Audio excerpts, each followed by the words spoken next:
At this moment, Feiwan sat in the far corner of the audience at Zhang Qingye's fan meeting, surrounded by a cacophony of sounds.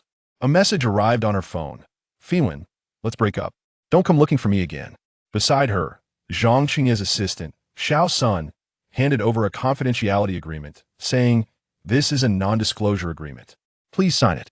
As you know, Brother Zhang is currently a rising star, and his private life must remain undisclosed. Once the agreement is signed, you will receive a compensation of 1 million. 1 million can't buy a life." Feiwan replied coldly.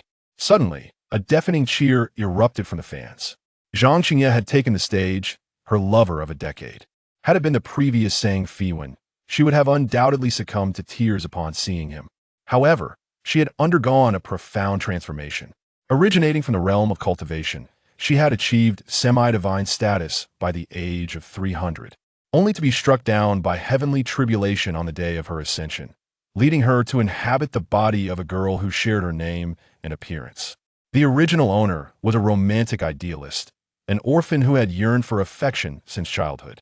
Due to a few gestures of kindness from Zhang Qingye in middle school, she devoted herself to him for a decade. Meanwhile, Zhang Qingye had left high school to pursue a career in the entertainment industry. Coming from a poor family, he could offer no assistance, only Feiwan could support him.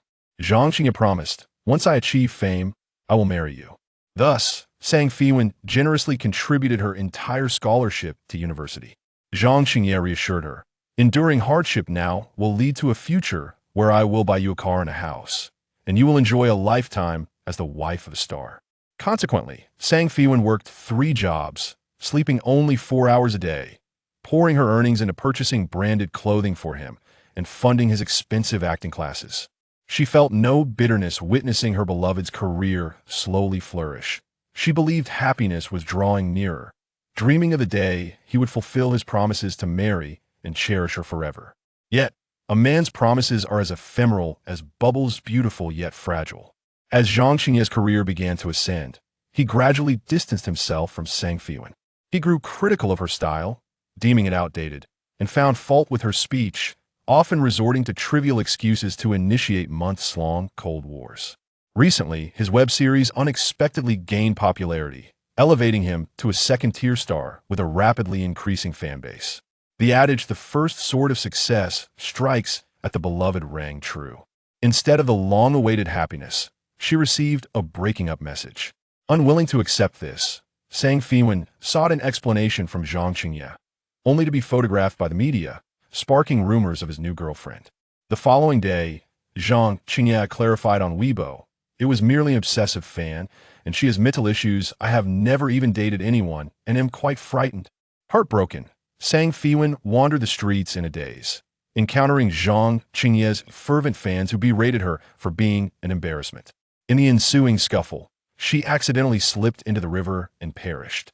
When Feiwan arrived in this realm, the original owner's body had grown cold, yet a lingering spirit, before departing, implored her to deliver a message to Zhang Qingye. "I agree to the breakup." Thus, Feiwan found herself here. Since a breakup was inevitable, it was only fitting to announce it to the world. Zhang Gu has now become a major star. The company has crafted a pure and innocent idol persona for him, forbidding him from engaging in romantic relationships or marriage. The breakup was also to prevent any hindrance to your youth, all for your own good. You cling to me, not for love, but for money, right? If 1 million isn't sufficient, we can negotiate further. The topic of money was never broached before because Zhang Gu was too busy to address it. It was not out of reluctance. "Will you sign or not? If you dare to speak recklessly, we have our ways to deal with you."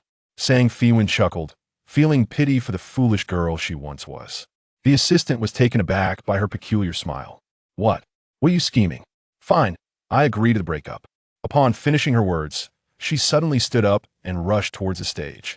She moved swiftly, and before the assistant could react, she had reached the edge of the stage, leaping effortlessly onto the 1.8-meter-high platform. Fortunately, this area was dimly lit, and no one noticed. Otherwise, they would have been thoroughly astonished. Zhang Qingye was passionately singing on stage when a microphone was abruptly snatched from him, revealing a familiar face before him. "You, how'd you get up here?" This turn of events was startlingly swift. so much so that even the security personnel were unable to intervene, leaving the audience in a state of uproar. Zhang Qingye hastily lowered his voice. Stop causing a scene. Get down. If 1 million isn't enough, I can give you 2 million or 3 million. Wan, I have worked hard to reach my current position. For the sake of our past relationship, I implore you not to ruin me. Wan, do you not recall what you once said, that you would do anything for me? Sang Feiwan replied coolly, I agree to the breakup. Zhang Qingye felt a surge of relief. He knew that Sang Feiwan loved him deeply, and with a few sweet words, she would not truly create a scene. Once he calmed her down, he could simply claim she was an overzealous fan. In the next moment, Sang Feiwan suddenly announced loudly into the microphone, Zhang Qingye, I agree to the breakup, but I believe it's best if I return some things to you. With that, she produced a stack of photographs from their high school days, tangible evidence of their once-naive love. During her most difficult and exhausting times, Sang Feiwan would look through these photos, finding solace in the memories, and would fall asleep holding them close. Now, she intended to return these remnants of her past to him, with the entire audience as witnesses. The moment Zhang Qingye laid eyes on the photographs, his expression shifted dramatically as he reached out to snatch them away. However, Sang Feiwan deftly changed direction and flung the photos into the crowd below. This bold act propelled both Sang Feiwan and Zhang Qingye into trending topics online. Afterward, Sang Feiwan ceased to concern herself with anything regarding Zhang Qingye. She fulfilled her promise to her former self now. It was time to live for herself. And to survive, the first order of business was to satiate her hunger. The former Sang Feiwan had spent her money on supporting a man aside from a mobile phone, a few inexpensive garments, and 2 weeks' worth of overdue rent. She was left with only 3 coins in her pocket. The current Sang Feiwan found herself unfamiliar with the world around her. Even after 2 days of her stomach growling, it took her a moment to realize she was hungry and needed to eat.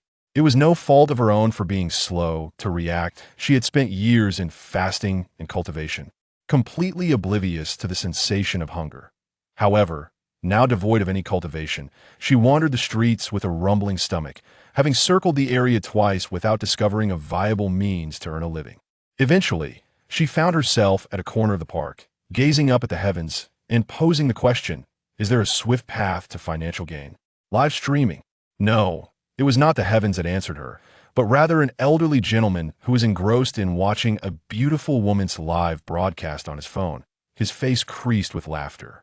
As Sang Feiwan approached to take a look, she saw a round-faced, sweet girl passionately singing on the screen. The melody was delightful, yet regrettably, it was merely lip-synced. The elderly gentleman was utterly captivated by this performance, expertly typing out cheesy love declarations. My enchanting maiden, you are my heart, you are my soul. I bestowed all my secret savings upon you yesterday. Did you receive it, dear? His heartfelt confession was soon drowned out by a barrage of rapid-fire comments. Sang Feiwan, with keen eyes, noticed one comment that read, I'm here for the enchanting maiden while my dad is with her. My mom is at Junkai's wait. Junkai just got banned, and my mother is inconsolable, unable to eat.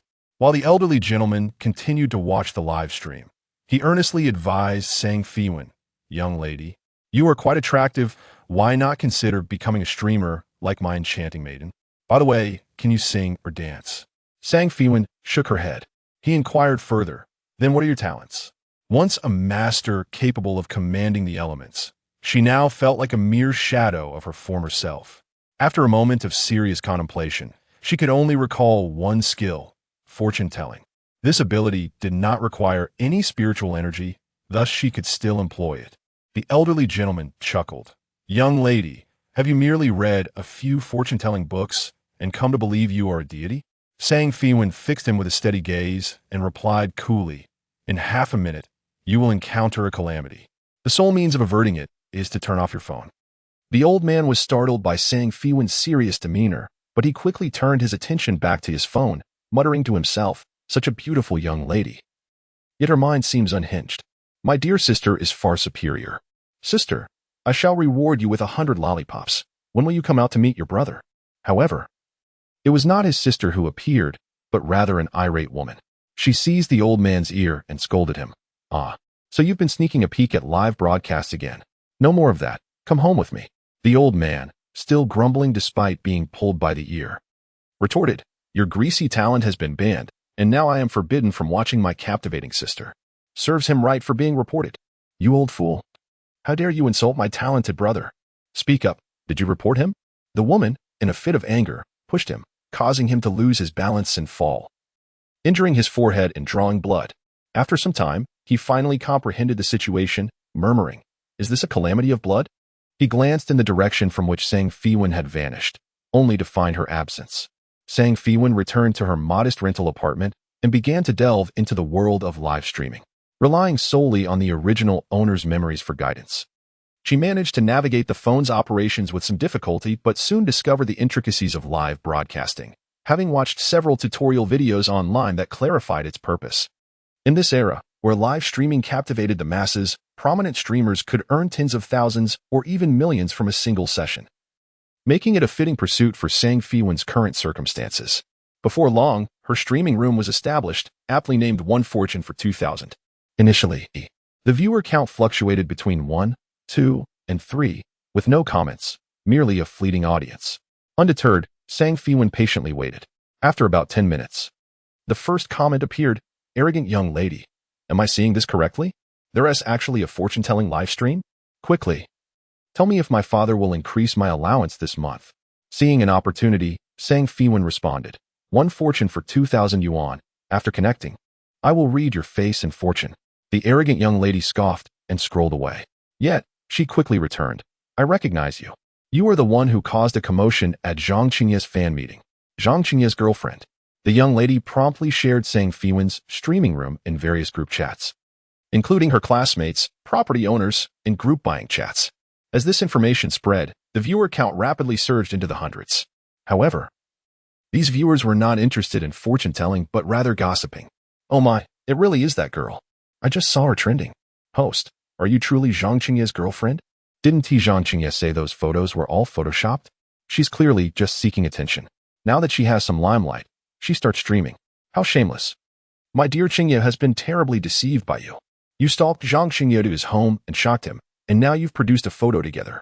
How utterly disgraceful." The barrage of comments was lively, and the number of fans online was on the verge of breaking 1,000. Yet no one cared about the fortune-telling aspect. Sang Feiwan sipped some plain water and began speaking. "Today's broadcast features 3 fortunes, each for 2,000. We shall only discuss fortunes, nothing else." No sooner had she finished than a fan connected to the stream. The individual connected is a tsundere young lady, appearing to be around 20 years of age, adorned in a fashionable manner. The backdrop is a lavishly decorated grand living room. Sang Feiwan inquired, "What would you like to know, perhaps about wealth?" The tsundere girl retorted, "I'm not here for divination. I merely wish to understand what transpires at the fan meeting. If you tell me, I shall bestow a reward upon you." This live streaming room is dedicated solely to fortune-telling, devoid of any other discussions. Sang Feiwan paused momentarily, however. "After the reading, I can indulge your curiosity."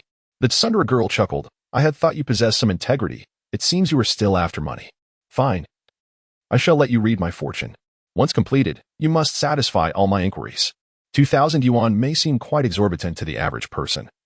Yet for the tsundere lady, who hails from a wealthy background and receives a monthly allowance exceeding tens of thousands, spending a few thousand on a reading is of little consequence." Sang Feiwan assured, "As long as you remain in the mood to listen, I shall certainly oblige."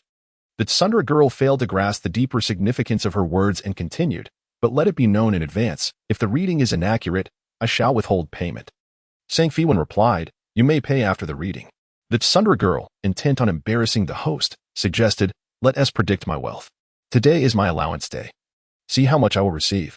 She held little faith in the fortune-telling, suspecting the outcome would merely be a random number meant to placate her. However, the amount her father allocated for her allowance was quite unique, certainly beyond the guessing capabilities of the average person. Sang Feiwan scrutinized the features of the person on camera and calmly announced a figure, 0 yuan. "What?"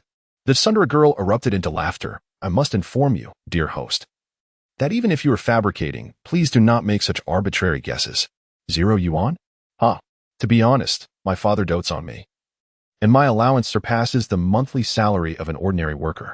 How could you possibly say 0? Even a guess of 10,000 or 20,000 would suffice." Sang Feiwan maintained her composure and stated, "Your monthly allowance has been 88. 888 yuan. Tonight is supposed to be the day you receive your monthly allowance, yet shortly you will engage in a quarrel with your father. In his anger, he will cease your allowance, thus rendering your allowance for this month to be 0. Ha ha ha. I'm laughing hysterically. Which father gives an allowance that is a string of 8s? And the reasoning is so plausible. Clearly, she attempted to provoke Zhang Qingye and, upon failing, resorted to deceitful fortune-telling for profit. Sunder a lady, as long as you refrain from arguing with your father tonight, your allowance shall remain intact. I am no longer curious about Zhang Qingye's matters. I am intrigued to see when the host's deception will be unveiled. I shall await the revelation. The comments on the screen were filled with mockery. Only the expression of the Tsundere girl shifted. 888, that truly is the amount of her monthly allowance. Her father is a businessman who believes in auspicious numbers, particularly favoring the number 8. Thus, he bestows upon her an allowance of 5/8 each month. The host had accurately divined this. No, it must be a coincidence. The Tsundere girl, being the only child, was her father's pride and joy. It was inconceivable that he would ever cease her allowance. Moreover, she was resolute in her decision not to engage in any discord with her father. Humph. Let us see how you handle the fallout when your predictions falter. At that moment, the grand door of the proud young lady's home swung open. Accompanied by a warm voice, "My dear daughter, Daddy is back." The proud young lady immediately turned to look, only to find not just her father returning, but also a woman. This woman was none other than her classmate and close friend. Due to her friend's less fortunate family circumstances, the proud young lady had often treated her to meals and invited her over to play during their university years. Yet, the girl who usually strolled hand in hand with her, sharing laughter and meals, was now intimately linked with her father's arm. The proud young lady was taken aback. What does this mean? Although the camera did not capture the newcomers clearly, her father's voice rang out distinctly. "Daughter, today I have registered my marriage with Feiwan. From now on, you will have to call her mom." Following this, her friend-turned-stepmother chimed in, lingling.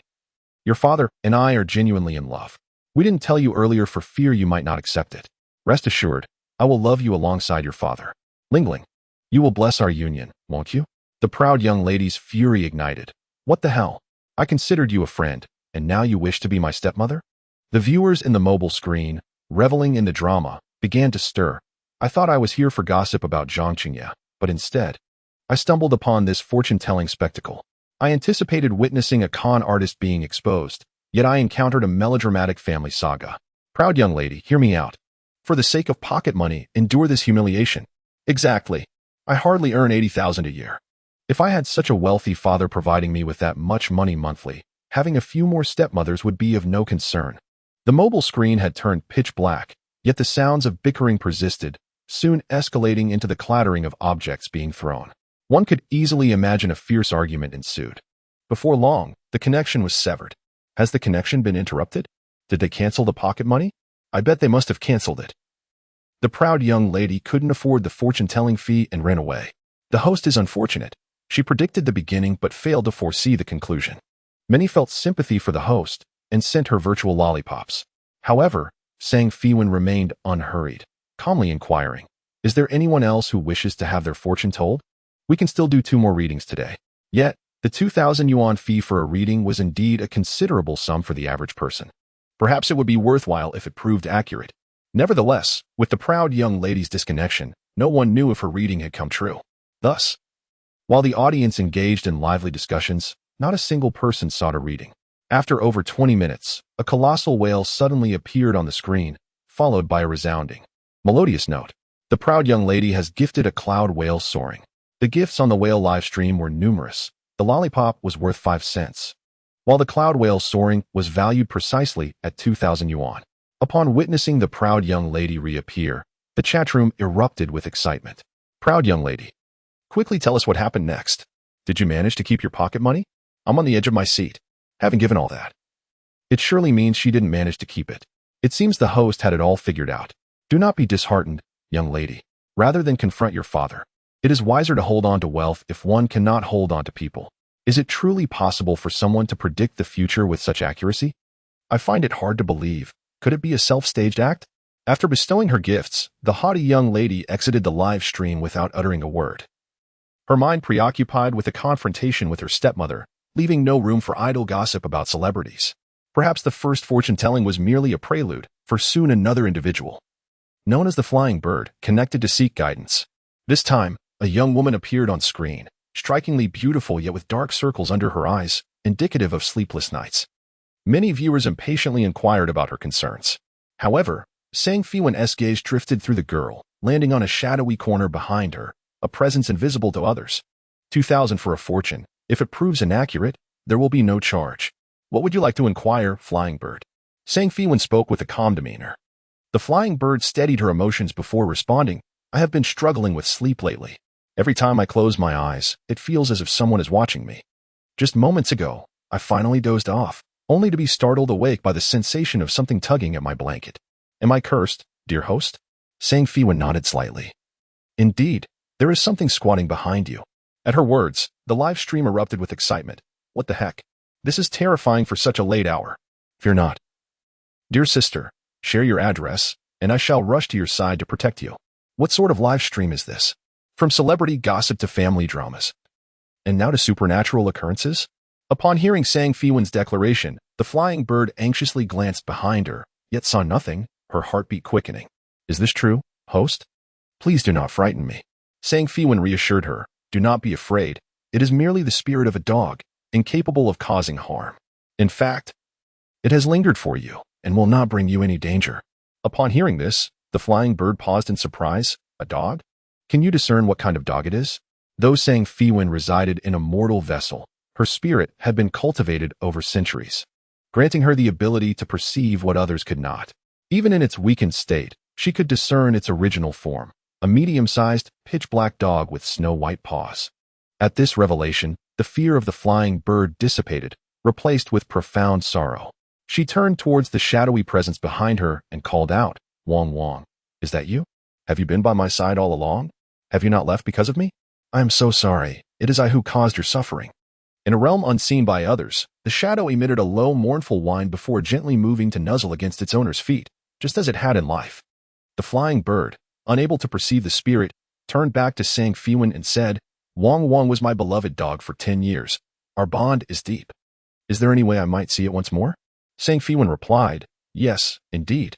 Procure a cup of clear water, add a drop of your blood, and then smear the mixture upon a reflective surface. You shall then behold it. Without hesitation, the Flying Bird complied. In her bedroom stood a half-height dressing mirror, upon which she applied the blood mixed with her fingertips' essence, following the method of Feiwan. Soon, the shadow of a black dog began to materialize within the mirror. Though the spirit of the black dog appeared frail, it still made an effort to wag its fluffy tail. The mirror faced the direction of the phone's camera, allowing those in the live stream to witness the eerie sight. Though nothing was present before the mirror, it nonetheless reflected the silhouette of a black dog. Wong Wong. Feiwan. The bird instantly reddened around the eyes, yearning to embrace the beloved puppy, yet all that met her was a handful of void. This scene genuinely startled everyone. What have I just witnessed? Is that a dog's ghost? Oh, I never imagined I would encounter a damn ghost in my lifetime during a live stream. Pfft. What are you all fussing about? It's merely a stage performance for dramatic effect. Exactly. They harmed my Qingye brother, gained popularity, and now they're playing tricks for notoriety. Regardless, I am convinced. Host, if I were to do the same, would I also be able to see other spirits? Feiwan elucidated the last inquiry. This method is not universally applicable. It requires a deep emotional bond and the willingness of the other party to reveal themselves.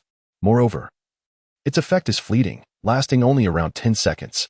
Indeed, shortly after her words, the dog's shadow vanished from the mirror. The reflection was now empty, only capturing the anxious demeanor of Feiwan. Desperate, Feiwan implored Feiwan, Please, let me see Wong Wong again. I was too astounded earlier and had so much left unsaid. Feiwan replied, This method can only be employed once. Although you may not see it, it remains by your side, and it can hear everything you wish to convey. The spirit of Wong Wong was too weak to be seen except through the mirror. Furthermore, Feiwan sought to demonstrate her abilities to quell the skepticism of the audience, especially those who often mentioned Zhang Qingye, even if a portion of the audience remained unconvinced, believing it to be a performance. As long as a small fraction did believe, her business could persist. The disbelievers continued to hurl insults in the comments, while the believers curiously inquired, By the way, how did Wong Wong die? Wasn't it said that it had been raised for 10 years? Surely, it must have died of old age. Who remembers that Fei Xiang claimed she was responsible for Wang Wang's demise? Thus, it surely did not pass away from natural causes. Wiping her tears, Fei Xiang began to recount her history with Wang Wang. I raised Wang Wang since childhood. Though merely a mutt, it was intelligent and composed, never barking unnecessarily. It had helped our family catch thieves and had even killed rats. For us, Wang Wang was akin to family. During my high school years, one evening after classes, I was cornered by a group of ruffians in an alley, nearly becoming their victim. Hearing my cries from the second floor, Wang Wang leapt from the window to rescue me. That night, its fur stood on end, fierce and majestic like a wolf. It chased those rascals down several streets, even tearing apart one of their behinds. Reflecting on that scene from years past, the corners of Flying Bird's mouth involuntarily lifted in a smile. Subsequently, every night, it would wait for me at the alley's entrance upon my return home. Once, during a torrential downpour, it stood there foolishly in the rain, waiting for me. My mother spoke to it, saying, "Dad will come to pick up your sister after work. You needn't wait any longer, just go back." Yet, Wang Wang steadfastly refused to leave. When I finally returned, I found it standing in the downpour, its fur completely drenched, joyfully wagging its tail at me. I promised Wang Wang, "You protect me, and I will care for you for a lifetime." However, in the end, I was the one who caused Wang Wang's demise. As she narrated her tale through tears, the hearts of those listening tightened in sympathy, as if they could see the loyal and simple-hearted Wang Wang guarding its owner through the screen. Flying Bird resided in the city, where the regulations for dog ownership were stringent. One must obtain a dog license. Wang Wang, a large rural dog, fell into the restricted breed category, making it impossible to acquire a license. Fortunately, Wang Wang was well-behaved, never barking to disturb the neighbors, who adored it. In theory, as long as the citizens did not report, the authorities would not intervene. However, a horrific incident occurred locally, where a rabid dog fatally attacked a person, inciting public panic and prompting strict enforcement of dog ownership laws. The small rascal, who had been bitten by Wang Wang, received several stitches and incurred substantial medical expenses, initially hesitating to report the incident due to his own culpability. Now, he felt a chance for revenge had finally arrived. Thus, with a single phone call, he reported the unlicensed dog ownership. Before long, a group of uniformed individuals arrived at Flying Bird's home and took Wang Wang away. At this juncture, Flying Bird broke down in sobs, recounting how Wang Wang seemed to sense the impending danger, trembling behind me. I had never seen it so frightened, its tail tucked and its body quaking. I held it close, crying and pleading with those people not to take my Wang Wang, for it had never harmed a good person. Yet, I was powerless to protect it, and it was forcibly taken away. They used large iron pincers to tightly grip Wang Wang's lumbar and cervical spine, shoving it into a cage. I heard the sickening sound of bones snapping and Wang Wang's anguished cries, but I could not save it. When I was bullied by those rascals, it had always protected me, yet I could only watch helplessly as it was cruelly confined and taken away. Wang Wang had bitten those rascals to save me, which led to its denunciation.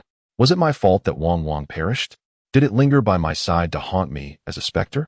Feiwan shook her head, asserting, "It does not blame you. It has remained by your side in this form for 5 years. Did you not notice it before? Only recently have there been signs of change. If it truly sought vengeance, it would not have waited until now to act." Flying Bird nodded repeatedly. "Yes, that's right. Wang Wang was closest to me in life and always protected me. Even as a ghost, it would not harm me. But why has it suddenly begun to behave differently?" Feiwan remarked, "Surely, there must be a reason for any unusual occurrence. Consider whether there are unspoken words lingering around you." Just then, the sound of a door opening resonated from across the room, and a man hurriedly entered. Upon seeing the Flying Bird, he inquired with concern, "Darling, I'm here. Do not be afraid." The Flying Bird had long since shed her fear and was about to explain when the man noticed her phone. "What is this? A live broadcast?" The Flying Bird, wishing to keep her privacy intact, hastily replied to Feiwan, "Thank you, streamer. My boyfriend has arrived. I will contact you later." She swiftly sent a token of appreciation for Cloud Whale soaring. Just before the connection was severed, Feiwan heard her boyfriend's discontented voice. "Have you lost your mind?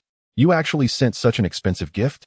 Those who do live broadcasts are merely con artists. How could you believe them?" And with that, the line was cut.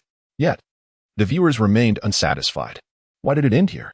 Oh no, Wang Wang is too pitiful. Flying Bird, please come back. I still know what happens next. Our Chinese rural dog is such an excellent breed, far superior to those foolish foreign mutts. Why impose restrictions on them? To the one above, you cannot both support and disparage. Rural dogs are intelligent, but our Teddy is also quite well behaved.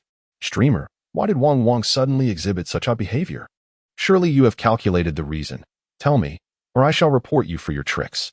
All right, I admit I was fooled. But I am still curious about Wong Wong's follow-up. Sang Feiwan took a sip of water and stated, "The flying bird will return to seek me out. If you wish to see what happens next, please follow." Huh. I knew it was all staged. How else would you know that the flying bird would return? Streamer, you truly understand the nuances. The performance was so realistic. I believe in the streamer. I have followed. I await the next development.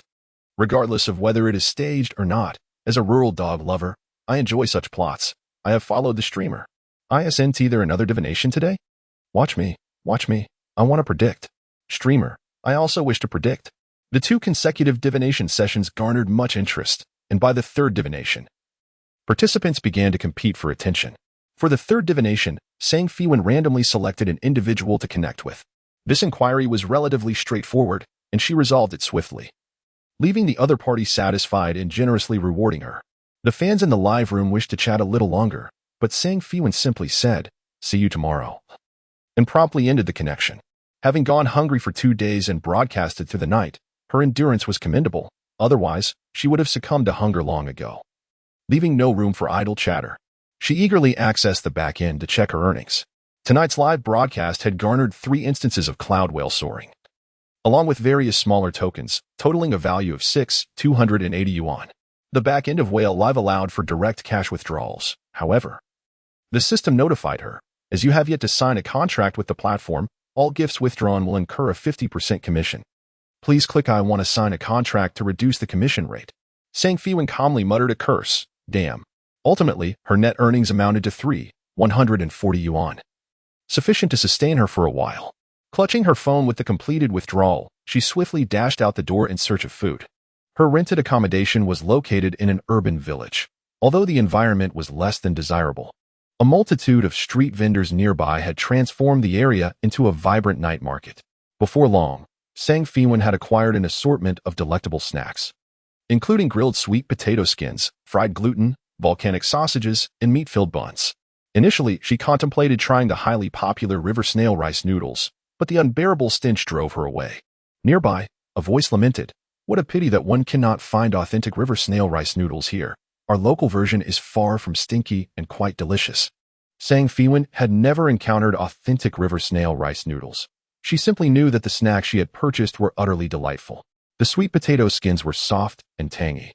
The gluten was fragrant and tender, and a bite into the sausage released a burst of savory oil. Each delicacy far surpassed any food from her previous world. In the realm of cultivation, those with innate talent were preoccupied with their spiritual practices, while ordinary individuals led mundane lives, showing little interest in the art of gastronomy. Consequently, the food there was either boiled or haphazardly stewed. Had it not been for the unpalatability, Sang Feiwan would not have resorted to fasting. Once satiated, she commenced her meditation and cultivation. The spiritual energy in this world was exceedingly scarce. Just a few days prior, she had attempted to cultivate, channeling the essence of the sun and moon within her body for several cycles, yet had only absorbed a minuscule amount of spiritual energy. At this rate, she feared she would age and perish before reaching the foundational stage of cultivation. However, after today's live stream, she was astonished to discover that the faith of her online fans had transformed into a rich spiritual energy, significantly enhancing her cultivation results. Currently, her fanbase was modest. If it were to grow, it would greatly benefit her practice. Particularly since she had once reached the pinnacle of her cultivation, her techniques were deeply ingrained in her memory. By adeptly harnessing the faith of her fans, she could potentially re-enter the path of cultivation and, perhaps in a few centuries, ascend once more. It seemed that choosing the path of live streaming was indeed a wise decision. Meanwhile, Zhang Qingye spent a sleepless night burdened by worry. The following day, he discovered that Sang Feiwan's live stream video on fortune-telling had gone viral on Weibo, with numerous individuals tagging him. Consequently, the company's general manager summoned Zhang Qingye for a stern reprimand, concluding with a warning. If this matter is not resolved satisfactorily, the company will put you on ice. You will also be solely responsible for any compensation related to the advertisement contract termination. Mr. Lin was in a furious mood. Who was he planning to freeze out? Accompanied by a gentle voice, The office door swung open, revealing a striking figure. Sister Xiner. Zhang Qingye, once timid, suddenly brightened, standing up in excitement.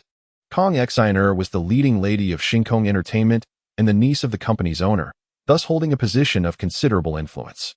She had been abroad attending a film festival, but returned promptly upon hearing of Zhang Qingye's predicament. Previously, Zhang Qingye had played a supporting role for her. Their interactions had led to a budding romance. By gaining favor with Kong Xiner, Zhang Qingye had secured the opportunity to star as the male lead in a web drama. To better pursue his relationship with Kong Xiner, he had to break up with his long-term girlfriend, but this had inadvertently sparked a series of complications. Lin stood up and addressed Kong Xiner, expressing concern over the recent turmoil that had severely undermined the carefully crafted persona of the company. He emphasized that if the situation was not resolved properly, it could jeopardize the company's reputation. With an air of impatience, Kong Xiner retorted, "Then why not just resolve it?" After a moment of hesitation, Lin suggested that the most effective solution would be for the woman to publicly acknowledge her status as merely an ordinary classmate. "I'll handle this matter," he concluded. Kong Xiner waved her hand, instructing Lin to leave the room. Once they were alone in the conference room, Zhang Qingye approached. Attempting to take Kong Xiner's hand, she angrily brushed it away and sat down in a huff. Zhang Qingye cautiously explained, "I've been trying to reach her since last night, but she has blocked my calls and messages. You must cease all contact with that woman." Kong Xiner's tone dripped with jealousy. She was envious of the 10 years Zhang had spent with Sang Feiwan and furious that this woman had nearly ruined the man she had painstakingly uplifted. What a wretched person, pretending to be filled with deep emotions. The ruckus she caused was merely an attempt to bask in the limelight and gain notoriety. How could you possibly be attracted to such a woman? It's utterly baffling. Zhang Qingye lamented, "I was foolish and blind in my youth. Xiner, you must help me. I cannot allow her to destroy everything." Kong Xiner retorted coldly, "No one shall ruin what I have cultivated." When she heard that Sang Feiwan was allegedly engaging in some sort of fortune-telling livestream, she raised an eyebrow. Zhang Qingye admitted he was perplexed, stating, "I had no idea she possessed such talents. She has always been a bookworm, excelling only in academics and scholarship." Of course, he would never divulge who benefited from Sang Feiwan's scholarships. "In truth, she knows nothing of divination," he added. Kong Xiner quickly seized on this. "She knows nothing. I am well aware of her true worth. She merely capitalizes on my popularity to create a spectacle." I watched the recording of last night's live stream. It was simply a charade with a few people acting along. It's laughable that some fools actually believed it. Aware of Kong Xiner's disdain for his ex-girlfriend, Zhang Qingye spoke disparagingly of Sang Feiwan, which noticeably alleviated Kong Xiner's anger. "If she wishes to create a scene, she should not target my man. Aspiring to be an internet celebrity, is she? I shall ensure she cannot thrive on the whale livestream platform." A glint of malice flashed in her eyes. The following evening, Sang Feiwan resumed her live stream. Thanks to the initial broadcast's momentum, her follower count had surged into the thousands.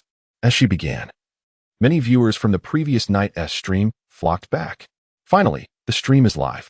Ever since I watched here, all other streams seem utterly dull. Host, what time do you start streaming each day? I've been waiting since 8, and now it's past 10. I'm not here because your stream is interesting. I'm here to keep an eye on my brother Qingye. How shameless of you to latch on to him. Zhang Qingye's diehard fans should leave. Host, look at me. I want a reading. I just got paid. I'll be the first to book a reading as a gesture of respect. I want one too. As the broadcast commenced, the number of viewers swiftly reached 3 digits, and with the system's push notifications, it soon soared to 4 digits. With an increase in audience, the demand for divination also surged. Henceforth, the broadcast would air every night at 10, maintaining a consistent offering of 3 divinations. Given the growing number of seekers, I would randomly select a fortunate individual each evening. Yesterday's live session, however, was a learning experience for Sang Feiwan, who overlooked numerous details. Tonight, she decided to clarify the rules. The popularity of the live stream surged, quickly ascending to the pinnacle of the metaphysical rankings.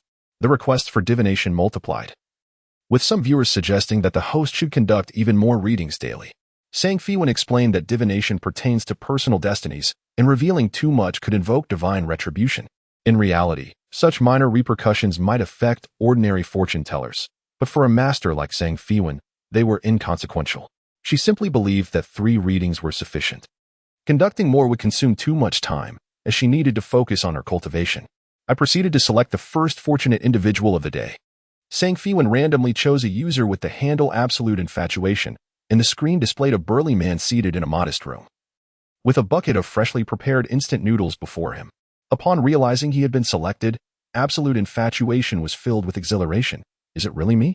I can't believe I've been chosen. This is amazing. After a brief pause, he added, Host, let me confirm, if the divination is inaccurate, there is no fee, right? Sang Feiwan nodded slightly. Of course, payment can be made after the reading. She then produced a QR code she had printed earlier in the day. Please refrain from sending gifts. Simply scan my Alpay QR code. No sooner had she uttered these words than the live stream abruptly went black. Before she could comprehend the situation, a system notification appeared on her phone. Whale live reminder, you have engaged in prohibited inducement during the live broadcast. Please self-examine and correct this before resuming streaming. Warning, repeated violations may lead to account suspension. Sang Feiwan glanced down at the QR code in her hand, reflecting on her earlier words, and sighed, lamenting the wasted expense of printing it. Discarding the QR code that had resulted in the violation, she restarted the live stream. Although the abrupt interruption had caused a significant drop in viewership, most of the audience returned, mitigating the impact. What just happened? Why did the stream suddenly shut down? I'm a professional live stream operator. Let me explain.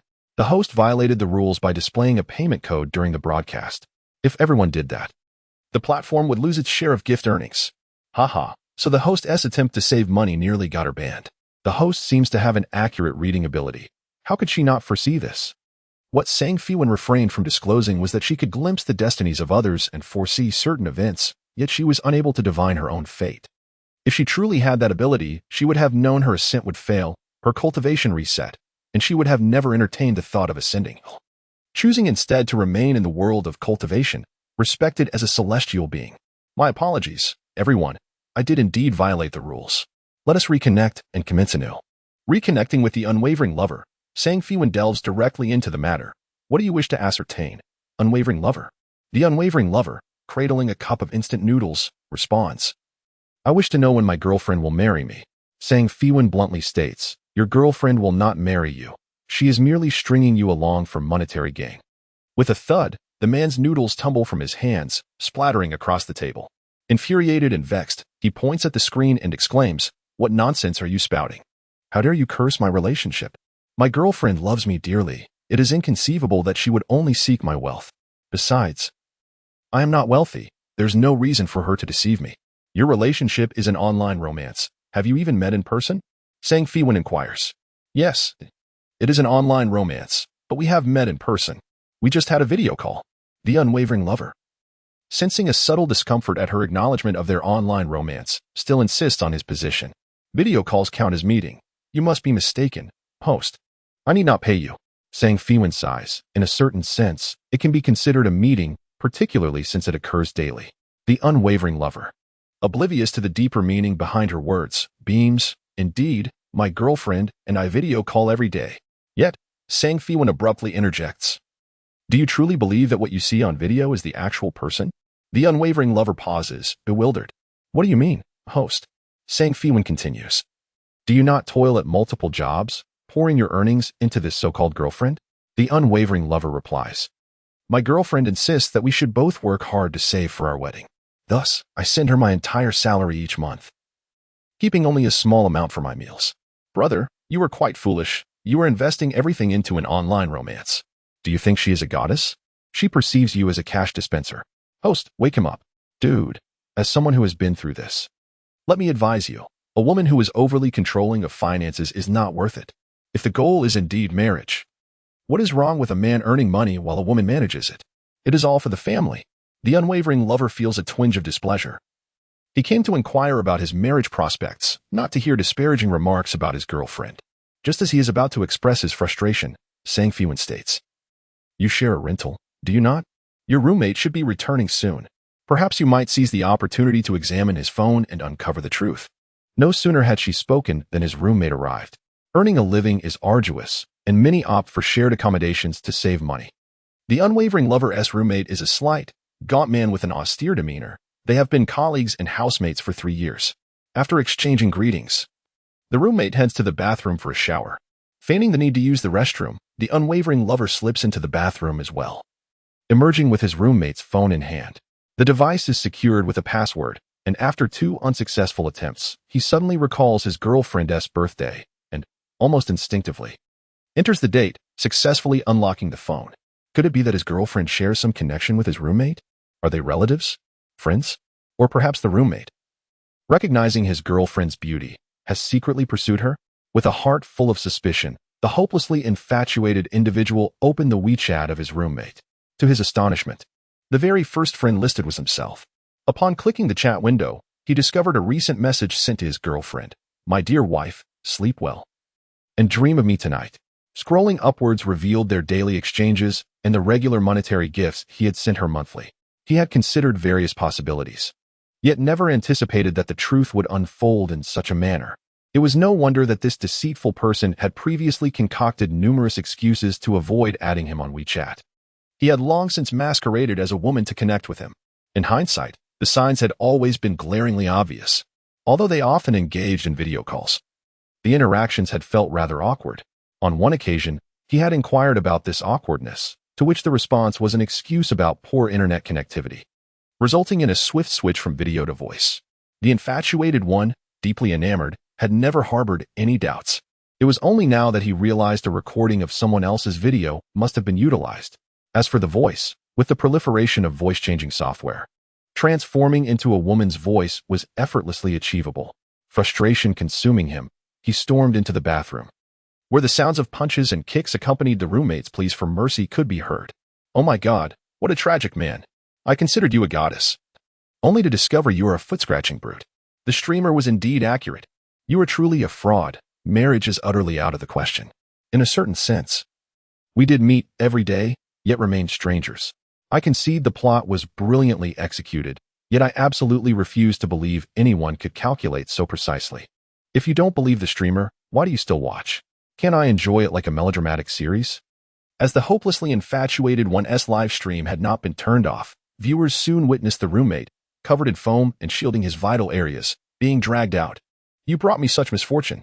3 years of affection, 3 years of earnings, all gone down the drain. Return my money. Yes, return my money." Once the deceit was unveiled, the roommate, of course, dared not refuse repayment. However, all the money he had swindled over the years had been squandered, leaving only 20,000 in his account, which he now had no choice but to return. The infatuated one seized his phone and generously gifted the streamer, thanking them for exposing the scam, as he lamented that he had no idea how deeply he would have been deceived otherwise. "Alas, I must take him to the police station." With that, he hastily ended the stream. The streamer, leisurely sipping her milk tea, remarked, "All right, next." Soon, a new participant, a user known as Rebellious Young Master, entered the live stream. With striking crimson hair, he possessed a handsome visage, yet his mischievous grin suggested a somewhat troublesome demeanor. Viewers quickly recognized him. Rebellious Young Master. Oh my God. He actually showed up. The streamer will surely gain popularity now. A newcomer inquired, "Who is Rebellious Young Master? Is he impressive?" "Absolutely, he is remarkable. He boasts millions of followers, a true internet sensation." Rebellious Young Master is not merely a typical internet celebrity. It is rumored that he is a super-rich second-generation heir, the foremost scion of the capital city. Indulging in ostentation online, he effortlessly amassed millions of followers. The reckless young man scoffed disdainfully at saying Feiwan, inquiring, "Are you the so-called fortune teller? I have always detested charlatans like you. Let me be frank. I have come to expose your true nature." While the online community merely perceived him as a spoiled heir, they remained oblivious to the fact that he was, in truth, the son of the owner of the stargazing entertainment company. Even the whale streaming platform was part of his family's empire. Moreover, he was a cousin to Kong Shiner, who, aware of her cousin's disdain for fraudsters, deliberately leaked information about Sang Feiwan's live stream to incite him to confront her, hoping to stir animosity against her. Offending this young master could easily lead to her being banned from the whale platform with just a word. This reckless young man was impulsive and simple-minded, indulging in pleasures, and engaging in everything but serious matters. Therefore, it took only a few words from Kong Shiner to ignite his passion to confront her. He had watched the previous live stream and acknowledged that the plot twist was indeed well-crafted. Yes, he was convinced it was all an act. A stage performance with 2 men collaborating to inflate her follower count and, consequently, her profits. This was a common tactic, and she was no exception. Yet, of all themes to choose from, she had to select the one he loathed most, fortune-telling. This struck at his very core, compelling him to unveil the true face of the charlatan before the vast audience and uphold societal harmony. What are you even supposed to be? Sang Feiwan inquired. Indifferent to his background. With a cold laugh, the young man retorted, a charlatan dares to question my significance? Humph, do not assume I am oblivious. Your so-called fortune-telling is merely a ruse, a deception to fool the ignorant masses. But let me make it clear, on whale streaming, I will not tolerate your kind. Be wise and exit immediately. You think you can dictate terms? Then I shall find another. With that, Sang Feiwan abruptly severed the connection. The young man was flabbergasted. He had never been so blatantly disregarded. He anticipated that his mere presence would elicit a stir. Following his ultimatum, that dowdy broadcaster, adorned with thick bangs and black frame glasses, should have been pleading for mercy, desperately trying to avoid his ire. Yet, how dare she sever the connection? It left him feeling as if he had struck cotton, no satisfaction. Only an inexplicable frustration. Sang Feiwan resumed her interactions with the audience, and as the screen flickered, the audacious young man reappeared, just as he prepared to unleash a tirade. She once more cut the connection. At that moment, when Sang Feiwan attempted to engage her audience for the third time, the young man seized the opportunity to reconnect, astonishingly securing the line yet again. Sang Feiwan sighed, 3 times, and it seems fate has intertwined our paths. Speak plainly, what do you desire? The chat exploded with comments, 3 fateful encounters, and the broadcaster is at her wit's end. Reckless young master, if you wish to have your fortune told, do so swiftly. If not, relinquish your spot. Do not occupy the lavatory without any intention of using it. In the realm of metaphysics where the unruly young master resides, one must either engage in fortune-telling or gracefully withdraw. Wealth does not grant one the privilege to occupy our space without merit. I find myself eagerly anticipating the unruly young master's online debunking. Like him, I share the sentiment that the host is merely a charlatan, indulging in trickery. I am a devoted admirer of the unruly young master, steadfast in my support for him. As his fans flocked to the live stream, the number of viewers swiftly soared into the tens of thousands. The unruly young master raised an eyebrow at the girl opposite him, Sang Feiwan, simpleton, I shall not make it difficult for you. Is this not a metaphysical live stream? Very well, let us engage in this endeavor. I wish to know what I shall eat for a late-night snack. Should you fail, you will be exposed as a fraud, and before all the viewers. You must bow thrice and exit the streaming world. What say you? Dare to accept? Upon hearing this, Sang Feiwan's fans erupted in outrage. You demand the host predict your next meal? Even if she succeeds, you could simply change your order. This is utterly unfair. Just because you are wealthy does not grant you the right to bully others. I detest the affluent elite, who think their riches afford them omnipotence, disrupting our live stream. Our unruly young master has come to expose deceit. Do not be so ungrateful. No wonder you fall for tricks. You cannot even discern the true nature of good and evil. Await the moment when the host bows and exits. The unruly young master is formidable. We stand behind you. The unruly young master is formidable. Soon, fans divided into 2 factions, clashing fervently. Sang Feiwan's supporters were few, primarily there for the spectacle, and they could not rival the unruly young master's popularity. The public screen was soon filled with chants of the unruly young master is formidable. Sang Feiwan chose not to respond immediately, leading the unruly young master to believe she was intimidated. He taunted, "What is the matter? Are you afraid? You may withdraw from the stream now, and I shall forego the demand for your bowing, lest it appear I am bullying a woman." Sang Feiwan replied, "I was merely pondering what reward I should claim should you lose. You dare suggest I would lose?" He laughed heartily. In all my life, I have never known the meaning of defeat. Unfamiliar with the term? Sang Feiwan mused. It seems you are but an illiterate. The unruly young master's temper flared. Who dares call me illiterate? Who cannot grasp the concept of losing? I did not mean to imply I would lose. I was merely stating. He attempted to clarify, yet his words only deepened his predicament, inciting a rage that nearly led him to smash the table. Finally, Sang Feiwan had settled upon her reward. She extended a slender, fair finger, 2,000 for a reading. Furthermore, should you lose, you must call out grandmother and vow never to disrupt my live stream again. Upon hearing the term grandmother, the unruly young master was incensed. If you disagree, then let us move on to the next, he exclaimed. Very well, he conceded, for you shall undoubtedly lose. The specifics of the reward are of no consequence. Waste not a moment. Tell me what I shall dine on next. Sang Feiwan glanced at him through the screen and replied coolly, You shall feast on excrement. The unruly young master responded with laughter. Are you certain you are not here merely for comic relief? You dare to insult me so. The unruly young master must teach her a lesson. Is this an insult? Surely it is not a form of divination. How audacious. Even the unrestrained young master dares to insult us. He truly does not know the consequences of his actions. Rumor has it that Whale Alive is a venture of the unrestrained young master's family. Now he realizes whom he has offended. Sang Feiwan explained earnestly. It is not an insult.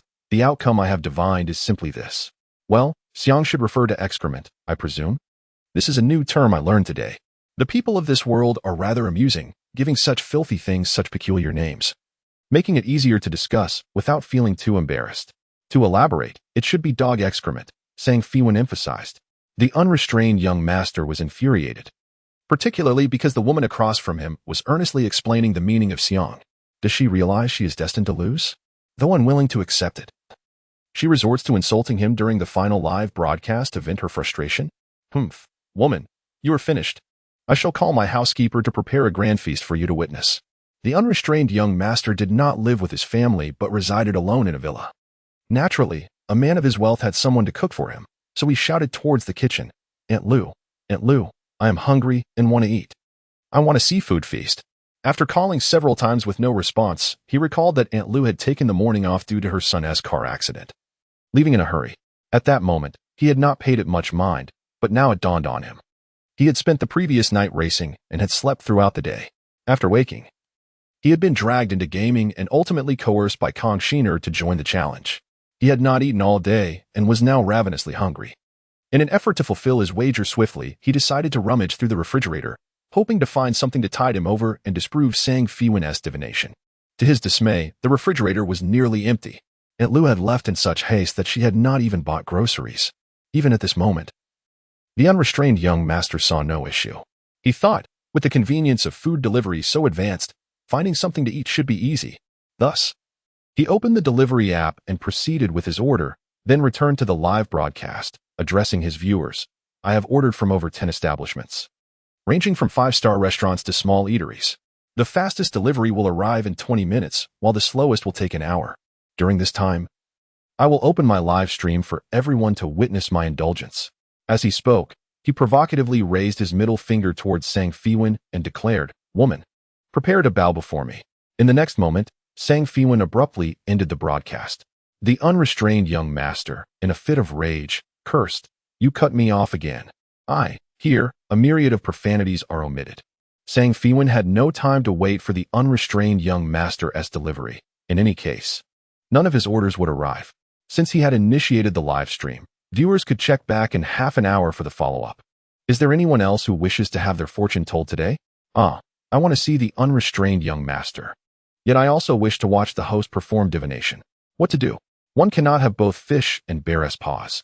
Didn't he the host say to check back in half an hour for the follow-up? Half an hour later, the takeout from the carefree gentleman should arrive. And we shall see then. Undoubtedly, he will emerge victorious. After all, with such wealth, how could he possibly settle for anything less than a lavish meal? It is preposterous to suggest otherwise. The host likely realizes his impending defeat, thus seizing the last moments to extract a few more coins from his audience. Nevertheless, the remaining opportunity was swiftly claimed by another.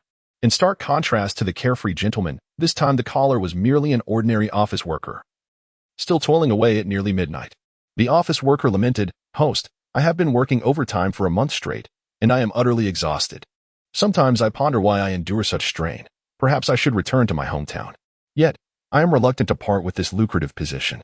He then implored, Could you please advise me whether it is wiser to persist in the bustling metropolis or to venture back to my roots? Sang Feiwan replied, My counsel to you is to lie down and rest immediately. What? The office worker, perhaps dulled by his relentless overtime, appeared momentarily taken aback. Sang Feiwan continued, You have been laboring tirelessly for too long. You must cease your work and rest, or you risk a fatal collapse. Upon hearing this, the office worker hesitated, then burst into laughter. What a jest! Surely one cannot succumb to such a fate so easily. Cease work? Do you realize tomorrow is the deadline for submitting the project? If I do not complete it tonight, the entire department will suffer from my shortcomings. The host, perhaps overwhelmed by the intensity of the moment, felt his heart race. He hastily reached for his cup, downing his 10th cup of coffee for the day, feeling slightly better. I should just continue working. I want to consult you any further. With that, The office worker disconnected the call. Sang Feiwan turned to the viewers. It is inconvenient for me to make calls during the live stream. To the viewers, please call for an ambulance. In approximately 10 minutes, he may experience a heart attack. The address is the 12th floor of the Dongxing East Trade Building. Did the host predict the office worker's impending demise? Is this for real? Given the address was accurately provided, it must be true. Life is at stake. I shall call for an ambulance. What a coincidence. I am also working late at the East Trade Building on the 10th floor. I will go check on that fellow. Brother upstairs, go live and let me see. A few minutes later, one viewer returned. Host, I am back. That fellow is indeed on the 12th floor. I urged him to heed your advice and rush to the hospital, but he remains skeptical and insists on continuing his work. That viewer requested to connect with Sang Feiwan, and she acquiesced. Consequently, the screen revealed the very office worker from earlier. Perhaps feeling his privacy was invaded, he stood in anger, preparing to summon security. Suddenly, he clutched his chest and collapsed in agony. He truly had succumbed. Fortunately, some in the live stream had heeded Sang Feiwan's warning and called for emergency assistance. Almost as soon as he fell, medical personnel arrived, and images of their urgent care filled the screen, leaving the audience in profound shock. Is this truly not a performance? I recently observed the words inscribed on the attire of the medical personnel, Feiwan Hospital. This is the most renowned hospital in Kyoto, situated not far from the Dongmao building. How could this possibly be a fabrication? Initially, I believed the reckless gentleman would surely emerge victorious, yet now I fear he may indeed face dire consequences. The white-collar man was taken away by an ambulance. He should be saved. As for Sang Feiwan, she chose to disregard this matter. She severed the connection from the Dongmao building and re-established contact with a fellow netizen. Isn't the host supposed to provide 3 divinations daily? Why the sudden reconnection? Is today destined for 4? I recognize this individual. She is the flying bird, who received a reading yesterday. I was eagerly awaiting the follow-up on Wang, and indeed, the young lady has appeared. I recall as well. It was my first encounter with a ghost, a spectral dog, and it was quite thrilling. Will we be able to see Wang again today? If all spirits were as endearing as Wang, I would have no fear. Upon seeing Sang Feiwan, the flying bird could hardly contain her eagerness. Host, my boyfriend visited last night. He has a strong aversion to live streaming, which is why I hastily cut off the connection. Little did I anticipate that an incident would occur that very evening. After I ended the video, my boyfriend insisted on staying under the pretense of wanting to keep me company, refusing to leave. The flying bird has always been obedient and traditional in her views. Particularly since they had only recently begun dating, she had previously declined her boyfriend's request to stay over. However, last night, he felt the moment was ripe for further intimacy. The flying bird thought about the spirit of Wang watching from the room. Although it was a dog, it still felt awkward. Thus, she chose to refuse. Yet, at times, men can be even more unreasonable than dogs, driven by primal instincts. They disregard the wishes of their partners. At that moment, a shadow enveloped the man, accompanied by the furious growls of a dog. Before he could recover from his shock, he was bitten and fled in a state of disarray. The flying bird inquired of Sang Feiwan, Host, I could never see Wang before. Even with the methods you taught me, I only caught a fleeting glimpse, unable to even touch it. But last night, why did Wang suddenly manifest? It even injured my boyfriend. He was furious and insisted on hiring a master to exorcise Wang's spirit. I had to explain to him for quite some time before he calmed down. Sang Feiwan's gaze traversed the screen, landing on Wang, who was curled up in a corner behind the flying bird, its spectral form appearing even more fragile than when last observed. Under normal circumstances, a spirit cannot manifest before others unless propelled by overwhelming resentment. However, this would mean that it had prematurely exhausted its spiritual energy. Particularly, animal spirits are inherently weak and cannot endure such expenditure. Wang does not wish for you to be harmed, thus sacrificing itself to protect you. However, if this continues, in less than 3 days, Wang's spirit will dissipate. After hearing this, the flying bird was filled with remorse. It is all my fault, leading Wang to misunderstand. I actually care for my boyfriend. We are considering a future together. I never imagined it would escalate to this point. Host, please assist me. Help Wang to transition peacefully. Sang Feiwan remarked, You say that your relationship with your boyfriend is aimed at marriage, but do you truly know him? Do you genuinely believe that Wang's warnings are merely misunderstandings? Her words left Feiwan perplexed. Host, what do you mean? Is there something wrong with my boyfriend? Sang Feiwan continued, Wang Wang has been signaling a significant crisis. And considering its deep-seated hostility towards your boyfriend, willing to risk everything to drive him away, the only plausible explanation is that your crisis stems from him. How could that be? Feixiang Niao found it hard to believe. Though we have only known each other for a few months, he has treated me exceptionally well. Last night was just a moment of impulsiveness. The saying goes, the one in the thick of it is often the most blinded, while the observer sees clearly. Viewers in the live stream began to voice their opinions. Any relationship forced against a woman's will is illegal, not just your boyfriend, but even a husband cannot do that. Wake up, he's just a scoundrel, worse than a dog. Don't compare scoundrels to dogs. That's an insult to the canine. My heart aches for Wang Wang. Loyal in life and still protective in death. Host, please, save Wang Wang. Don't let such a good dog suffer. At this moment, Feixiang Niao was torn between her love for her boyfriend and her affection for her dog. Yet, she struggled to accept that the man who had shown her such care and made grand promises could harbor ill intentions. Host, it's not that I don't believe you, but I simply cannot fathom how my boyfriend could bring me harm. Last night, he must have acted out of impulse. But he has apologized and promised that it won't happen again. To make amends, he even plans to take me to Southeast Asia for a vacation. Even now, Feixiang Niao continued to defend him, thinking it was true love. In typical cases, Sang Feiwan would offer advice and let it go if unheeded. However, the matter involved a loyal dog-esque spirit, which made it more pressing. Sang Feiwan asked, when your boyfriend visited yesterday, I didn't get a clear look at his face. Do you have a photo of him? Yes. Feixiang Niao eagerly rummaged through her wallet to produce a picture of the two of them together. The man in the photo appeared quite decent, yet his eyes betrayed a sinister quality, suggesting he was not a virtuous character. Host, what do you think? Can you discern anything? Feixiang Niao inquired nervously. From his features, it seems he carries a significant burden of sin, indicative of having committed unlawful acts. Fearing she might not understand, Sang Feiwan rephrased, what I mean is, he has engaged in illegal activities, particularly those involving lives. You mentioned he wants to take you to Southeast Asia? His actions seem to align with illegal dealings in that region. Now that you mention it, I've recently heard of many people being deceived and taken to Southeast Asia. Yes, I've heard of that too. It's truly alarming, especially for women. The fate of those deceived is often tragic. I suggest reporting him to the authorities for a thorough investigation. But without evidence, would the police believe me? How could I report that my fortune-telling revealed my boyfriend's criminality? They would surely deem me insane. What should one do if they cannot report to the authorities? Should they wait for their boyfriend to betray them before seeking help? That would be too late. The flying bird, though taken aback, is not foolish and has learned to be cautious. I have a classmate who is a police officer, and I have asked him to investigate. If he truly is a villain, my classmate will undoubtedly take action against him. But what about Wang Wang? Can the host offer spiritual assistance? Sang Feiwan remarked. Wang Wang can hold on for another 2 days. I will come to see you after dark tomorrow night, until the situation is clarified. It is best for you not to meet your boyfriend again. The flying bird expressed her gratitude profusely and sent her address via private message. To facilitate communication, Sang Feiwan added her on WeChat. She initially intended to discuss travel expenses, but was quickly sent 5 cloud whale tokens by the other party. This is for travel costs. After everything is resolved, I will send a token of appreciation. Sang Feiwan felt a pang at the thought of the platform taking half of her commission. Yet she needed to maintain her aloof persona and refrain from commenting.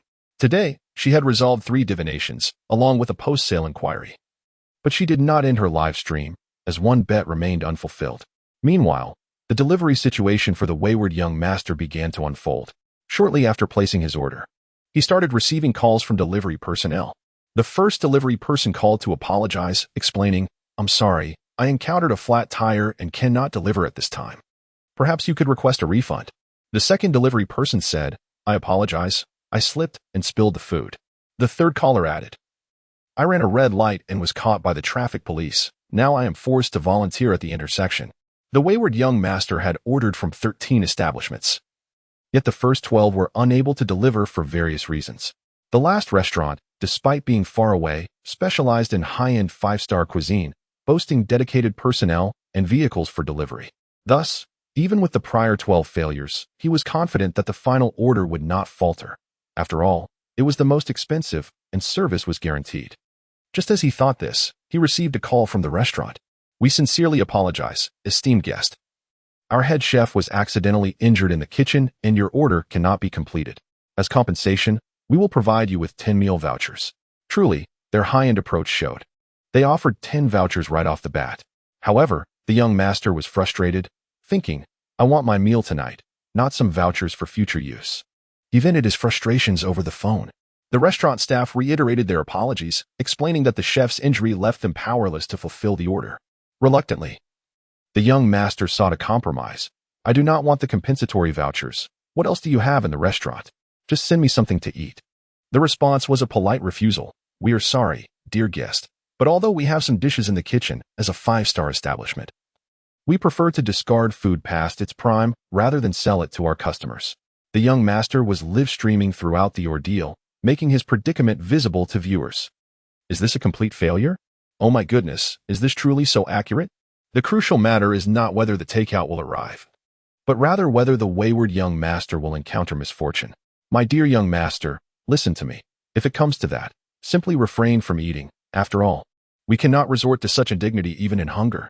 Yet the question remains, can one endure perpetual hunger? If one meal is missed, what of the next? I have an unsettling premonition that if this prophecy does not come to pass, the wayward young master shall surely find himself without sustenance. I have just emerged from a live stream where an oracle saved a life through divination. Young master, though I am indeed one of your admirers, it seems you have truly stumbled upon a formidable obstacle this time. Perhaps you should inquire with the oracle if she possesses any means to avert your impending misfortune. In light of the repeated failures of the delivery service, the online community amusingly suggests that he seek assistance from that charlatan. How absurd. What kind of person would he be to solicit help from such a woman? Despite having endured a series of unfortunate events, he merely perceives himself as unlucky. With over a dozen failed delivery attempts, he could easily place another 100 orders or even hire someone to procure groceries and prepare meals for him. After all, he is not short on funds and refuses to believe he cannot secure a single meal. Just as he was preparing to reorder, his phone rang unexpectedly. It was the delivery person, who had just been penalized for running a red light and was now serving as a volunteer. I've completed my volunteer duties. Do you still want your takeout? Overjoyed, the young master exclaimed. Yes, yes, yes. All right, wait for me 5 minutes. I'll be there shortly. After hanging up, he felt a surge of confidence, addressing his viewers. I told you it wasn't so ominous. It's impossible for not a single order to arrive. Stay tuned, as I am about to expose the charlatan's deceit. Prepare to witness her downfall. Feeling elated with this unexpected turn of events, he continued to chat animatedly in the live stream. 5 minutes later, the delivery person called again. I've arrived at your community's entrance, but it's too late. The security 1T let me in. You'll need to come collect the takeout. I'm waiting right outside. I'm on my way. Even as he stepped outside to retrieve his meal, the young master held his phone, determined to allow his viewers to witness his triumph over the charlatan's lies. His villa was not far from the community entrance, and after a brief stroll, he successfully acquired his delivery. He waved the takeout in front of the camera. Do you see this? I have successfully retrieved my meal. I'm going home to feast now. Take a guess at what I ordered. Perhaps you'll guess more accurately than that charlatan. Haha. Perhaps feeling overly triumphant, or perhaps due to the dim lighting of the community. He stumbled on the steps and fell spectacularly. Indeed, he fell quite literally into a rather unpleasant situation, landing squarely in the middle of the path. As fate would have it, his mouth met with the ground in an unfortunate kiss, and the phone, which had also fallen, captured this moment of humiliation in full view of the audience. This truly came to pass. It's astonishing. Just a moment ago, I believed that the young master of defiance had emerged victorious, only to be met with such an unexpected turn of events. I apologize, noble sir. Despite the unfortunate nature of your predicament, I could not help but let out an undignified snort of laughter. I had never placed faith in divination. Yet now I find myself compelled to do so. Otherwise, I fear I too may suffer a similar fate. Ha. Nonetheless, I still suspect this is all an act. How could such coincidences truly exist? To the individual above, cease your nonsensical chatter. What sort of person is this young master of defiance? Capable of participating in such a charade? Moreover, to truly endure such humiliation, it's utterly revolting. The young master of defiance yearned to utter a curse. Damn it. Which wretched dog is so cruel? Yet, before a single word could escape his lips, an indescribable odor enveloped him, and he lost control. Following this, his live stream abruptly ended in utter disgrace, leaving him too embarrassed to ever return. He was a prominent internet celebrity with millions of followers, and his sudden disappearance drew a throng of curious onlookers to Sang Feiwan's live stream. Some viewers recounted the earlier incident, while others inquired about the divination. Fans noted that the fortune-telling for the day had concluded, and some wondered if she would showcase any talents if the stream continued without divination. The chat was bustling with activity, and the online viewer count surged to over 100,000, resembling the traffic typically reserved for top-tier live streams. Sang Feiwan glanced at the time and declared, "I am awaiting the stakes of the bet. I shall stream for another 30 minutes. I possess no particular talents, so feel free to converse among yourselves." With that, she ceased to respond to queries in the chat and instead indulged in a variety of snacks she had purchased from a nearby supermarket, captivated by their assortment. After streaming for several hours, hunger struck, and she began to showcase her haul, causing her viewers to lament their own cravings, eagerly inquiring about her snacks and whether she would be selling them. Throughout the stream, numerous fans showered her with gifts, ranging from inexpensive lollipops to extravagant whale-themed items. However, soon everything was overshadowed by a dazzling golden light, followed by the gradual rise of a radiant sun, illuminating the entire platform. This was succeeded by another sun, a third, and then a fourth. The young Master of Defiance has gifted 10 solar divine lights. The solar divine light is the most expensive gift on the Whale Live platform. Valued at 5,000 yuan each, 10 amounts to a staggering 50,000. Furthermore, it garners platform-wide announcements, a mark of great honor. Thus, the young Master of Defiance ascended to become Sang Feiwan's top supporter. However, after bestowing his gifts, he silently logged off. The viewers erupted once more. The young Master of Defiance has conceded. What was promised as whale-themed gifts has transformed into solar divine lights. And he gifted 10 at once. Truly the privilege of a wealthy heir. Wait, the ancestral call has yet to be made. Young Master of Defiance, come back. We await your words. To bestow such an abundance of gifts is merely a way to buy face. After all, he is a super-rich second-generation heir. How can he so casually call upon ancestors? Having already endured such humiliation, what face is left to salvage? At that moment, it is likely that many recorded the scene, as the once carefree young master had become the butt of jokes, evoking laughter from all. Sang Feiwan, having indulged in snacks and received all her gifts, waved goodbye to her fans, announcing her departure from the live stream. "I shall be signing off now. See you tomorrow, and do remember to follow me." With that, she exited the broadcast. As for the ancestral grandmother she had not managed to call out, she was unperturbed, knowing she would eventually repay the favor. Thanks to the carefree young master, her live stream performance surpassed that of the previous night. Over the course of the broadcast, Sang Feiwan amassed gifts valued at over 72,502, resulting in a net income of 36,251 yuan after cashing out. Her fan base surged to an impressive 100,000, and the growth continued. Previously, many fans had doubted the authenticity of her fortune-telling, suspecting it was merely an act, but after tonight's display, most had begun to place their trust in her. The simultaneous increase in both her follower count and their trust resulted in a purer and more abundant belief, enriching the spiritual energy she could cultivate. In the past, Sang Feiwan had diligently studied, her eyes straining to the point of severe myopia, often donning unattractive black-framed glasses, coupled with years of hard work leading to hormonal imbalances. Her skin had been rough and plagued by blemishes. However, after a night of meditative practice, the pure spiritual energy expelled the impurities surrounding her, transforming her completely. Most notably, her skin improved dramatically, with all blemishes vanishing, leaving her with a fair and delicate complexion that all women would envy, akin to that of an infant. Her eyesight had also restored, enabling her to see further and clearer than most. Upon removing her glasses, she had become an entirely different person. Now, her demeanor exuded a cool elegance, her fair skin and striking beauty marking her as a quintessential beauty. As a practitioner of the mystical arts, Sang Feiwan did not place a high value on adornment, yet maintaining a clean and crisp appearance was essential. Previously, she had opted for inexpensive clothing, often continuing to wear garments that had lost their shape rather than replacing them. Now, she was determined not to compromise her comfort and style. Sang Feiwan ventured to the nearest shopping mall and spent hours browsing, yet found nothing to her liking.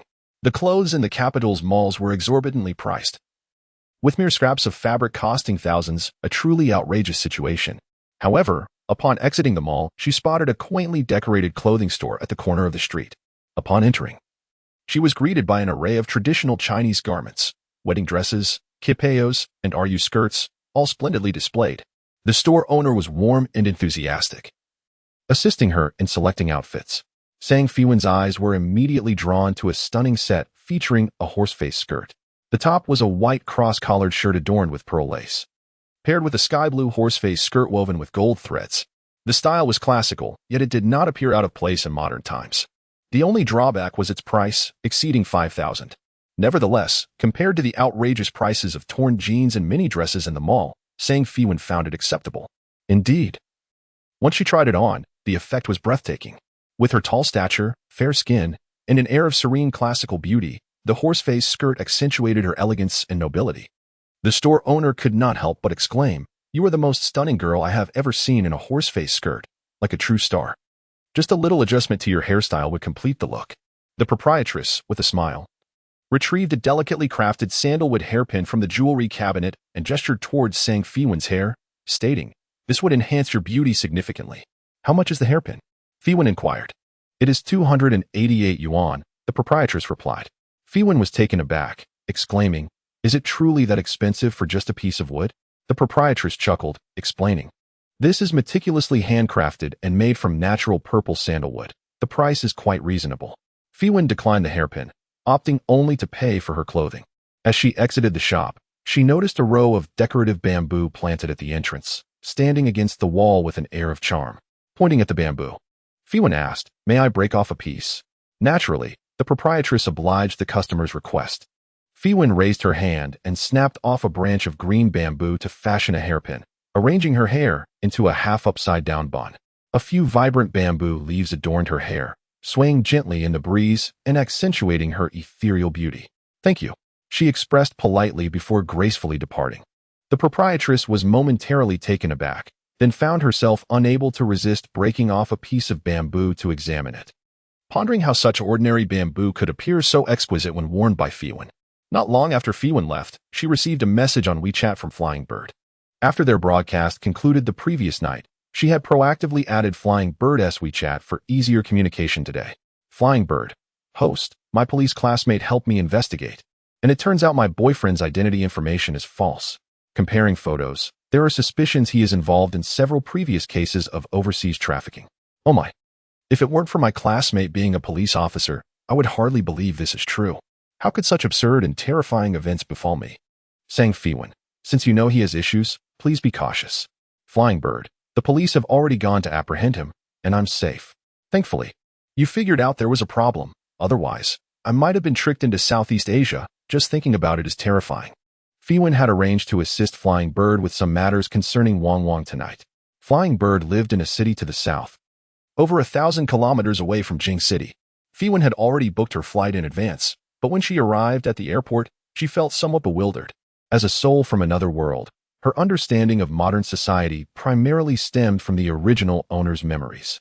The issue was that the former Sang Feiwan had never flown before, leaving the current Feiwan completely unfamiliar with the airport and boarding procedures. Standing in the vast airport hall, surrounded by throngs of people, she hesitated, contemplating whether to ask someone for help. Would that make her appear unsophisticated? Just then, a familiar face emerged from the crowd, although disguised with sunglasses and a mask. His strikingly flamboyant red hair made him stand out like a beacon. This eye-catching figure was Bai Jun, known online as the Unruly Young Master. As a wealthy second-generation internet celebrity, his recent live broadcast had catapulted him to fame, significantly increasing his follower count, with many sharing clips of his rather embarrassing moments from last night's stream across the internet. A multitude of netizens left comments beneath his Weibo post, eagerly anticipating his next performance. The wayward young master, having lived 24 years, had never experienced such humiliation. Not only did the online community mock him, but even his companions in the capital reached out with concern. Realizing his time in the capital was limited, the young master hastily gathered his belongings, preparing to retreat to a smaller city in the south for a while. The unfortunate turn of events he faced was entirely due to the fortune-telling woman. Just as he thought of Sang Feiwan, he unexpectedly encountered a woman who bore a faint resemblance to someone he couldn't quite place. As the heir of Starry Sky Entertainment, he had encountered countless beauties, yet none compared to the enchanting figure before him. The women he had previously met, though beautiful, often relied on makeup and adornment. In contrast, this woman's face was unadorned, revealing her naturally fair skin and striking features, with rosy lips and pearly teeth. Particularly captivating were her eyes, which possessed the innocence and clarity of youth, yet held a wisdom that seemed to penetrate the world's complexities, complemented by her ethereal aura, akin to a celestial being who had wandered into the mortal realm. The young master, momentarily forgetting to conceal his identity, removed his sunglasses and asked in a daze, "My lady, have we met before?" Sang Feiwan smiled subtly. "Was the meal yesterday to your liking?" In an instant, the illusion of beauty shattered, leaving only a sense of dread. "Why, you are that fortune-teller," Sang Feiwan solemnly corrected. "I never speak recklessly in my readings. How can you label me as a charlatan?" The young master silently donned his sunglasses again, muttering farewell. He attempted to flee, but was yanked back by Sang Feiwan, who grasped him by the collar with surprising strength. Confounded, he wondered how this petite girl, significantly shorter than him, could so easily pull him back like a chick. "Let go. How can you possess such strength? What do you want from me? This is quite embarrassing." "Very well, I shall stay. Let us converse." Only then did Sang Feiwan release him. "You have only fulfilled half of our wager from last night. What about the remainder?" The young master, with a mournful expression, replied, "I generously rewarded you several times over." "Can we not let that go?" Sang Feiwan insisted. "That is not acceptable." Despite her exquisite beauty and noble demeanor, the intensity of her gaze instilled a profound sense of pressure upon him. Surveying his surroundings, the young master lowered his voice reluctantly and exclaimed, "Great-grandmother." After uttering this, he attempted to slip away, vowing to never encounter her again. However, after taking just a few steps, he was once again pulled back by Sang Feiwan. Growing irritated, he protested, "Could you refrain from dragging me around? This is quite humiliating in public." Sang Feiwan inquired, "Are you headed to Jianchan?" "How do you know?" He replied. "I calculated it," she said. "Perfect timing. We can travel together." Am I allowed to refuse? Upon receiving an unwavering glance from her, he understood that refusal was not an option. Having found a free volunteer, with their assistance, Sang Feiwan successfully navigated the cumbersome procedures of ticket collection, boarding pass exchange, and security checks. The unrestrained gentleman was initially reluctant to accompany her, only to later discover, to his astonishment, that she had never flown before and was utterly unfamiliar with the boarding pass exchange. He could not help but burst into laughter, exclaiming, "So you clung to me all this way simply because you've never been on an airplane? Ha ha ha. Can you believe there are still people who haven't flown? What transport have you taken before? Surely not the green-skinned train. Ha ha ha." Despite being ridiculed, Sang Feiwan remained unperturbed, responding calmly, "I traveled by sword." The gentleman, taken aback, raised an eyebrow in confusion. Sang Feiwan was seated in economy class, while the gentleman occupied first class. However, it wasn't too long before he changed his seat, graciously moving closer to her. "I am still a bit curious. Can you truly calculate anything?" he inquired. Sang Feiwan replied, "The events of last night were perhaps the most compelling evidence, were they not?" The gentleman quickly glanced around, ensuring no one was paying attention, before lowering his voice. "Could we refrain from discussing that matter? I happened to scroll through my phone earlier and stumbled upon recordings of your previous fortune-telling sessions. Were those genuine? Not staged? And what about that dog named Wawang? Is that real as well? So, your journey to Jianqing is to guide the spirit of that dog?" His excitement grew. "I have never encountered a ghost in my life. Take me along to witness it." Sang Feiwan cast him a dispassionate glance, cautioning, "This endeavor is anything but simple.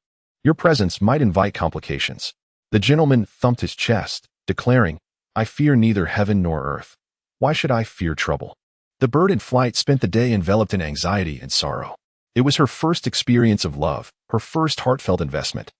The person she believed she would share her life with had suddenly transformed into a suspect criminal, with ulterior motives lurking behind every approach. This reality was profoundly difficult for her to accept, yet acceptance was unavoidable. She secluded herself in her room, weeping throughout the day, devoid of appetite. At that moment, her phone rang, revealing a call from a classmate who was a police officer. Sun Jindong fled during his arrest and injured 2 of our colleagues. We apprehended one of his accomplices. Has he contacted you today? The bird in flight felt a surge of anxiety at the news and hastily replied, "He hasn't reached out to me. How did he manage to escape? You must capture him. Rest assured, a citywide manhunt is underway. He won't get away. However, he is extremely dangerous now. If he does contact you, inform me immediately." "Understood." Just as the call ended, there was a commotion outside her door. Peering through the peephole, she was startled to see her perilous boyfriend, Sun Jindong, Panic surged through her, and she hid behind the door, too frightened to respond. Suddenly, she heard the sound of a code being entered. In her previous trust, she had even given him access to her home code. Realizing his dubious nature had come too late, she had forgotten to change the password amidst her sorrow. The door clicked open, and their eyes met for a fleeting moment before Sun Jindong forcefully slammed the door shut. Fei, did you call the police on me? The man's face was etched with sorrow, as if he himself were the victim in this scenario. Though the bird in flight is filled with trepidation, certain inquiries must be posed at this juncture. What is the true purpose of our romance, you and I? You spoke of taking me on a journey to Southeast Asia. Is it your intent to never allow me to return? Sun Jindong, how many hearts have you deceived? How can you possess such a lack of conscience? Indeed, my initial intention was to ensnare you. A woman in that place could fetch a considerable sum. However, after becoming involved with you, I found myself genuinely enamored. Otherwise, I would not have lingered here for so long. My intention this time is to take you there to settle down in my heart. You are unlike any of the women who came before you. Even now, Sun Jindong continues to attempt to manipulate her. Fei, my love for you is sincere. Come away with me. Let us soar to new heights. I possess numerous ventures abroad that could afford you the luxurious life of a wealthy matron. Do you truly believe I would place my trust in you again? You have utterly sickened me. How could I have been so blind as to fall for a scoundrel like you? As the bird in flight spoke, she retrieved her phone in an attempt to call for help. Sun Jindong violently knocked the device from her grasp, his expression darkening. I have invested months of my time in genuine feelings, and you think to cast me aside? Humph, since you lack foresight. Do not blame me for being unkind. With that, he struck her down and lunged forward, viciously gripping her throat. This scene unfolded before Wang, who watched in silent fury. Enraged, its spectral form emerged, howling as it lunged at the man. Yet, as it neared Sun Jindong, an unseen force repelled it away. Sun Jindong, sensing Wang's presence, turned to sneer at the feeble spirit. Just a beast. Do you truly think you can instill fear in me? Indeed. He had been frightened away by a ghostly dog the previous night. Upon returning to his lair and recounting the incident to his accomplice, the latter happened to possess a set of protective Buddhist beads obtained from a temple, which he urged Sun Jindong to wear. The beads held formidable power.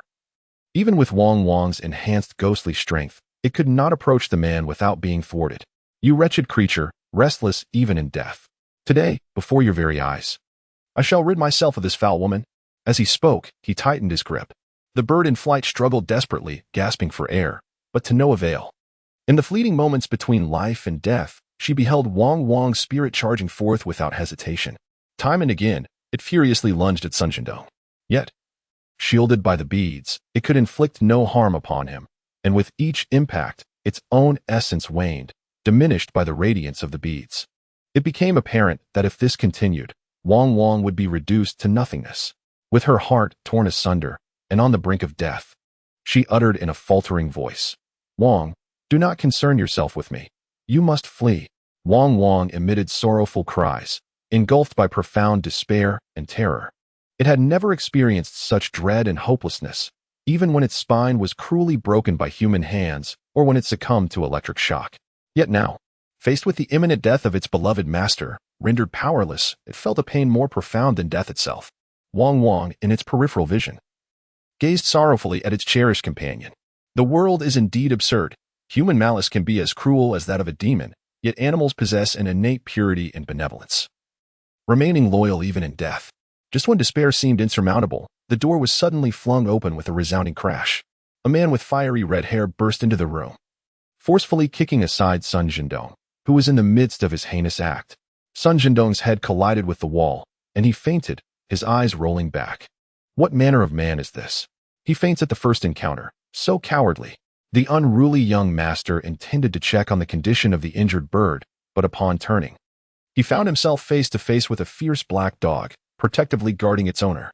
Strangely, the dog's body appeared semi-transparent, devoid of paws, hovering eerily in the air. Although he had mentally prepared himself for the encounter, the sight still nearly caused him to swoon in terror. Is this truly the ghost? What are you standing there for? Call the police, sang Feiwan urged, while she went to assess the bird's condition. The dog, still on high alert when facing the unruly young master, immediately stepped aside and wagged its tail in a friendly gesture as Sang Feiwan approached. The unruly young master felt a surge of displeasure. Can't this wretched dog see that it was I who saved its owner from that man? Why does it show me its teeth yet is so amiable towards her? What gives? The injured bird had succumbed to unconsciousness, and her condition appeared dire. Sang Feiwan pressed a few points on her neck, opening her airways, and the bird gasped for breath, awakening with a start. Upon seeing Sang Feiwan, she initially failed to recognize her due to the stark contrast from her appearance on the live stream. Sang Feiwan introduced herself, saying, "I am the host. My name is Sang Feiwan." The bird, realizing her savior had arrived, began to cry in relief, then quickly remembered the dog and anxiously exclaimed, "Please, check on Wong Wong." Although she was not a practitioner of the mystical arts, she could discern that Wong Wong's spirit was nearly invisible and realized it was on the brink of dissipation. From the corner of her eye, Sang Feiwan suddenly shouted towards the unruly young master, "Watch out." The young master barely had time to react before a knife was pressed against his throat. Sun Jindong, who had regained consciousness after being knocked out, seized the unruly young master in a desperate bid to escape. Previously brimming with bravado, the young master now turned pale, shouting to Sang Feiwan, "Help me. Sang Zhu. Please save me. I don't want to die." Sang Feiwan replied, "The police are on their way. Do not resist any further." Sun Jindong, his eyes filled with fury. "Cursed, damn it, you're that meddlesome host, aren't you? If it weren't for you, this foolish woman wouldn't have exposed me. Today, you either let me go, or we all perish together." "Perish together?" Sang Feiwan chuckled softly. "You think you are worthy of that?" In an instant, she moved, and Sun Jindong failed to comprehend her actions before she had seized his wrist, the sound of a bone snapping echoing in the air. The knife slipped from his grasp, falling directly onto the young master's foot. The next moment, a blood-curdling scream erupted. "Ah, my foot. I'm crippled. Crippled." As Sang Feiwan bound Sun Jindong, the unruly young master continued to wail. With a brusque toss, she directed him towards the unruly young master, admonishing, "Silence. Keep an eye on him. Should any more trouble arise, I shall not come to your aid." Despite the tears lingering at the corners of his eyes, the unruly young master fell silent under her stern gaze, sitting there with a pitiful expression. The crisis had been averted. The next step was to guide the spirit. Wong Wong's essence had weakened to the brink of dissolution, already beginning to disperse. Sang Feiwan fixed her gaze upon Wong Wong's ghost, reciting the soul-releasing incantation with haste. Each word she uttered transformed into tangible golden characters that descended upon Wong Wong's spirit, aiding in the restoration of its ethereal strength. Before long, the almost imperceptible spirit began to coalesce once more beneath the sacred golden light. Sang Feiwan ceased her incantation and addressed Wong Wong. "You are now a departed soul, unable to linger in the mortal realm. After bidding farewell to your master, it is time for you to be reborn." Wong Wong emitted a soft whimper, as if attempting to communicate. Sang Feiwan shook her head, saying, "No, you cannot remain by her side. Each soul has its destiny. You are now a ghost. And even if you were to force yourself to stay, you would not alter much." The soaring bird, though unable to comprehend Wong Wong's words, sensed its reluctance through its demeanor.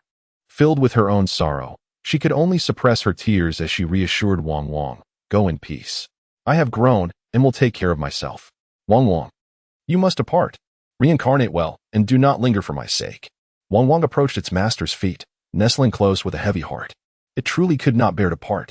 From a tender age, it had been with its master, sharing a decade of joyous companionship. In its youth, it regarded its master as a mother. The happiest moments were when it heard her call, "Dinner time," and it would wag its tail in excitement, devouring its meal with crumbs adorning its face. As it matured, it came to see her as a companion, frolicking and playing together, enduring scoldings side by side. There was a time when its master had to stay at school, leaving home for several days. The dog could not grasp the concept of boarding school and, seeing her absence, feared she might have encountered danger while hunting, anxiously pacing until her safe return, at which point it would leap upon her in joyous relief.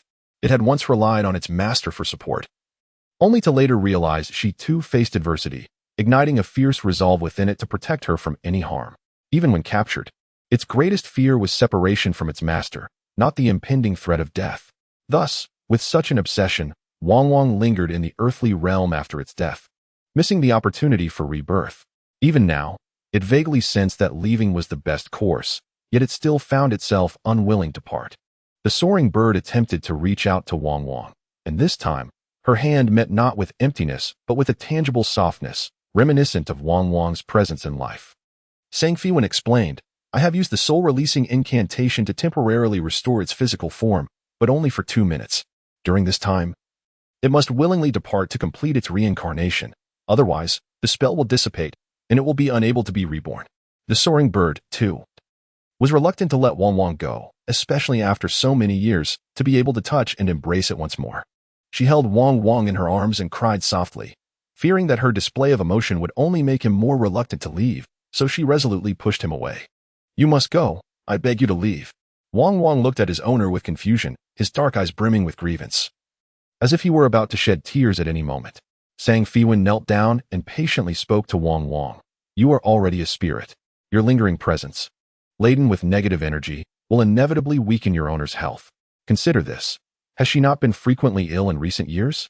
Wang Wang's dark eyes stared blankly at Feiwan, then turned to glance at his owner, suddenly comprehending the situation. Feiwan gently patted his head. Wang Wang, let me help you depart. The incantation for guiding spirits was recited once more, and a brilliant golden light enveloped Wang Wang, dazzling to the point of being blinding. In a moment, Feiwan halted the spell, the radiance faded, and the room returned to its original state, with only Wang Wang's absence remaining. It was as if everything that had transpired was merely a fleeting dream. The fluttering bird paused for a moment before murmuring, He has left? Feiwan nodded, reassuringly. Do not worry. He has committed no wrong, and will reap good fortune in his next life. That is good, she muttered. Yet tears of sorrow flowed uncontrollably down her cheeks. Wang Wang, I shall truly never see you again in this lifetime. May you find peace and happiness in the next. Before long, the police arrived. Sun Jiandong was apprehended. Upon investigation, it was revealed that he was implicated in several fraud cases and human trafficking. He had secretly returned to the country intending to execute one final scheme, but as fate would have it, the law's net is vast and inescapable. Meanwhile, the reckless young master was placed onto an ambulance. Just before leaving, he belatedly recalled something and questioned Feiwan. Did you foresee that I would be injured? Which is why you said such things to me on the plane. Feiwan looked at his bloodied foot and nodded. The reckless young master, with a mournful expression, lamented. Then why didn't you just say it outright? If I had known, I could have been cautious and avoided this harm. Feiwan replied softly. Some calamities can be avoided, while others are inevitable. The young master protested. How could it be unavoidable? If you had made it clear, I wouldn't have accompanied you. My foot wouldn't have been stabbed. It hurts so much. Feiwan explained, had you evaded this, Sun Jiandong would have injured that girl instead, and her wounds would have been far more severe. In comparing the two harms, this is already the least detrimental outcome. The young master retorted, so you sacrificed me? He harbored serious doubts that Feiwan was seeking revenge against him, yet he had no evidence to substantiate his claims, though his injury appeared grave. Fortune was on his side. The quality of his leather shoes had shielded him from most of the damage, with only the tip of the blade piercing the surface of his foot. A few stitches and a couple of drips of anti-inflammatory medication at the hospital would suffice for recovery. Just after the stitches were completed, he received a call from his cousin, Kong Shiner. By June, I just saw the video online. What happened? Were you not supposed to challenge them? How did you end up in such a predicament? Now, not only have you failed to tarnish that woman's reputation, but you've also inadvertently helped her gain some fame. The reckless young master, already in a foul mood, found his cousin's accusatory tone only heightened his irritation. Cousin, are you questioning me here? Although Kong Shiner holds a certain disdain for this cousin who is utterly inept and only indulges in frivolities, he is nonetheless the esteemed heir of the Bai family, deserving of some respect. Thus, she softened her tone and said, I harbor no resentment towards you. You detest charlatans, as do I. Which is why I brought this matter to your attention. However, let's not dwell on the past. You should intervene and have the whale platform promptly terminate her account. The reckless young master replied, while it is true that Whale Live belongs to my father, the platform has its own regulations. She has not violated any rules. Arbitrarily canceling her account would tarnish Whale Live's reputation. Kong Shiner found it peculiar that this spendthrift, usually indifferent to propriety, suddenly demonstrated an awareness of upholding the platform's image. This was uncharacteristic of him. She continued to attempt to incite her cousin against Feiwan, insisting, how has she not violated anything? Fooling the public with her pretentious antics, surely that constitutes a breach of conduct. He countered, she does not engage in such antics. She possesses genuine talent. What talent? She pressed. Cousin, I watched your video from last night. It was merely a coincidence. Do not be so gullibly swayed by her. Cousin, out of familial concern, allow me to advise you. Focus on your acting and refrain from meddling in trivial matters. Kong Shiner wished to say more, but the reckless young master had already ended the call. Impatiently waiting nearby, Zhang Qingye inquired, "So, what happened?" Kong Shiner, exasperated, retorted, "An inept fool who accomplishes nothing and only creates more problems. No wonder he is not favored by my uncle." Zhang Qingye asked, "Did he refuse to help? What should we do now?" Sang Feiwan's fanbase is rapidly expanding, and her online influence is growing. If she continues to spout nonsense, I am finished. Perhaps I should confront her personally to ascertain her intentions. Kong Shiner scoffed disdainfully. Such a woman either seeks to extort a fortune from you or hopes to rekindle old flames, especially now that you have become a popular figure. Any drama you partake in or endorsement you secure yields earnings beyond her wildest dreams. Naturally, she wishes to cling to you. Hearing this, Zhang Qingye quickly affirmed, "Shiner, my heart belongs solely to you. I shall love no one else in this lifetime. I was young and foolish before, but she is now a thing of the past. I believe in you, Qingye. However, if this issue remains unresolved, it will only lead to more troubles." Kong Shiner's eyes sparkled with a sudden idea. "Do you not have a number of devoted fans? Rather than allowing them to pester you, why not have them assist you in this matter?" She smiled. "They always claim they would go to great lengths for you. It is time to let those fools take action." After Sang Feiwan completed her ritual for the departed spirit of Wang Wang, it was already late, and unable to return to Kyoto. She decided to book a room at a nearby hotel to conduct her live stream. Having not logged in all day, she was pleased to see her follower count had surged by several tens of thousands. By the time she began her broadcast, she had amassed a total of 150,000 followers. The live stream quickly attracted a large audience, with over 50,000 viewers online just 10 minutes in, a sure sign of a burgeoning internet star. And the numbers were still climbing. Wait, has the host changed? Why has the background changed, and why does the host appear different? No, the host's features remain unchanged. It is merely her hairstyle and attire that have transformed. But how could she have gone from looking ordinary to resembling a goddess? Ah, I see now that the host is truly beautiful. Yet, how can a person suddenly become so stunning? The previous comments were rather foolish. The live broadcast has never lacked for beautiful women. With beauty enhancement effects at their peak, even the most unappealing can be transformed into a goddess. This host is a true talent, not just a pretty face. We should focus more on her fortune-telling abilities. I used to doubt the authenticity of her readings. But today I stumbled upon 2 news articles online. Roommate arrested for 3 years of deceptive marriage fraud while disguised as a woman, and man nears death from overwork in Dongmao building. Both of which align perfectly with yesterday's connections. Now I genuinely believe. I have even more faith in the unfettered gentleman. After all, no one would willingly endure such humiliation for an act. Haha, the unfettered gentleman's reputation is inescapable. I wonder if he will be dubbed the gentleman who endures humiliation? Within a hospital room, the unfettered gentleman initially intended to contribute to the conversation, but upon witnessing netizens mocking him once again, he angrily deleted his intended remarks. At that moment, the screen illuminated brilliantly as the sun god effect appeared consecutively 10 times, nearly blinding the viewers. Flying Bird rewards the sun god effect 10 times. After Sang Feiwan had completed her ritual for Wang Wang, Flying Bird wished to offer her some compensation. Sang Feiwan stated that yesterday's gifts were sufficient, so she declined further offerings and departed. Although Flying Bird was not particularly affluent, she felt immense gratitude towards Sang Feiwan and consequently pursued her into the live broadcast room, gifting a total of 50,000 yuan.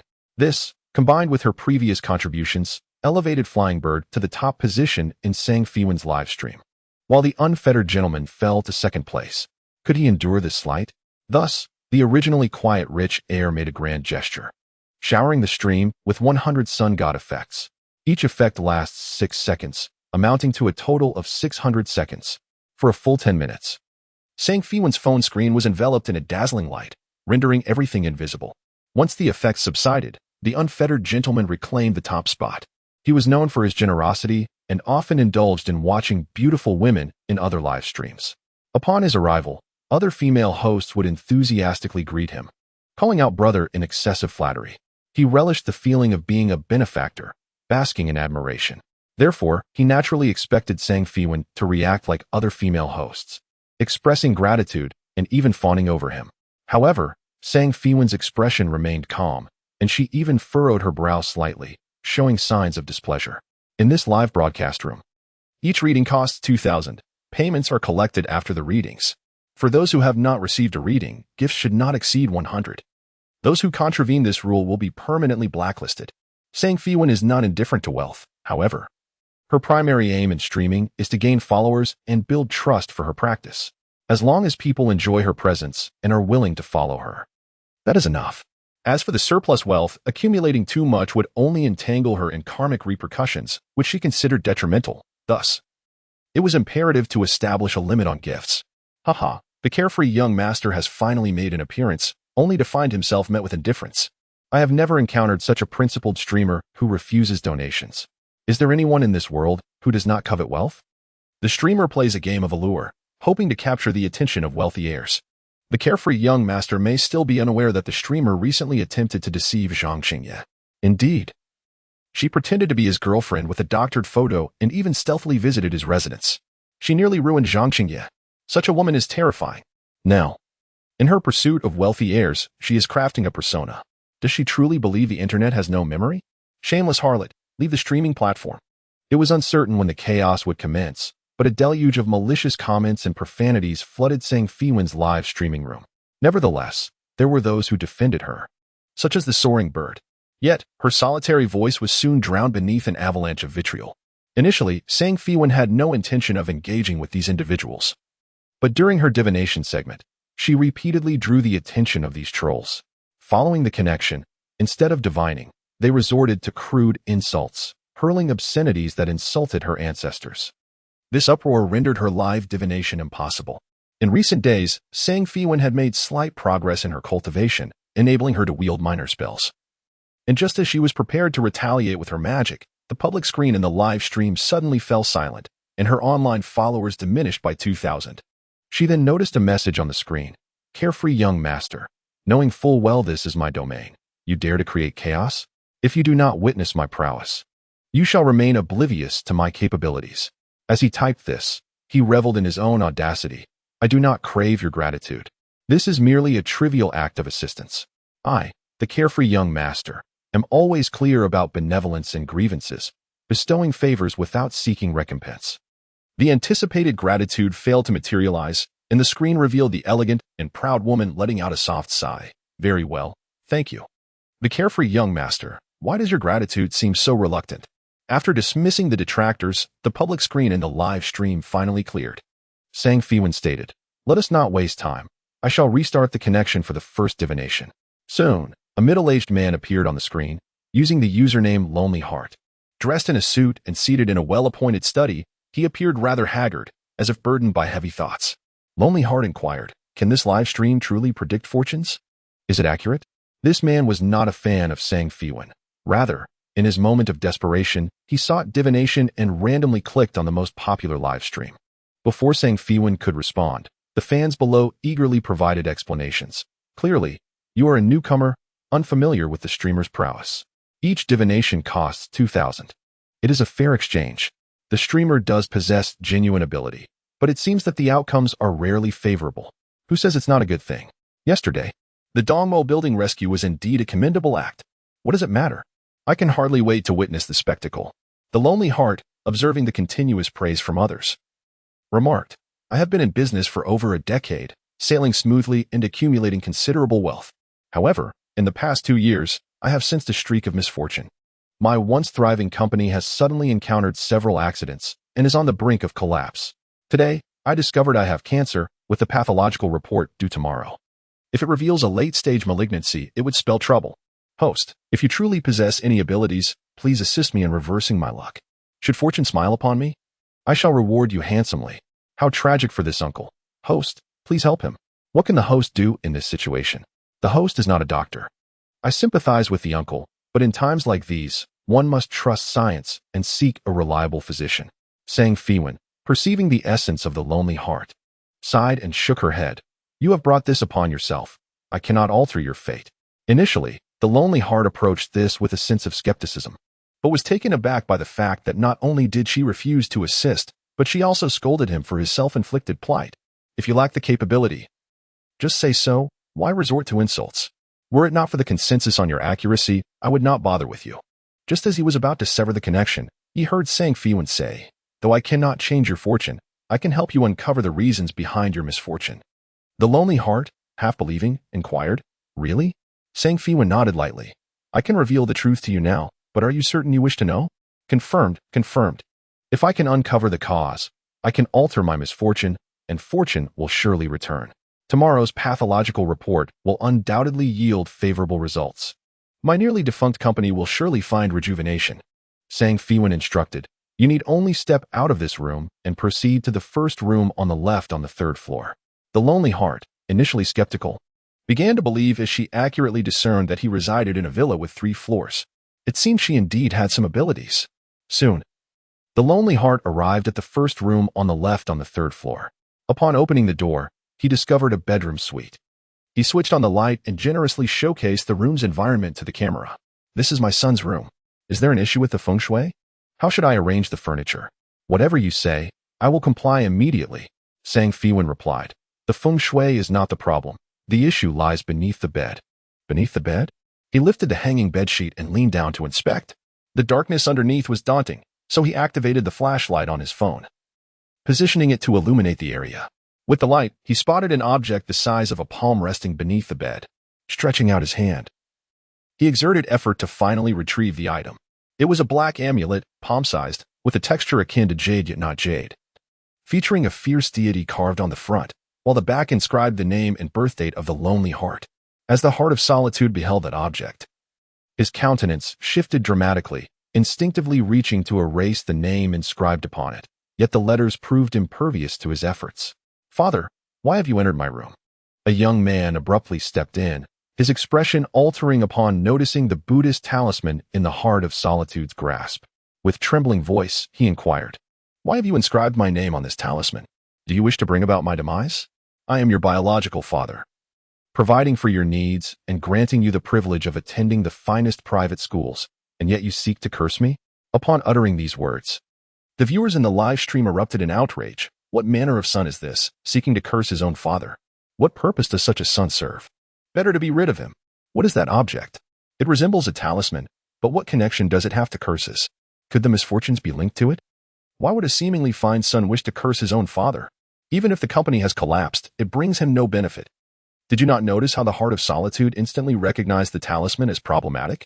If it were me, I would have taken it for an ordinary ornament. In the frame, the young man gazed at his biological father with resentment. Why? Do you not understand? This talisman of misfortune was sought by you. The heart of solitude staggered back. Father, it was a time of desperation. We were impoverished, creditors constantly at our door, and I was left with no options. I know I have wronged you, and all I possessed, the company, my entire fortune, was meant to be yours. Your wealth was purchased with my mother's life. I have no interest in it. The son bellowed. Years ago, it was you who accrued gambling debts and fled. The creditors harassed us, leaving my mother and me in perpetual unrest. Then, you returned, prosperous, having settled all debts and thriving in business. Yet soon after your return, my mother fell ill, and I witnessed her gradual decline, her vitality fading away. I always believed her misfortune led to her early demise. It was only years later, upon discovering this talisman in your room, that I learned of its true nature, with my mother's name and birth date inscribed upon it. By inscribing the names and birth dates of loved ones on such a talisman, all misfortune can be transferred, granting one prosperity and wealth. You shifted all ill fortune onto my mother to secure your own fortune, and in doing so, you caused her death. Alas, the talisman's efficacy endures only for a cycle of 12 years. Once the name fades, a new inscription can commence the cycle anew. You bartered my mother's life for 12 years of wealth. Thus, I shall employ the same method against you. I want you to experience the taste of betrayal and the weight of misfortune upon your family. You ungrateful wretch. The heart of solitude, in a fit of fury, hurled the talisman at his son. The son deftly tilted his head, narrowly evading the blow. As the amulet fell to the ground, it shattered with a crisp sound, breaking into countless pieces. Is it broken? The lonely heart paused momentarily, then suddenly burst into laughter. If it's shattered, could my misfortunes be lifted as well? A detached voice emanated from the phone. Regrettably, although the misfortune amulet is rendered useless upon breaking, the contracts previously established remain intact. Each contract lasts for 12 years, granting prosperity to the beneficiary, while the bearer of misfortune is doomed to relentless calamity. Silence. Just be quiet. The lonely heart, exasperated, attempted to turn off the phone, but slipped and crashed against the bedpost, losing consciousness. Dad? Father? Hold on. I'll call for an ambulance. I will save you. For I want you to live as long as possible to truly experience the weight of misfortune. Just before the screen cut out, the son's final words sent chills down the spines of the viewers in the live stream. My heavens, such an evil thing as a misfortune amulet actually exists. To ensure one's own fortune at the expense of a loved one's continuous misfortune is truly chilling. Can I say the son is doing well? Seeking revenge for his mother, letting the scoundrel father taste the bitterness of misfortune. Such a man deserves to perish. His wife is so unfortunate. Host, will his son truly enjoy 12 years of good luck? Where did this item come from? I'm not interested. I'm merely curious. Noticing the audience's intrigue regarding the misfortune amulet, Feiwan elaborated, such items are certainly not unique, yet I advise everyone to steer clear of them if encountered. The misfortune amulet may appear to benefit the user, but it sows the seeds of karmic retribution. For instance, the lonely heart serves as a prime example. Previously, people deemed discussions of karma as mere self-comfort for the weak. However, witnessing the events surrounding the lonely heart has prompted deeper contemplation. Sometimes, it's not that retribution does not occur, it's simply that the timing is not right. The next reading commenced as the number of viewers in the live stream continued to rise, leading to fierce competition for participation, yet the chances of being selected diminished. I am an old fan, having followed since the first live stream, and I was so engrossed in the spectacle that I forgot to participate. An opportunity once presented itself to me, but I did not cherish it. If given another chance, I would tell the host, pick me. Host, look at me. I'm your loyal fan. Please choose me. I'm an elderly woman. Let me have my turn. Respect your elders. Didn't your parents teach you? An old woman types so swiftly? What a fade, lacking any shame. Feiwan initiated another connection. And the small screen in front of the camera revealed an elderly woman with graying hair, around 60 years of age. Her online name evoked nostalgia, Grandma longing for grandchildren. Grandma longing for grandchildren peered at the camera and suddenly exclaimed with delight, "Oh, did I really get picked? It seems my grandson is in luck." Next to her stood a girl of about 10, her granddaughter, who had been summoned to assist with typing. The little girl, impatient, remarked, "Just say what you need to say to the host. I'm going to finish my homework." Madame Pan, longing for her granddaughter to depart, turned to Feiwan with a smile, saying, "I watched your live stream yesterday. It was remarkably accurate. Could you assist me with a divination?" Feiwan inquired.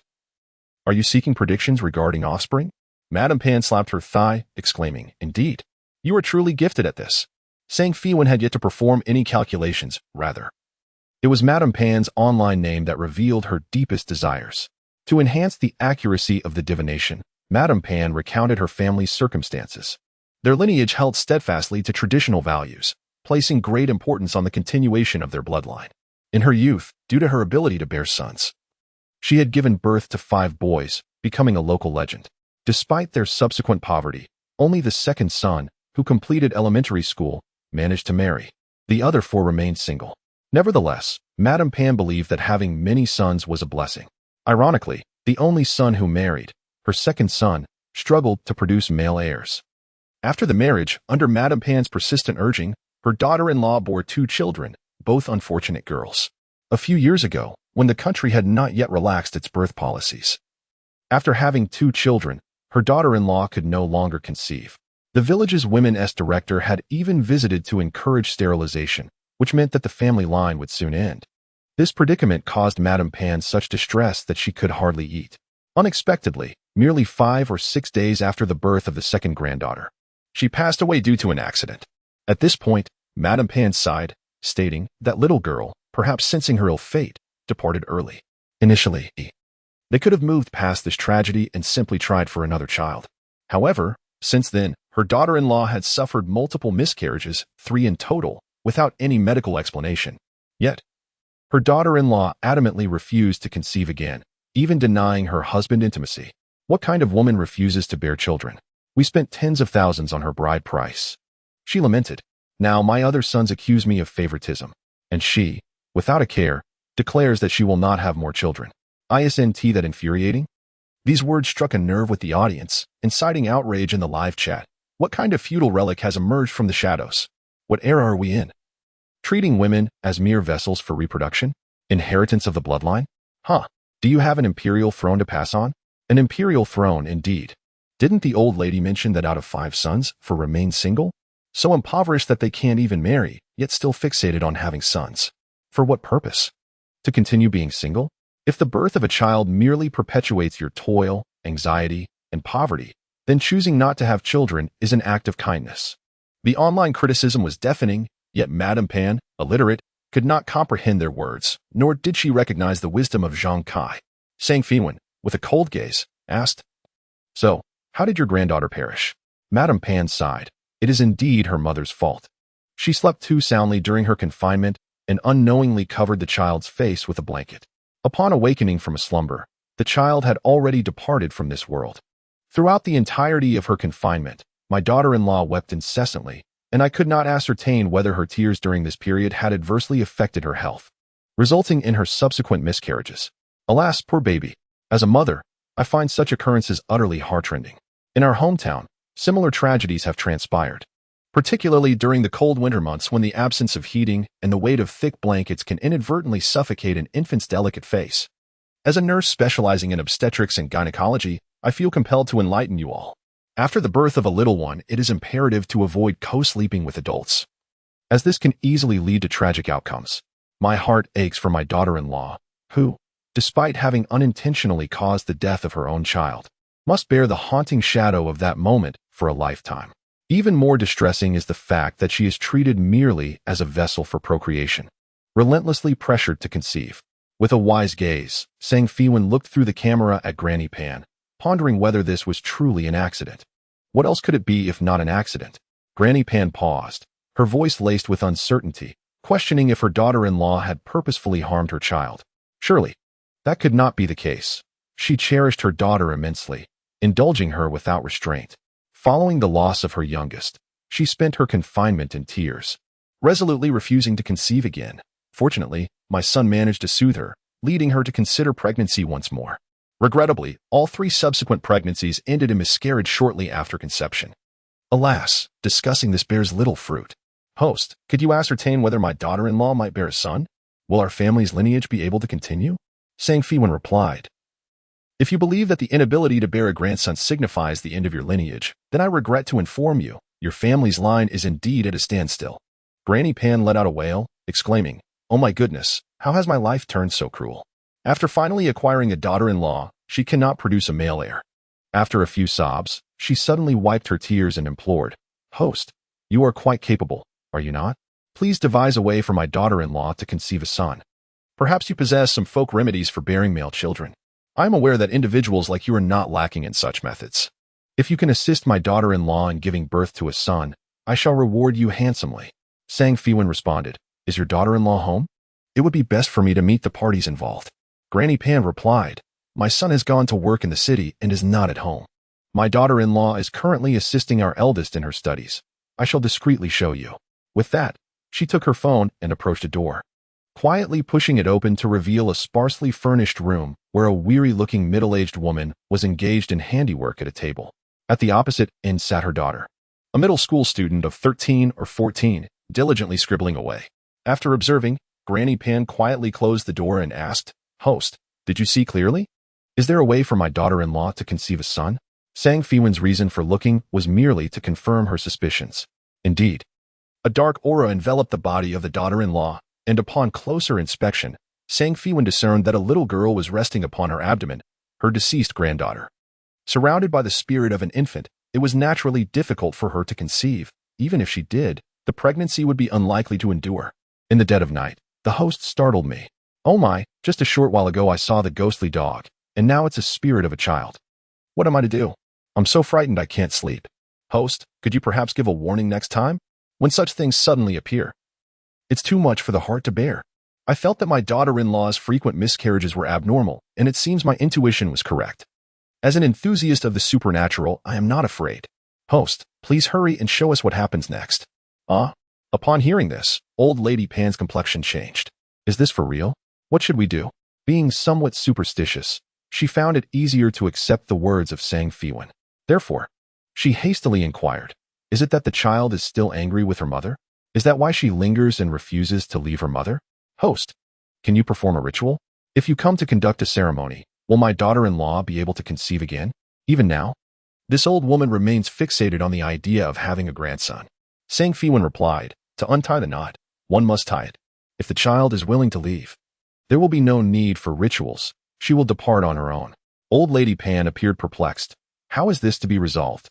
My daughter-in-law did not intentionally suffocate her. Could she still harbor resentment? Her grievances do not originate from her biological mother. On the contrary, her reluctance to depart stems from her attachment to her mother. Sang Feiwan looked at Old Lady Pan and said deliberately, her resentment is directed towards you and your son. Old Lady Pan was momentarily taken aback, then retorted with indignation, I did not cause her death. Why should she blame me? Just then, her phone was suddenly snatched away, and her daughter-in-law's face appeared on the screen. I heard everything you said. Is it true? My poor little daughter is really still by my side. Sang Feiwan nodded. Yes, she has always been with you. This woman is named Fang Xiaomei. Her eyes instantly filled with tears. If only I hadn't been sleeping so deeply that day. Why did I have to sleep? If I had fallen asleep, my daughter wouldn't have been lost. Oh, my poor baby. Seeing her daughter-in-law crying once more, Old Lady Pan grew somewhat impatient, crying, all you do is cry? If you cry too much, that little girl will be unwilling to leave, which will prevent my grandson from being reborn in your womb. Fang Xiaomei ignored her, focusing solely on Sang Feiwan. Can I see my little girl? I wronged her, I harmed her, and I wish to repent to her face. Before Sang Feiwan could respond, the viewers in the live stream were already eager to offer advice. I know a method. Drip blood from your fingers into water, then apply it to a mirror to see the soul. Yes, I remember a netizen used this method to see the spirit of their deceased dog. I recall this method too. I tried it, but unfortunately did not see my cat that passed away years ago. It must have already been reincarnated. Sang Feiwan said, the blood on mirror method has a very short duration and is not applicable here. I will teach you a few incantations. If you silently recite them in your heart before sleeping, your little daughter will enter your dreams. Having spoken, she recited the incantation before the eyes of all the netizens, stating, while reciting, envision the person you wish to meet. The sincerity of your emotions increases the likelihood of entering their dreams. All right, I shall remember this. Thank you, host. Once I meet my little daughter, I will surely come to express my gratitude. Fang Xiaomei repeatedly conveyed her thanks. Meanwhile, her mother-in-law continued to chatter insistently. If you truly meet her, make sure to sincerely apologize to the girl. Only then can my grandson come back. It was not until the connection was severed that the incessant murmuring faded from the audience's ears. Ah, is it really over? Host, will I be able to see the continuation? I am so curious whether that poor child can reincarnate properly. My curiosity has been piqued. Yet I am denied the conclusion. It is utterly tormenting. I find the child's death rather suspicious. If indeed it was her mother's negligence, why would the host suggest that the child's grievances stem from the grandmother and father? Yes, I share that sentiment. Oh, host, could you possibly provide a spoiler? Host, I have noted down the incantation you just shared. If I follow it, can I also meet my deceased family members in dreams? Sang Feiwan cautioned, I hope everyone exercises caution. If the person you wish to see is not nearby, you might inadvertently summon something unclean into your dreams. Inviting spirits is easy, but sending them away is most challenging, particularly with ghosts. The netizens responded. Sang Feiwan continued, for those eager to know the follow-up, you can continue to wait tomorrow night at 10 o'clock. Now, we have one final divination. Shortly thereafter, the last participant appeared before everyone. This individual, known as Shangshan Ruoshui, was a man in his 40s, dressed simply, with somewhat disheveled hair. Perhaps taken aback by his unexpected fortune, he momentarily failed to respond. Once he recognized himself on camera, he hastily tidied his hair before smiling and greeting the host. Sang Feiwan inquired as usual, Shangshan Ruoshui, what is your question? Shangshan Ruoshui replied, I wish to resolve a lingering concern for my mother. She is 70 this year, having been born into an urban family, but later moved to the countryside as a sent-down youth. Her greatest regret in life has been not attending university. Shangshan Ruoshui sighed heavily. In her youth, my mother was quite studious and diligent. After completing a day's farm work, she would read by the light of a kerosene lamp. As Shangshan Ruoshui recounted his mother's story, a vision of a young woman emerged in the minds of the listeners, toiling in a humble farmhouse, striving to learn beneath the dim glow of the lamp. That era impacted countless lives, forcing many to leave their homes, never to return. Shangshan Ruoshui's mother was the only daughter in her family. endlessly yearning to reunite with her parents in the city to fulfill her filial duties. Fortunately, the resumption of the college entrance examination soon provided all scholars with a chance to seize this opportunity. That ambitious girl labored by day and studied by night. Ultimately, her efforts bore fruit as she gained admission to prestigious universities. Yet, as the start of the academic year approached, she discovered that her acceptance letter had vanished. In modern times, while losing a college acceptance letter is troublesome, there are still means to remedy the situation. For instance, contacting the school for a reissue, and so forth. Decades ago, when information was not as accessible and mobile phones had yet to become commonplace, losing a notification letter, especially as the school year approached, often meant missing out on a university opportunity. My mother, embodying the essence of virtue like water, lost her chance to attend university and to return to the city, an error that would haunt her for a lifetime. She lamented, later on, "My mother married my father and remained in the countryside, living her life as a rural woman. I often ponder what might have transpired had my mother attended university and returned to the city.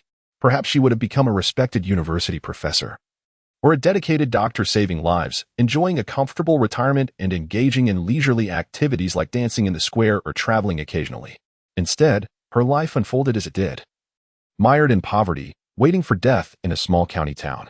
For decades, my mother refrained from mentioning that time until a year ago when her health began to decline, and she finally confided in me about this matter.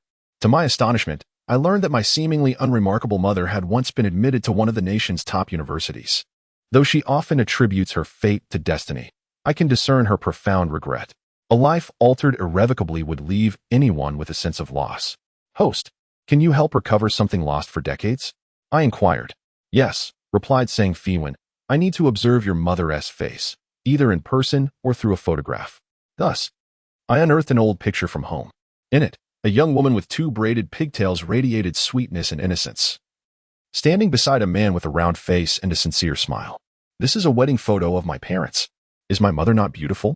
She was the most attractive girl in the educated youth group back then. Through the analysis of her features, Sang Feiwan discerned the intricate twists of that young woman's destiny. I shall read this hexagram for you free of charge, as a gesture of your filial piety. Whether you choose to share the final truth with your mother is entirely up to you. Given my family's modest means, I was immensely grateful for the waiver of the fee. Upon learning the truth, I will certainly inform my mother, I assured.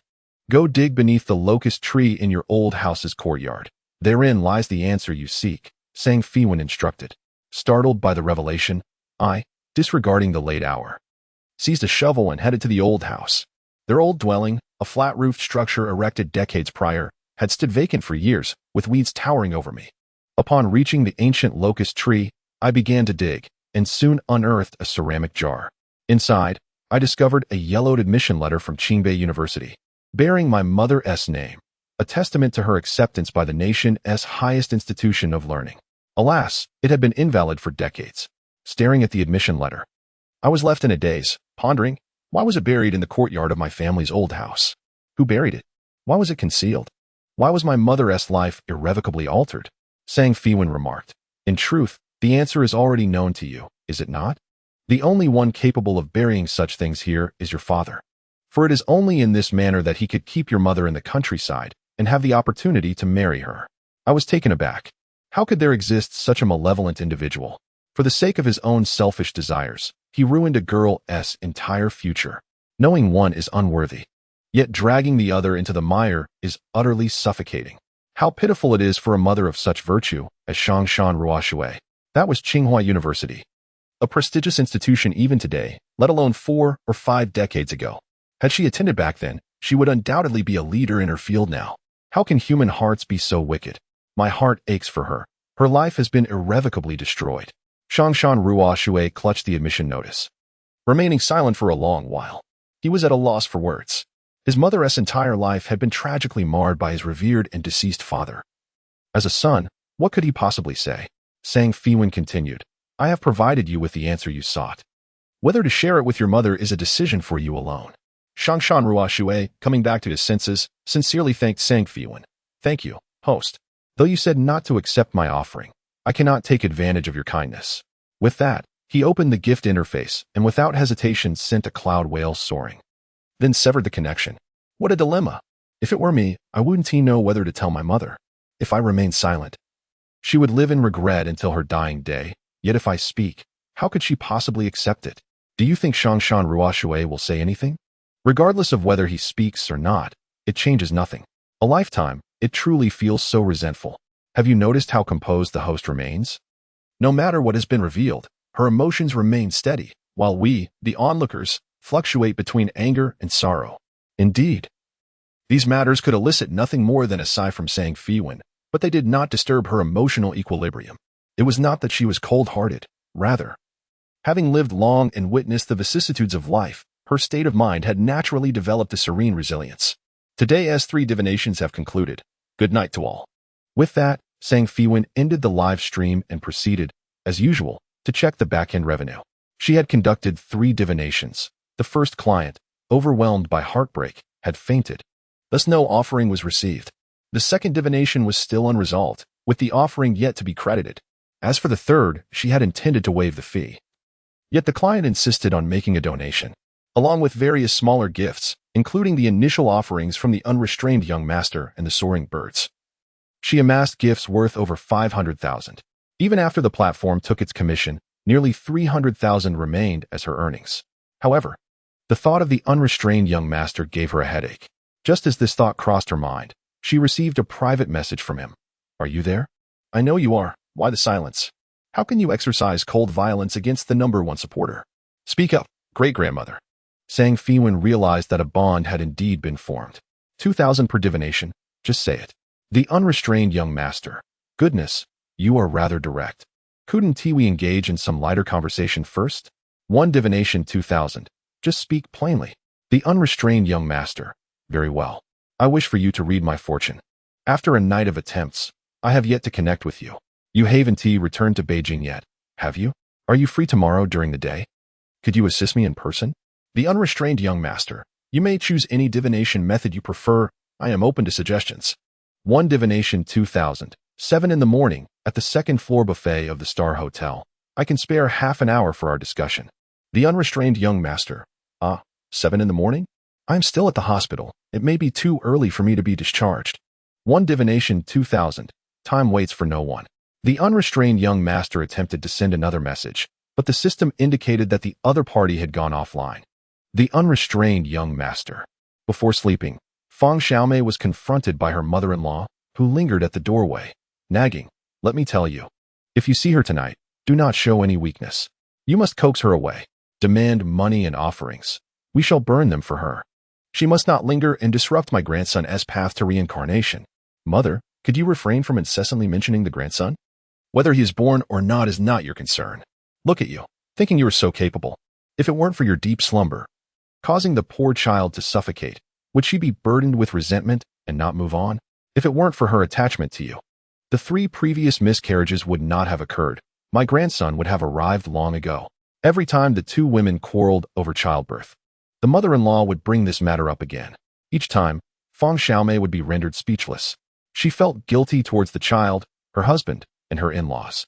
It was this guilt that led her to endure 3 pregnancies, 3 losses, and 3 sufferings, leaving her looking a decade older than her actual age.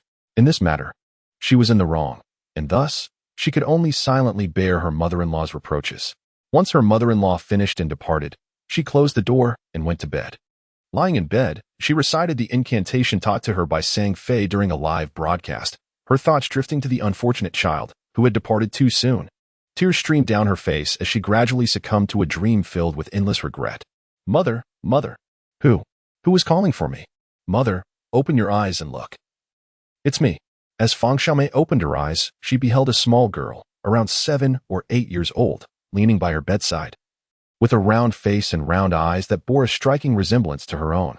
She had often pondered, had she not succumbed to slumber that fateful day? Had she not inadvertently caused her child's demise, how old would her little girl be now?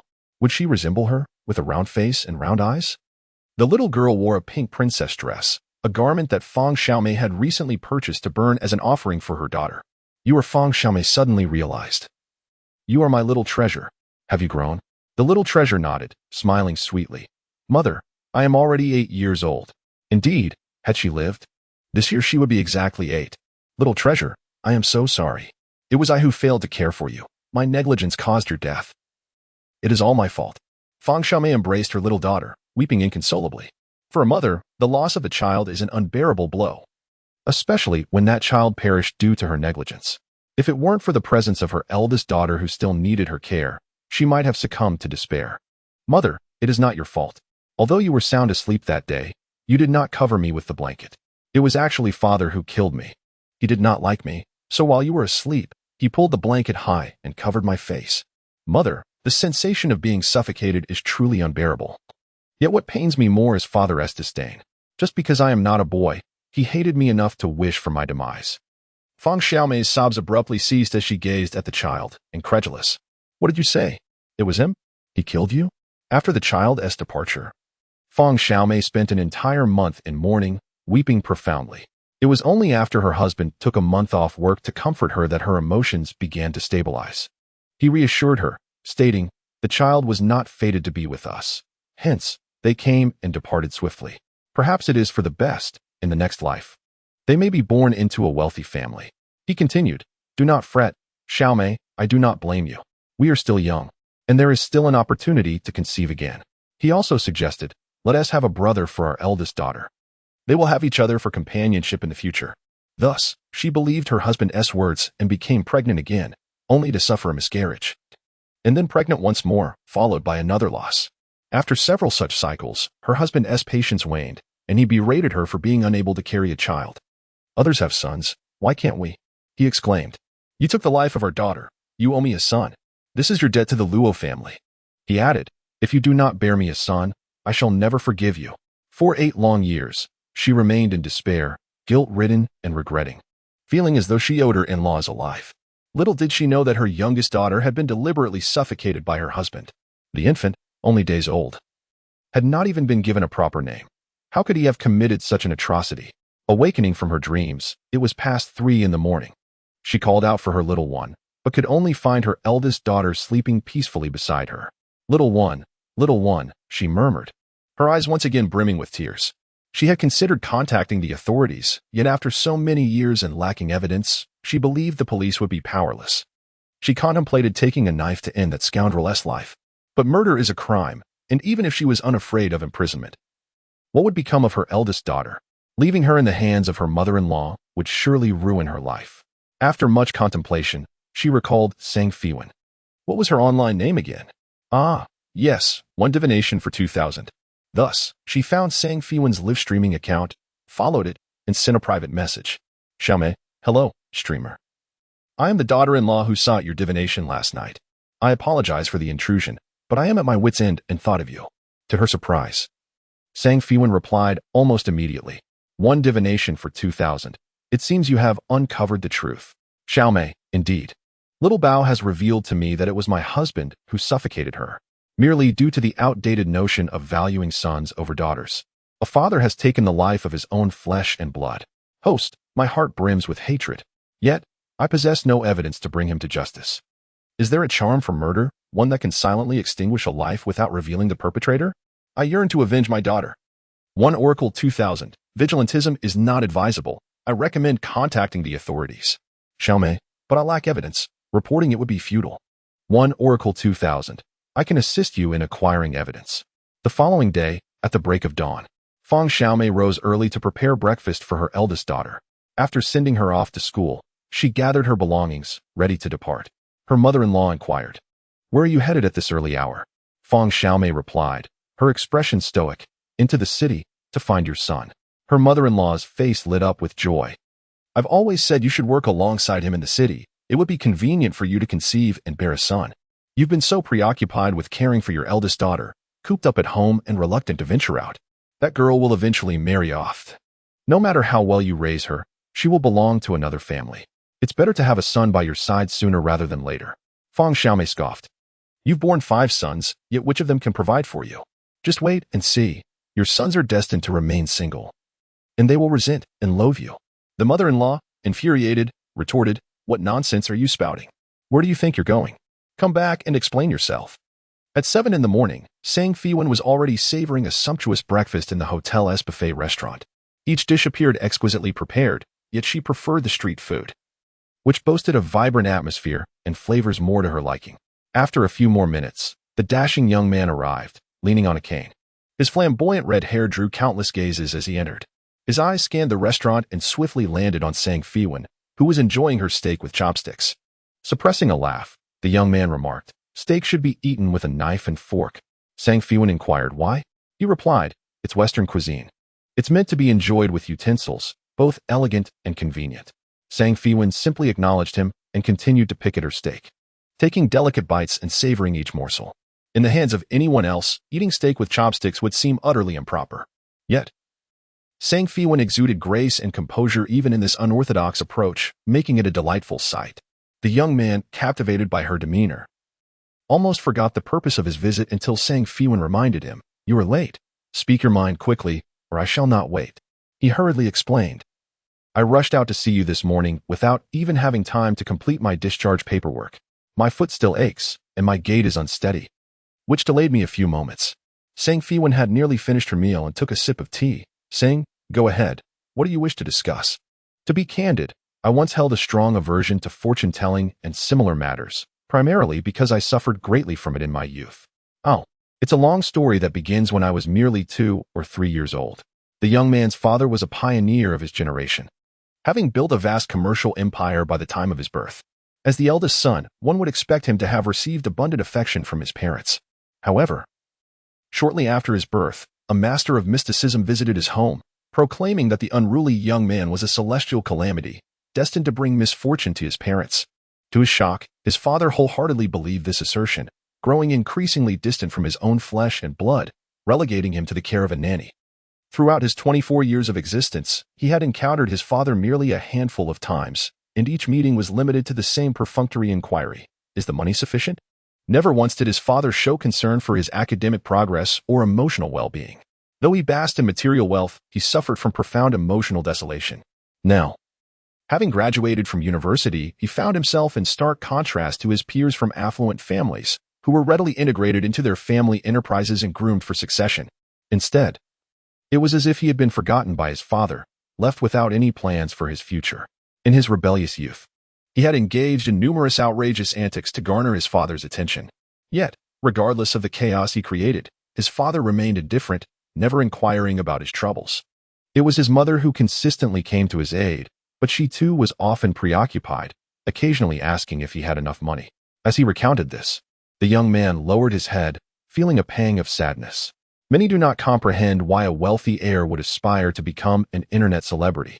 In truth, I wish to prove to my father that I can forge my own path without his assistance. Sang Feiwan interjected, "You may not rely on him. Yet you flaunt your wealth with his money, attracting followers on your family's streaming platform?" The young man pondered. "When you put it that way, it does seem rather peculiar." Sang Feiwan replied, "Let us focus on the crux of the matter. I have no interest in your past." He felt a surge of indignation. "A deceased dog can elicit your sympathy, yet my own tragic life story garners none from you?" Sang Feiwan responded, "For those who are merely rich, devoid of any other substance, I find little to empathize with." At this, he strangely felt somewhat consoled. His spirits lifted. He declared, "Indeed, I possess wealth, immense wealth, beyond the reach of generations of families. Though my father may disregard me, I still have my mother. She dotes on me, and despite her busy schedule, she makes time to stay with me every few months, granting me whatever I desire." Sang Feiwan interjected again, "Please, get to the point. What do you represent?" He lamented, "I feel particularly cursed this year. I've been struck by a flower pot, slipped on a banana peel, and even managed to fall while carrying takeout. I've sustained countless injuries this year, the tally escaping even my own recollection. I once disbelieved in fate, yet after encountering you, I've begun to entertain the notion." As he spoke, he rolled up his sleeves, revealing a tapestry of wounds on his arms, burns, cuts, and bruises of all sizes. To the uninformed, it might appear as though he had endured inhumane treatment. "This burn? A waitress slipped and spilled a pot of boiling beef all over my arm. And this one? I was injured when a window shattered while I was bathing. Most infuriating of all is this scratch. A feral cat, which typically avoids humans, unexpectedly leapt at me as I walked by." Sister Sang, "Could you help me discern when this streak of bad luck will finally come to an end? I truly wish to escape these unforeseen misfortunes." Sang Feiwan shook her head in regret, stating, "This is merely the beginning. Your streak of bad luck will persist and intensify, leading you to a fate of unrelenting despair. The reckless young man was taken aback to realize that his unfortunate circumstances were only the tip of the iceberg. Sang Feiwan continued, at the age of 24, you will encounter your fateful year, marking the commencement of a pivotal change in your life. From that point onward, every endeavor you undertake will be fraught with errors and a series of unfortunate events. Those who draw near to you will also be tainted by your ill fortune, experiencing their own share of misadventures. By the time you reach 30, your father will be utterly exasperated with you, severing your paternal bond after bestowing upon you a substantial sum of money. Once you squander this wealth, you will tragically perish in solitude and despair amidst refuse. The reckless young man implored, Sister Sang, please, you must be jesting. To die alone in a heap of garbage, how dreadful. A flicker of compassion crept into Sang Feiwan's typically calm gaze. I do not speak lightly. The young man immediately knelt before her, exclaiming, O great one, I beseech you, spare me from such a grim fate. I cannot bear the thought of such despair. Sang Feiwan hoisted him back to his seat, admonishing in public. Do not bring such shame upon yourself. He replied, I have heard of capable masters who can alter one's fate. I once dismissed such notions. But now I believe in your prowess. Surely, you possess the ability to change my destiny, do you not? For the sake of our fateful connection, I implore you to save me. I will pay whatever it takes, no matter the cost. Sang Feiwan responded, altering one's fate is not particularly difficult, however. The issue lies in the fact that your fate has already been tampered with. Should I attempt to amend it further, you may not withstand the repercussions, potentially jeopardizing your very life. The young man was momentarily taken aback, then grasped her implication. You mean to say that my fate has been altered by someone else? Sang Feiwan nodded, explaining, your original fate was one of immense wealth and prosperity, ensuring a life free from want, with deep bonds of kinship and friendship, and a lifespan extending to 80 years, passing away peacefully. Yet, your fate has been exchanged for one of misfortune, marked by a life riddled with deficiencies and loneliness. Ordinary individuals can only undergo a change of fate once, and only those with profound skill can achieve such a transformation, once a fate has been exchanged. Any further alterations could lead to severe consequences for your body, making untimely death a distinct possibility. The young man, filled with indignation, exclaimed, Who would dare to be so vile as to swap my fate? If I find out, I shall ensure their demise. After venting his frustration, he quickly returned to the matter at hand, pleading with Sang Feiwan for assistance. Master, dear sister, please save me from this calamity. Sang Feiwan cast him an irritated glance, remarking, Do not shout indiscriminately. It will confuse our ranks. The young man hastily replied, Then shall I call you great-grandmother? If you help me evade this disaster, I shall serve you as such from now on. Sang Feiwan found no offense in this title, as a soul who had lived for centuries. She indeed deserved such a reverence. Altering one's fate at will is undoubtedly perilous. Yet, if one could ascertain who had taken their original fate and reclaim it, the body and spirit would not resist, thus mitigating risks. With your guidance, I shall spare no effort in locating the scoundrel who has stolen my fate. But how am I to discern who has altered my destiny? I lack the skills to discern such matters. Sang Feiwan addressed the carefree young master, saying, Naturally, you cannot perceive it. Find an opportunity for me to meet those around you, preferably when all your relatives are present. Only they can provide your birth information, which offers a chance for altering your fate. Although I can glean some insights from photographs, your situation is exceptionally unique, and a personal encounter would be far more beneficial. The carefree young master pondered for a moment, then replied, Indeed, my father's birthday is on the 10th of next month, and all our relatives will be gathered. I shall bring you along. I must confront that scoundrel. I will not rest until I have dealt with him. As long as you assist me in resolving this crisis, I shall pay any price. Sang Feiwan responded, Your previous tips have already amounted to several $100,000, which is sufficient to cover today's consultation fee.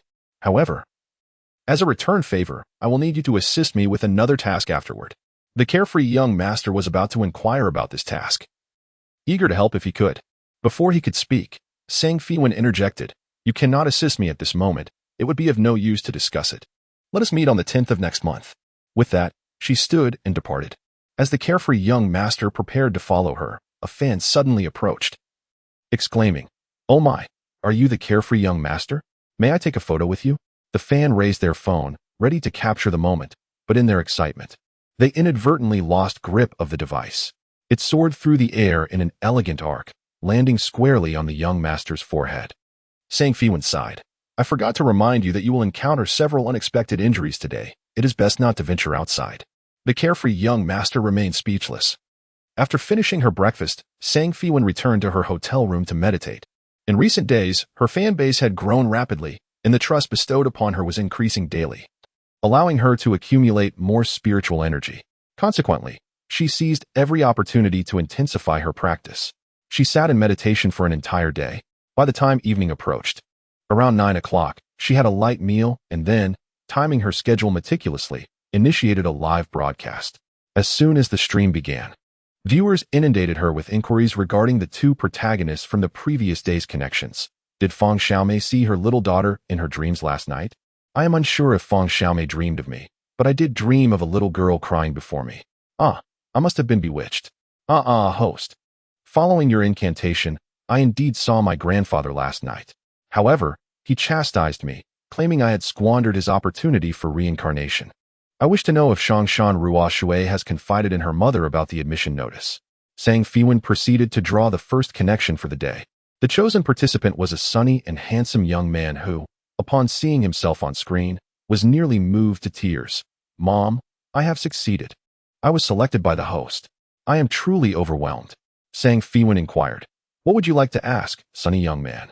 The young man struck a pose he deemed most charming before the camera. Host, I wish to pursue you. May I ask if there is any opportunity? Sang Feiwan replied coldly. There is no opportunity. The consultation has concluded. Remember to pay. With that, she abruptly severed the connection. This is hilarious. 2,000 yuan just vanished like that. You might as well have asked the host where she resides. Perhaps there would have been a chance encounter. Indeed, I too yearn to pursue a streaming host. I am grateful to my brother for helping me navigate this path, sparing me from the loss of 2,000. Sang Feiwan observed the conversation veering off course and felt the necessity to clarify. The live stream is dedicated to fortune-telling and divination, devoid of personal romantic entanglements. And the host currently harbors no intentions of marriage or courtship. She urged everyone to approach the live stream with rationality. This declaration, though seemingly cold, led some to recall her past emotional entanglement with the young celebrity Zhang Qingye, speculating that her current demeanor was a manifestation of unresolved heartache. Consequently, many felt a pang of sympathy for the seemingly composed young woman, whose heart was, in truth, riddled with wounds. Earlier, a young man who had confessed his feelings, despite his rejection, gifted a soaring cloud whale and vowed to continuously guard the host. As Sang Feiwan noted that the time was ripe, she announced, the second divination will be postponed for now. I ask everyone to bear witness. With that, she connected with Feng Xiaomei. Many fans had already glimpsed Feng Xiaomei's appearance the previous evening, recognizing her as the daughter-in-law of Granny Ban's son, and excitement surged among them. I finally caught the follow-up. Xiaomei, did you truly dream of the little treasure? Does she still blame you? Has she reincarnated well? That child was so unfortunate. May she have a better fate in her next life. New viewers, unaware of the previous day's events, posed questions in the chat. Quickly met with a flurry of eager responses from seasoned fans. At that moment, Feng Xiaomei found herself in an exceedingly modest rental room. The walls were plastered with newspapers, and pots and pans lay haphazardly atop the table, while various items cluttered the space beneath the bed. After surveying her surroundings, she discreetly placed her phone in a hidden corner. In the next instant, a man entered through the door. His skin was darkened by the sun, and he wore a hard hat typical of construction sites, entering with a cheerful demeanor. Xiaomei, what brings you here so suddenly? Have you come to your senses and decided to work with me at the site? Why do you look at me that way?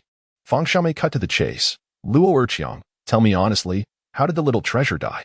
The man, visibly irritated, replied, that was years ago. Why are you bringing it up again? Feng Xiaomei continued, last night, I dreamed of the little treasure.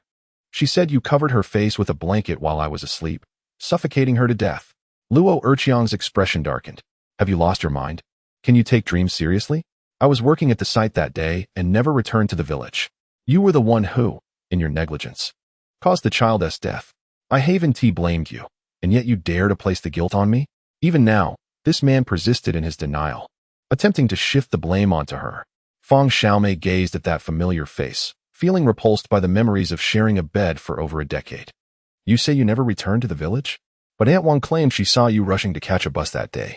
She must have mistaken someone else. Luo Erqiang insisted stubbornly. With tears streaming down her face, Feng Xiaomei implored, Urchiang, so much time has passed, and I cannot harm you further. I only seek the truth. I have lived with guilt for so many years, fearing that each pregnancy would endanger my child's life again. I have always felt an overwhelming sense of guilt towards that child, as though she lingers beside me, blaming me, resenting me. Urchiang, please tell me the truth, so I may rid myself of this remorse, this burden of guilt. If you reveal the truth, I vow to bear you a son.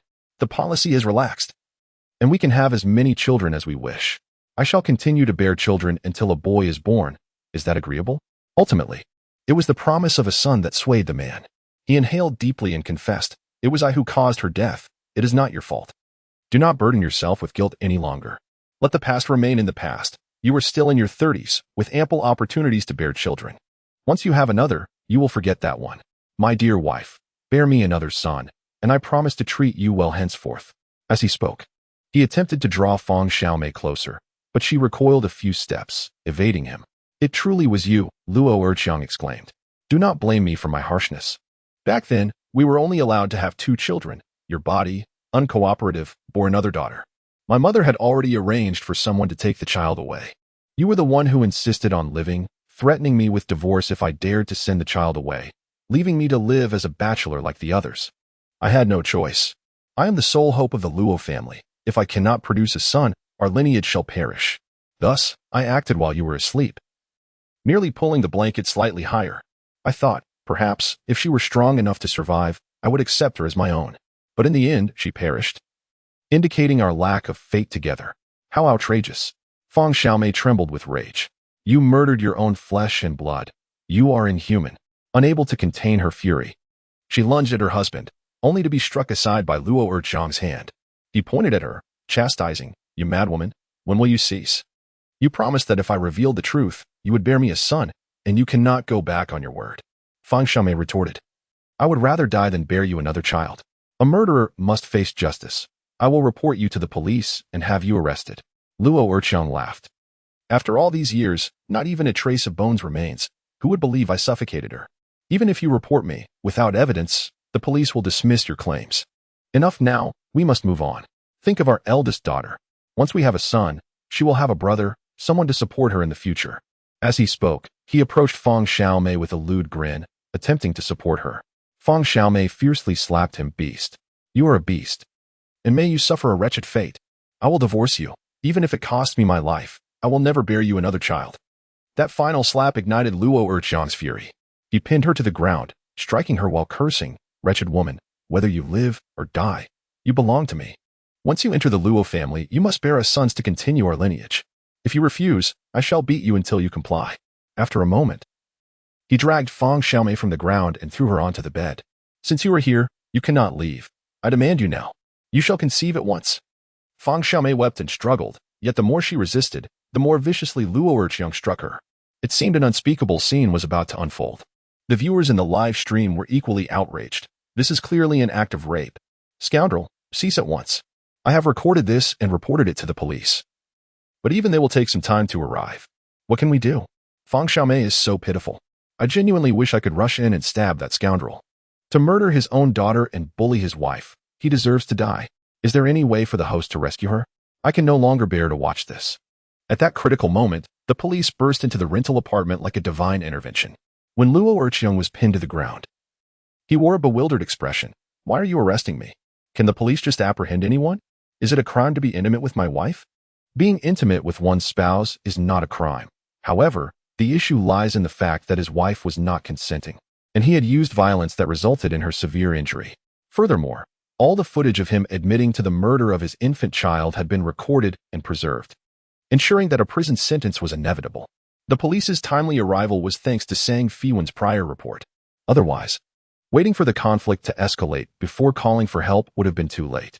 At that moment, despite her battered face, Fang Xiaomei took out her phone to express her gratitude to the viewers, even sending 2 virtual gifts. She intended to continue, but Feiwan ejected her from the live stream and privately messaged her, "You don't have much money. Save it for raising your child." The viewers on the screen breathed a sigh of relief as they witnessed the police escorting the scoundrel Luo Urchiang away. That scoundrel deserves to die. Ideally, he should be sentenced to death. I still think the innocent child is the most unfortunate, having been murdered by her own father before even experiencing the world. The most despicable part is that this man has shifted all the blame onto his wife, causing Fang Xiaomei pain for so many years. I heard that such incidents were quite common in the past. Many girls born were simply discarded in buckets to drown. It is truly heinous. Don't you think Fang Xiaomei's mother-in-law is equally despicable? As a woman herself, she still looks down upon other women. Luo Erchang's behavior is tied to the education he received from his mother. I found that old woman, who longs for grandchildren, quite displeasing yesterday. And she turned out to be even more detestable than I imagined. Unfortunately, we cannot imprison her alongside him, having given birth to 5 sons. The only one who married is now arrested. The remaining 4 bachelors, let's see if they can earn her a royal title. I cursed that wretched old woman to meet a terrible fate. The comments on the screen were filled with vitriol, truly inciting the wrath of the masses. Sang Feiwan remarked, judging by her appearance, that old woman will indeed end her days in solitude. Although she has many sons, due to their lack of education from a young age, most have not married. Next year, disputes over the family properties will lead to violent conflicts among the brothers, resulting in enmity. The old woman will be driven from her home, left without support. Thus, it is not the quantity of children that matters, but their education. Host. I am more curious about what will become of Fang Xiaomei in the future. She is truly unfortunate. As a fellow woman, I genuinely feel for her and hope for a favorable conclusion to her story. The host, I wish to inquire about Fang Xiaomei's future and whether it promises happiness. Oh, I too wish to seek insight on her behalf. Please connect me, for I am willing to contribute 2,000 divination coins. I too am eager to invest in this endeavor.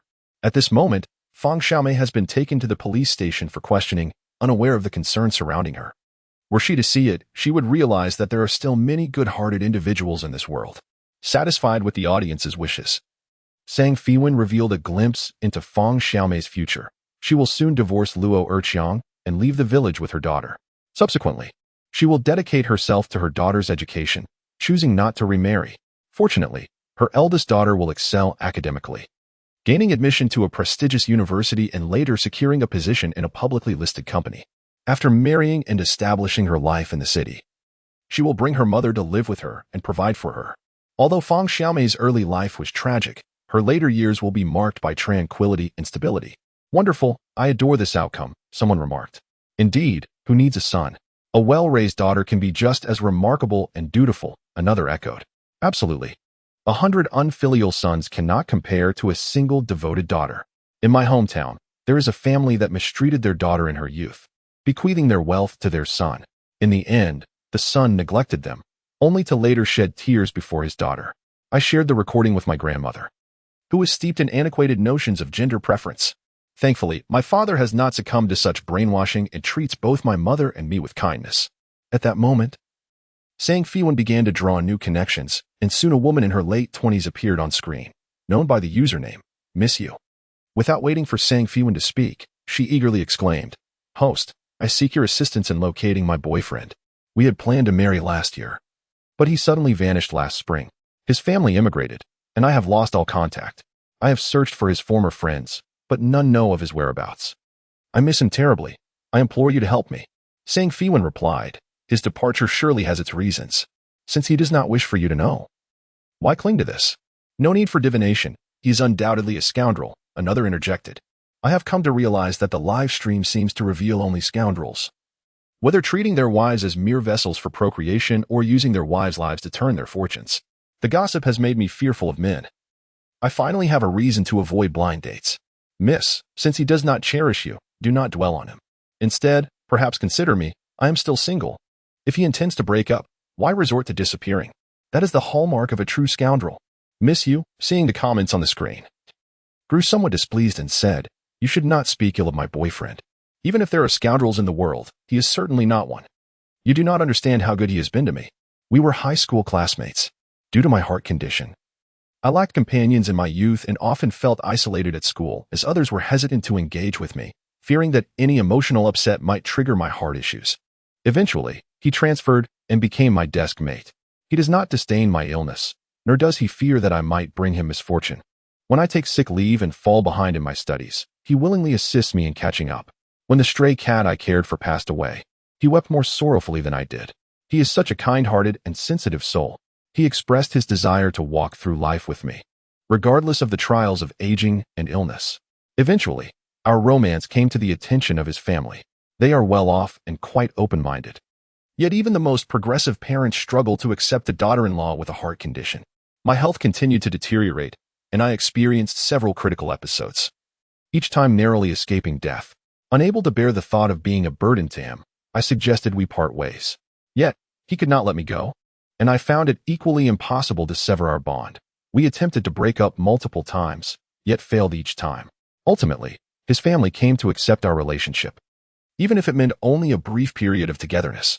Later, I received uplifting news from the hospital. I had been matched with a suitable heart, and once the transplant surgery was successful, I could return to a normal life. During that period, we were both elated. We decided that once the surgery was successful, we would marry and remain together forever. The surgery went smoothly, and my recovery progressed well. However, after that, I could no longer reach him. Host, could you help me ascertain where my boyfriend is? I longed to see him and ask him directly why he suddenly stopped responding to me. I refused to believe he could have changed his heart. After so many years of love, how could he just turn away, even if he had moved on? I wished to hear it from his lips to find closure. As I spoke of my longing, I was overcome with emotion. 5 years of knowing and loving each other. And I truly believed that after overcoming all obstacles, we could finally be together for a lifetime. Yet, he vanished without a trace. Everyone urged me to let go. But how could I? The love I gave and the promises made cannot simply be forgotten. The viewers in the live stream were touched by the depth of my feelings and offered words of comfort. Nevertheless, most believed that the man must have changed his heart. While his feelings may have been genuine, the passage of time often dulls even the strongest affections. In love, one might feel as though they would give their life for another, yet when love fades, no matter how deeply one suffers, the other can turn a blind eye. Especially when the girlfriend has undergone heart transplant surgery, she becomes akin to a beautiful yet fragile porcelain doll, at risk of shattering at any moment. Who among the healthy would choose to spend a lifetime with such a woman? But then, saying Feiwan interjected, in truth, he has never left you. He has always been by your side. My heart stirred in confusion. He is beside me? But why can I never find him? Host, where is he? Sang Feiwan pointed to her own heart. Right here. Momentarily bewildered, I failed to grasp her meaning. Sang Feiwan continued, the beating heart within you is his. He has never abandoned you. He has given you his love and his heart. My tears flowed like a broken dam, yet I shook my head in denial. No. It cannot be. I waited years for a match for this heart. How could it possibly be his? If his heart was given to me, then he must. He must be dead. Though the truth was harsh, Sang Feiwan could only speak honestly. In truth, your boyfriend has also been afflicted with a terminal illness, which was likely diagnosed only in the past 2 years. Hence, during that time, his on and off relationship with you was due to his condition. Subsequently, upon realizing the slim chances of his survival, he chose to donate his heart to you. Both of your parents must be aware of this situation, otherwise, the surgery could not have proceeded as planned. With tears streaming down her face, Missy sobbed, will I ever see him again? Sang Feiwan shook her head and replied, after your surgery is successfully completed, he will depart without any regrets. I initially thought he was a scoundrel, only to discover he was entangled in a tragic love story. It's profoundly moving. Who would have imagined that in this day and age, there are still such noble men? I owe him an apology. I was too loud in my earlier criticism. Dear sister, please do not cry. You must be brave and live well for your boyfriend. His heart resides within you. Do not allow it to suffer any further harm. True feelings exist in this world. I once again believe in love. With tears in her eyes, Missy expressed her gratitude to Sang Feiwan, and according to custom, sent a gift of a soaring cloud whale before logging off. The first thing she did upon logging off was to confront her parents and inquire about the truth of the heart surgery. As it turned out, everything was indeed as Sang Feiwan had said. Her parents had known everything but had kept it from her, fearing she could not bear the blow. Her mother provided her with a farewell video. In the video, the backdrop was a hospital room, and her boyfriend appeared, looking frail, yet his eyes remained bright, perpetually adorned with a smile.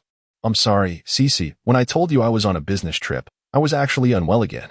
I didn't want to record this video. I wanted to shield you from such a cruel truth, and I despised the thought of seeing you cry, as it would break my heart. Yet, I feared that one day you would uncover the truth, and I worried you might not be able to handle it. So I recorded this farewell message in advance. Cece, you must be crying now, right? Allow yourself a small moment to weep, just a little, and do not overexert yourself. Cece, you often say that your health is poor and you do not deserve me. Now that I am also ill, we are alike. And you need no longer feel unworthy of me. The boy in the video chuckled heartily, yet as laughter turned to tears, he covered his face, sobbing uncontrollably. After a while, he regained his composure and smiled again. Cece, I am so sorry. I must break my promise of a lifetime to you. I cannot continue to walk this path with you, but my heart will accompany you until the end of time. Outside the camera's view, the girl wept uncontrollably. How she wished to join her beloved, yet she could not, for within her pulsed his heartbeat. She could not allow the last vestige of his existence in this world to fade away. In the live stream, Feiwan had begun to cast her final divination. This one was relatively straightforward. A girl inquired about her romantic fate with her boyfriend. After observing her features, Feiwan stated, "It is a true match. Love boldly and without hesitation." The girl beamed with joy and sent a soaring cloud wail in return. With 3 divinations completed, the live stream concluded. As Feiwan prepared to depart for her night flight, an urgent knocking resonated from outside her door. As the door swung open, an unruly young man, bruised and battered, stood at the threshold. Feiwan furrowed her brow. "Did I not advise you to stay indoors today?" The young man replied, "I heeded your counsel and booked a room in this hotel to recuperate. After watching your live stream, my hunger compelled me to order a meal." The food arrived promptly. But as I opened the door to retrieve it, the service cart unexpectedly collided with me. Behold my bloodied nose. It was the cart that struck me. His misfortunes seemed to intensify daily. Although his troubles were minor at present, soon they would escalate to more severe afflictions, adversely affecting those around him. The young man could no longer dismiss his fate, viewing Feiwan as his savior. Without pausing to address the waiter's negligence, he hurried to seek her assistance. "Please, I beg you, help me. At this rate, I shall find it unbearable to continue living." Feiwan pondered for a moment, then plucked a leaf from her hairpin and handed it to him. "Until you uncover the source of your ill fortune, it will only grow worse. This bamboo leaf has been with me for 2 days and has absorbed some of my aura. Carry it with you. It will shield you from a portion of your calamities. As long as you do not court disaster, it shall protect you. But remember, once the leaf turns yellow, its efficacy will dissipate." Gratefully, the young man took the bamboo leaf and departed. Upon returning to his room, an unsettling feeling lingered. After some time, he realized the issue. This was a fresh bamboo leaf, which would dry out within a day and turn yellow by the second day, rendering it useless. He was unwilling to endure further misfortune and hurried back to find Feiwan, only to discover she had checked out and gone to the airport. Meanwhile, in a small-town hospital, Shang Shanruashui entered his mother's ward, clutching an acceptance letter from decades past, his heart heavy with sorrow. Feiwan had advised him to consider whether to reveal the truth to his mother, and he had deliberated for an entire day and night. It was only tonight that the doctor informed him of his mother's dwindling time, urging the family to prepare for the inevitable. In truth, had his mother been in a larger city hospital, there was a significant chance of recovery. Yet, aware of her son's financial struggles, she adamantly refused to go. Enduring half a month in the small-town clinic, and now she could no longer persevere. Shang Shanruashui lowered his gaze to the yellowed acceptance letter from Qingbei University in his hands, feeling an overwhelming sense of despair. His mother's life should not have unfolded this way. He quietly stepped into the ward. Perhaps it was a fleeting moment of clarity, for his mother, who had been unresponsive, suddenly appeared more alert tonight. Upon seeing her son enter, she smiled and said, "I feel much better today. Let us arrange for my discharge tomorrow. Lying in this hospital is too costly." After a moment of hesitation, Shang Shanruashui placed the acceptance letter into his mother's hands. The instant she beheld the letter, her once cloudy eyes sparkled with life. "Is this my university? Where did you find it?" Shang Shanruashui replied, "I unearthed it from the yard of our old house." The elderly lady was momentarily perplexed, but then suddenly recalled something, breaking into a silent laugh. "So that's where it is." So it was him. Shang Shanruashui inquired, "Mother, do you harbor resentment towards father? Had he not hidden your university admission letter, you would not have been confined to the countryside for a lifetime." Tears welled in the old woman's eyes, as memories of the past flooded her mind. She shook her head and replied, "A lifetime has already been lived. Your father is no longer here. What purpose does it serve to harbor bitterness or hatred now?" With a long sigh, she departed from this world. The long-awaited admission letter, delayed by over 40 years, fluttered from her grasp. Life may have concluded, yet the regrets lingered eternally. That night, Feng Xiaomei dreamt once more. The scene unfolded in her in-law's room. where a small orb of light illuminated the space. With her little Bao standing within it, smiling at Feng Xiaomei. The child's innocent eyes brimmed with tears, bearing a sorrow that belied her tender age. "Mommy, now that you've left Daddy, I can finally rest. It is time for me to go." Feng Xiaomei had previously heard saying Feiwan mention that little Bao's spirit lingered due to her grievances towards her father and grandmother. Now, the man had been apprehended by the police, destined to pay for his misdeeds. Consequently, little Bao's grievances would dissipate, enabling her to move on. Although Feng Xiaomei felt an ache at the thought of her daughter leaving, she understood that departure was the most fitting conclusion. Yet, faced with yet another farewell, tears could not be contained. "Little Bao," she opened her arms wide, "my daughter, let me hold you one last time." Bao too wept, rushing into her mother's embrace. Oh, how warm is a mother's hug! Alas, she only rested in this warmth for 6 days during her lifetime. In those few days, her mother would pat her little backside while singing, "Only a mother is good in this world. A child with a mother is like a treasure." As if sensing this connection, Feng Xiaomei gently sang to her daughter, "In a mother's embrace, happiness is never lacking." "I'm so sorry, little Bao. I couldn't protect you as I should have." The child gradually shrank in her arms, ultimately transforming into a tiny infant, peacefully slumbering within her mother's embrace. Simultaneously, a flash of golden light appeared, and the small child vanished. All her grievances dissipated in her mother's arms, allowing her spirit to naturally return to the afterlife.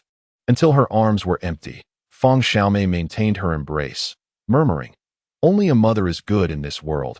A child with a mother is like a treasure. In a mother's embrace, happiness is never lacking." "I'm so sorry, my daughter. In this lifetime, I could not ensure your happiness.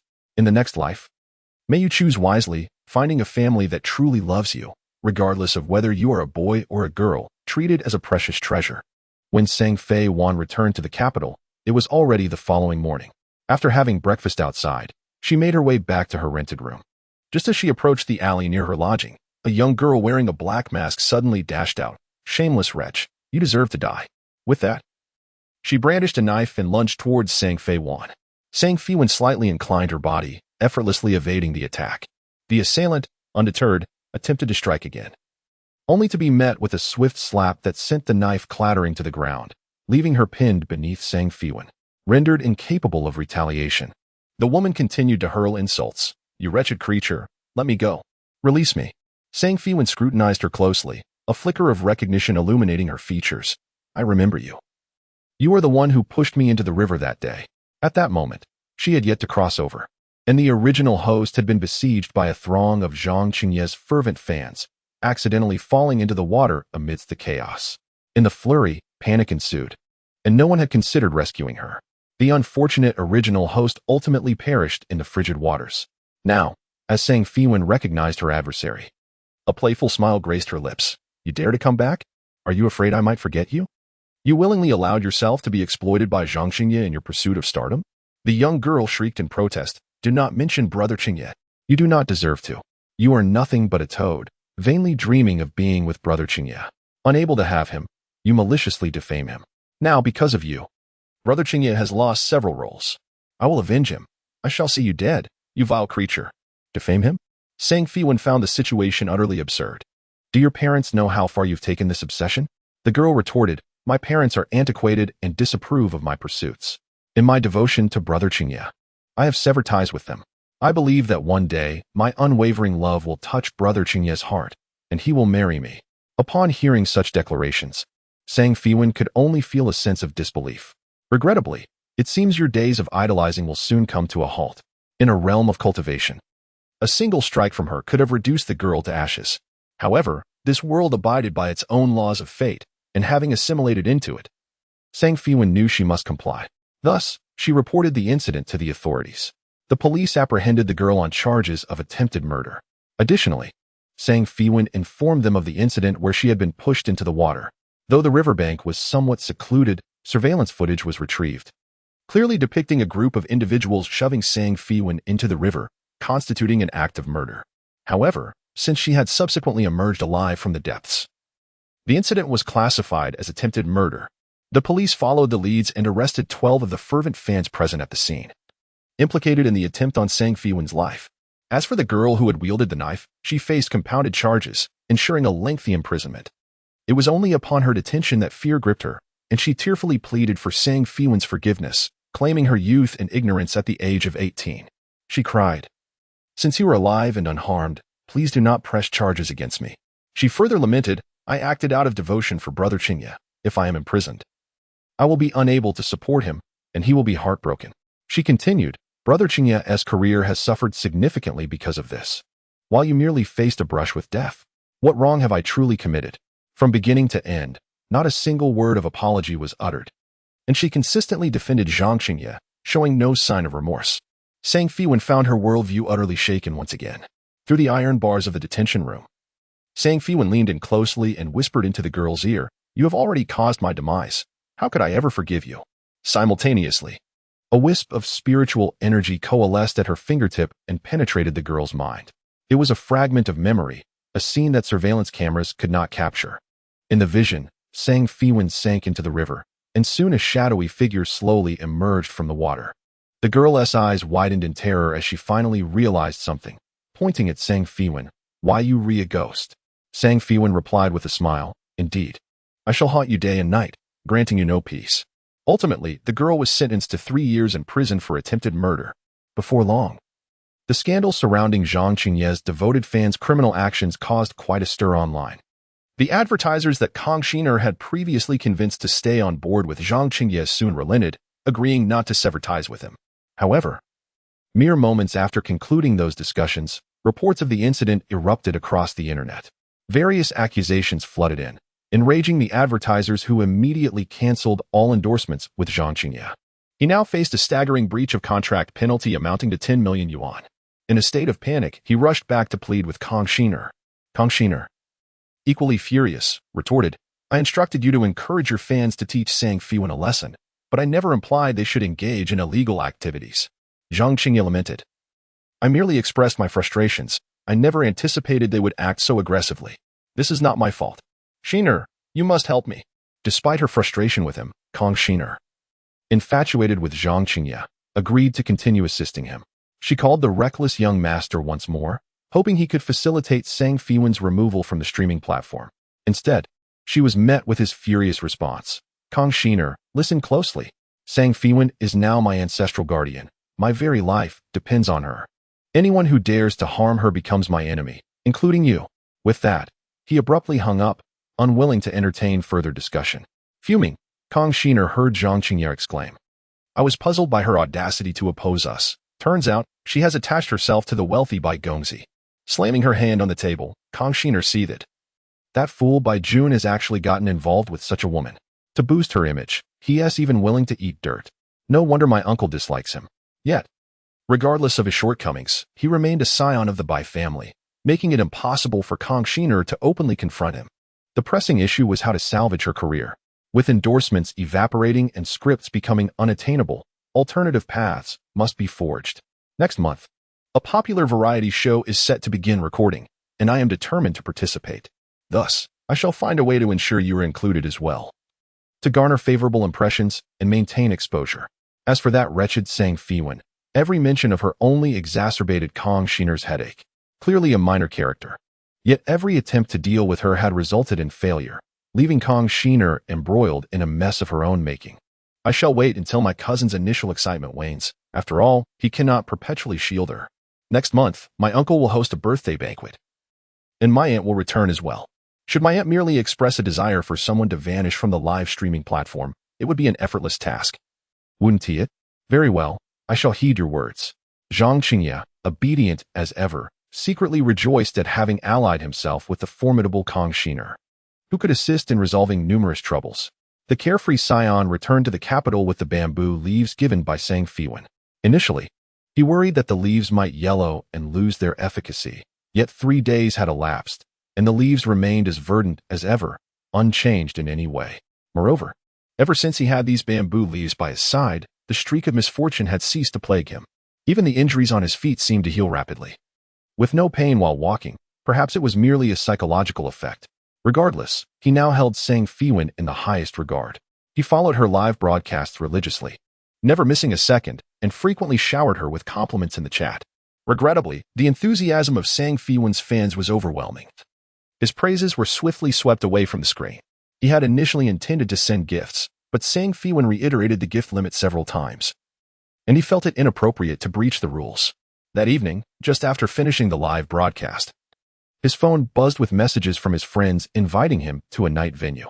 He danced and reveled until the early hours, still yearning for more, and prepared to change locations to continue the festivities. His friends, envious of his new car, remarked, "June, haven't you been having a streak of bad luck lately? Shall I take the wheel?" The carefree scion replied, "I possess a talisman. Not only can I drive, but I could pilot a rocket without a hitch." Such bravado was spoken, yet the admonitions of Sang Feiwan echoed in his mind. "As long as you do not act recklessly, this leaf shall protect you for now."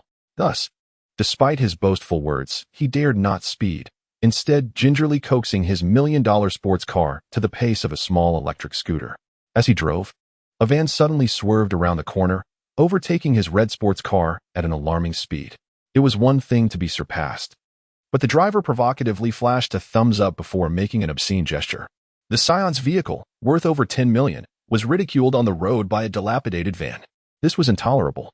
He cursed, "You scoundrel, don't you dare drive away," and pressed the accelerator to the floor, catapulting his speed beyond 100 miles per hour. The counsel of Sang Feiwan fading into the background. Unbeknownst to him, as he recklessly sped through 3 red lights, the bamboo leaf in his pocket began to wither. Upon reaching the 6th stoplight, a bicycle suddenly darted onto the crosswalk. At that moment, it was too late for the carefree scion to decelerate. In a panic, he swerved the steering wheel, crashing into the adjacent greenbelt. Kong Shiner learned of Bai Jun's accident the following morning and rushed to the hospital. It was not due to an overwhelming concern for her cousin, but rather the news that Mrs. Bai had flown back from abroad overnight due to the incident. Over the years, Kong Shiner had risen to prominence in Shinkong entertainment thanks to Mrs. Bai, and thus she dared not be negligent. Outside the intensive care unit, Kong Shiner encountered Madame Bai. Dressed in a bespoke white suit and adorned with exquisite makeup, she appeared no more than in her early 30s, despite being 48 years old. "Aunt." Kong Shiner hurried over, feigning anxiety as she inquired, "How's my cousin? Is he all right? How could he possibly be in a car accident?" A hint of sadness crossed Madame Bai's face at the mention of her reckless son. "I repeatedly cautioned him to drive carefully and not to engage with others in anger. Yet, he disregarded my warnings and even participated in street racing." She sighed deeply. "The doctors say he is still in a critical condition. Whether he survives depends on the next few days. However, he has suffered from prolonged cerebral hypoxia. And even if he awakens, he is likely to be left in a vegetative state. His spinal injury is also quite severe."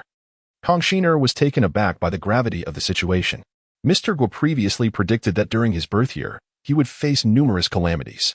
I had warned him repeatedly to be cautious, and he assured me he would be. Just a few days ago, he told me that a so-called expert had given him a talisman for safety, assuring me to not worry. Who could have anticipated that it would come to this? Madame Bai wiped away a tear from the corner of her eye. Though saddened, as a formidable businesswoman, she maintained her composure. Kong Shiner's mind raced, quickly recalling that the expert her cousin spoke of must be Sang Feiwan. "Aunt, the so-called expert my cousin mentioned is nothing but a charlatan. Recently, she has garnered substantial attention on Whale Live, thanks to my cousin's support. I had long advised him against associating too closely with such a female streamer, especially one who exploits the guise of helping him alter his fate and ward off evil for her own gain. To my dismay, not only did he dismiss my warnings, but he nearly fell out with me over it. Did he say she gave him a talisman? Perhaps it was precisely this that lulled him into a false sense of security, leading him to engage in reckless racing that resulted in his current predicament." Her embellished accusations indeed stirred Madame Bai's anger. "A mere streamer dares to harm my son?" Kong Shiner continued, "Yet my cousin showered her with extravagant gifts, rewarding her with 500,000 in a single instance. Such a woman is nothing more than a fraud on a streaming platform, yet my cousin continues to protect her. And why not take action and have her account terminated? Let us see how she continues to deceive others thereafter." Madame Bai replied resolutely, "Those who dare to toy with my son will not be allowed to remain on the streaming platform. I have already instructed to halt her broadcasts, and will deal with her once Bai Jun has navigated through this crisis." Kong Shiner felt a surge of satisfaction at her words. She had previously been troubled about how to handle Sang Feiwan, but now, with her cousin's accident, the situation had turned fortuitously in her favor, providing a perfect opportunity to divert the blame. Without her broadcasts, how would Sang Feiwan manage to sustain herself? Sang Feiwan led a highly structured life, streaming at night and devoting her days to eating and meditating. Her fan base was nearing 1 million, a rapid increase that left many in awe. Bolstered by the support of her followers, her cultivation had advanced remarkably, and today she had reached the late stages of foundation establishment. Although such an achievement is not particularly noteworthy in the realm of cultivation, it holds significant meaning in this era of scarce spiritual energy. The most direct manifestation of this progress is the doubling of her lifespan and immunity to illness. As the narrative unfolds, it speaks of the profound realms of alchemy, where one progresses through stages such as the golden elixir, yuan-ing, and the semi-immortal, ultimately achieving a longevity that may extend beyond a millennium, with the potential for ascension. Before long, another day had slipped by, and Sang Feiwan once again commenced her live broadcast. However, the rebellious young master, who typically graced her streams punctually, was conspicuously absent this time. Sang Feiwan dismissed it from her mind and swiftly connected with the first viewer of the evening. The individual who appeared on screen was a middle-aged woman, around 40 years old, elegantly dressed yet appearing somewhat haggard. Her online alias was Red Maple Leaf. Sang Feiwan inquired, "Are you here to ask about your daughter?" Red Maple Leaf's eyes brightened, and she eagerly affirmed, "Yes, yes. You knew even before I spoke. You truly possess remarkable abilities. It seems my daughter is in need of help." The audience in the live chat began to inquire about the plight of Red Maple Leaf's daughter. In response to their curiosity, Sang Feiwan asked, "Please, elaborate on your daughter's situation." Red Maple Leaf explained, "My daughter is currently in her second year of high school. Shortly after returning from the May Day holiday last month, she began to complain of severe headaches and an overwhelming sense of fatigue, to the point where she could not attend school. Despite numerous hospital visits, no ailment was diagnosed. Initially, I suspected she was merely exhausted from studying, so I arranged for her to take a leave of absence, believing that a period of rest would suffice. However, the situation escalated alarmingly. She recounted bizarre incidents. Her daughter would sit in a daze for extended periods, suddenly erupting into laughter while inflicting cuts upon her own arms with a knife. There were instances of her standing outside in the rain at night, only to be discovered by her family in the morning. She refused to eat proper meals, instead shoveling kitchen waste into her mouth. At first, her family considered the possibility of a mental health issue, yet when examined at the hospital, she appeared entirely normal, with all assessments yielding no concerns. In recent days, her condition had worsened. During the day, she could not be awakened, and at night, she wandered about the house like a restless spirit, engaging in increasingly inexplicable behaviors. Red Maple Leaf pleaded, "Host, has my daughter truly fallen victim to malevolent forces? Can you assist us?" Sang Feiwan responded, "Is your daughter currently at home?" "Yes, yes," Red Maple Leaf exclaimed, hastily moving her phone to the doorway of her daughter's room, capturing a glimpse within. The daughter's bedroom was spacious, complete with an ensuite bathroom and a walk-in closet, tastefully decorated, indicative of their affluent circumstances. The young girl sat cross-legged on her bed, her eyes shut as if in meditation. Red Maple Leaf lowered her voice. "It's night now. We must not disturb her, lest she engage in even more peculiar antics." "I am genuinely terrified," she queried the host. "Did you see clearly? Is she truly possessed?" Sang Feiwan nodded. "Yes, a spirit has taken hold of her." "Oh no. The host is about to frighten me again. Does anyone understand?" It's a mix of fear and an insatiable curiosity to know more. I feel like my courage has been fortified. I can peek through my fingers to see what happens next. Ghosts are not frightening. The truly terrifying aspect lies within humanity. Previously, the wandering spirits and that pitiful ghostly infant evoked my sympathy rather than fear. The supernatural occurrences in the host's stream are not terrifying. They are rather pitiable. Everyone, remain calm. At that moment, the girl meditating on the bed suddenly turned her head and cast a venomous glare, startling her mother, who hastily shut the door. Even through the screen, that malevolent gaze sent shivers down the spines of numerous netizens. Oh my, that terrified me. I felt all the hairs on my body stand on end. It's over. It's over. Every time I close my eyes, that terrifying look appears in my mind. Ah, who said the ghosts here are not frightening? I just told my mother that I wanted to sleep with them tonight, and they kicked me out. I'm really scared. I'm both terrified and curious. It's so thrilling. The situation drove Hong Fengye to desperation, fervently pleading with the broadcaster for assistance. Your daughter's condition is rather complex, yet it is resolvable. Sang Feiwan began to speak when the live stream abruptly ended. Initially, she thought it was a network malfunction, but soon a notification appeared. Your live broadcast contains violations and has been terminated. Sang Feiwan closed her eyes, silently attuning her senses. Soon realizing that the leaf imbued with her primordial spiritual energy had been destroyed. Thus, June was in trouble, having promised to ensure his safety for the time being. Sang Feiwan could not go back on her word. Before long, she found herself in the hospital. June lay in the intensive care unit, visible through the glass. His body swathed in bandages, resembling a mummy, with a few rebellious strands of red hair peeking from the bandages on his head. As it was the dead of night, there were few medical staff around. Sang Feiwan evaded the on-duty nurse and entered directly.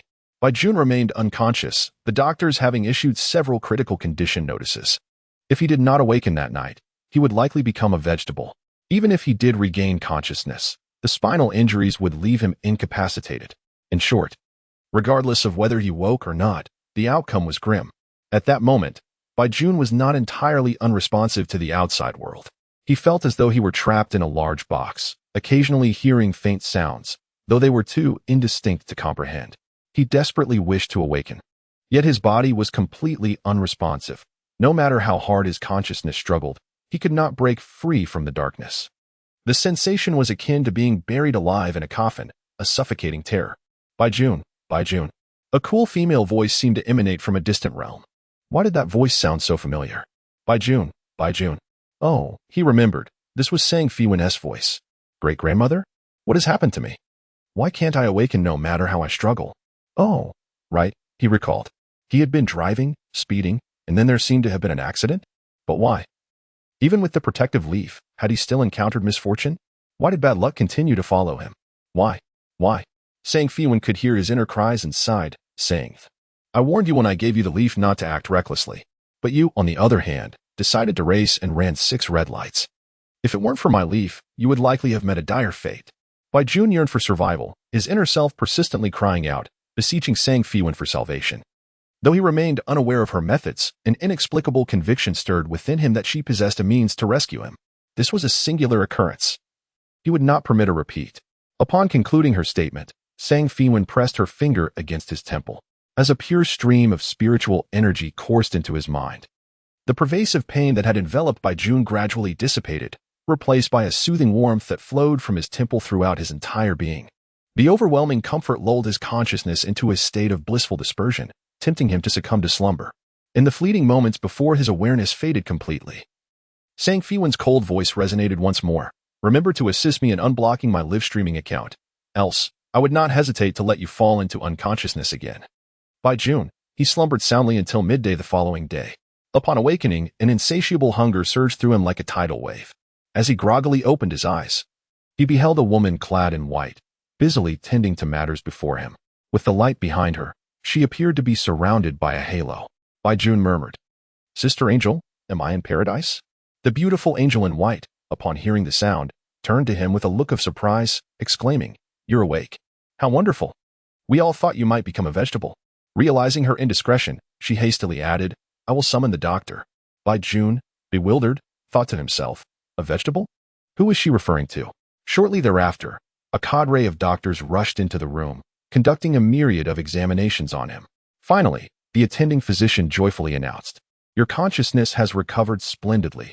We shall observe for a while longer, and if all remains well, you can be transferred to a general ward. After enduring further commotion, they finally remembered to procure sustenance for him. Unfortunately, it was merely a liquid diet, and the nurse fed him with the same care one might afford to a pig. Yet he still found himself unsatisfied. When he was eventually moved to the general ward, Mrs. Bai arrived, visibly relieved to see her son's recovery. This hospital demonstrates commendable standards. Previously, we considered investing, but your father and I consistently disagreed. It seems we might reconsider now. Although he had been unconscious the previous day, his memories remained intact. June distinctly recalled Sang Feiwan's visit and the unknown means by which he had alleviated his discomfort.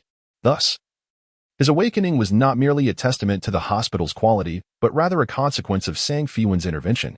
What else had she said? The matter of the live stream. In a fervent rush, June exclaimed, My phone. Where is my phone? Goodness, why does he seek his phone immediately upon waking? Mrs. Bai replied, Your phone was damaged in the accident. I will have my assistant procure the latest model for you. Mom, please lend me your phone. I must check the live stream. At this hour, you wish to watch a live stream? Surely, you are referring to that streamer? How can you possibly believe in such a charlatan? I have already instructed that her account be cancelled. Do not engage with her any further. Mom, how could you arbitrarily cancel her account? June, agitated, attempted to grasp his mother, but in the fervor of his movements, he toppled from the bed. Mrs. Bai gasped in alarm and hurried to assist him. June finally realized that his legs were devoid of sensation. What is wrong with my legs? Why can't I move? The doctor informed him that he had injured his spinal nerves, resulting in paralysis. Do not be agitated. Your mother will seek out foreign specialists for a consultation. There remains a glimmer of hope. Paralysis? If paralyzed, it means I can never leave my bed again, and I must relieve myself there? Is my life utterly ruined? No. He would not accept this. Absolutely not. Suddenly, he recalled saying Feiwan.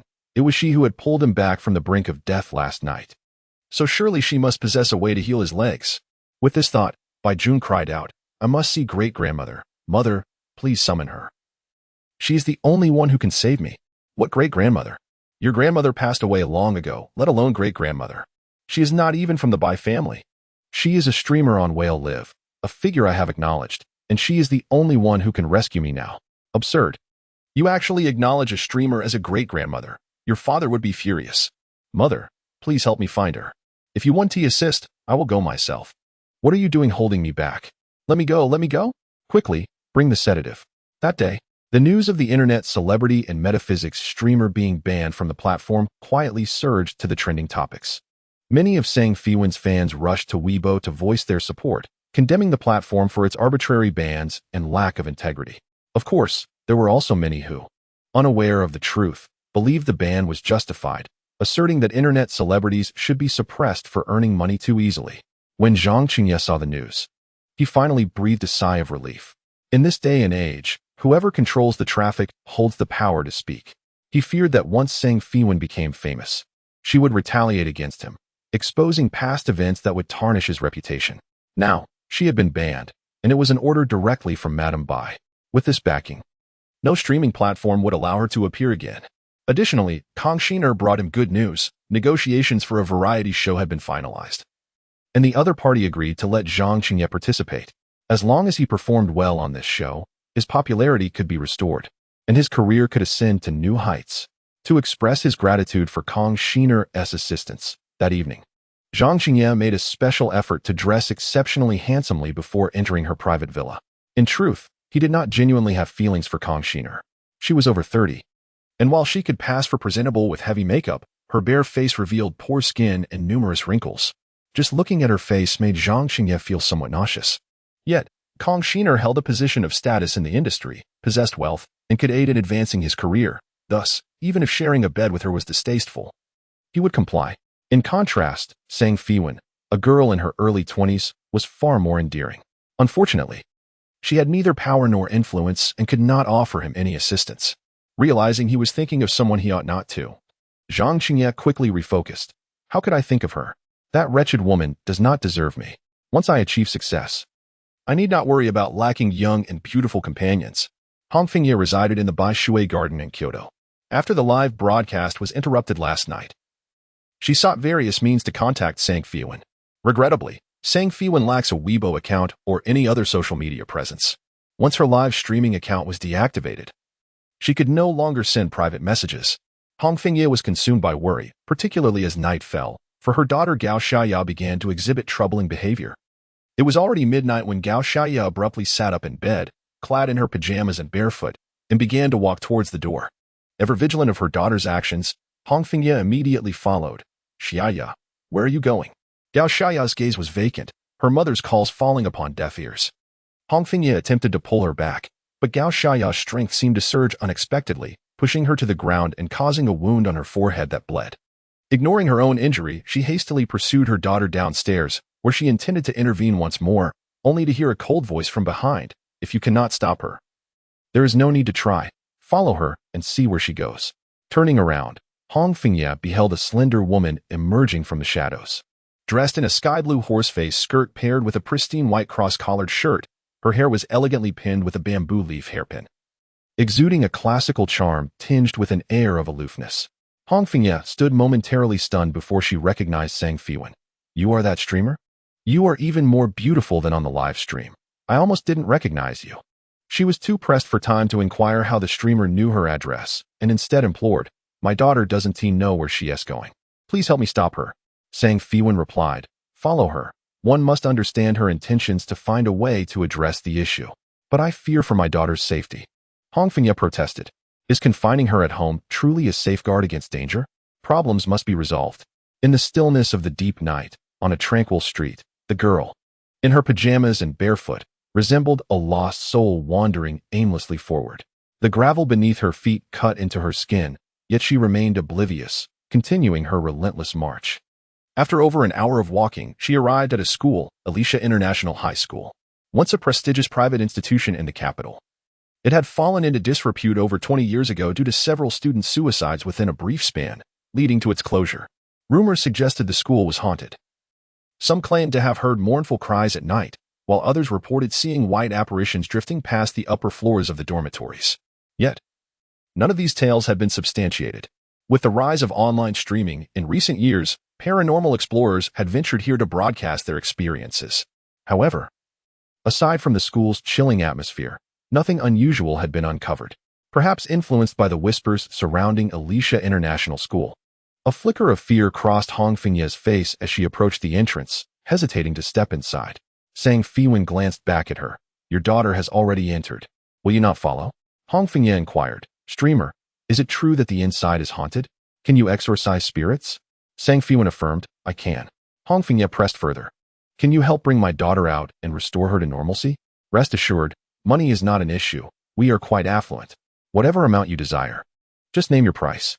Feiwan replied, "Wealth is inconsequential. What truly matters is that if you do not enter, your daughter is undoubtedly doomed." Feiwan gritted her teeth, ultimately steeling herself to follow closely behind Feiwan as they ventured into Alicia International School. The moonlight this evening was splendid, casting a serene glow over the school's teaching and dormitory buildings, creating a picturesque silhouette. The once thriving campus lay in neglect, with the vacant land outside overrun by wild grass. Occasionally, the mournful cries of feral cats echoed through the night, reminiscent of ghostly wails that sent shivers down one's spine. As Feiwan walked, she scanned her surroundings but could not find any trace of her daughter. Anxiety began to swell within her. "Host, this school is vast. Where should we search?" Feiwan raised her hand and pointed. "Your daughter is over there." Following her gesture, Feiwan spotted a figure atop a 5-story dormitory building. Her daughter, Gao Xiaoya. Under the moonlight, the young girl danced gracefully, twirling and leaping with exquisite elegance. Yet, her position at the edge of the rooftop was perilous, as if she might leap at any moment, making each of her movements heart-stopping. Feiwan could not suppress a gasp. The girl dancing on the rooftop was startled by her voice and ceased her performance. With a gaze filled with sorrow, she pierced through the darkness, fixating on the figures below. Feiwan urged, "Let us go. She is waiting for you." Feiwan's legs trembled, instinctively wanting to flee from this eerie place. However, her only daughter remained in danger, and she could not abandon her. "Host," Feiwan pleaded with Feiwan, "you must help us. As long as my daughter and I are safe, I am willing to offer you 100,000, no, 1,000,000. The prospect of 1,000,000 was enough to entice many. Feiwan merely cast a fleeting glance her way. "I will do my utmost. You must ascend now. If you delay any longer, she may not wait, and your daughter's life will be lost." As for her identity, Feiwan refrained from elaborating. Despite the dormitory having been abandoned for over 20 years, the moment they stepped inside, the lights flickered on abruptly. Brilliant illumination filled every corner, accompanied by the sound of hurried footsteps echoing in the stairwell and corridors. Just as Feiwan intended to inquire about something, a group of girls abruptly brushed past her. Hastening up the stairs, her mind momentarily clouded. She lost track of time and forgot the desolation of the school. In a daze, she imagined herself once again a student, just finishing evening study hours, needing to hurry to wash up, lest she miss the 10 p.m. lights out and face reprimand from the dormitory supervisor. Thus, she quickened her pace, reaching the 4th floor and pushing open the door to dormitory 402. Suddenly, a bucket of cold water cascaded over her, drenching her completely. Before she could gather her thoughts, raucous laughter rang in her ears. "Ha ha ha, look at her. She resembles a drowned rat. Her underwear is soaked through and red, truly a sight to behold. Wearing such garish colors. Is she trying to seduce Senior Mu? Pooh, shameless. Laughter morphed into venomous curses, with derogatory terms like whore and slut hurled mercilessly, casting disbelief that such words could emanate from a group of teenage high school girls. Red Maple Leaf stood there, paralyzed, trembling with overwhelming fear. She yearned to resist, but the psychological terror instilled by those girls rendered her body unresponsive. Not only was she incapable of fighting back, but she lacked even the strength to flee. Look at her pathetic demeanor. It's always the same, just playing the victim. AMU Senpai must have been lured by your pity act, right? You appear so pitiful. Yet you're nothing but a promiscuous girl. We must teach you a lesson today. With that, several girls dragged Red Maple Leaf into the dormitory. Li Xiaowan, don't you love to flaunt yourself? Let us strip you of your clothes and let you revel in your own vulgarity. Ha ha ha. While you undress, I'll take photos. Oh dear, let us reveal Li Xiaowan's face. Otherwise, how can we recognize her? Kneel down. Strike a pose that suits your style, Li Xiaowan. Did you hear me? Unwilling? Then I'll strike you. Why are we bullying you? Who told you to come from a poor family? Humph. The school admitted you impoverished ones merely to boost their scores, thinking you could ever be like us? If you had kept your head down, it would have been fine. But you had the audacity to accept AMU Senpai's love letter. What gives you the right to like the boy I adore? Do you understand why he ignores you? Ha ha. Because everyone at school knows you're a prostitute. Not true? Who would believe that? What everyone says is gospel, filthy girl. Once the photos are taken, we'll turn them into solicitation ads and print your phone number on them. Since you're so promiscuous, you might as well sell yourself. Oh dear. We can't let you go bare. If you catch a cold, you won't be able to entertain clients. The girls giggled, treating Red Maple Leaf like a doll. Lifting her from the ground and pressing her onto the bed. Let us pile on more blankets to keep you from catching a cold. See how nice we are to you. With all these, won't you suffer from heat stroke? It's summer, after all. Ha ha ha. A promiscuous girl isn't normal. So of course, she can't be like us. Don't move. If you dare to lift the blankets, we'll strip you bare and toss you onto the main road for everyone to see your disgraceful self. The early summer night was already stifling, and being covered with 3 thick blankets made it even more suffocating, as if she were trapped in a steamer. So hot, so uncomfortable. I feel like I'm going to die. Someone help me. Suddenly, a cool voice pierced her ear. Red Maple Leaf, Red Maple Leaf. Wake up. The chilling voice snapped her back to reality, and the oppressive heat of the blankets vanished. She jolted back to her senses, realizing the desolate dormitory was enveloped in darkness, devoid of lights or any tormenting students. What was happening? Why was she? It was an illusion, a common tactic of phantoms. If one succumbed to it and could not awaken, they would indeed perish within the mirage. Thus, she had nearly suffocated under the blankets. Red Maple Leaf broke into a cold sweat and anxiously asked, "Where is my daughter?" "Your daughter is right outside." As Feiwan spoke, she abruptly extended her hand and pushed open the final grand door. Beyond it lay the rooftop terrace. Yao Xiaya stood at the edge of the concrete railing, her toes barely touching the ground, striking a pose reminiscent of a dancer. Upon hearing the commotion, she slowly turned around, her gaze settling on Hongfengye. A smile gracing her lips. "I've waited for you for so long. You have finally arrived." With that, she lifted one foot and spread her arms wide, mimicking the gesture of flight, yet her balance faltered, threatening to send her tumbling. Hongfengye, filled with dread, pleaded, "Do not harm my daughter. She is still just a child." "A child?" The girl suddenly erupted into a sharp, piercing laugh. "So, you can feel empathy after all." Hongfengye staggered back, trembling as she asked, "You are not my daughter. Who are you?" "Who am I?" The girl under the moonlight wore an unusually pale expression, her smile unnervingly peculiar. "I am Li Xiaowan. Do you not recognize me?" Li Xiaowan. The name, long buried in her memory, now resounded in her ears, unleashing a tidal wave of repressed recollections. Hongfengye's face turned ashen. "No, it has nothing to do with me. It has nothing to do with me." In a panic to escape, yet unable to abandon her daughter, she turned to Feiwan, pleading, "Please, help me exorcise the evil spirit from my daughter. She has come to exact revenge on me. She wants to kill my daughter." Feiwan regarded her coolly. 25 years ago. Both you and she were students of this school. Yet, as fellow students, why did you feel the need to torment her so? Hongfengye attempted to justify herself. "It was not my doing. Truly, it was not my doing. It was those few who found Li Xiaowan displeasing. And I merely followed along to avoid isolation. I rarely lifted a finger. I only scolded her a few times and spread a couple of rumors. It was merely students joking around. I never imagined she would take her own life." "Joking around among classmates?" Sang Feiwan could not suppress a laugh. Do you comprehend the depths of despair experienced by those ensnared in such a situation? Do you recall the illusion from earlier?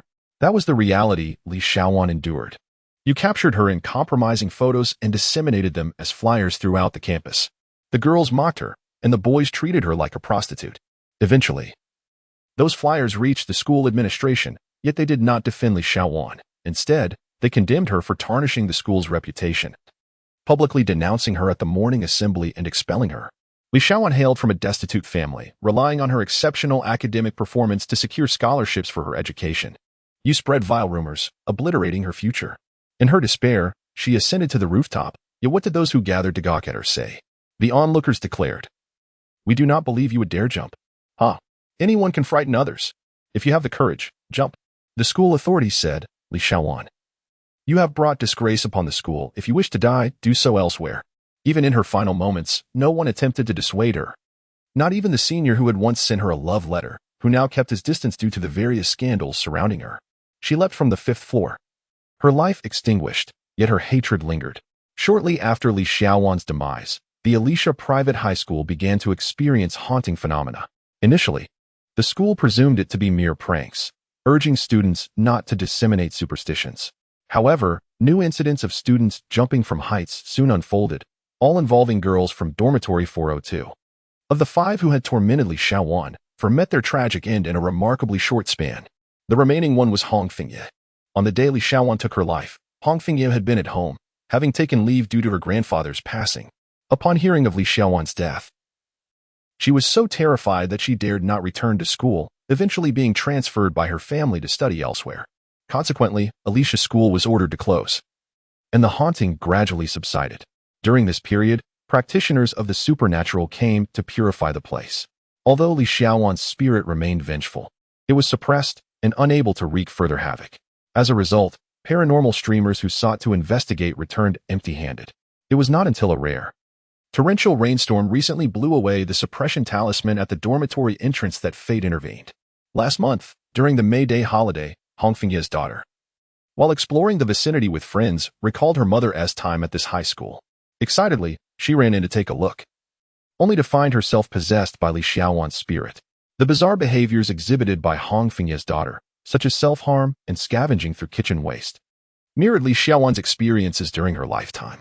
When these actions were inflicted upon others, they were perceived as mere jokes, but when they fell upon oneself and one's kin, they became unbearable. Streamer, you once claimed you could exorcise spirits, right? Please help my daughter. She is innocent. Help me send Li Xiaowan away and ensure our safety. I will offer you $1 million. I can transfer it to you now. Sang Feiwan replied. There were 5 individuals who caused her harm, 4 of whom have already jumped to their deaths, leaving you as the sole survivor. Thus, her resentment remains unresolved. To spare your daughter, you must first alleviate her anger. Hong Fengye hastily inquired, what must I do to assuage her wrath? Sang Feiwan gestured ahead, jumped down, and embraced death. Hong Fengye, angered, retorted, I sought your assistance to save my life. How can you suggest I leap to my death? Wouldn't that mean my demise? Sang Feiwan continued, alternatively, if you can earn her forgiveness, her anger may dissipate, and she will depart. Faced with her daughter's precarious situation, Hong Fengye felt utterly helpless. She turned to Li Xiaowan. Kneeling in supplication, Li Xiaowan, we were in the wrong all those years ago. I have come to realize my mistakes. I implore you to spare my daughter. She is innocent. She has never harmed you. Please, spare her. As she uttered these words, Hong Fengye repeatedly bowed in reverence.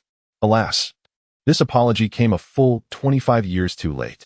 The girl standing on the railing chuckled, her laughter growing increasingly malevolent. All those from dormitory 402 are deceased. Why do you still cling to life? By what right do you continue to exist? You caused my demise, yet you can still pursue your studies, live your life, and even marry and bear children. Even so, you could still be a good person and be treated kindly by all. But why? She laughed again as she spoke. You forced me into a corner back then, leaving me no choice but to die. Now, however, I can offer you a choice. 1. Your daughter jumps. 2. You jump. Isn't that interesting? Streamer, please save us. Hong Fengye realized that reasoning with a ghost was futile. She turned back to plead with Sang Feiwan. Sang Feiwan shrugged. The conditions have been laid out. Now it's your turn to choose. Crying, Hong Fengye exclaimed, but how can I choose? I cannot bear to watch my daughter die. Yet I do not wish to die myself. Streamer, I beseech you, Sang Feiwan replied. The reason she remains here and cannot reach the afterlife is due to her lingering resentment. You are the last person she wishes to take revenge upon. Once her resentment dissipates, she will naturally depart. So it is best to make your choice swiftly, for delaying may cost you both. At that moment, Gao Xiaya suddenly regained some clarity and realized she was precariously perched on the rooftop railing, gasping in fear. She wanted to step down, but her body was unresponsive. Instead, she cried out, "Mom, I can't come down. I don't want to die. Please save me." In the next instant, her tone shifted menacingly. "If you don't make a decision soon, I will take your daughter down with me." Hongfengye completely broke down, crying and crawling, "I will die. I'll give you my life. Just let my daughter go." Trembling, she climbed onto the railing, standing where Li Xiaowan once stood. The night wind howled, threatening to unbalance her.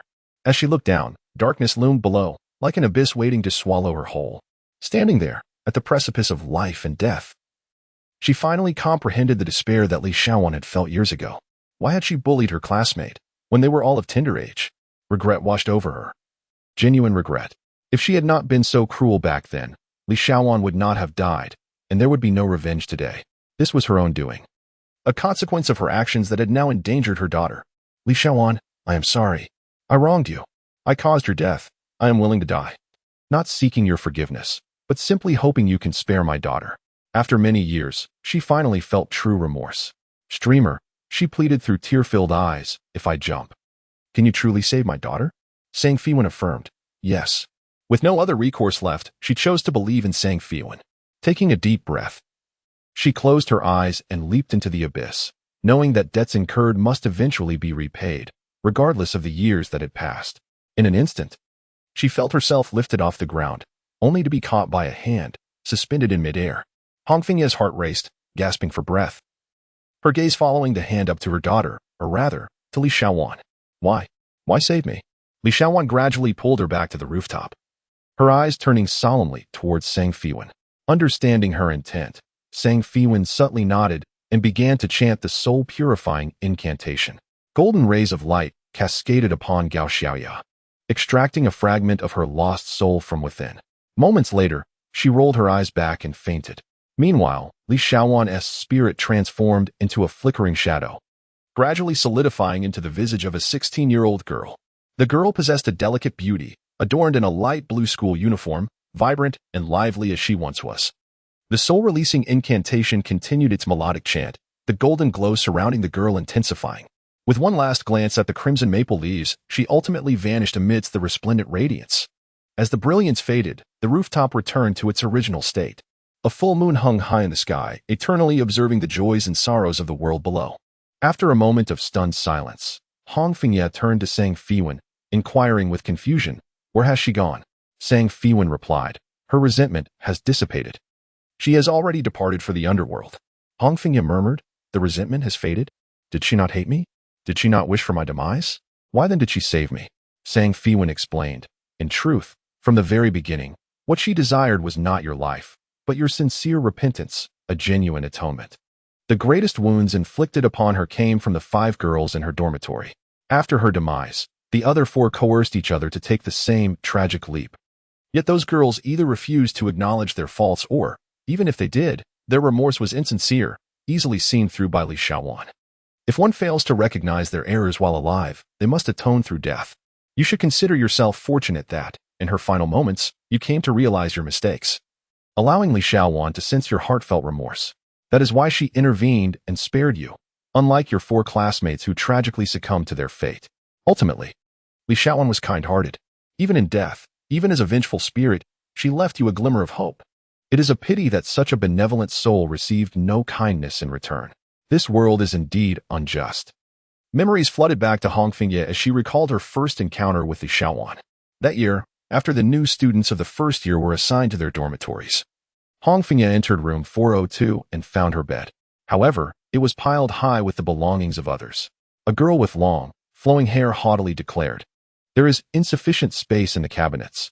I have no room for my things."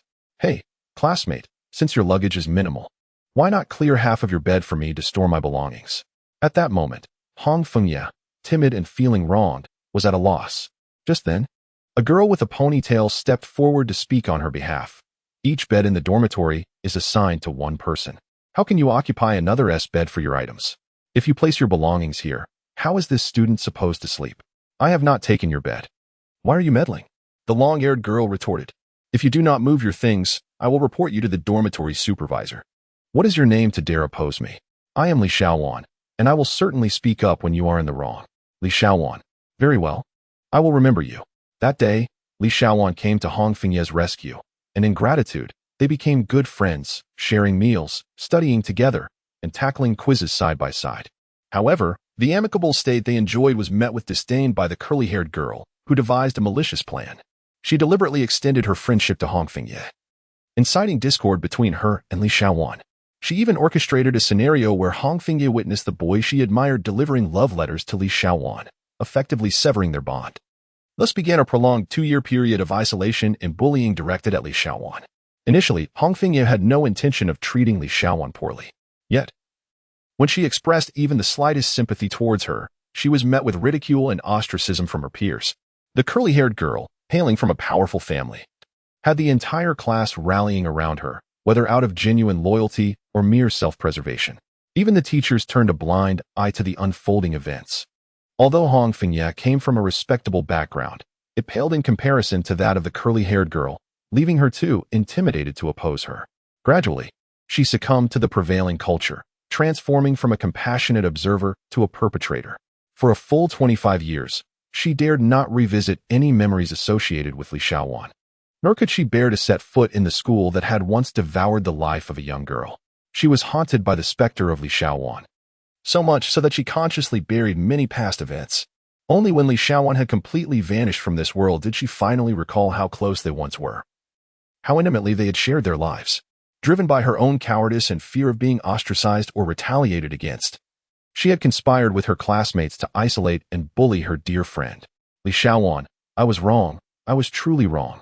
She wept, overwhelmed with despair, yet lamentably. Time could not be reversed. A mistake remained a mistake, and the weight of her conscience would forever haunt her. Feiwan felt no pity for her. Instead, she found the whole situation absurd.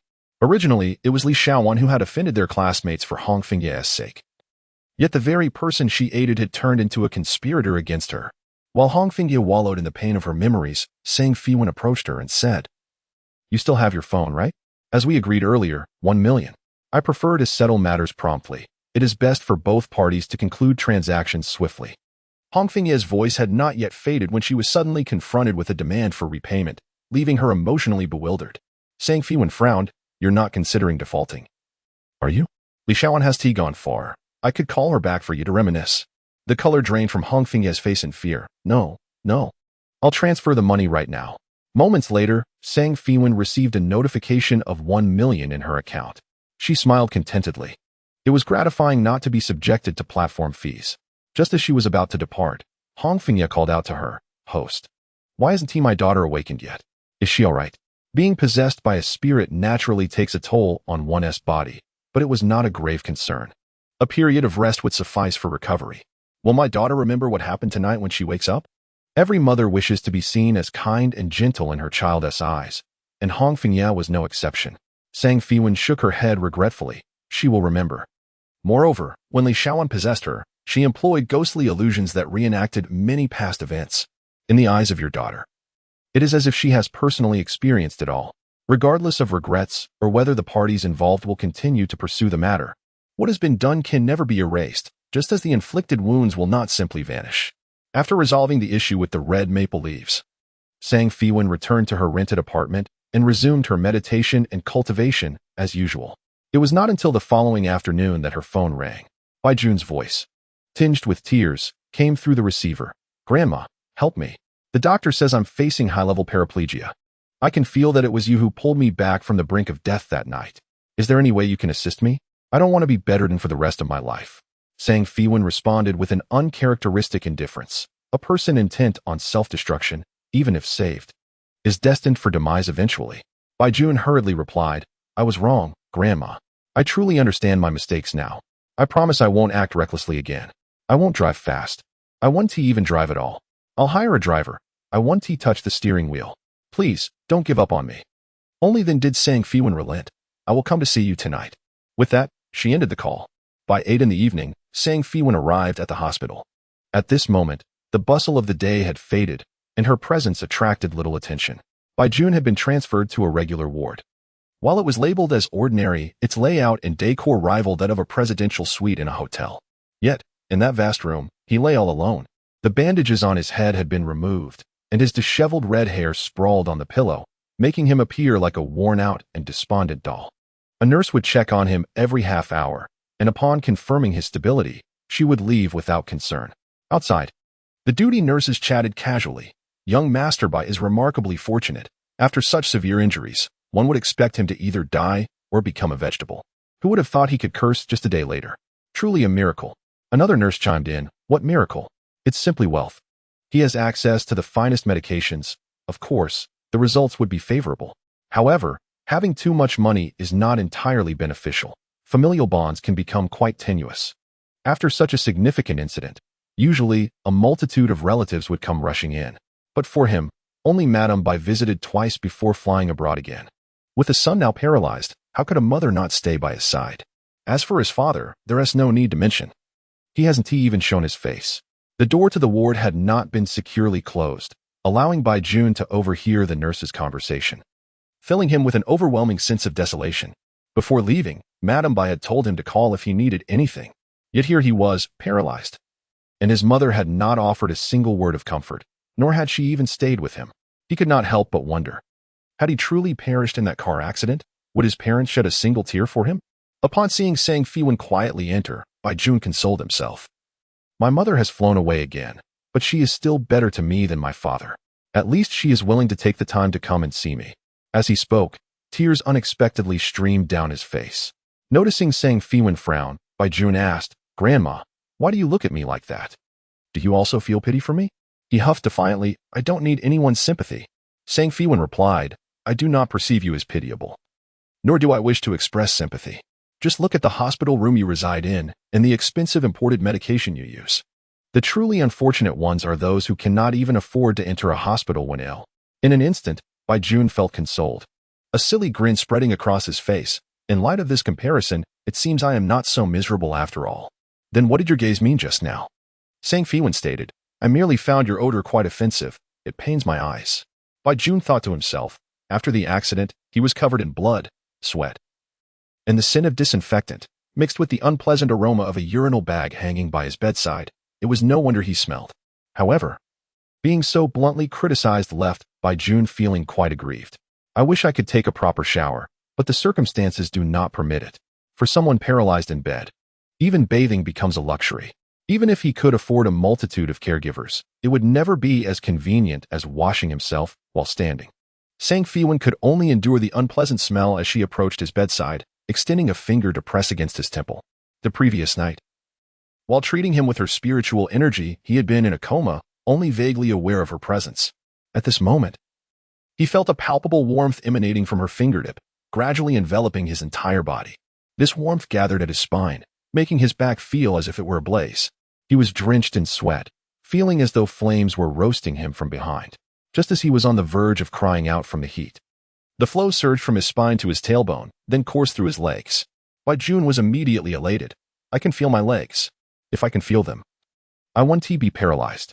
Sang Feiwan withdrew her hand and remarked, You will not be paralyzed, but should you engage in reckless behavior again, I shall not waste my energy to save you.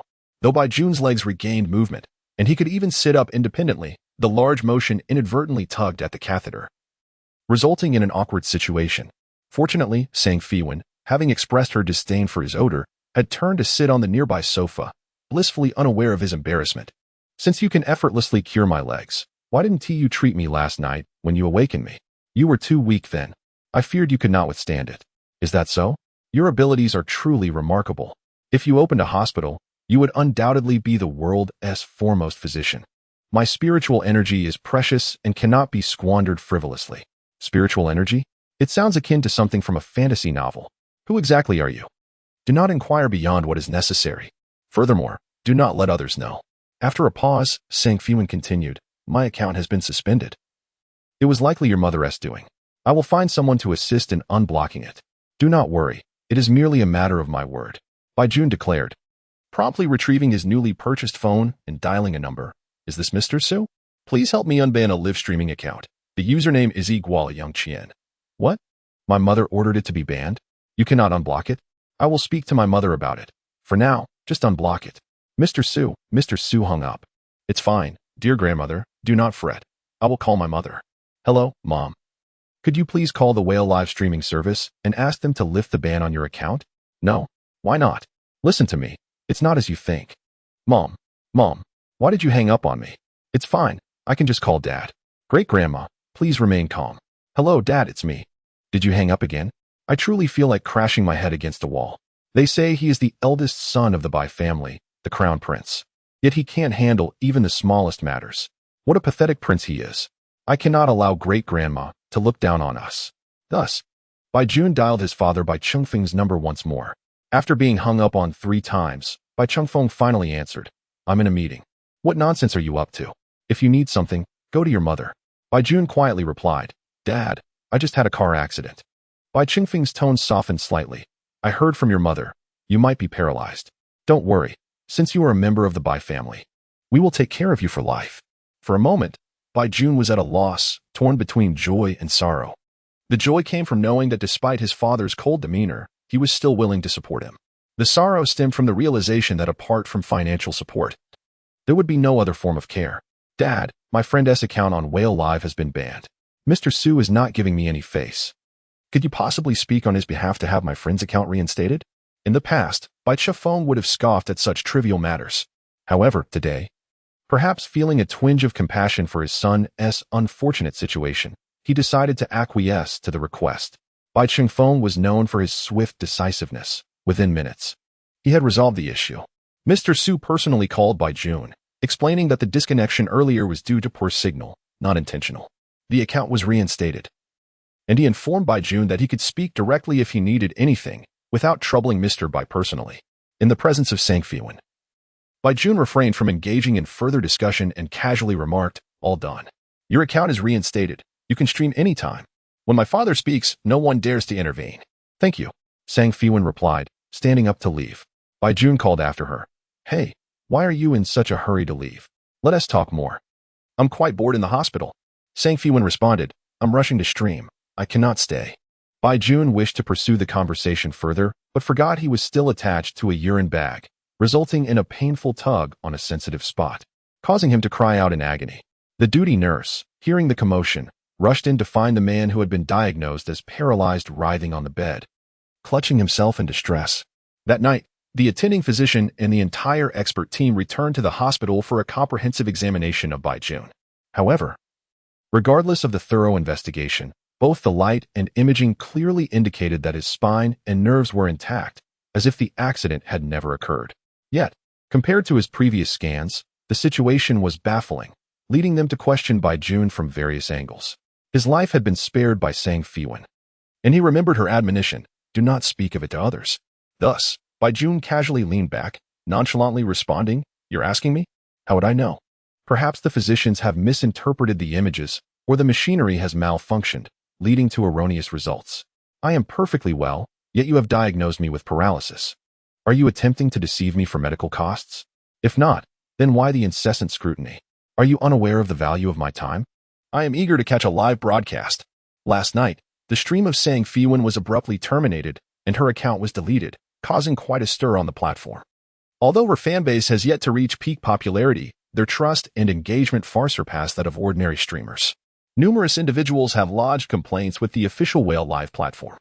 Nevertheless, many believe that Feiwan may not return, as not a single account has been reinstated after being terminated by Whale Live over the years. Some fans, feeling desperate, resorted to calling out on Zhang Qingye's Weibo. Do you know my streamer's Weibo handle? I have lost contact with her. If you know, please message me. Who is your streamer? Why are you seeking my brother? I am a fan of Zhang Qingye and also of Igual Yangqian. Let me clarify.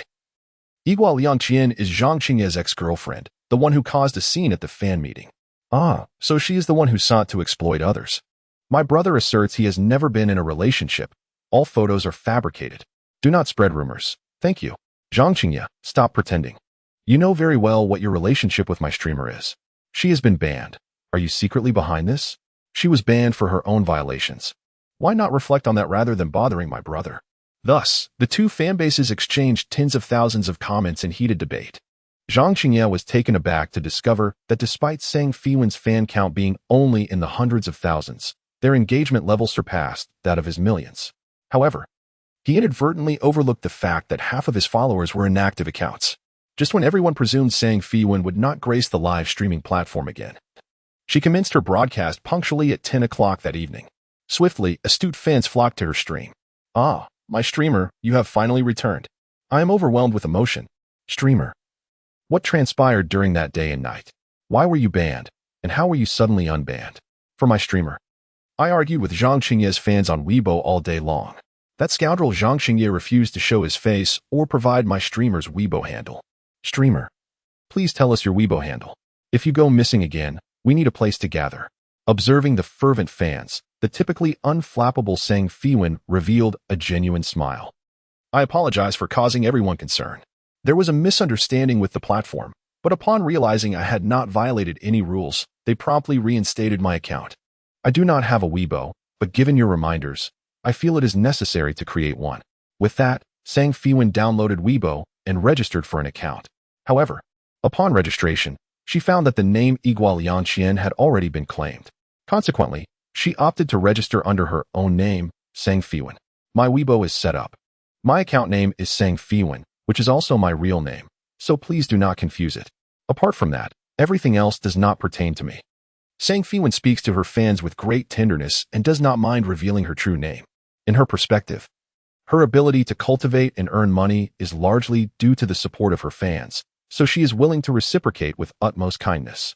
After chatting casually with netizens, Sang Feiwan remarked, due to the interruption during yesterday's live broadcast, the remaining 2 divinations were not completed, so let us make up for it tonight. In total, we will conduct 5 divinations this evening, and they will be free of charge. From now on, every 1st and 15th day of the month, I will offer free divination services as a token of appreciation for your continuous support. In the realm of mysticism, the art of fortune-telling by esteemed practitioners is not inexpensive, especially for someone like Sang Feiwan. 2,000 for a single reading is truly a modest sum. And the opportunity to receive free readings for 2 days each month is nothing short of charitable. The only lamentation is that her fanbase has grown excessively large. For instance, this evening, the broadcast commenced with over 100,000 viewers concurrently online, nearly reaching the popularity level of a major internet celebrity. Competing for a connection among such a multitude is akin to winning a lottery. However, the majority of the audience leads mundane lives and do not possess many extraordinary matters to inquire about. More often than not, they tune in out of curiosity. As Sang Feiwan's live sessions can sometimes be more captivating than television dramas. Soon, the first caller of the day entered the spotlight. A user named Lost Wind stated, "Host, I have been struggling with sleep lately. I find it difficult to fall asleep, and when I finally doze off, I frequently awaken. Sometimes, I even experience a feeling of being pressed down, struggling to wake up. It is quite tormenting. I understand. It is certainly due to some malevolent influence. The feeling of being pressed down. I too have been suffering from insomnia lately, especially after watching the live stream here. I always feel as though something is watching me from beside the bed. Host, I also experience similar pressure during sleep. Does that mean I am also afflicted?" The topic of sleep pressure resonated widely, especially since many have encountered it, leading to a lively discussion. Sang Feiwan addressed Lost Wind, "Step back a bit. Let me take a look." Lost Wind promptly complied, even spinning around in front of the camera. "Can you see clearly?" Sang Feiwan replied, "I can see you clearly. You are not afflicted by any malevolent aura, so I can assure you that you are not possessed." Lost Wind inquired, "Then why do I continue to struggle with sleep?" Sang Feiwan responded, "It is likely due to nervous exhaustion compounded by the excessive work pressure you have been experiencing, which can lead to symptoms akin to sleep pressure. Allow me to teach you a calming incantation. Reciting it while trying to sleep can improve your slumber. Others facing similar issues may also learn from this. In the realm of cultivation, the use of spells is quite common. The calming incantation for sleep is exceedingly simple. Even ordinary individuals without any cultivation can recite it before sleep to calm their minds. Once the mind is tranquil, thoughts of stress and worry can be temporarily forgotten, facilitating a restful slumber. The incantation consists of just 2 lines and is easy to remember. Regardless of whether out of necessity or curiosity, The viewers diligently noted it down. The second caller was a middle-aged woman in her 50s, using the username Aunt You. She was dressed modestly, her face thin and bearing signs of fatigue. During a routine inquiry, Feiwan asked Aunt You what was on her mind. Aunt You replied, "My husband passed away 3 years ago, and I wish to know if he resented me for not saving him." Feiwan responded, "Since he has been gone for 3 years, why do you cling to this?" Aunt You, with urgency in her voice, insisted, "I simply wish to know if he blamed me. After all, I once had the chance to save him, but I let it slip away. I relinquished his only opportunity to survive." As she spoke, her eyes welled with tears. Although 3 years had elapsed, the memory of that moment still pierced her heart. She had been married to her husband for 30 years, and their bond had always been strong. They had envisioned traveling together after his retirement to explore the breathtaking landscapes of their homeland. Alas, fate had other plans. 3 years ago, her husband suffered a sudden myocardial infarction and was brought to the hospital, teetering on the brink of life and death. The attending physician asked whether to initiate resuscitation. If they were to proceed, immediate action was required. This involved the use of an extracorporeal membrane oxygenation device, which could partially replace heart and lung functions. The cost was exorbitant, with initiation fees reaching $50,000 to $60,000, and daily expenses thereafter amounting to thousands, none of which could be reimbursed by insurance. Even if they went ahead, due to severe brain hypoxia, he would likely emerge as a vegetative state, caught between the decision to save or not. Aunt You found herself paralyzed. To complicate matters, her son was in a meeting, and she was unable to reach him for counsel.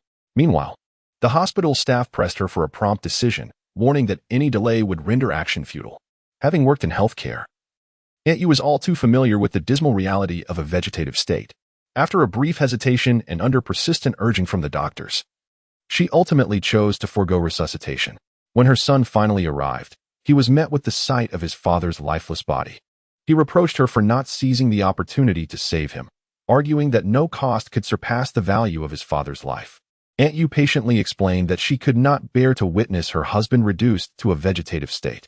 Moreover, as her son had not yet married, she feared that depleting their finances and accruing insurmountable debt would deter any prospective partner. She maintained a facade of rationality, articulately justifying her decision, believing it to be the wisest course of action. She handled her husband's funeral arrangements with composure, offered solace to her son, and gracefully navigated the condolences of friends and family. However, once the funeral concluded and all visitors departed, returning to the empty room and calling out for old Lee, she realized that the man who had accompanied her for most of her life was no longer there. The rocking chair he once occupied continued to sway, now devoid of its occupant. The birds he used to feed chirped merrily, yet no one remained to play with them. The path they once strolled together remained bustling with life, but his presence was irrevocably absent. Suddenly, she wept, consumed by a grief that surfaced only when everyone believed her to be coping well. This belated sorrow, intertwined with profound guilt, engulfed her like a tidal wave. It is often said that time can dull all pain, yet as the days passed, her longing and remorse only deepened. That day, the scene at the emergency room door, where the doctor prompted her to make a choice, replayed incessantly in her mind. She pondered repeatedly, what if she had chosen to save him? Would her husband still be by her side? Even if he had become a mere shell of himself, at least she and their son could still see him. The immense guilt tormented her, leaving her restless both day and night, although reason assured her that she had made the most prudent choice. The emotional burden of guilt towards her husband was an indelible mark upon her soul. If I were her husband, I would certainly blame her. There was a chance to save him. Why not take it? Indeed, if one wishes to cling to life, there is always time to give up later if it doesn't work out. The aunt's heartfelt words stem from the fear that her husband might become a burden as a vegetable, doesn't he it? Can those upstairs refrain from such sanctimoniousness? Do you understand what brain hypoxia is? Do you comprehend the implications? After such an incident, a person might remain alive but would require no further resuscitation, merely existing in a state of breath. If regret arises later, can one simply end it? Consider a tragedy. A friend's grandfather faced a similar situation years ago. Initially, the children were dutiful, sparing no effort to save him. Eventually, he became a vegetable, confined to bed. At first, the children visited frequently, but as time wore on, their affection waned, and they gradually stopped coming. The elderly man was left to the care of aides, who were less than devoted, leading to severe neglect. After a decade, he finally passed. The saying long illness reveals no filial children is not mere rhetoric. Those with wealth may fare better, But the greatest fear lies in losing both life and fortune. Our neighbors experienced a similar plight. Unable to afford a caregiver, the family took turns caring for him. Eventually, the daughter-in-law could no longer bear it and left with her child. The son, burdened with insurmountable debts, struggled to care for his vegetative mother and could not focus on his work. After 5 or 6 years of this unbearable strain, he tragically smothered her. Alas, a devoted son turned into a killer of his own mother. According to your reasoning, should we simply abandon our loved ones when they fall gravely ill? What kind of theory is that? If it were my parents, I would spare no expense or effort to save them. This is not merely a matter of rescue. Living in such a state devoid of dignity may not be a kindness to the patient. Oh, how terrifying. I must draft a will, ensuring that in a similar situation, I am not resuscitated. I refuse to become a mere vegetable. Better to live in a wretched state than to die. We must save them. In truth, the choice to save or not to save carries its own rationale, with no absolute right or wrong. Subjectively, individuals infuse their emotions into the matter, leading to divergences and thus, the aforementioned debates. After all, everyone fears the day they must face such a decision. Yet it is a reality that anyone can encounter. Aunt Yu expressed, I care not for others' opinions. I only wish to know if my husband blames me. The host confides, I must admit, I recite the dream incantation you taught Feng Xiaomei every night, hoping my husband might visit me in dreams so I can ask him directly. Yet, despite my countless recitations, it has proven futile. It has been over 3 years, and he has not appeared in my dreams even once. Host, does he blame me? Is that why doesn't he wish to see me even in dreams? Feiwan remarked, his soul has long departed, perhaps even reincarnated. Thus no matter how many times you chant the dream incantation, you shall not summon him. In truth, this is a blessing in disguise. You may find solace in this reality. Aunt Yu, with urgency, responded, but I wish to ask him personally. Otherwise, my conscience will remain unsettled. Is there any way for me to speak with him? Feiwan replied, I shall write a talisman for you and have someone deliver it. Upon receiving the talisman, visit his grave after midnight and burn it, all the while silently invoking his name. If he has not yet been reincarnated, he may briefly return to meet you. Previously, she had anticipated the need for such a talisman, so she had ordered talisman paper and vermilion online in advance. It was perfectly timed for tonight's occasion. In front of numerous online viewers, Feiwan skillfully crafted the spell on camera. Aunt Yu expressed her gratitude profusely before reluctantly disconnecting the call. Once again, the viewers were astounded by Feiwan's prowess. Fortune-telling, spirit communication, talisman crafting, streamer, confess. What else can you do? I suspect the streamer belongs to the Yu family of Shoulong Mountain. It is said to be the only officially recognized sect in our country, with disciples well-versed in yin-yang and feng shui, both mysterious and discreet. I have heard of Shoulong Mountain, but isn't the streamer surnamed Sang? Fool. If they are merely an ordinary disciple and not a direct descendant, they need not carry the Yu surname. Seeing the viewer's imaginative speculations unfold, Feiwan chuckled and clarified. I do not belong to any sect, so there is no need for excessive conjecture. Just then, a knock at the door interrupted, heralding the arrival of a local courier summoned by Feiwan. Aunt Yu's residence also happened to be in the capital, allowing for a swift delivery tonight. Of course, the payment was to be collected upon delivery, a detail Feiwan always accounted for. Now, without further ado, let us connect with our next fortunate fan. Soon, a young woman appeared on screen, her online alias being Tonight's Chicken Dinner. Clad in a baseball cap, sunglasses, and a mask, she was thoroughly disguised. Tonight's Chicken Dinner. What do you wish to inquire about? She replied, Streamer, the one who secured this connection is my employer. However, her identity is sensitive, thus she cannot reveal her face. It pertains to privacy, and we hope to discuss matters in person offline. Naturally, we are willing to negotiate compensation for your efforts. Feiwan asserted. I need to know what you wish to inquire about before I proceed. If you cannot clarify, I shall not accept. Tonight's Chicken Dinner responded, Streamer, it concerns privacy, and I cannot disclose it during the live broadcast. Could you make an exception? Feiwan firmly replied, I cannot. I fear for my safety. Haha. So the streamer harbors fears too. One must exercise caution. The streamer is so beautiful and capable. What if she attracted the wrong attention? Exactly. I support the streamer. If everyone were to negotiate privately like you, where would the viewer's entertainment come from? Indeed. Others also have privacy but are not averse to discussing it publicly. Why should you receive special treatment? This is a live broadcast meant for everyone to witness. Feiwan concluded, Tonight's Chicken Dinner, Do you still wish to proceed with your inquiry? If not, I shall move on to another.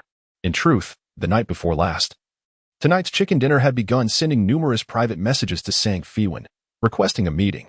However, Sang Feiwan was notoriously impervious to persuasion. She only offered fortune-telling when she managed to connect during live streams, and she invariably declined all other private invitations. Securing a connection in the live stream was no easy feat either. They had employed several accounts and, after considerable effort, finally succeeded. Should they miss this opportunity, the next chance might not arise. Tonight's chicken dinner hesitated and glanced at the person beside her. The woman, concealed from the camera, nodded in affirmation, prompting tonight's chicken dinner to say, "Host, let us proceed with the reading." Sang Feiwan replied, "What shall we read?" "Speak plainly." Tonight's chicken dinner explained. "My boss is a celebrity. A few years ago, to enhance her career, she engaged a spirit child. The spirit child has always been well-behaved and carefully nurtured, never causing any issues. However, for reasons unknown, the spirit child has recently begun to cause disturbances. I cannot divulge the specifics, as I wouldn't want anyone to draw incorrect conclusions. Consequently, we are considering sending the spirit child away. Yet, while summoning spirits is relatively straightforward, sending them away proves to be a challenge.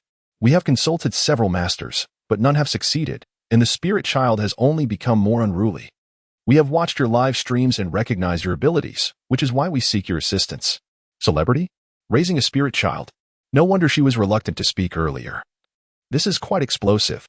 In pursuit of fame, they will go to any lengths. Now, it seems, they face the backlash. Serves them right. Could it be the initial female star? Rumor has it she has long been nurturing a spirit child. I think it resembles the initial star more. She was not well known for years, but then had several hits in succession. Tonight's chicken dinner noticed the comments flooding the screen and quickly interjected, "Everyone, please refrain from wild speculation. Your assumptions are incorrect." "Ah, host, do share. Will you accept this matter?" Sang Feiwan replied, "I will accept." A wave of relief washed over tonight's chicken dinner, who then said, "I will send you the address privately. Please let me know when you can come by in the next couple of days. The sooner, the better." Sang Feiwan, who preferred not to prolong matters, suggested, "Tomorrow afternoon should suffice." After finalizing the arrangement, tonight's chicken dinner hurriedly disconnected, anxious that a moment's delay might unravel her disguise before the viewers. Nonetheless, before leaving, she sent a few cloud whales soaring messages as a gesture of goodwill. The viewers' curiosity, however, remained unquenched. So, who exactly is her celebrity boss? Could it be someone I admire? What should I do? Now every female star seems like she has a spirit child. Such cases must be rare. Let us not spread unfounded rumors that could tarnish other celebrities' reputations. Host, after you meet her tomorrow, could you come back and share some insights with us? This drama is so convoluted. I can't tell if it's a winter melon, watermelon, or pumpkin. Host, we crave updates. Sang Feiwan responded. This is a matter of privacy. I ask for your respect. Now, let us continue with the connections. Aunt was still watching Sang Feiwan's live stream when a local courier delivered the talismans to her. Consequently, Aunt could no longer focus on the stream and hurriedly hailed a cab, heading straight for the cemetery. Upon arriving at the suburban graveyard, it was already midnight, and the surroundings were eerily silent, devoid of any human presence. Only rows of tombstones stood solemnly, casting an unsettling atmosphere. Yet Aunt exhibited no fear, making her way directly to her husband's gravestone. The photograph on the tombstone bore traces of dirt, which she tenderly wiped away with utmost care. Once the gravestone was cleansed, she retrieved a talisman from Sang Feiwan and ignited it. She murmured softly, as if conversing with a living soul rather than a cold stone. As the talisman burned, wisps of blue smoke ascended, lingering in the air and gradually coalescing into a spectral figure. The familiar visage brought forth a torrent of tears from Aunt. "My dear husband, I have finally found you. I am so sorry for not saving you back then, leading you to depart so early. Do you harbor resentment towards me? Is that why you left so decisively, refusing even to appear in my dreams?" A pair of ethereal hands rested upon her shoulders, filled with compassion. A long sigh echoed across the chasm of life and death, merging into the tranquil night. "Do not weep, my love." Aunt strived to discern his features, but her tears blurred her vision, and no matter how she wiped, clarity eluded her. The man attempted to assist in wiping her tears away, yet those intangible hands passed through her face, rendering even the simplest gesture unattainable. "I have never blamed you, not once, rather than becoming a mere shell of a person. Enduring years of torment and dying in disgrace, I preferred to depart swiftly. The tears continued to flow, yet her sobs gradually subsided. Is that truly so? She asked, her voice tinged with hope. He nodded with a gentle smile. You have always been rational and perceptive, eternally aware of what constitutes the right choice. After my passing, I lingered by your side for a while, witnessing how diligently you managed my affairs and comforted our son. You handled everything remarkably well, which put my mind at ease, allowing me to depart without worry. His smile faded, replaced by profound regret. If apologies are due, they are from me. I promised to take you traveling after retirement. Yet I failed to fulfill that promise. My dear, I am sorry. Please live well and do not dwell on my absence. His figure transformed once more into a wisp of blue smoke, swept away by the night breeze, vanishing without a trace. Husband, she lunged forward, yearning to embrace him, but only grasped the cold gravestone. The greatest distance in the world is perhaps that between life and death. Though he resides in her heart, he is forever out of reach. Feiwan had just completed her final divination and was about to bid farewell when a flurry of gift effects featuring the soaring cloud whale suddenly appeared on the screen. Aunt you sent a soaring cloud whale 5. Aunt you. Thank you, dear host, for the talisman. I have seen my husband, and he does not blame me. Although Feiwan initially stated that the divination would be complimentary that night, Aunt you felt compelled to express her gratitude for resolving years of emotional turmoil and reuniting with her husband. The following morning, a knock echoed at Feiwan's door.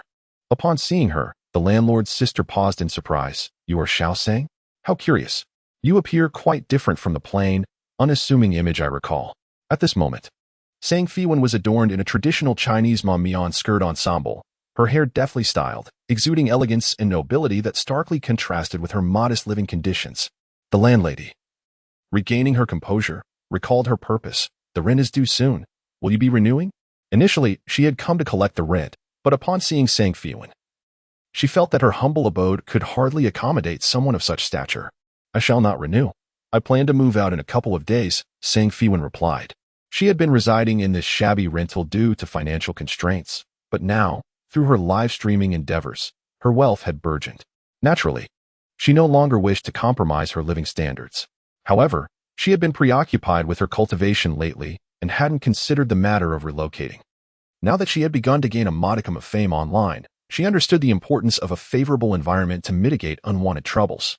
Initially contemplating purchasing a property, she was taken aback by the exorbitant real estate prices in Kyoto upon visiting the agency. A unit in a building shared by dozens of families commanded an asking price of 10 million. To put it in perspective, in the realm of cultivation, such a sum could secure her an entire mountain to establish her own sect. As she pondered whether to rent a place in the meantime, she received a call from June. Upon learning that Feiwan was in search of housing, his voice suddenly rose in excitement. Oh my goodness. Why didn't you mention you needed a place sooner? I may not have much, but I do have an abundance of properties. Do you prefer a villa or a spacious flat? Would you rather enjoy the conveniences of the city or the tranquility of the suburbs? Oh, there's no need for formalities. I have so many empty houses, they might as well be occupied. Just wait. I'm escaping the hospital now to assist you in selecting a place. Don't step out yet. It would be a shame. Before Feiwan could respond, he had already hung up. Half an hour later, June arrived in a taxi, visibly anxious. As soon as the vehicle halted, he hurriedly attempted to open the door, only to be met with a sudden crash as an electric scooter collided with him. He was knocked to the ground, his forehead, still healing from a previous injury, sustaining yet another wound. The rider of the scooter remained unscathed, standing there shouting. You didn't look before opening the door. You could have killed someone. Oh, you're bleeding. But that's not my problem. I'm the victim here. And you can't expect me to pay for this. June was indifferent to the notion of compensation, impatiently urging her to leave. He then turned to Feiwan, clutching his injured head with a pitiful expression. After spending several days in the hospital, he had almost forgotten his streak of misfortune. Feiwan, exasperated, plucked a piece of bamboo leaf from her hairpin and handed it to him, saying, Please refrain from courting disaster. Even the finest talisman cannot protect you if you persist in such recklessness. June unceremoniously tucked the bamboo leaf into his pocket, then noticed that Feiwan had been wearing the same white blouse paired with a sky blue mamian skirt. He curiously remarked, Grandma, you don't mean to tell me you've been wearing the same outfit without a change? Given your substantial income, there is no need to be so frugal. Little did he know that Feiwan was imbued with spiritual energy, rendering her garments impervious to dust and impurity, thus eliminating the need for frequent changes. However, since this would make him feel uncomfortable, she casually replied, "I've been busy lately. I'll purchase a few sets when I have the time. Your head is still bleeding. You should return to the hospital." Baijun hastily took out a handkerchief to press against the wound, insisting, "It's nothing, just a minor injury. We should focus on finding a house." Seeing that his injury was not severe, Feiwan chose not to press the matter further. Regarding housing, her primary requirement was a serene environment, undisturbed by others. Thus, Baijun listed the properties under his name, allowing Feiwan to make her selection. He owned numerous properties, yet he was not adept at managing them, leaving many vacant. At that moment, it was opportune to curry favor with Feiwan. To facilitate her selection, he even unearthed old photographs of the houses, introducing each one to her in turn. As she perused the options, her finger landed on a particular villa, and she remarked, "This one, the Jianghua Villa, it has a pleasant name." Baijun hesitated. "The Jianghua Villa may not be suitable. Perhaps we should consider another." Feiwan inquired, "What makes it unsuitable?" Baijun explained, "What you may not know is that the Jianghua Villa boasts an excellent environment and location. However, once it was completed, it became notorious for inexplicable sounds of singing and dancing at night, causing the initial buyers to shun it. Many villas remain unsold, and the entire estate has fallen into disrepair. I should have been more attentive, otherwise I wouldn't have shown you this one." The Jianghua Villa was intended to be a high-end residential area. The developer had a good relationship with the Bai family and, upon hearing that they were looking for a new home, gifted them a villa, specifically the largest and most prime property. After Mrs. Bai invested a considerable sum to have it renovated, she discovered issues with the villa, rendering it uninhabitable. Luxury villas are typically hard to sell, and this problematic one was virtually unsellable. Coincidentally, on Baijun's 18th birthday, Mrs. Bai casually gifted this villa to him as a birthday present. Initially unaware of the villa's issues, Baijun foolishly invited a group of friends to celebrate there. They had a great time with the music blaring. Suddenly, the originally English song transformed into "You Are My Little Apple," just like the most beautiful cloud in the sky. Spring has returned, flowers bloom on the hillside. Who the hell changed the song? Baijun was next to the speaker and attempted to adjust the settings, but no matter what he did, the song remained unchanged. Frustrated, he decided to turn off the speaker. Yet the song continued, "You are my little apple, no matter how much I love you, it's never too much. Your rosy cheeks warm my heart, igniting the fire of my life." Strangely, perhaps due to the catchy nature of the tune, the group of wealthy youths in the living room began to dance along to the melody. In his annoyance, Baijun abruptly cut the power. The music ceased instantly, and the dancers halted. Just as he was about to breathe a sigh of relief, the music started anew. This time, the song played was not Little Apple, but rather another old melody. "The vast horizon is my love. Beneath the endless green mountains, flowers bloom. What rhythm is the most swaying? What voice brings the greatest joy? It's the most dazzling ethnic style." Even now, when reminiscing about those days, Baijun still feels that enchanting melody lingering in his ears. He expressed his frustration to Feiwan. "Ever since then, I have to take a detour whenever I pass near that villa. It's truly eerie, really eerie." The developer even sought the help of a practitioner to exorcise the spirits, but it was all in vain, utterly useless. "Now that villa stands abandoned." Feiwan replied, "So it's quiet, perfect for my residence. Aren't you the least bit afraid?" After a moment, he recalled something. "Oh right, since you can even help spirits find peace, you must not be afraid." He added, "All right, if you truly like it, I will gift you that villa." Feiwan inquired, "How much did your family buy it for originally?" Baijun waved his hand dismissively. "No need for money. It was a gift from the developer. Of course, they had their reasons for approaching our Bai family, a trade of interests, so it wasn't entirely a free gift. Later, when my birthday came, I wanted to buy a new car and asked my mother for 10 million. Instead, she gave me this villa, insisting that a house holds more value than a car, and that I should learn to manage my finances now that I am an adult. I thought she had a point. If I grew tired of living there, I could sell it and buy a car. Who would have guessed my mother would trick me like this? This villa simply won't sell. Had I known, I should have insisted on the 10 million instead. All right, then let us set the price at 10 million. However, I currently lack such funds and can only offer you 130,000 for now. I will pay the rest once I earn it." To Feiwan, it seemed far more desirable to own a standalone villa than to buy a unit in a building shared by dozens.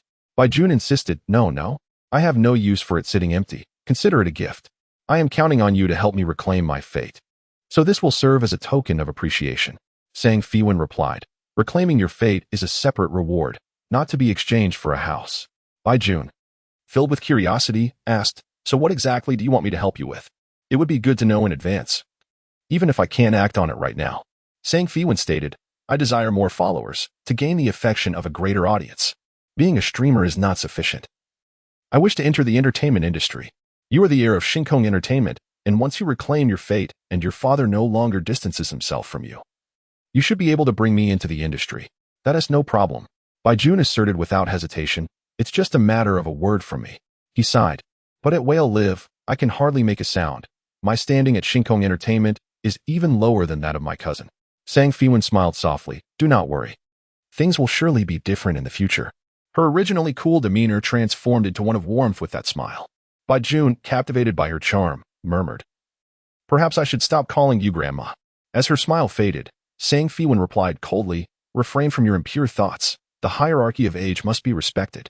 Bai Jun quipped, it seems this grandson is destined to remain so. On that day, Sang Feiwan moved to the Jianyue villa, as she had few belongings, fitting everything into a single handbag. The Jianyue villa was constructed beautifully, with exquisitely designed villas nestled amidst lush green mountains and waters. However, due to prolonged vacancy, it appeared somewhat desolate. Many public facilities, such as street lamps, signposts, and benches, had suffered considerable damage. Bai Jun's luxurious villa was situated at the highest point of Jianyue Mountain, boasting a Chinese architectural style with front and back courtyards, each step revealing a picturesque scene, intricately designed. Yet, due to neglect, weeds had overrun the surroundings, overtaking the garden paths. Bai Jun provided Sang Feiwan with the villa's code and unlocked the grand entrance. As the door swung open, a chilling aura enveloped him, causing an involuntary shiver. Were it not for Sang Feiwan, Bai Jun would never have returned here, hesitating at the threshold, fearful that the haunting music might resound once more. Sang Feiwan cast him a glance before stepping inside the villa. The courtyard outside spanned over 2,000 square meters, while the interior measured over 1,000 square meters, comprising 3 floors above ground and 2 below. The lower levels housed a gym, swimming pool, and private cinema. The upper 3 floors contained 10 spacious suites of varying sizes. In addition to the conventional staircase, an elevator was installed for convenience. Bai Jun's mother had spent over 20 million on the renovations, but tragically, she was abroad at the time and could not have anticipated the unfortunate events that would follow. Fortunately, the Bai family was affluent. Should any issues arise rendering the house uninhabitable, she could easily dismiss it, leaving Bai Jun to manage the aftermath. Sang Feiwan surveyed the premises with great satisfaction, particularly enamored with the rooftop garden terrace on the 3rd floor, which was ideal for meditation and absorbing the essence of the sun and moon. At that moment, she promptly transferred 1.3 million to Bai Jun as a down payment. Though Bai Jun initially hesitated to accept, Sang Feiwan's insistence compelled him to acquiesce. Noticing the interior's disarray, he contemplated hiring a cleaner to tidy up. However, Sang Feiwan interjected, saying there was no need for such trouble, as she would have assistants to tidy up in the evening. Bai Jun assumed she had already arranged for someone and said nothing further. He then thought to procure some bedding to ensure Sang Feiwan's comfort at night. Yet, she stopped him again, stating, no need to buy anything. I do not sleep in a bed. Bai Jun was left perplexed, questioning, if not in a bed, then where? Sang Feiwan refrained from answering, glancing at the time before saying, let us leave it at that. I have a job to attend to this evening. Is it regarding that child star with the spiritual companion? Bai Jun, having missed Sang Feiwan's live stream the previous night, had later watched the recording and was thus aware of the situation. His interest piqued, he said, I'll accompany you. I've yet to see what a spiritual companion looks like. Sang Feiwan regarded him with a cool gaze. Are you certain you wish to go? You currently possess an unfortunate aura, prone to attracting negative energy. You might find yourself possessed by a malevolent spirit. Bai Jun immediately recoiled, conceding, never mind. I think I'll return to the hospital. It's not that I'm afraid. I just remembered I really ought to tend to the wound on my head. Sang Feiwan smiled, choosing not to expose his trepidation. Following the address provided in the private message for tonight's gathering, Sang Feiwan arrived at a villa district named Xingming Bay. This area also belongs to the affluent, with villas valued at 50 to 60 million. However, compared to Sang Feiwan's new residence, the location and environment are slightly lacking.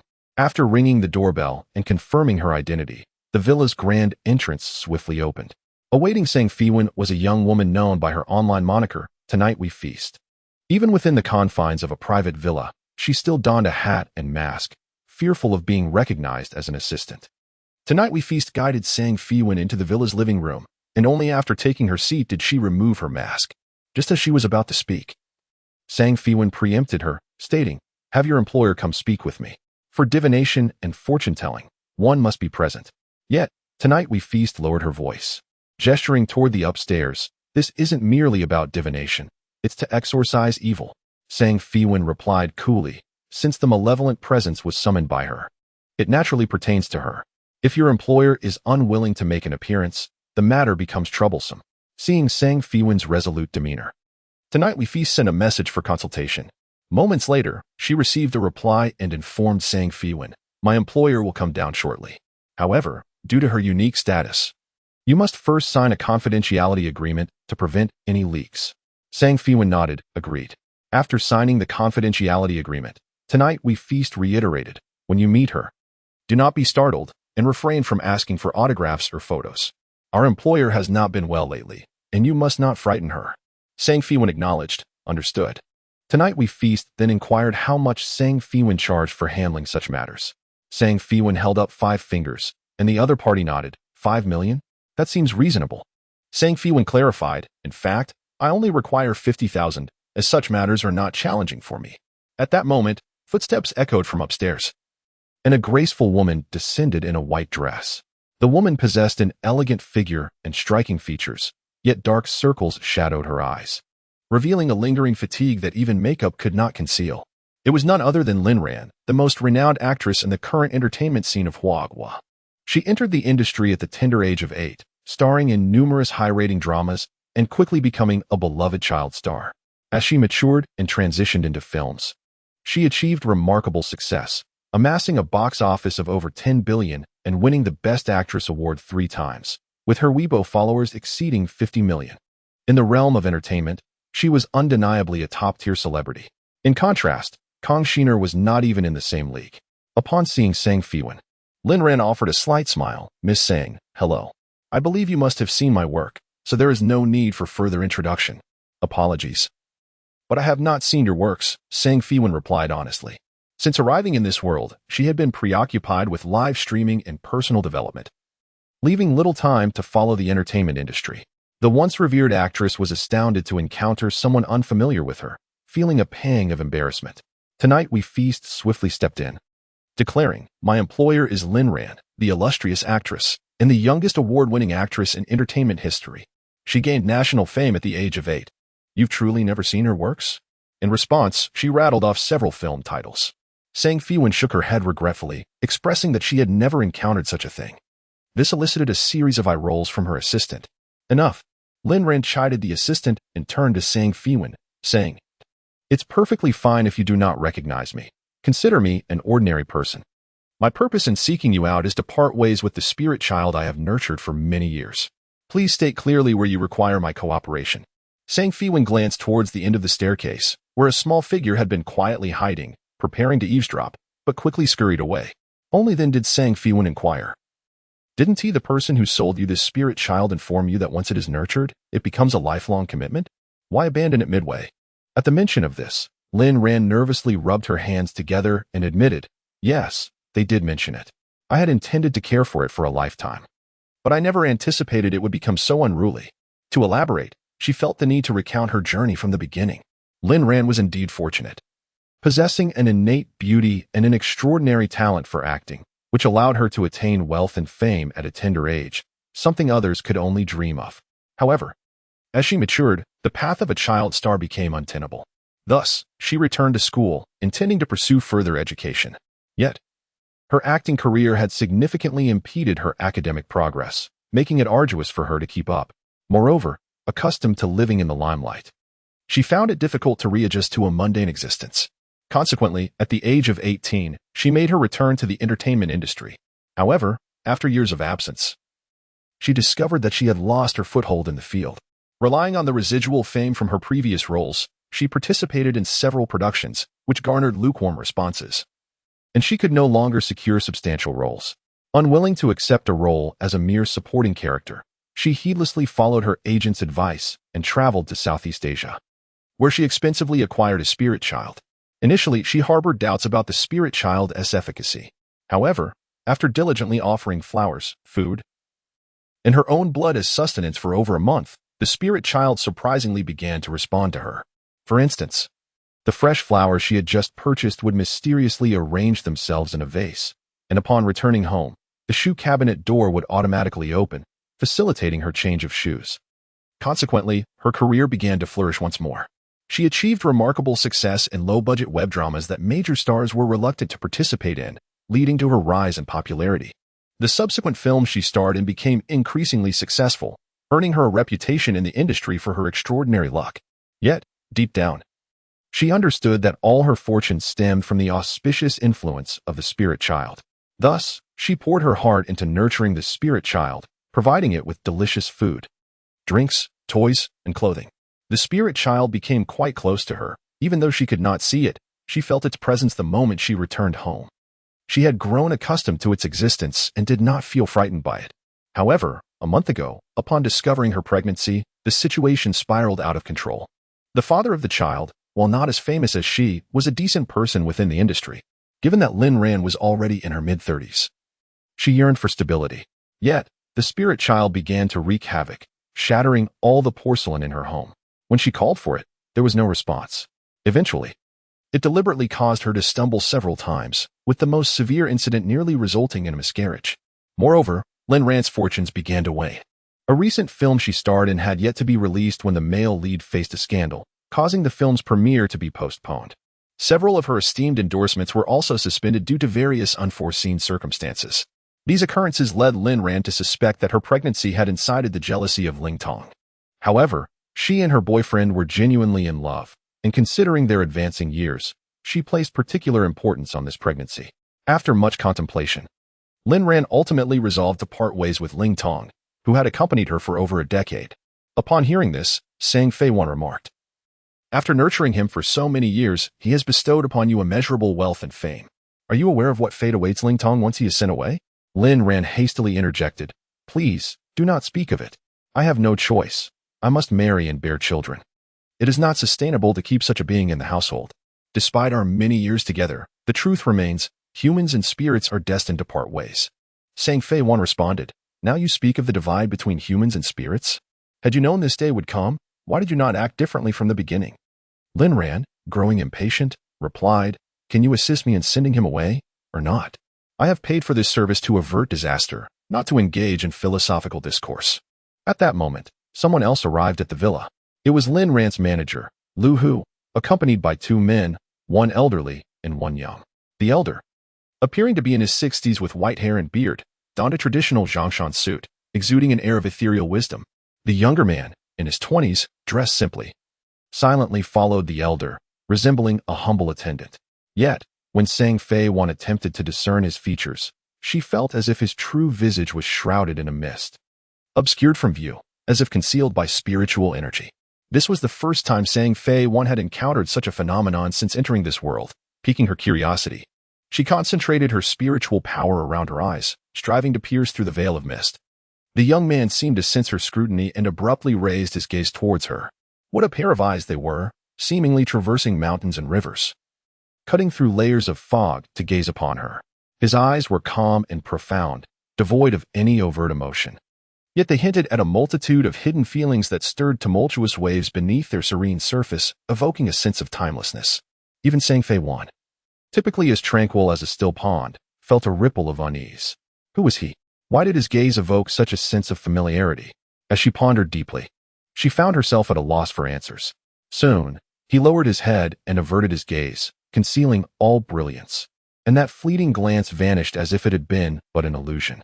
He continued to stand quietly behind the elder, devoid of any presence. Yet, Feiwan understood that such a person was far from ordinary. Lin Ran, upon seeing Lu Hu with strangers, expressed her displeasure. "Brother Hu, why are you here? Who are these two? Why did you bring them in without informing me?" The elder, perceiving Lin Ran's lack of courtesy, let out a cold snort. Lu Hu hurriedly replied, "Do not be rude. This esteemed Master Chiu, a sage from Shoyulong Mountain, has come with his assistant. I have leveraged considerable connections to arrange this meeting for the resolution of your issues. Upon hearing this, Lin Ran was taken aback. Shoyulong Mountain? Someone from the Yu family? Master Chiu, with an air of pride, declared, I am indeed a disciple under the master of Shoyulong Mountain. Lin Ran was even more astonished. To be a disciple of the master, a figure of such high standing that few can even catch a glimpse of.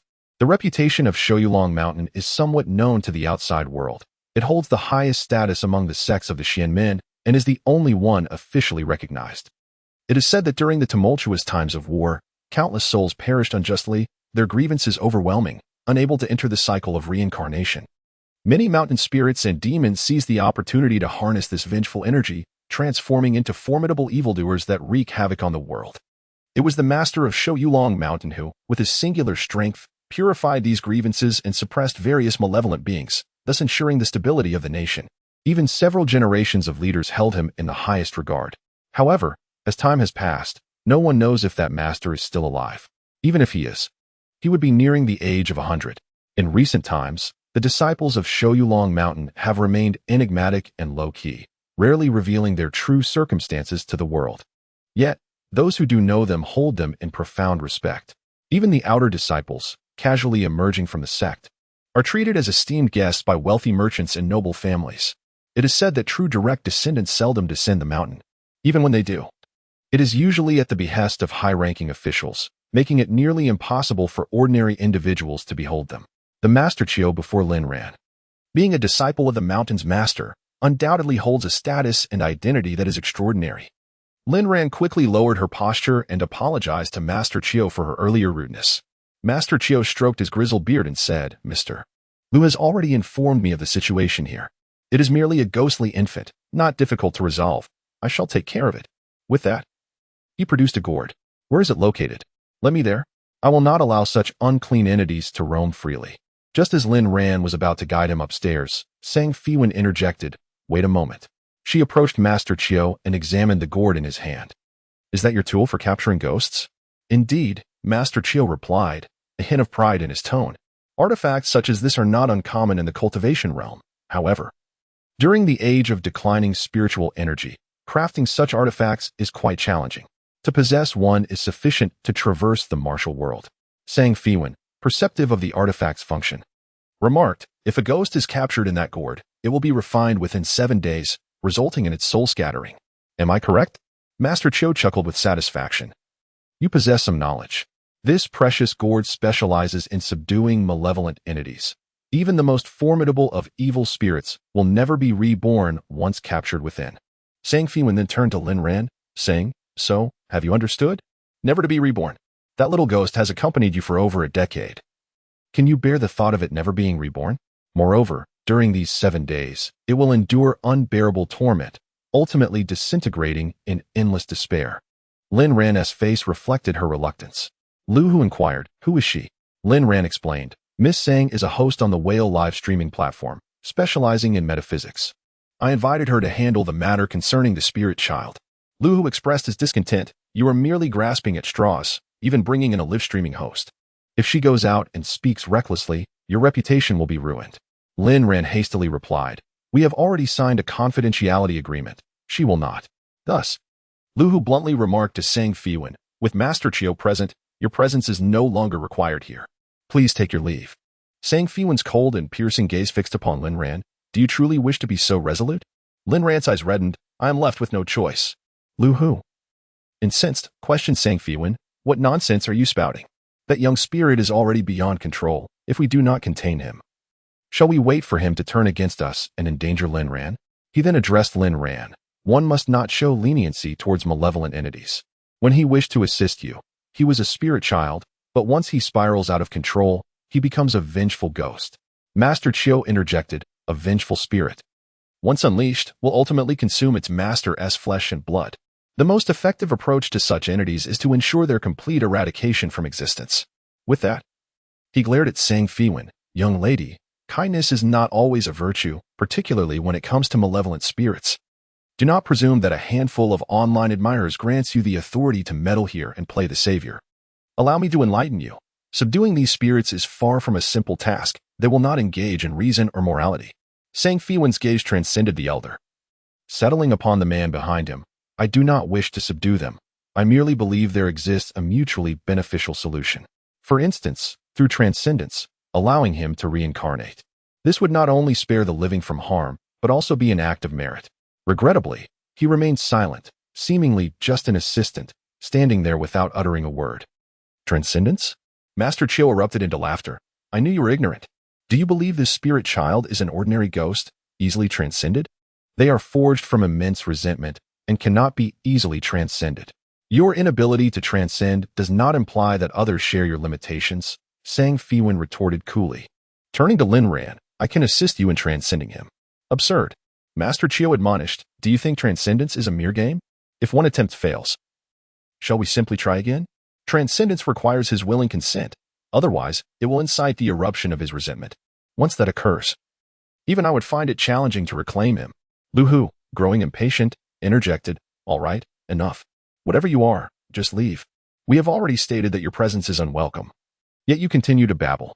Sang Feiwan cast one last glance at Lin Ran. After a moment's hesitation, Lin Ran said, I apologize, Miss Sang, for wasting your trip. However, I shall still honor the promised remuneration for your efforts. She added, since I could not resolve your issue, I will not accept any payment. Sang Feiwan wished to assist. But should the other party remain adamant in their refusal, she would not press the matter. Yet, before departing, she could not resist one final glance at Lin Ran's fate, which revealed a troubling anomaly. Miss Lin, before I depart, I wish to offer you a divination. Lin Ran inquired, what is it? Sang Feiwan gestured towards her abdomen. You are nearing 3 months along, are you not? Lin Ran nodded. Sang Feiwan continued, if you wish to safeguard this child, it is best not to venture outside in the coming days, otherwise, the fetus may be at risk. Furthermore, you yourself may suffer a miscarriage, rendering you unable to conceive again for life. Initially, Lin Ran felt a twinge of remorse towards Sang Feiwan, but upon hearing those words, her anger flared. You dare to curse me. Even if I did not employ your services, I have stated that I would compensate you as promised. How can you be so malicious? Lu Hu remarked, she must have learned from your Weibo that you are to walk the runway for the high-end brand you represent in the coming days. She is deliberately saying this to unsettle you. Securing that luxury endorsement was no easy feat for us. If you fail to cooperate with the brand's activities, it constitutes a breach of contract, and you may face substantial compensation. With that, he concluded his warning, leaving the matter to her discretion. Sang Feiwan, having delivered her counsel, turned to leave. Her decision to speak was rooted in her belief that Lin Ran was fundamentally good-hearted. However, if Lin Ran chose not to heed her words, there was little she could do, for one must respect the destinies of others. Once Sang Feiwan departed, Master Chiu followed Lin Ran to a room on the second floor. Inside, an altar was adorned with a doll-sized golden figure, while the surroundings were in disarray, strewn with numerous toys that had been ripped apart and discarded. These toys were offerings Lin Ran had purchased for the spirit child, who had always delighted in their company. Yet now, in their ruined state, they testified to his profound anger. Unbeknownst to Lin Ran, the spirit child instinctively sensed the threat posed by Master Chiu, baring his teeth in preparation to pounce. At that moment, Master Chiu's assistant quietly entered, standing unobtrusively at the door, so discreetly that Lu Hu almost forgot he was there. However, the previously fierce spirit child immediately felt the shift in the atmosphere and scurried back beneath the altar, trembling as he cried out, Mama, Mama, save me. Yet, the Lin Ran who had once nurtured him like a child, upon witnessing the chaos in the room, felt a pang of compassion and stepped back outside. Demon, meet your demise, Master Chiu bellowed, spotting the spirit child and hurling forth a gourd. As the gourd's mouth opened, a searing gust of air enveloped the spirit child, drawing him swiftly into its confines. Master Chiu secured the gourd with a wooden stopper and reinforced it with talisman paper. Emerging triumphantly, he shook the gourd before Lin Ran and Lu Hu, declaring it is contained. Lu Hu expressed his gratitude profusely, handing over a fee for Master Chiu's efforts. Satisfied, Master Chiu departed, while Lu Hu eagerly accompanied him out. In an instant, the room fell silent, echoing the emptiness within Lin Ran's heart, which felt as if it had been hollowed out in a moment. A faint, aloof voice suddenly whispered in her ear, you have 7 days to rescue him. During this time, you may free him at any moment. After 7 days, his soul will dissipate. Turning around, Lin Ran caught a glimpse of the assistant's retreating figure. By the time Sang Feiwan returned to the Jiangwei villa, It was already 9 in the evening. The villa was splendid in every regard, save for its inconvenient location. It took half an hour to ascend from the foot of the mountain to its peak. Fortunately, Sang Feiwan possessed good stamina and did not feel fatigued. However, she pondered whether it would be wise to purchase a small electric scooter for easier access in case of emergencies, as obtaining a driver's license for a car seemed overly cumbersome. Upon reaching the villa at the summit, she could hear lively music resonating from within. And through the glass windows, she could discern figures dancing. Were by June present, the eerie music would surely frighten him into a panic. As Sang Feiwan entered, she merely smiled faintly before unlocking the door with a password and forcefully pushing it open. The music within the room fell silent, as if startled by her presence.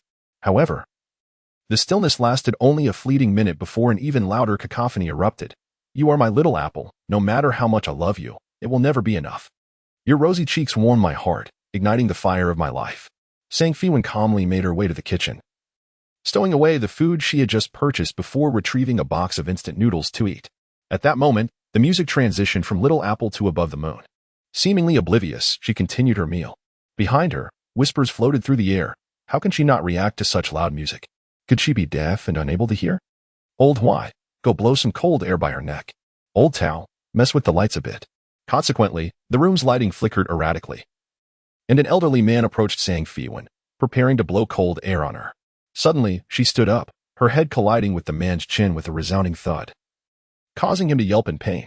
This group of old folks, having exhausted their tricks, could not intimidate the young girl and thus returned to their dancing. At that moment, the song transformed into Lover. You are my lover, like a woman of roses, with your fiery lips, leading me into endless ecstasy at midnight. What nonsensical lyrics. Sang Feiwan frowned and exclaimed, "Change the song. This one is not to be sung again." The music briefly halted before resuming once more. In a fit of anger, she slammed her hand on the table, declaring, "I said to change the song. Can you not hear me?" The music ceased entirely, prompting a flurry of chatter among the 9 elderly individuals. What did she just say? Change the song? She can hear us and see us, yet remains unafraid. Is she one of us? No, she lacks the aura of a demon. She is not one of us.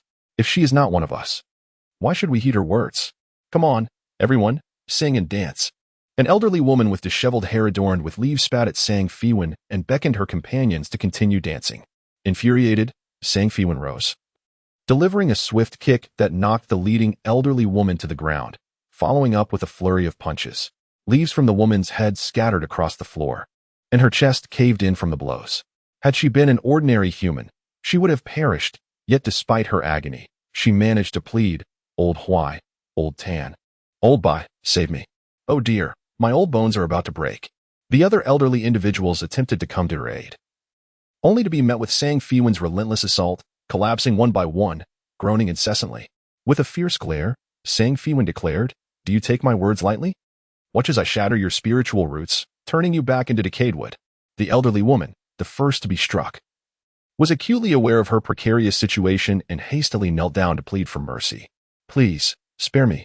Destroying my spiritual root would render a millennium of cultivation utterly futile. I beseech you for my life." The other companions quickly followed suit, begging for clemency. "Spare us, and we assure you we shall not disturb your serenity again.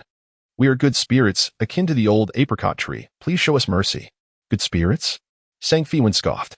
"You, a gaggle of ancient tree spirits, dance incessantly in a residential area, causing chaos and disquiet, driving away potential residents from the million-dollar villas. How dare you claim to be benevolent spirits? We merely enjoy singing and dancing, stretching our old limbs. Who knew that humans would be so timid as to avoid our presence?" The woman, referred to as Old Apricot, was still beneath Sang Feiwan's foot, desperately attempting to justify her actions. "Do we not have the right to dance and sing on our own territory?" The lively elders frolicking about were, in fact, a congregation of spirits cultivated over millennia. Among them were several tree spirits, including the apricot, willow, locust, elm, pine, peach, cypress, and banyan spirits. There was also a rare sandalwood spirit, typically found in the south, yet inexplicably residing here. The tree clan faced arduous cultivation conditions, compounded by the thinning of spiritual energy in this age of decline. Thus, despite their millennia of effort, they remained feeble entities. During daylight, when the sun was bountiful, They could not manifest their forms and were compelled to revel only under the cover of night. The mountain upon which the Jiangwei villa stood, known as Jiangwei Mountain, was once desolate and uninhabited, allowing the trees to flourish unchecked. It was only in the past century that villages and communities began to emerge. Gradually, a small village transformed into a town where the inhabitants enjoyed the benefits of modernity and led prosperous yet simple lives. The elderly would gather in the square at the foot of the mountain, engaging in exuberant dances. The mountain spirits, having lived for a millennium, shared mentalities akin to those of human elders, reveling in dance and lively music. Initially, they would watch from the shadows, but eventually, they learned the dance steps and sometimes masqueraded as ordinary elderly humans to join in the merriment, shaking off their stiffness. Unbeknownst to either party, a peculiar harmony blossomed between humans and mountain spirits. Alas, this harmony was soon shattered. With the relentless march of urbanization, both nearby and distant towns faced demolition. And this region was no exception. The government offered generous compensation, leading to the dismantling of surrounding villages. Once vibrant, the village succumbed to ruins, which were subsequently leveled. In due course, heavy machinery arrived, working tirelessly day and night. The thunderous cacophony of machines instilled terror and unrest among the mountain spirits. They dared not confront the humans directly, nor could they, and thus resorted to hiding. Yet, the mountain was home to countless descendants, young trees that had yet to gain sentience and could not relocate. Consequently, a vast number of trees were uprooted and destroyed by human hands. Before long, an upscale villa community emerged, complete with pristine asphalt roads, elegant buildings, and newly transplanted trees more suited for landscaped aesthetics. The mountain spirits grew incensed and emerged under the cover of night when the malevolent energy was most potent. During this tumult, the developers sought the aid of masters from the Taoist sect to exorcise the evil. However, the practitioners they summoned were merely adept at dispelling ghosts. Their rituals lasted for several days and nights, yet had no effect on the mountain spirits.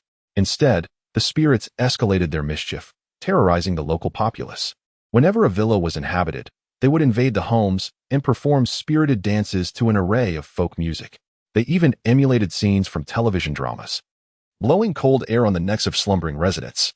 How could ordinary people withstand such antics? Consequently, homeowners preferred to leave their properties vacant rather than reside there. The unsold buildings languished on the market, becoming unsellable.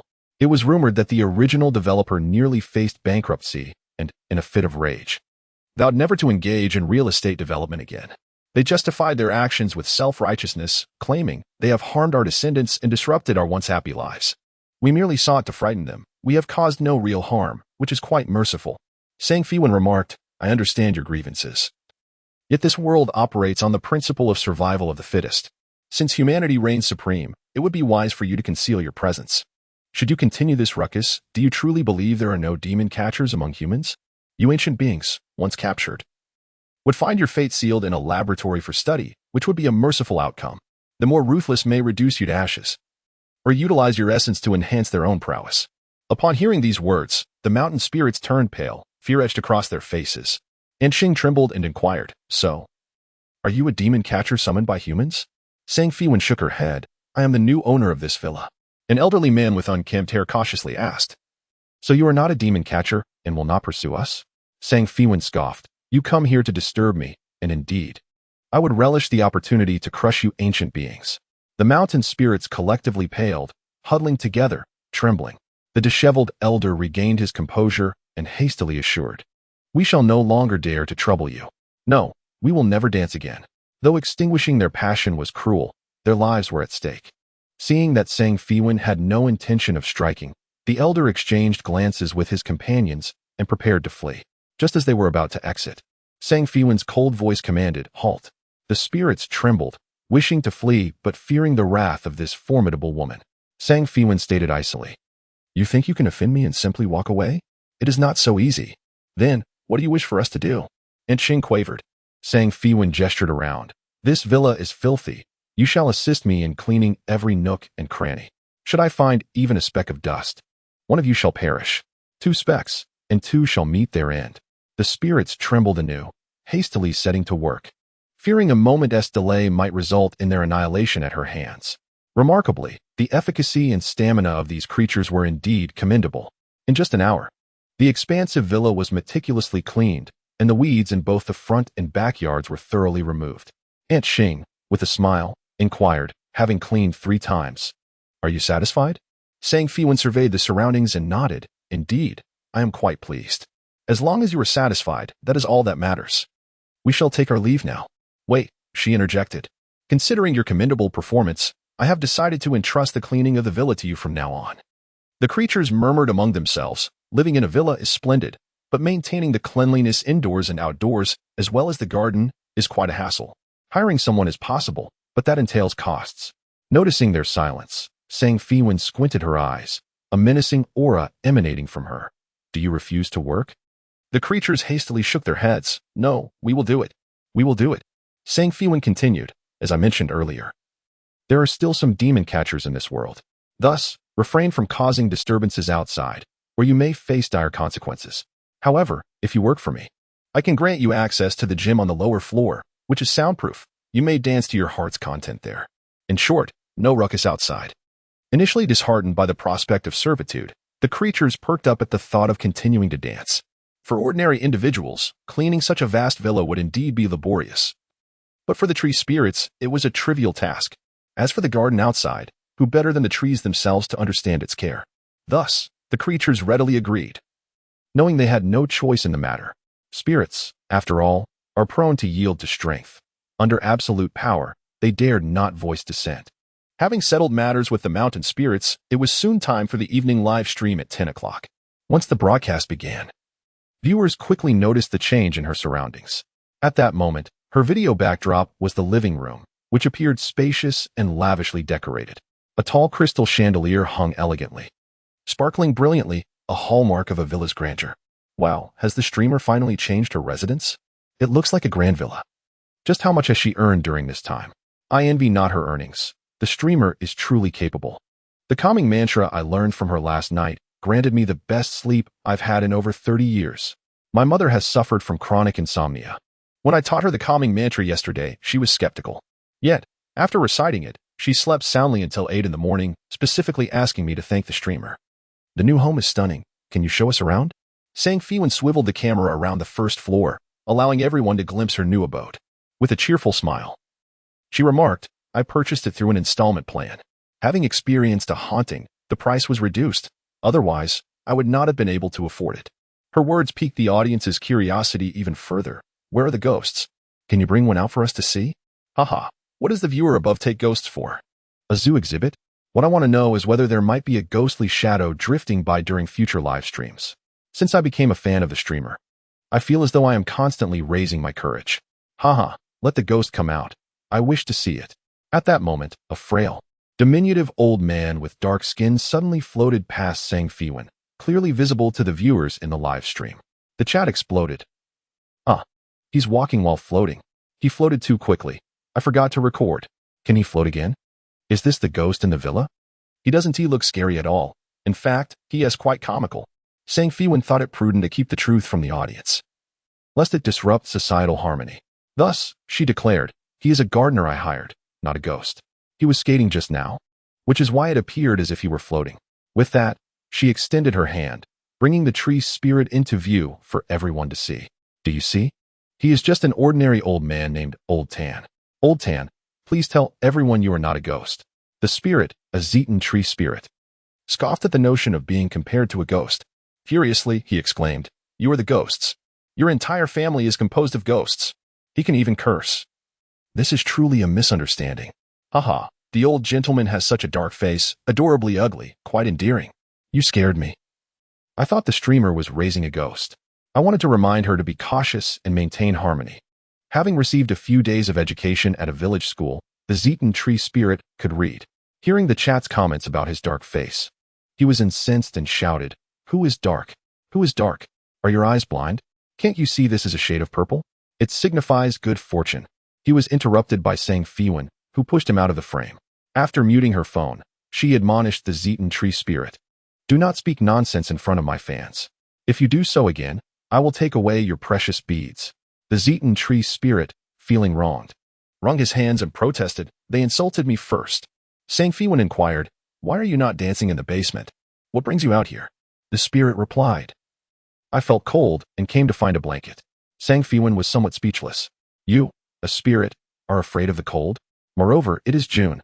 The Zeton tree spirit whined, but I am a tropical species. I fear the cold the most. He had been forcefully transplanted from the warm south to the north. And among his batch, he was the only one to survive. Ever since, he had endured the harsh winters of the north. The cold had etched itself deeply into his soul. Even after becoming a spirit and despite it being summer, he occasionally felt the chill. Sang Feiwan then said, You may take any curtain from the upstairs room to wrap yourself in, but from now on, you must not appear and cause trouble during my streams. Even if someone inadvertently sees you, you must pretend to be an ordinary human. Otherwise, if a ghost catcher shows up, I will not come to your aid. Yes, yes. The Zeton tree spirit eagerly agreed and hurried away. Sang Feiwan resumed her conversation with the viewers, saying, Old Tan has gone to rest. So please refrain from mocking his appearance. Now, let us begin selecting a lucky viewer. The first lucky participant tonight is named Shir Rui. Shir Rui. A woman in her 60s, adorned in a traditional chi pao and sporting stylishly curled hair, exuded an air of sophistication. Upon successfully connecting to the stream, she joyfully exclaimed, Oh, host, I have finally managed to connect. What exquisite fortune. Sang Feiwan inquired, Shir Rui, what is it you wish to divine? I seek guidance for my son and daughter-in-law. She replied, presenting a photograph she had meticulously prepared, showcasing a young couple. The woman was strikingly beautiful, her smile radiating sweetness, while the man possessed handsome features and a tall, commanding presence. The couple nestled closely together, emanating a palpable sweetness. This is my son and daughter-in-law. I wish for you to discern whether they are truly meant for one another, Shir Rui implored. After a moment of contemplation, Sang Feiwan responded, Indeed. They are destined to be together. They can journey through life side by side. Upon hearing this, Shir Rui felt a pang of disappointment, murmuring, How can this be a destined match? They seem mismatched in so many respects. She hastily pressed Sang Feiwan. Could you take another look? Perhaps you have not observed closely enough? A woman like her cannot possibly share a lifetime with my son. What a hardship it would be for him. By the way, host, do you possess any talismans that could dampen their marital discord? What could be the matter with this aunt? While others yearn for their children and daughters-in-law to share a harmonious bond, she seems intent on sowing discord. Is she, perhaps, the archetypal wicked mother-in-law, scheming to displace her daughter-in-law? What benefit would there be in driving away the daughter-in-law? Does she not fear her son may remain single in the future? Thus, it is often said that the mother-in-law is the greatest stumbling block in a marriage. Dear aunt, I implore you to show kindness. Shir Rui, aware of the critiques and scorn expressed in the public comments, hastily defended herself. I am not a malicious mother-in-law. I once cherished my daughter-in-law dearly. Our family is well off, while her family is of modest means. During their courtship, she felt insecure about our family status. Yet, I have never looked down upon her. After their marriage, I treated her as my own daughter, striving to provide them with the best within my means. In truth, my daughter-in-law is a wonderful young woman. The only sorrow is that she is unable to bear children. When I learned of this, I worried for her feelings and encouraged her, saying that with the advancements in medical technology, she might still conceive in the future. I even leveraged my connections within the medical field to find a renowned specialist for her condition. I secured an appointment for her, yet she steadfastly refused to go. She declared that if she could not conceive, it was no great matter. I fret for her daily, anxious and seeking remedies, while she appears unfazed, smiling cheerfully without a care in the world. Can you fathom how infuriating this is? They are young now and do not grasp the significance of having children. It is not merely about the continuation of bloodlines. In later years, it serves as a source of spiritual solace. How lonely it would be to grow old without children. As she spoke of her heartache, tears glistened in her eyes. I genuinely liked her, but her apathetic attitude towards this matter deeply saddens me. My son, unfortunately, is infatuated, adhering to her every word. He pays no heed to my counsel, and if I voice my concerns, he accuses me of being overly verbose. Illness is an inevitable part of life, yet we must strive to seek appropriate treatment, correct? I will find a doctor and cover the expenses. If a cure proves elusive, that is a separate matter altogether. How can one abandon hope without even attempting treatment? She claims to dislike children, which is her prerogative. But why can she not consider my son, or even my feelings? This very reason has led to a growing irritation towards my daughter-in-law. Hence, I sought your guidance, hoping to find a way to separate them. I acknowledge my selfishness, yet what mother wishes to witness her son without a descendant? Even in my self-interest, I implore your assistance. Yet, I heard Sang Feiwan remark, you profess not to blame your daughter-in-law, yet from the outset, you desired their separation. Deep down, you harbor resentment towards her. Furthermore, I must inform you that if you truly instigate their divorce, you would be harming your son. In truth, it is your son who faces infertility, not your daughter-in-law. What? Shirji Rui scoffed. Did you not hear correctly? I said my daughter-in-law cannot conceive, not my son. Sang Feiwan earnestly corrected. No, the issue lies with your son. His pride is so formidable that your daughter-in-law, in a bid to protect his self-esteem, has shouldered all the blame. Therefore, she would never seek treatment from the doctor you suggested, lest the truth be revealed. Shirji Rui remained skeptical. No, that cannot be. If it were indeed my son's problem, why would he conceal it even from me, his own mother? Why? Do you not comprehend? Sang Feiwan chuckled. Precisely because you are his mother, you have meddled too much under the guise of your relationship. You have shared trivial matters of the household openly, which has naturally made your son wary. Their medical records should be in the wardrobe of their bedroom. If you doubt me, you may verify for yourself. Upon hearing this, Shirji Rui hastily disregarded the connection and rushed to her son and daughter-in-law's room, where she indeed discovered a medical report within the wardrobe. It bore her son's name and the diagnosis, azoospermia. Just then, her son and daughter-in-law returned home. Upon seeing his mother standing in his bedroom holding the diagnosis, he erupted in anger. Mother, why do you rummage through our belongings without our consent? Shirji Rui, in disbelief, asked, Son, is this diagnosis genuine? Do you truly have? Her son, amidst his embarrassment, expressed a sense of relief. You have discovered the truth. Well, this is for the best. It spares you from continually disliking Qian. Thankfully, Qian has a good temperament. Otherwise, she would have confronted you long ago. His daughter-in-law, Qian, interjected, Mother, he has been diligently seeking treatment. However, such matters are not easily disclosed. Yet, if a remedy cannot be found, it is of no consequence. We shall simply enjoy our lives together without undue expectations. Reflecting on the grievances her daughter-in-law has endured over these past 2 years due to this issue, Shirji Rui found herself moved to tears, realizing that Qian has continued to offer her solace. Meanwhile, on the live broadcast, Sang Feiwan had already ended the connection. But it was not long before Shirji Rui returned voluntarily, presenting Yunjing Ao Xiang as a token of gratitude. As Sang Feiwan was about to draw her second fan, a notification suddenly appeared on the screen. System notification. The host Xiaobo has initiated a live connection with you. Do you agree? This is a common practice among online streamers. Those who excel can earn substantial rewards in a single session. Consequently, many streamers are enamored with this trend. Sang Feiwan, however, had little interest in such matters. She intended to decline the invitation, but her finger slipped, and she inadvertently agreed. Moments later, the screen displayed a man with slicked back hair and a charming smile. He smoothed his hair and presented what he believed to be his most captivating grin. Hello? I am Xiaobo. It is a pleasure to connect with such a beautiful lady. I've heard that your fan loyalty is exceptional. Would you be interested in a competition? Having been on the Whale Live platform for several years, Xiaobo had garnered a substantial following, particularly among older female fans, due to his flamboyant gestures and lip-syncing performances. However, his limited talents had led him to a plateau, with his fan count stagnating at 5 million. Recently, he noticed that Sang Feiwan's follower count was rapidly increasing and that she was a hot topic, prompting him to seize the opportunity for a collaboration. To his surprise, his luck was extraordinary as he managed to connect with her immediately. Sang Feiwan, unfamiliar with the customs of such interactions, remarked, I accidentally connected. I am not interested in a competition, but if you seek divination, I can provide a reading for a fee of 1 cloud whale soaring. Xiaobo, having watched Sang Feiwan's streams, understood that she would likely dismiss him if he did not engage in the competition. Moreover, she held a high standard, having publicly stated that tips for non-divination should not exceed 100. This put her at a disadvantage, as she could not openly incite donations without contradicting her previous statements, risking her reputation among her fans. Conversely, Xiaobo, with a larger fan base, had a greater chance of success in this endeavor.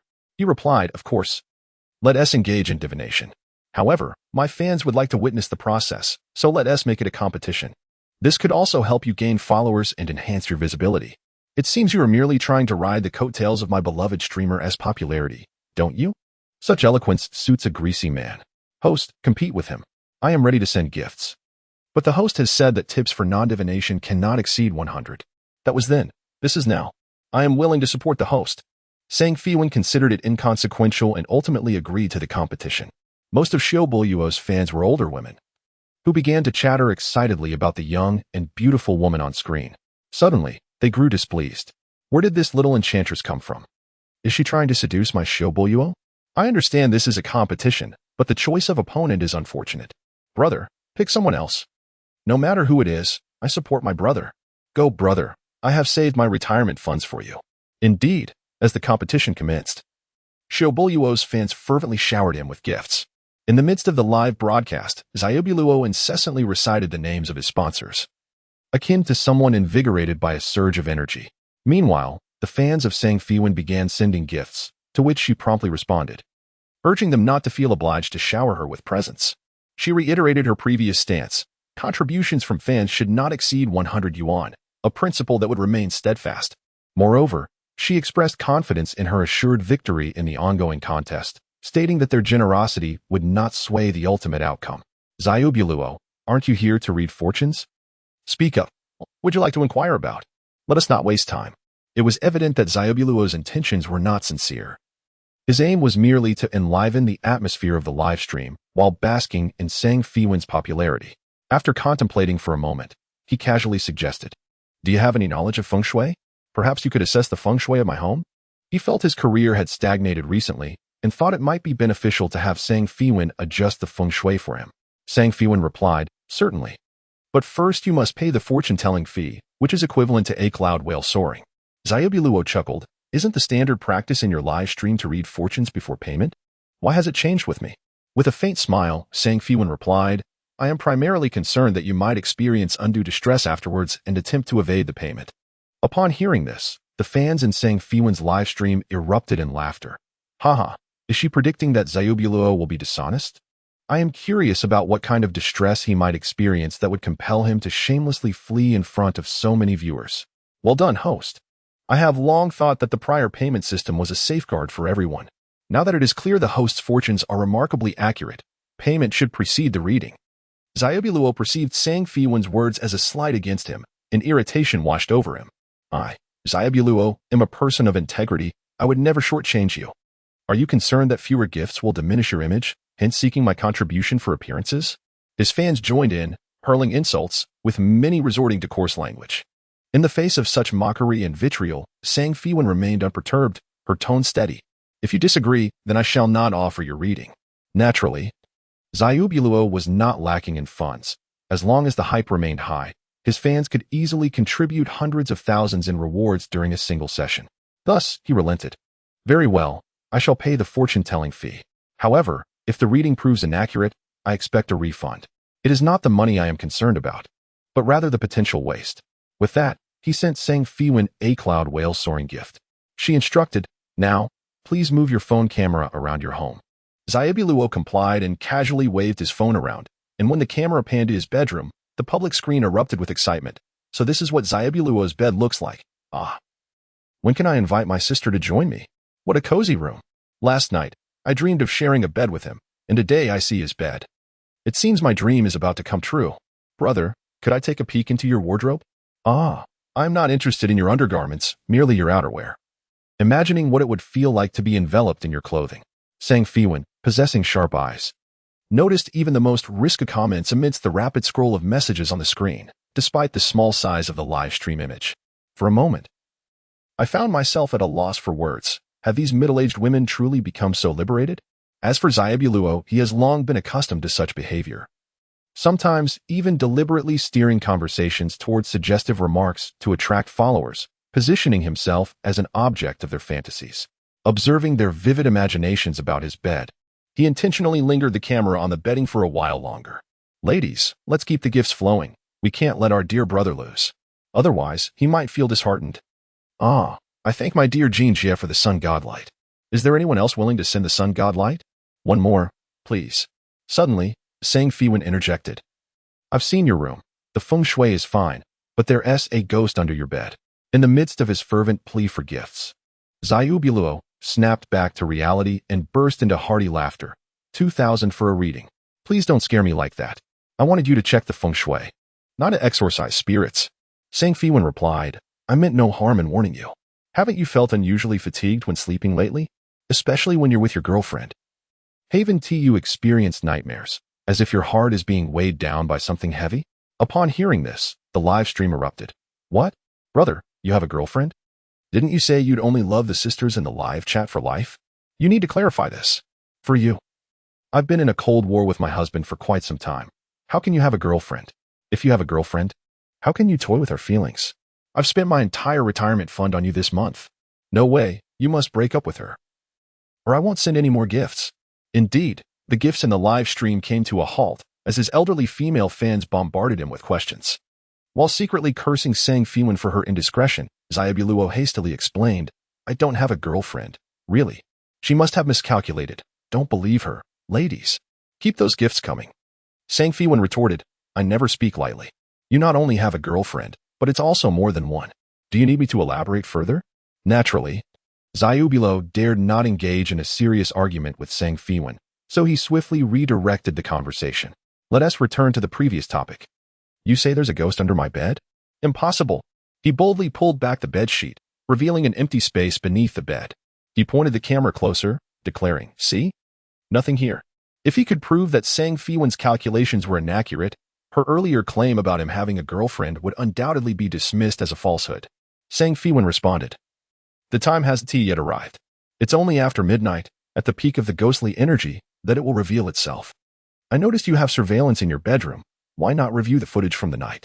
Xiaobuluo felt a twinge of apprehension. After all, he had seen Sang Feiwan's previous live streams, where she exhibited genuine supernatural abilities.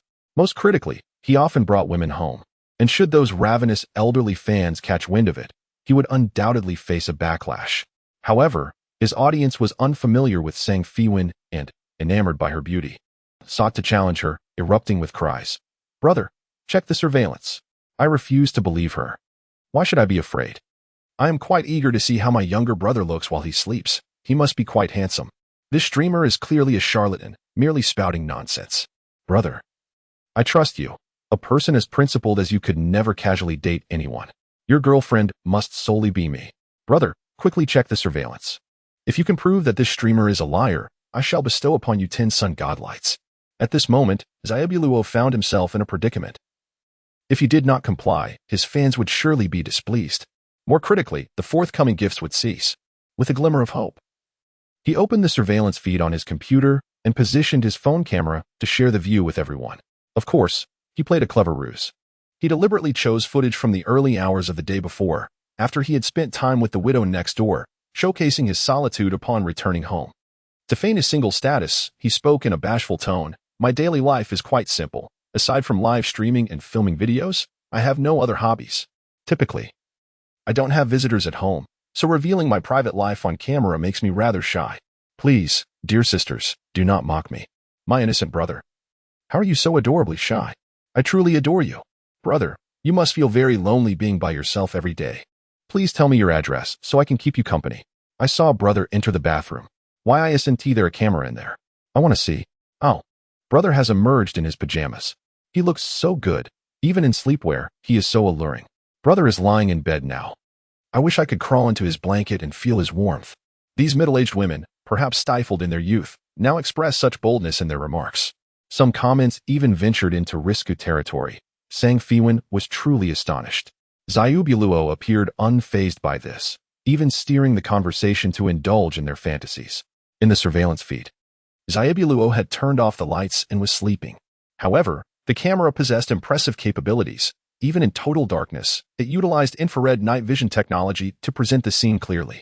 As the middle-aged fans drooled over Xiaobuluo's sleeping visage, a hand suddenly emerged from beneath the bed. Gradually, a figure clad in white with long hair crawled out, then climbed onto the bed, lying beside Xiaobuluo. Unaware of this, he turned in his sleep, facing the apparition. The ghost gazed at him intently, occasionally reaching out to caress his face with gentle tenderness. Outside the camera's view, Xiaobuluo was nearly paralyzed with fear.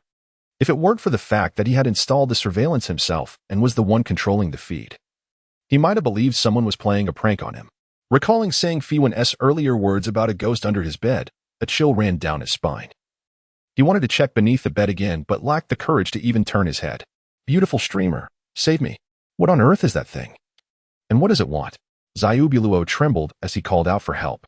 San Feiwan calmly remarked, that ghost was once your ardent admirer, yearning to meet you. Each day, she incessantly messaged you, inquiring about your address and when you would grant her an audience. Xiaobuluo, naturally, had no desire to encounter such fans.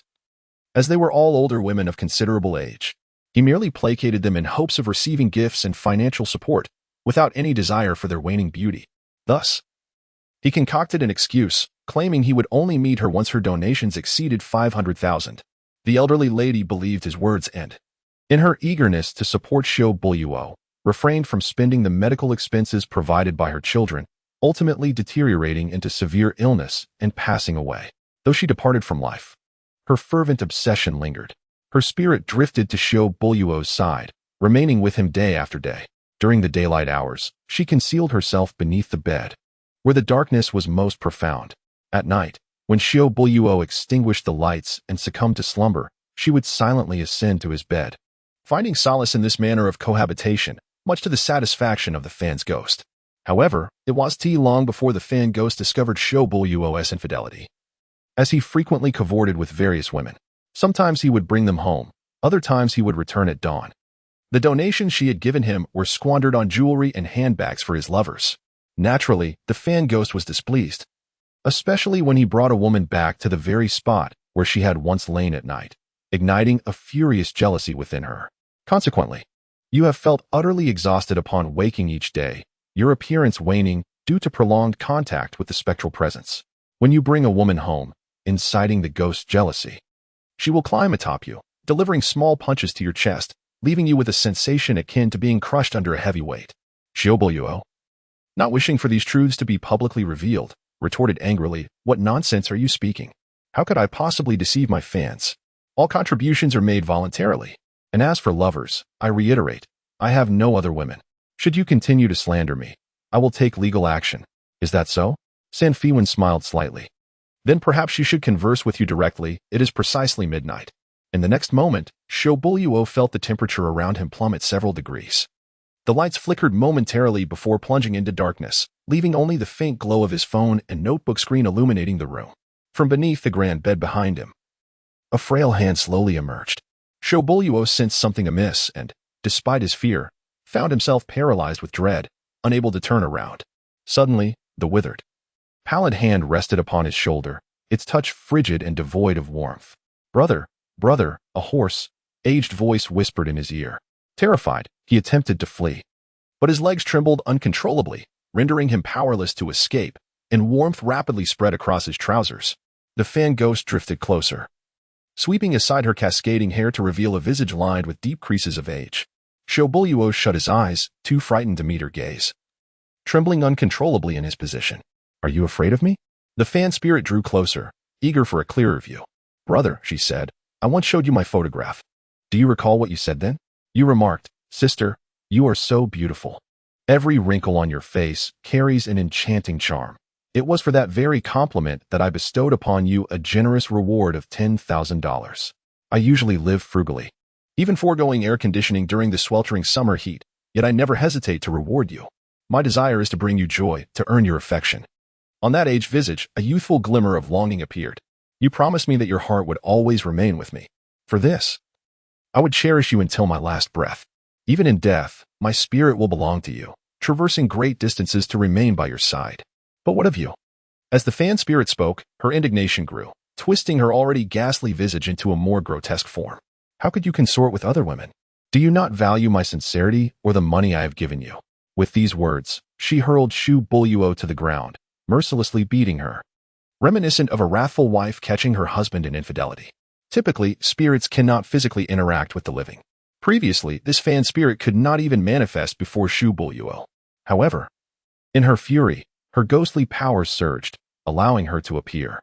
Just as it seemed Xiaobuluo would meet her demise at the hands of the fan spirit. Sang Feiwan interjected, "Enough."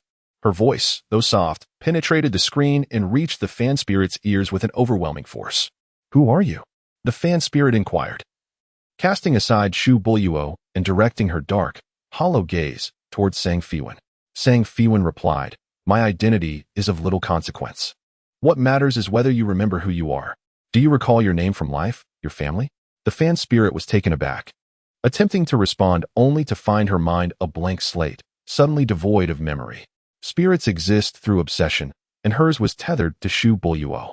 Thus, upon her death, she retained only those memories associated with Shu Buluo, forgetting her own name and kin entirely.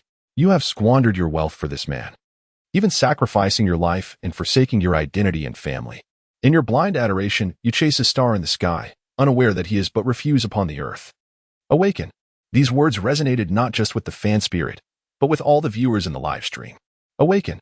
Do not forsake your identity in the pursuit of stars, abandoning all that you hold dear. Yes, it is time to awaken, the fan spirit murmured, finally relinquishing her obsession. Before the eyes of all the fans in the live stream, her form slowly dissipated, vanishing from the screen. Meanwhile, Shu Buluo remained curled on the ground, appearing severely battered and trembling. Should we call an ambulance for my brother? One viewer asked. Why call an ambulance? That deceitful scoundrel deserves to be beaten. Another retorted. I regret giving him so much money. How foolish of me to let him use my funds to support other women. Lamented a third. Oh, even Shu Buluo is suffering like this. Are there any good men left in this world? I am heartbroken. Cried another. Why cry? Ladies, we cannot allow our money to be squandered. Let us unite and report this to the authorities, demanding a refund. Indeed, we must insist on our refunds. I, in a moment of folly, generously bestowed a substantial sum to ensure his victory tonight, and it must be returned. When the older women adored and pampered him, it was genuine affection. Yet, when they turned against him, it was devoid of mercy. That night, tens of thousands of fans, embodying the spirit of frugality typically reserved for the marketplace, inundated the complaint hotline, nearly overwhelming the customer service system of the platform. The older women proclaimed that had they not been denied refunds, they would persistently call, obstructing all other lines. The platform, facing an untenable situation compounded by the severity of the matter, ultimately decided to return all the unwithdrawn tips from that night and suspended the account of the offending party. The ongoing event with Sang Feiwan concluded triumphantly. Her fans, predominantly middle-aged and elderly, were more receptive to fortune-telling and divination, especially after witnessing Sang Feiwan's prowess, leading many to convert into devoted followers. In just one night, her following surged by several 100,000. Some older women even flocked to Sang Feiwan's live stream, showering her with gratitude for exposing the true nature of the scoundrel. Seizing the moment, Sang Feiwan sincerely advised all her fans, pursuing idols is not an issue, but one must uphold their principles and not blindly forsake self-worth and morality. Now, let us continue with the final divination of the day. After several days of examination in the hospital, Baijun was finally discharged. On the very day of his release, he made his way to Jiangwei Villa to express his gratitude to Sang Feiwan, bringing along luxurious handbags and high-end attire as gifts for the ladies.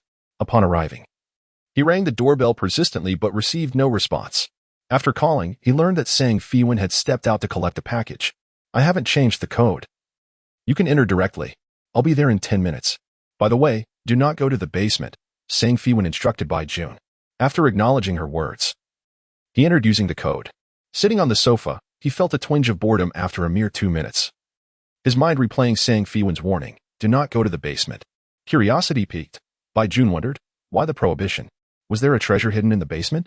The previous revelation of Sang Feiwan's abilities lingered in his memory. He became even more intrigued by the concept of cultivation. Could he, too, possess the chance to embark on this extraordinary path? Wasn't that a common trope in novels? The male protagonist inadvertently stumbles into a forbidden realm, acquiring mystical artifacts, thereby embarking on an extraordinary life. With this thought, Baijun felt a surge of excitement. The opportunity to commence a remarkable journey lay before him. How could he possibly forego it? He leaped from the sofa and made a beeline for the basement. Perhaps it was the air conditioning. But as he descended to the lower level, a chill enveloped him, causing the hairs on his arms to stand on end. What luxury! Even the basement is air-conditioned. Oh, how cold it is, he murmured to himself. Suddenly, an elderly voice called from behind. Young man, do you feel cold as well? Come, I shall share my curtains with you. Baijun turned at the sound and beheld an elderly man with a purple-red complexion and a head of silver hair, completely wrapped in curtains. Baijun had previously seen this old man on a live stream. He seemed to be the gardener invited by Sang Feiwan. Yet, why was this gardener swathed in curtains? Not only was he wrapped up, but he was also eagerly tearing half of the curtain away to drape over Baijun. Baijun hastily declined. To his surprise, the once amiable old man's expression shifted abruptly. Why didn't you say so sooner? I have already torn my curtain. Do you look down upon me for not wearing it? Baijun sought to explain, but the old man's hand trembled, and half of the curtain snaked out like a spirit, enveloping him like a mummy. The tree spirit, leaning in closer, curiously remarked, "Why is it that you are wrapped more elegantly in the curtain than I?" Baijun, almost instinctively, replied, "Could it be that my face is fairer than yours, and I appear younger?" The tree spirit instantly erupted in fury. "What pride is there in being a pretty boy? I come adorned with the auspicious purple aura, far more distinguished than you. In the past, the Emperor's dragon throne and bed were crafted from the bodies of my precious Rosewood clan. How dare you mock me?" With rage boiling over, he shoved Baijun into the adjacent swimming pool. Baijun, though a proficient swimmer, found himself bound as a mummy, unable to move his limbs. "Help! Don't leave." The Rosewood spirit tightened his curtain and stormed off, completely indifferent to whether Baijun would drown. As Baijun began to sink, he never imagined he would meet such a disgraceful end in a swimming pool. Just then, a willow branch, like a serpentine spirit, darted into the water, ensnaring Baijun's body and dragging him ashore. Baijun, having narrowly escaped death, sputtered and coughed. A gentle voice inquired, "Are you all right, young man?" "Oh dear. Why flaunt your fair complexion in front of Old Tan? It's a miracle he didn't strike you with his branch. You must refrain from making remarks about pale and dark complexions in the future." Baijun looked up to see a plump, elderly lady with a kind smile speaking to him. He nodded in acknowledgement, ready to express his gratitude, only to realize she had no arms. Rather, where her arms should have been, dozens of long, slender willow branches sprouted, one end attached to her body and the other tied around his waist. "Auntie, your arms," he began, only to suddenly grasp the situation and scream, "Ah, a monster!" The once gentle-faced willow spirit's demeanor turned cold. "What did you call me?" "Auntie?" Trembling, Baijun stammered, "Should I call you grandmother instead?"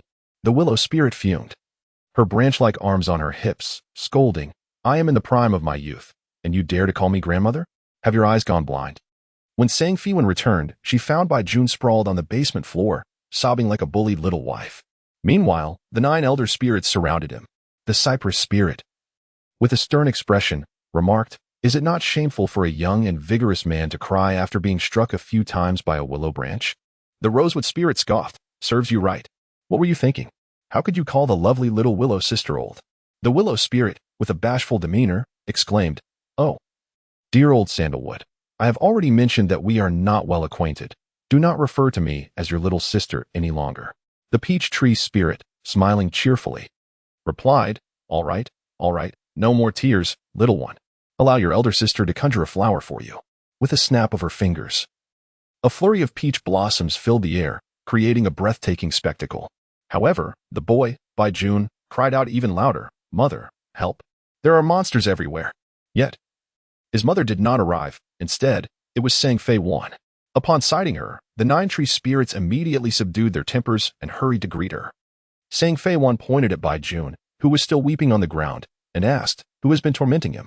Noticing her stern tone, the spirits exchanged apprehensive glances, ultimately ungraciously pushing the sandalwood and willow spirits forward. The sandalwood spirit hurriedly defended, "I merely gave him a gentle push. It was the willow sister who struck him." The willow spirit, incensed, stamped her foot, "You wretched old sandalwood, always calling me sister, yet you betray me at this critical moment." Feiwan commanded, "Release him at once." The old spirits hastily extricated Baijun from what appeared to be a shroud, or rather, a curtain. "My dear grandmother," Baijun exclaimed, rushing towards Feiwan. She raised a finger to his forehead, "If you wet my dress, I shall have these old spirits dispose of you." Baijun reluctantly maintained a respectful distance behind her, fearing further mischief from the spirits. The apricot tree spirit, with an ingratiating smile, remarked, "Oh, great one. It seems this young lad is your grandson. We were unaware, otherwise we would have treated him as our own. The old sandalwood and willow were merely jesting with him. Please do not take offense. He is not my grandson, but nearly so," Feiwan replied, casting a dispassionate glance at Baijun. "Even jesting should have its limits. Mortals are fragile and cannot withstand your tomfoolery. Indeed, we shall ensure it does not happen again." The spirits chorused in unison. The apricot tree spirit continued, "Great one, Do you have more grandsons like him? Please inform us early to avoid any misunderstandings. Currently, he is the only one who comes to see me. Anyone else would likely be a thief. However, even a wayward thief should not be treated with undue severity to avoid complications. As Feiwan spoke, her gaze swept over the swimming pool, observing the scattered petals, willow leaves, and tattered curtain fabric, her displeasure evident as she furrowed her brow. Who is responsible for this? Do you not understand that littering is uncivilized? Clean this mess up at once. Without hesitation, the spirits rushed to tidy the area. Feiwan then led by June back to the living room on the first floor. Once he had regained his composure, curiosity got the better of him. Grandmother, why are there so many spirits in the basement? Feiwan explained. Those are tree spirits who have cultivated for 1,000 years. The disturbances at Zhonghua Villa were not caused by actual ghosts, but rather by these old beings engaging in square dancing. By June, unable to contain his admiration, mused. Square dancing truly deserves its reputation as a national treasure, even making its way into the realm of spirits. But why did they choose to dance at the villa? They must have frightened quite a few people back then. And this villa, if it weren't for the ghostly disturbances, could easily be worth several billion today. Feiwan remarked. They are the true indigenous inhabitants here, their dwelling places ravaged, the trees that have stood for generations felled, and even their elderly neighbors uprooted. Naturally, they harbor resentment and deliberately create disturbances to prevent humans from settling. However, in today's world, humanity reigns supreme, and if this continues, they will inevitably be captured by the monster catchers. By offering them refuge, I provide them with a sanctuary that not only spares them from troubling human society, but also grants me several free laborers, truly a win-win situation. As she spoke, she shot by June a glare. I warned you not to venture into the basement, yet you refused to heed my advice and sought trouble for yourself. By June, with a woeful expression, replied, I thought you had concealed some celestial treasures down there, and if I could obtain them, perhaps I too could embark on the path of cultivation. Feiwan furrowed her brow at him. You wish to cultivate? By June nodded vigorously. Grandmother, you are so formidable. As your only grandson, I certainly aspire to acquire some skills. Grandmother, can I cultivate too? Perhaps you could take me as your disciple. Absolutely not. Feiwan decisively rejected the notion. You lack the innate talent for cultivation. Since arriving in this world, she had yet to encounter a single person with the requisite celestial roots. Even the body she inhabited had transformed only due to her arrival. By June felt momentarily disappointed, but he quickly rallied. With a beaming smile, he presented the items he had brought for Feiwan. Exquisite bedding, the latest designer handbag, and an array of jewelry. He had indeed brought a substantial collection, filling 2 large sofas. Although Feiwan had mentioned the previous day that she did not require a bed or bedding, By June assumed she was merely being polite. As the most considerate of grandsons, he felt compelled to prepare everything for her. Moreover, he noticed that his grandmother was using an exceedingly outdated travel tote, its edges worn and tattered. The bags he gifted her were all this year's limited editions, each worth 200,000 to 300,000. Furthermore, they were restricted to purchase, available only to the highest tier members. No woman can resist a handbag, and surely his grandmother was no exception. Thus, Bai Jun sat expectantly, a beaming smile on his face, awaiting her praise. How thoughtful. Thank you. Feiwan responded with a mere hint of gratitude, her emotions remaining otherwise concealed. Bai Jun felt a pang of disappointment. Other girls would undoubtedly scream with excitement upon seeing such a bag. Grandmother, could you at least show some emotion to let me know your true feelings? You wish to know my true feelings? Feiwan pointed at the bags. Is this made from snake skin?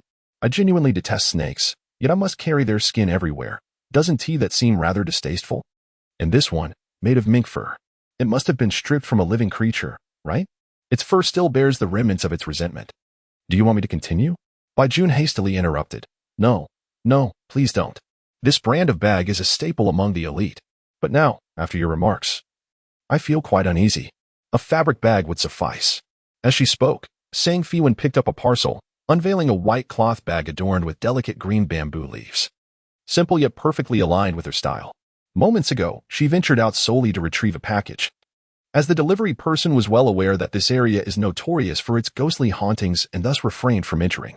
I had purchased the item online for a mere 9 yuan, inclusive of shipping. Is it aesthetically pleasing? Bai Jun replied affirmatively. It is indeed beautiful.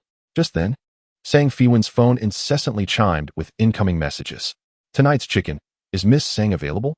Tonight's chicken. My boss just fell off the stage, and the ambulance is en route. This is a matter of life and death. If you are present, please respond.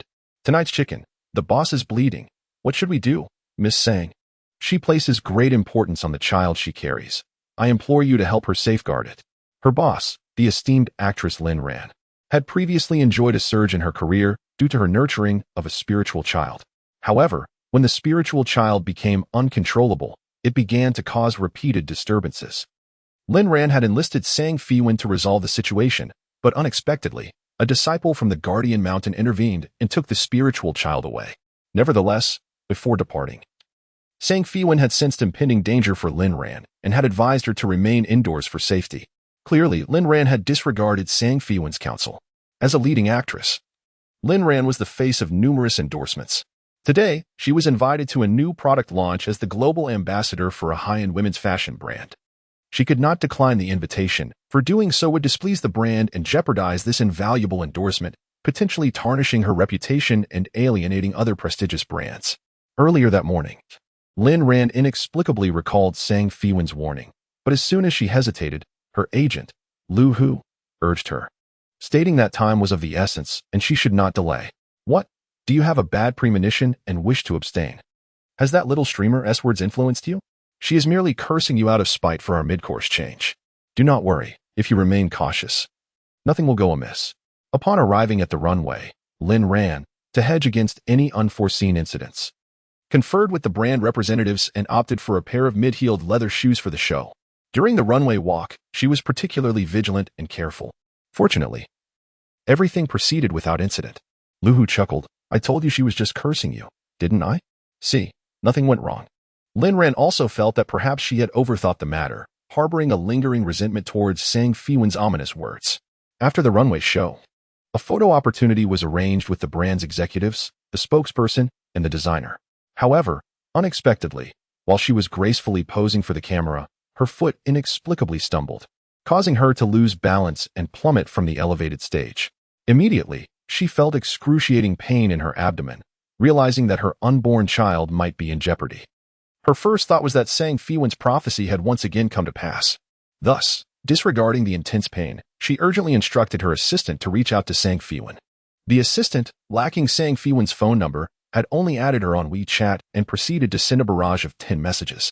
Sang Feiwan, carrying a canvas bag purchased for 9 yuan, remarked to Bai Jun, I spotted your car at the entrance. It would be fortuitous for you to drive me to the hospital. Originally, Bai Jun hesitated to drive again. But San Feiwan had previously reassured him that as long as he refrained from reckless driving and adhered to traffic regulations, there would be no issues under the protection of the talisman. Before long, San Feiwan appeared at the Adkong International Private Hospital. Bai Jun had completed his role as a driver and was initially eager to accompany her to broaden his horizons. However, San Feiwan waved her hand, instructing him to return, stating that having too many people around would be inconvenient. Bai Jun felt as though he was being treated like a mere taxi driver, used and then dismissed. When he saw San Feiwan during dinner, he was overwhelmed with emotion, nearly brought to tears. Miss San, you finally arrived. My boss has just been sent to the operating room, but the doctor informed us that the situation is dire. The fetus has already lost its heartbeat. Agent Lu, who regarded San Feiwan with disdain, and if it weren't for Lin Ran's insistence, he would not have permitted San Feiwan to return. At this moment, he had little patience. If you have a solution, you should have spoken up sooner. If not, do not waste our time. San Feiwan remained unfazed, simply stating, I need to enter the operating room to assess her condition. Naturally, access to a regular operating room is restricted, yet private hospitals often provide certain conveniences. Inside, preparations for the surgery were still underway, while Lin Ran lay in the recovery area of the operating room. The doctor had just examined her and confirmed that she was not in significant danger. However, the fetus had lost its heartbeat. With the patient's well-being in mind, the doctor was preparing to perform a termination procedure. At that moment, a nurse kindly attempted to persuade Lin Ran, Miss Lin, it is a fact that the child cannot be saved. You need to cooperate and take this medication. It will soften the cervix and facilitate the upcoming procedure. Lin Ran, however, vehemently resisted. I will not take the medication, nor will I undergo the procedure. My child is not dead. He will survive. Do not speak such nonsense. Upon seeing San Feiwan enter, Lin Ran felt as though she had found a savior. Miss San. Miss San. San Feiwan approached and asked the nurse, "May I have a moment? I wish to speak with her." The nurse replied, "Please do your best to convince her. The fetus indeed has no heartbeat, and it cannot be saved. If we do not expedite the removal, it could harm the mother's health. I will return in 10 minutes. The doctor is waiting for the procedure." Once the nurse left, Lin Ran anxiously grasped San Feiwan's hand, as if clinging to a lifeline. "Miss San, I apologize. Last time, I did not heed your advice. Since you could foresee this misfortune, surely you can also find a way to save my child? I beseech you. This child means everything to me. I cannot bear to lose him. Please help me protect him." San Feiwan's tone was indifferent. "It is merely a child. Why do you care so deeply? You have also experienced a miscarriage and taken a life, have you not?" Lin Ran's expression turned remorseful. "You can even deduce my past. Back then, I was young and naive, lacking the means to care for him. Now, I am capable and can take responsibility for both myself and my child. I wish to bring this child into the world. Moreover, my age and health are not favorable. Should this pregnancy also fail, I may never become a mother. It is not a possibility. It is a certainty." San Feiwan corrected her. "You are destined to have few offspring." Previously, her body had endured injury, and should she experience another miscarriage, she would forever be deprived of the chance to become a mother. Lin Ran was engulfed in trepidation. "Miss Sang, do you possess a solution to aid me? I implore you, regardless of the cost, I shall acquiesce." Sang Feiwan offered no verbal response, instead placing her hand upon Lin Ran's abdomen. Instantly, a warm sensation began to coalesce within her belly, transforming the persistent ache into an overwhelming comfort. This soothing feeling radiated from her abdomen throughout her entire being, lulling her into a state of drowsiness. Gradually, she closed her eyes and succumbed to slumber. Upon reopening her eyes, she was startled to find herself transported back to the year she was 21, a year marked by the nadir of her career. Precisely the third year following her return to the industry, the productions she participated in during her 2 years of resurgence had met with dismal failure, leading her peers to mockingly label her the goddess of flops, proclaiming that no matter how exceptional the script, she could not elevate it. The offers dwindled to nothing, leaving her bereft of work for an entire year, consumed by anxiety. During this tumultuous time, she encountered a wealthy middle-aged businessman at a social gathering who fervently pursued her, promising to provide her with resources and even vowing to marry her. Lin Ran felt her heart stir and entered into a relationship with him for 2 months. However, on an unsuspecting day, the businessman's wife confronted her, subjecting her to a beating. The businessman, having lost interest, vanished from her life, leaving behind unfulfilled promises. Amidst this turmoil, Lin Ran discovered she was pregnant. Upon learning of her condition, the businessman's wife offered her a sum of money to terminate the pregnancy, threatening to expose the affair should she refuse, thus jeopardizing Lin Ran's standing in the entertainment industry. With no other option, she was forced to make the heart-wrenching decision to abort. This experience shattered her faith in men, prompting her to resolutely focus on her career. Subsequently, shortly after the abortion, she traveled to Southeast Asia to seek the guidance of a spirit medium to enhance her career prospects. At this moment, she found herself in the very peculiar temple where she had once sought the medium. Instead of patiently awaiting the medium's arrival, she felt as though her soul had detached, allowing her to drift weightlessly. She wandered into a dimly lit basement, suffused with an indescribable stench of blood and formaldehyde. 2 figures stood before her, a man, the medium, with a chilling countenance, and a woman she recognized as the businessman's wife. The businessman's wife produced a stack of money and a small jar, presenting them to the medium. "Instead of seeking a spirit child, let her use this. Her own offspring will surely yield better results. However, the repercussions in the future will be significantly more severe." The medium accepted the money and the jar containing the remains of a stillborn, responding with a sinister smile. The scene shifted, revealing a small child, no larger than a palm, being scorched by flames. Devoid of life, the body lay motionless, yet the soul remained trapped within, wailing in anguish. He cried out in anguish, "It hurts so much. Mother, save me, save me."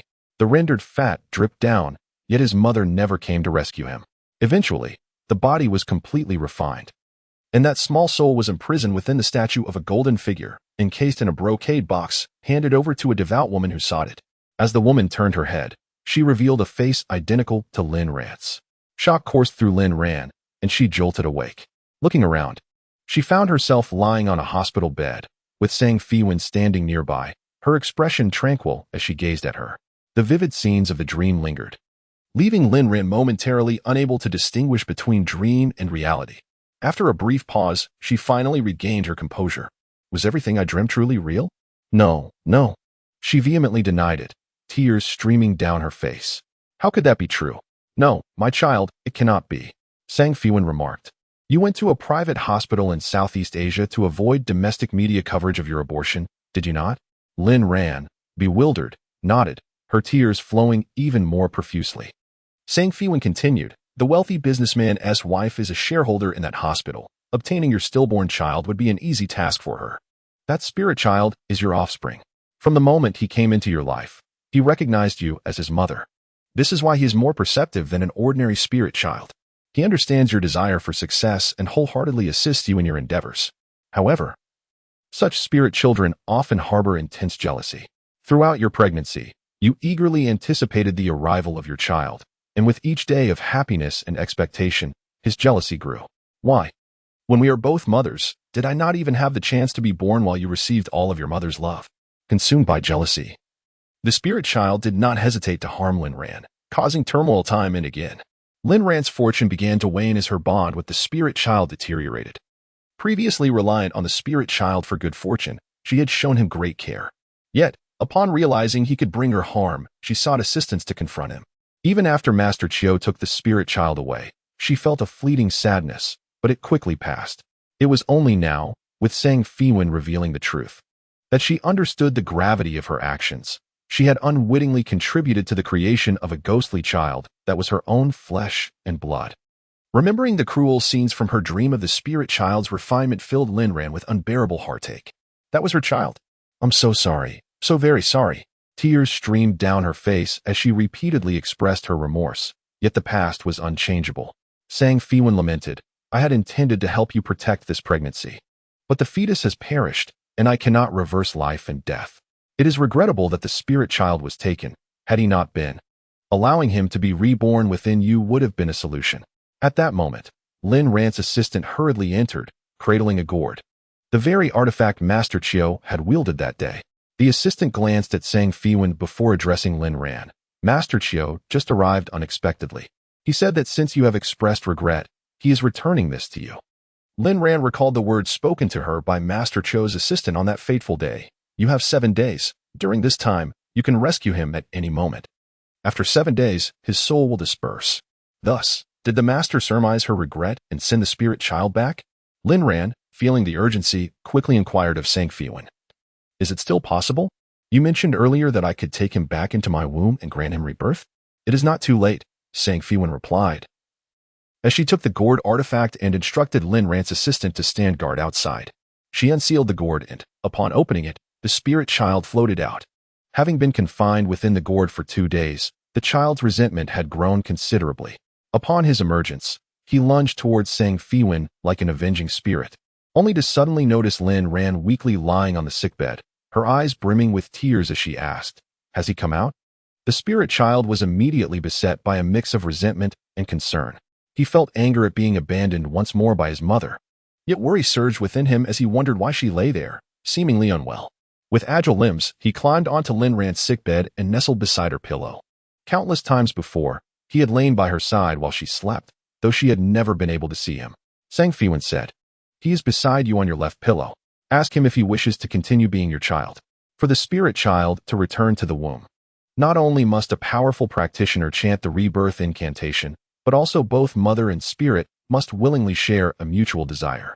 Upon hearing this, Lin Ran turned her gaze to the empty space beside her pillow and, with great trepidation, asked, Darling, do you still wish to be my child? Her voice trembled, tears flowing freely as she expressed, Mother knows she has wronged you in the past. But please, trust me once more. Can you grant me another chance to love you? The spirit child widened his eyes, staring at Lin Ran in a daze, as if it took him a moment to comprehend her words. Overjoyed, he opened his arms and embraced her face, exclaiming, Mother, Mother, I am willing, I am willing. Despite the times she had let him down and the pains he had endured, as long as she still desired him, he was filled with boundless joy.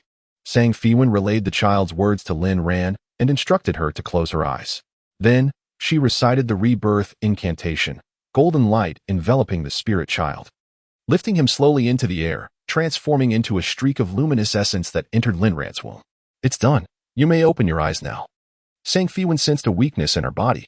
Her current spiritual strength was not what it once was. Tasks that had previously been effortless now left her feeling fatigued from expending too much spiritual energy. Linran's trembling hand rested on her abdomen, still incredulous. He has entered? Sang Feiwan nodded. It seems your bond as mother and child has not yet ended. Take good care of him moving forward. Just as she prepared to leave, Linran called out urgently, Miss Sang, what of the spirit of the child that was originally in my womb?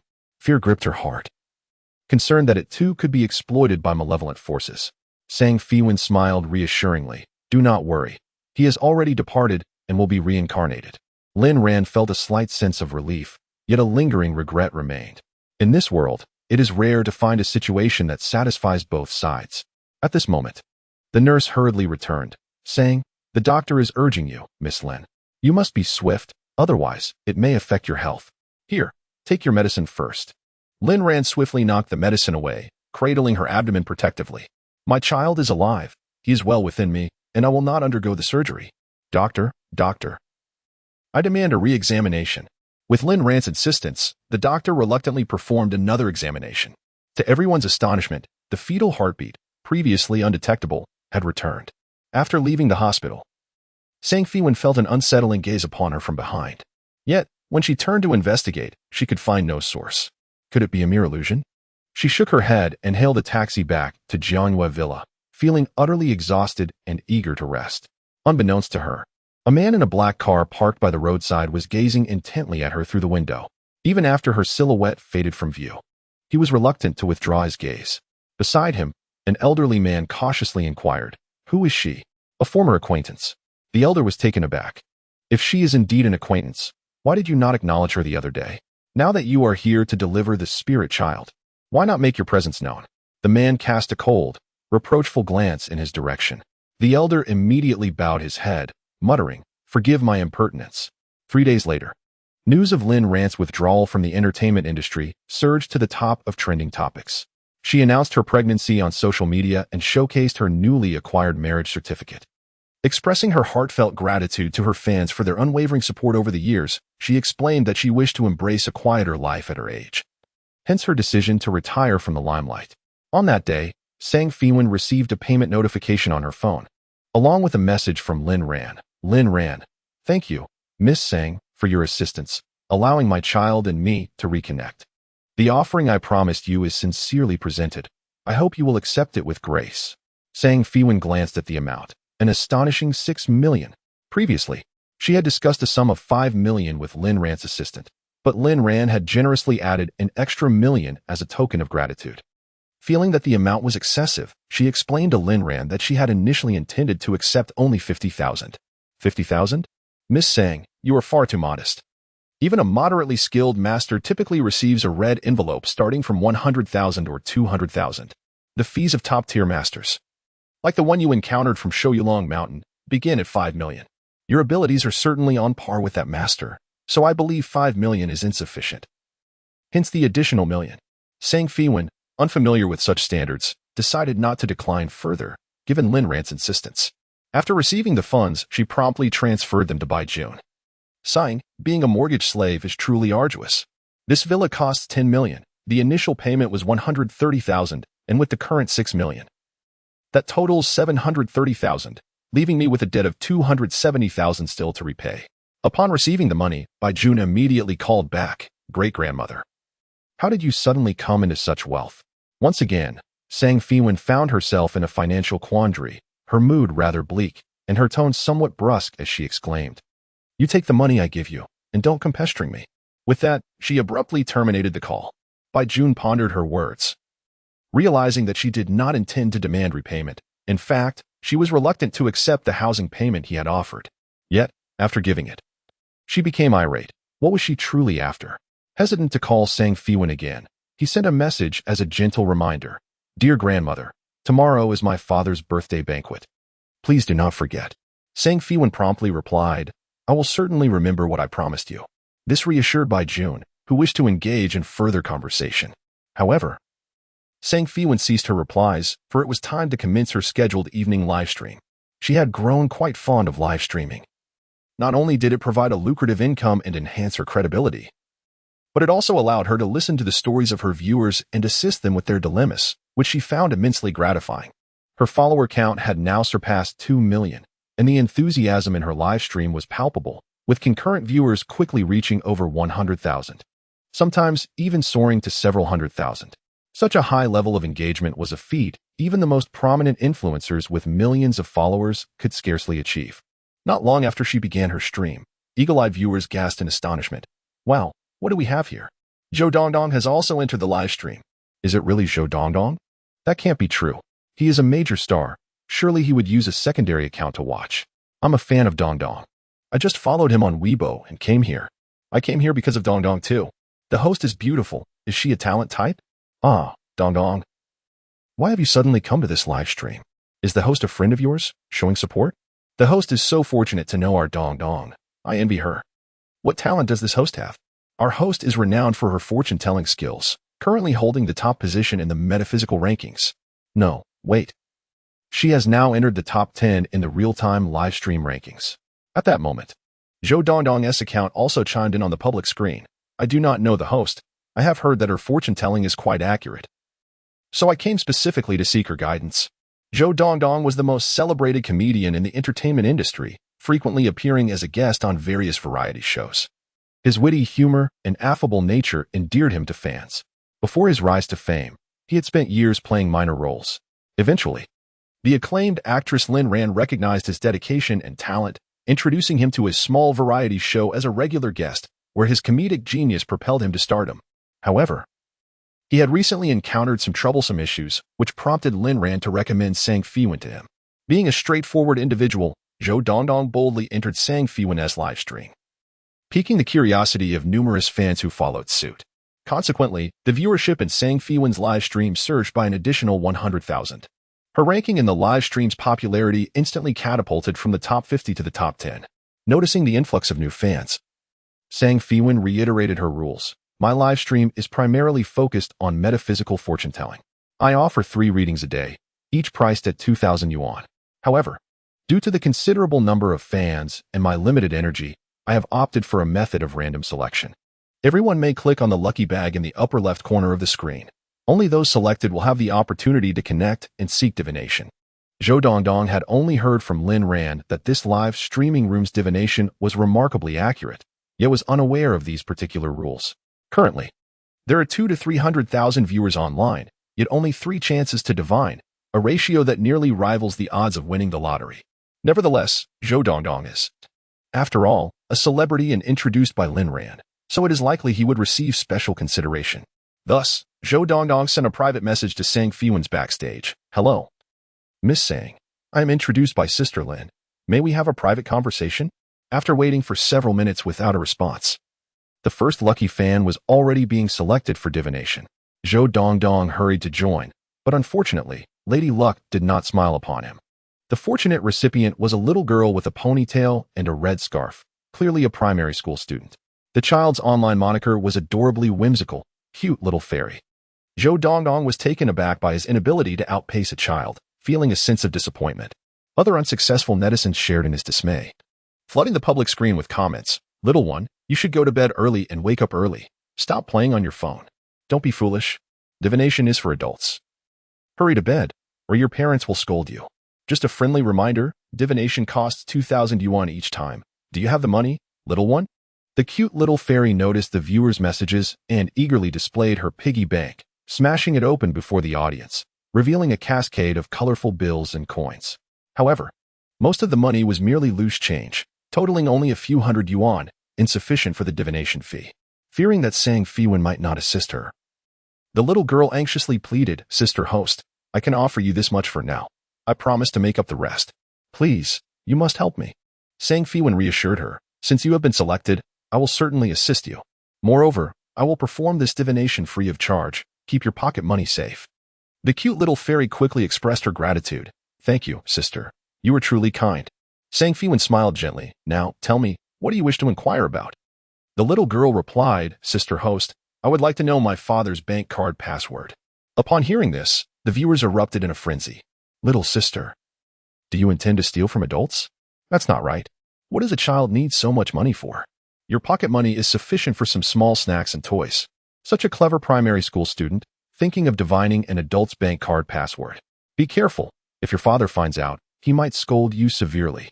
The cute little fairy, sensing the misunderstanding, began to tear up, exclaiming, "No, I do not wish to steal money for myself. I need the funds to help my father with his medical treatment. If he doesn't receive care, I fear he may die." The cute little fairy was indeed a pitiable child. Her mother had perished due to amniotic fluid embolism during childbirth, leaving her to rely solely on her father, and their lives had been simple yet filled with happiness. The only regret is the absence of a mother. In my childhood, I often asked, "Father, why do others have mothers while I do not? When will you find me a mother?" The chubby neighbor would call me a wild child without a mother. My father, at a loss for words, could only weep silently. As I grew older, I became more understanding and refrained from mentioning my mother in front of him. Yet, deep down, my father knew that a life without a mother was incomplete, and he contemplated remarriage to provide me with a wholesome family. 2 years ago, he unexpectedly brought home a girlfriend and introduced her as my new mother. She was a young and astute woman who initially treated me well, buying me new clothes, cooking for me daily, and showing concern for my studies. When my father asked if I liked her, I nodded vigorously, for I saw the glimmer in his eyes and the joy on his face, believing that he was no longer lonely. My father was also elated, and soon after, under my witness, he obtained a marriage certificate with her. However, not long after the marriage, my new mother began to change. When my father was away, she would make me cook, do housework, and when in a foul mood, she would scold and hit me, pinching and pulling my hair, even burning me with cigarette butts. Fearing I would tell my father about the abuse, she would say, "It is because of you that your biological mother died, leaving your father lonely for so many years. If you tell him I mistreat you, I will divorce him, and he will never find another wife." Although I was still young, I sensed my father's happiness upon the arrival of this new mother.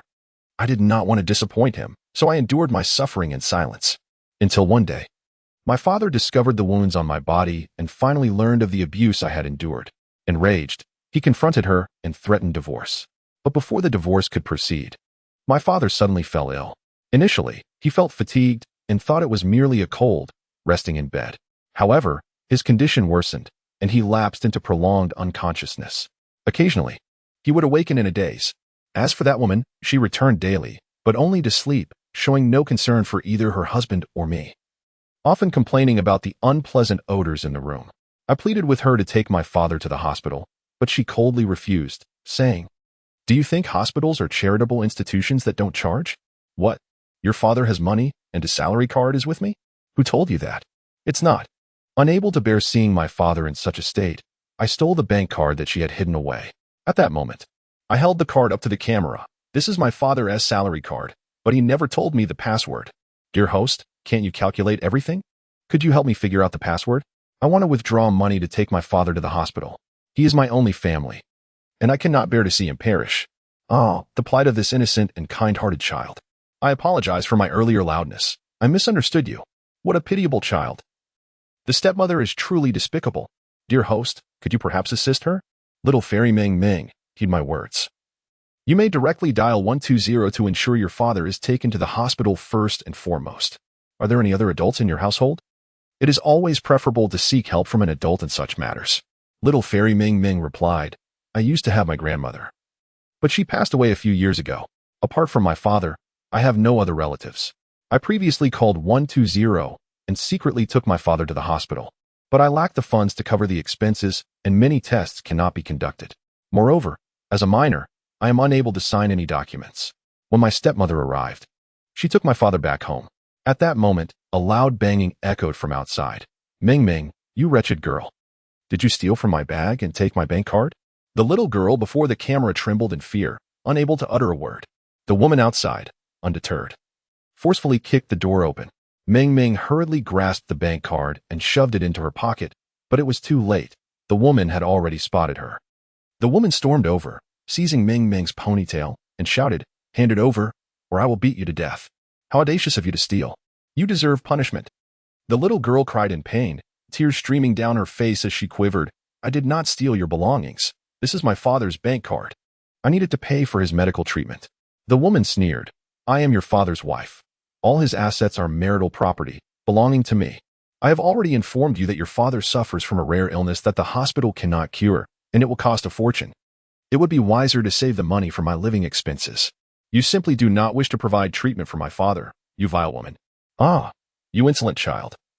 Do you dare to insult me? I will not hesitate to strike you. As she spoke, the woman grabbed a nearby jump rope, her preferred instrument of punishment, capable of inflicting considerable pain. Just then, a sharp voice rang out. Stop it. The woman paused, realizing the voice emanated from the phone on the table. It was the girl's father's phone, and the call had not been disconnected, allowing the viewers and Sang Feiwan to witness every moment unfolding here. The online audience had already flooded the screen with curses, lamenting their inability to be present to advocate for this unfortunate little girl. The stepmother, a frequent video viewer herself, though unfamiliar with Sang Feiwan, understood that airing domestic issues was ill-advised.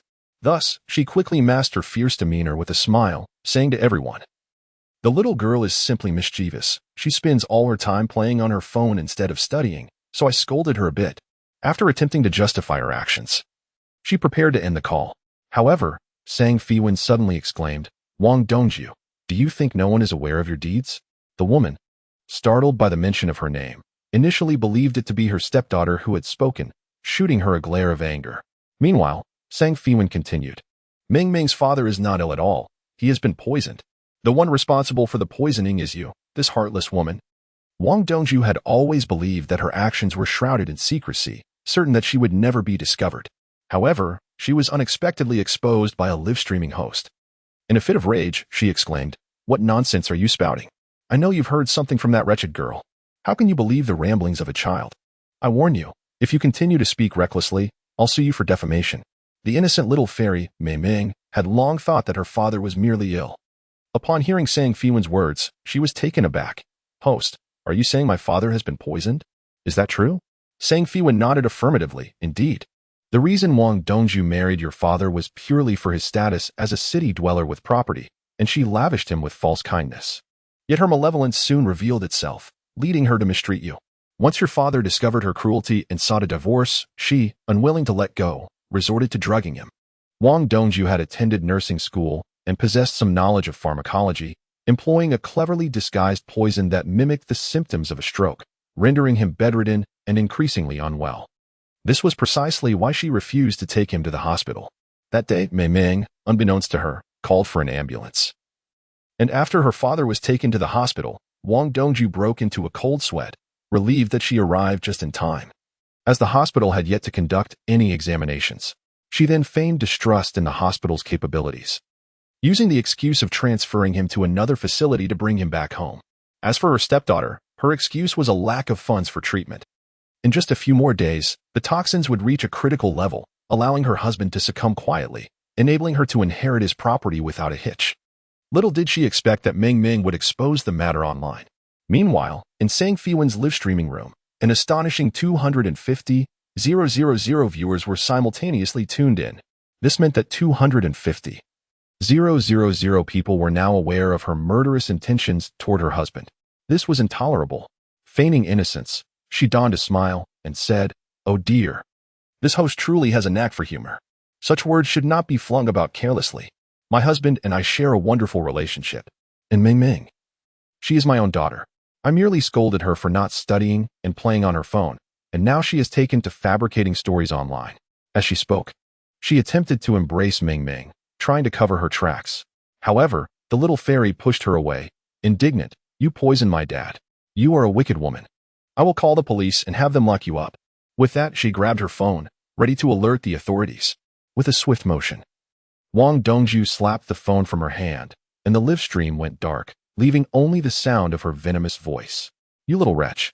Had I known you would ruin my plans, I would have silenced you first. Call the police? Who would believe a child? In a desperate plea, Ming Ming cried out. What are you doing? Wicked woman. Don't come any closer. Daddy, save me. Woo-woo, Daddy, save me. Her father lay in the bedroom just a wall away, able to hear his daughter's cries but powerless to move, speak, or rescue his beloved child. The viewers in the live stream, witnessing the harrowing scene, were frantic. Wicked woman. Do not harm the child. Whatever it is, come at me instead. Where does Ming Ming live? I want to report her, but I don't know her address. I can't take it anymore. I truly wish to rush over and deal with that wicked woman. Host, please figure out where Mingming's home is. I've already connected to the police, and they are asking for the address. Even Zhou Dongdong picked up the phone, ready to report the moment the host revealed the address of the little fairy Mingming. Sang Feiwan remained silent, raising a finger to signal for silence, then pointed to her ear, indicating for everyone to listen attentively. The sharp sound of police sirens mingled with the wail of an ambulance, resonating from the phone line with a melodious clarity. Soon, the sounds of a door being forcefully opened and the authoritative shouts of police officers echoed through, signaling the resolution of Mingming's crisis. The one who called for help was, of course, Sang Feiwan. She had discerned the gravity of the situation from the outset, prompting her to alert the authorities in advance while also summoning medical assistance. Indeed, the emergency services now offer a remarkably humane approach. One can send a text to report an emergency or call for an ambulance, allowing Sang Feiwan to continue her live stream uninterrupted. When Mingming reappeared before the audience, she was already seated in the ambulance. Host sister, the police just came and arrested that malicious woman, discovering several suspicious substances in her drawer. The officer said that if it can be proven she poisoned anyone, she will be incarcerated. My father is already in the ambulance. We will reach the hospital soon. As she spoke, she showed Sang Feiwan and all the viewers her father. The man's condition appeared quite dire. Yet Sang Feiwan could distinctly see the pallor slowly fading from his forehead. Sang Feiwan smiled gently at the little girl and said, "Your father's bank card password is your birthday. His greatest love will always be you. He wishes to provide you with a complete home, hoping that you return daily to warm meals, which is why he chose to remarry." With tears in her eyes, the young girl confessed, "When my stepmother hit me, I did feel a bit resentful towards my father. But seeing him smile after work every day, I knew he was fond of that woman. I thought if I endured some hardship, at least he would be happy. I never expected her to be so cruel. Thankfully, host sister, you discovered it. Thank you for saving my father and me." "There's no need for thanks. Just be there for your father," Sang Feiwan replied as she waved goodbye and ended the call. Meanwhile, the viewers expressed their concern for the little girl and her father. Will Mingming's father find peace? I hope for their happiness. Mingming has already lost her mother. Her father must not suffer, or it would be too tragic. Stepmothers can be wicked. She nearly harmed the girl and her father. Let us not generalize. My mother is not my biological one, yet she treats me well, and I will cherish her. Sang Feiwan then announced, "Next, we shall draw the second lucky viewer of the evening. Those wishing for a fortune-telling, remember to click the lucky back." While Zhou Dongdong was still preoccupied with the little girl's situation, he suddenly recalled that he needed to consult the oracle. He hurriedly attempted to purchase a fortune back. Alas, Lady Luck once again eluded him. The private message he sent to Sang Feiwan remained unread. With only 15 minutes left until midnight, he grew increasingly anxious and decided to leave a message on the public screen. "I have an urgent matter and seek assistance. Could the fortunate netizen who drew the oracle sell it to me? Name your price. I am open to negotiation." This last remark successfully incited the ire of Sang Feiwan's numerous fans. Oh, how impressive it is to be a celebrity. How wonderful it is to be wealthy. No matter how rich you are, you cannot purchase this oracle reading. Zhou Dongdong. I've been following this since her first broadcast and have never secured a call. You think you can just throw money at people? How infuriating. Even more frustrating, I would sell you an oracle for $1 million, but alas, I too am a non-lucky person unable to obtain one. Zhou Dongdong, you are setting a poor example for everyone. Soon they will be filled with scalpers. Sang Feiwan chimed in, stating, "Those who secure a connection cannot resell it casually. Otherwise, they will forfeit their oracle reading eligibility. And to you, Zhou Dongdong, please refrain from setting a bad precedent in my, or I shall blacklist you." "I apologize. I meant no harm. I was merely in a desperate situation and spoke thoughtlessly," Zhou Dongdong replied. Sang Feiwan then connected with the netizen who had drawn the second oracle. The screen displayed a young man with the username Diao Diao, surrounded by several rows of bunk beds resembling a school dormitory. Diao was elated, exclaiming, "Wow, I've made it. Brothers, come and see." Soon, several dorm mates gathered around, posing handsomely for the camera. One of the roommates, noticing Zhou Dongdong's message, excitedly suggested, "Why not sell it to Zhou Dongdong? Making some money wouldn't be bad." Diao was eager to resell, but since Sang Feiwan had already blocked the scalper's avenue to riches, he could only regretfully explain, "We can't resell, or we'll get blacklisted. Come on, you guys, don't say anything that might upset the beautiful." Sang Feiwan, wanting to avoid wasting time, urged. Diao Bujiao, what would you like to inquire about? Please do not delay. In truth, Diao Bujiao had no particular inquiry. He was merely caught up in the excitement and had not anticipated such luck. He furrowed his brow, contemplating, and then asked, "Can I inquire about tomorrow's lottery numbers?" Sang Feiwan nodded. That is permissible. Upon hearing this, the audience in them became exhilarated. 666. I can actually ask about the lottery numbers. Why didn't I think of that earlier? Dee is amazing. She can even predict lottery numbers. Can we all share in the fortune? I've got my pen ready to jot down the numbers. Please, tell us what to buy? Sang Feiwan stated, the lottery numbers can indeed be deduced. But your fortune is limited, so you can only win 200 yuan. Diao Bujiao, I have sent you the numbers via private message. Remember to buy them. With that, Sang Feiwan severed the connection.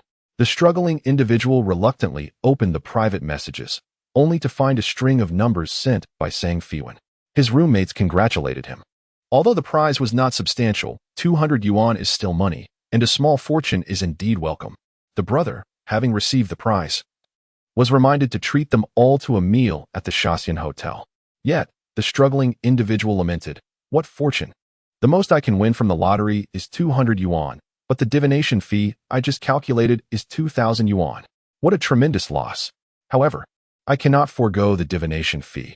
After all, it was my own impulsiveness that led me to participate in the connection. Nonetheless, his roommates proposed a solution. Your fortune is limited to 200 yuan.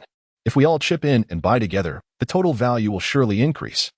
The struggling individual found this reasoning quite sound, and that evening rushed to the lottery station with a few roommates, each purchasing 10 sets of tickets. The result was that each ticket only yielded 5 yuan, summing up to exactly 200 yuan among the four of them. Meanwhile, Sang Feiwan initiated her third connection of the night. Zhou Dongdong glanced at the time, 11:55 p.m., with only 5 minutes until midnight. The eerie voice echoed in his mind, sending a shiver down his spine. Let me secure the connection. May the heavens bless me. He fervently prayed in silence. Yet, it seemed the heavens took delight in tormenting him, as he once again failed to secure the connection. Zhou Dongdong felt deflated, like a punctured balloon.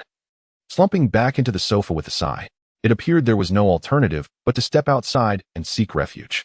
Just as he was about to close the live stream, he heard an excited shout from a viewer who had successfully secured the connection. Ah? Zhou Dongdong. Did you see me? I got the connection for you.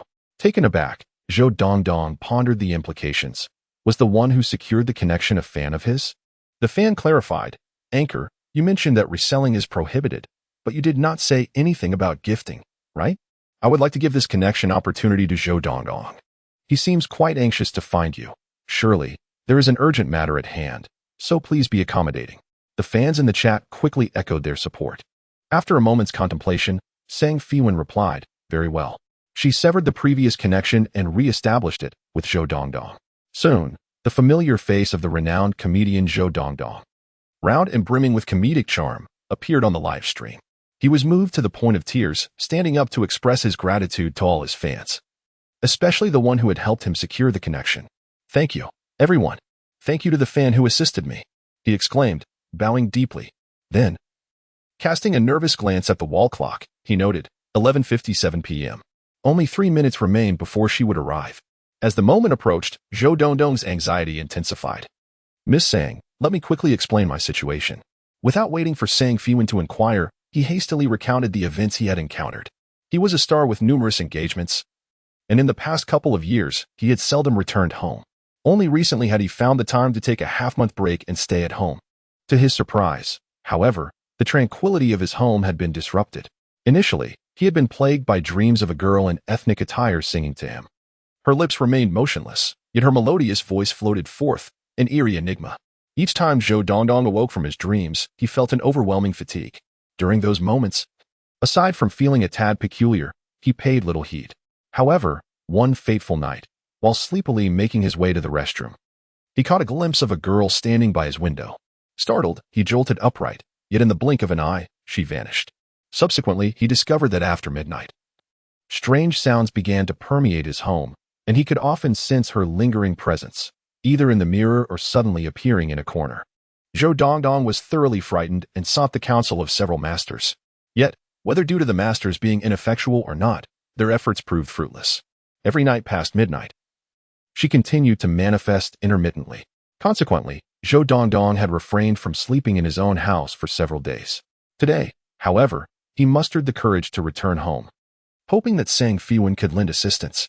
As he recounted his tale, he glanced at the clock, 11:59. Broadcaster, she is about to appear. Can you help me?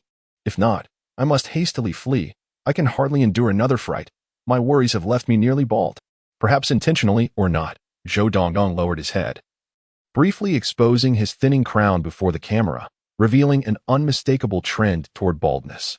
Yet, his disregard for appearances and endearing demeanor elicited laughter from his fans, dissipating much of the earlier horror. I initially found it quite terrifying, nearly covering my eyes, only to glimpse Dongdong's sparse hair through my fingers, and I must confess, I chuckled inappropriately. Dongdong, confess honestly. Have you wronged some girl, prompting her to haunt you as a ghost? Dongdong, heed your fans. At over 30, without a partner, why not embrace the ghost? At least you'd have some company. You are all too cruel. How could you suggest Dongdong taking a female ghost? He is so charming. He deserves a horde. I am a modern youth of science. Dongdong is surely collaborating with the broadcaster, intentionally performing for our amusement. Dongdong, cease your theatrics. We have seen through you. Zhou Dongdong never anticipated that in his misfortune, fans would jest at his expense, with many believing he was merely acting, treating the live stream as entertainment. It is no wonder, given his established persona, that every word and action had become a source of humor for the public. Sang Feiwan remarked, "May I see your living room?" Certainly.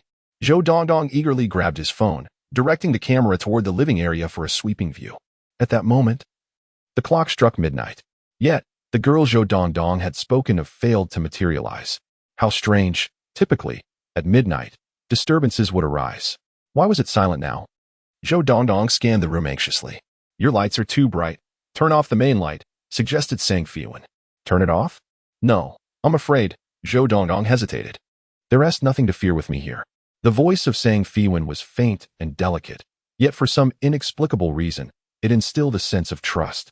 Thus, Zhou Dongdong gritted her teeth, switched off the main light, leaving only a small table lamp illuminating the living room, casting a dim, hazy glow. Fear gripped Zhou Dongdong's heart, compelling her to send several rewards to Sang Feiwan. Miss Sang, please, you must help me. I am a good person. I have never committed any wrongdoings in my life. And I truly do not understand why I am being haunted. Just then, a series of rhythmic knocks echoed through the room. Zhou Dongdong's expression shifted dramatically. It's here. Each time it appeared, the haunting melody of knocks would precede it, reminiscent of a drum being struck.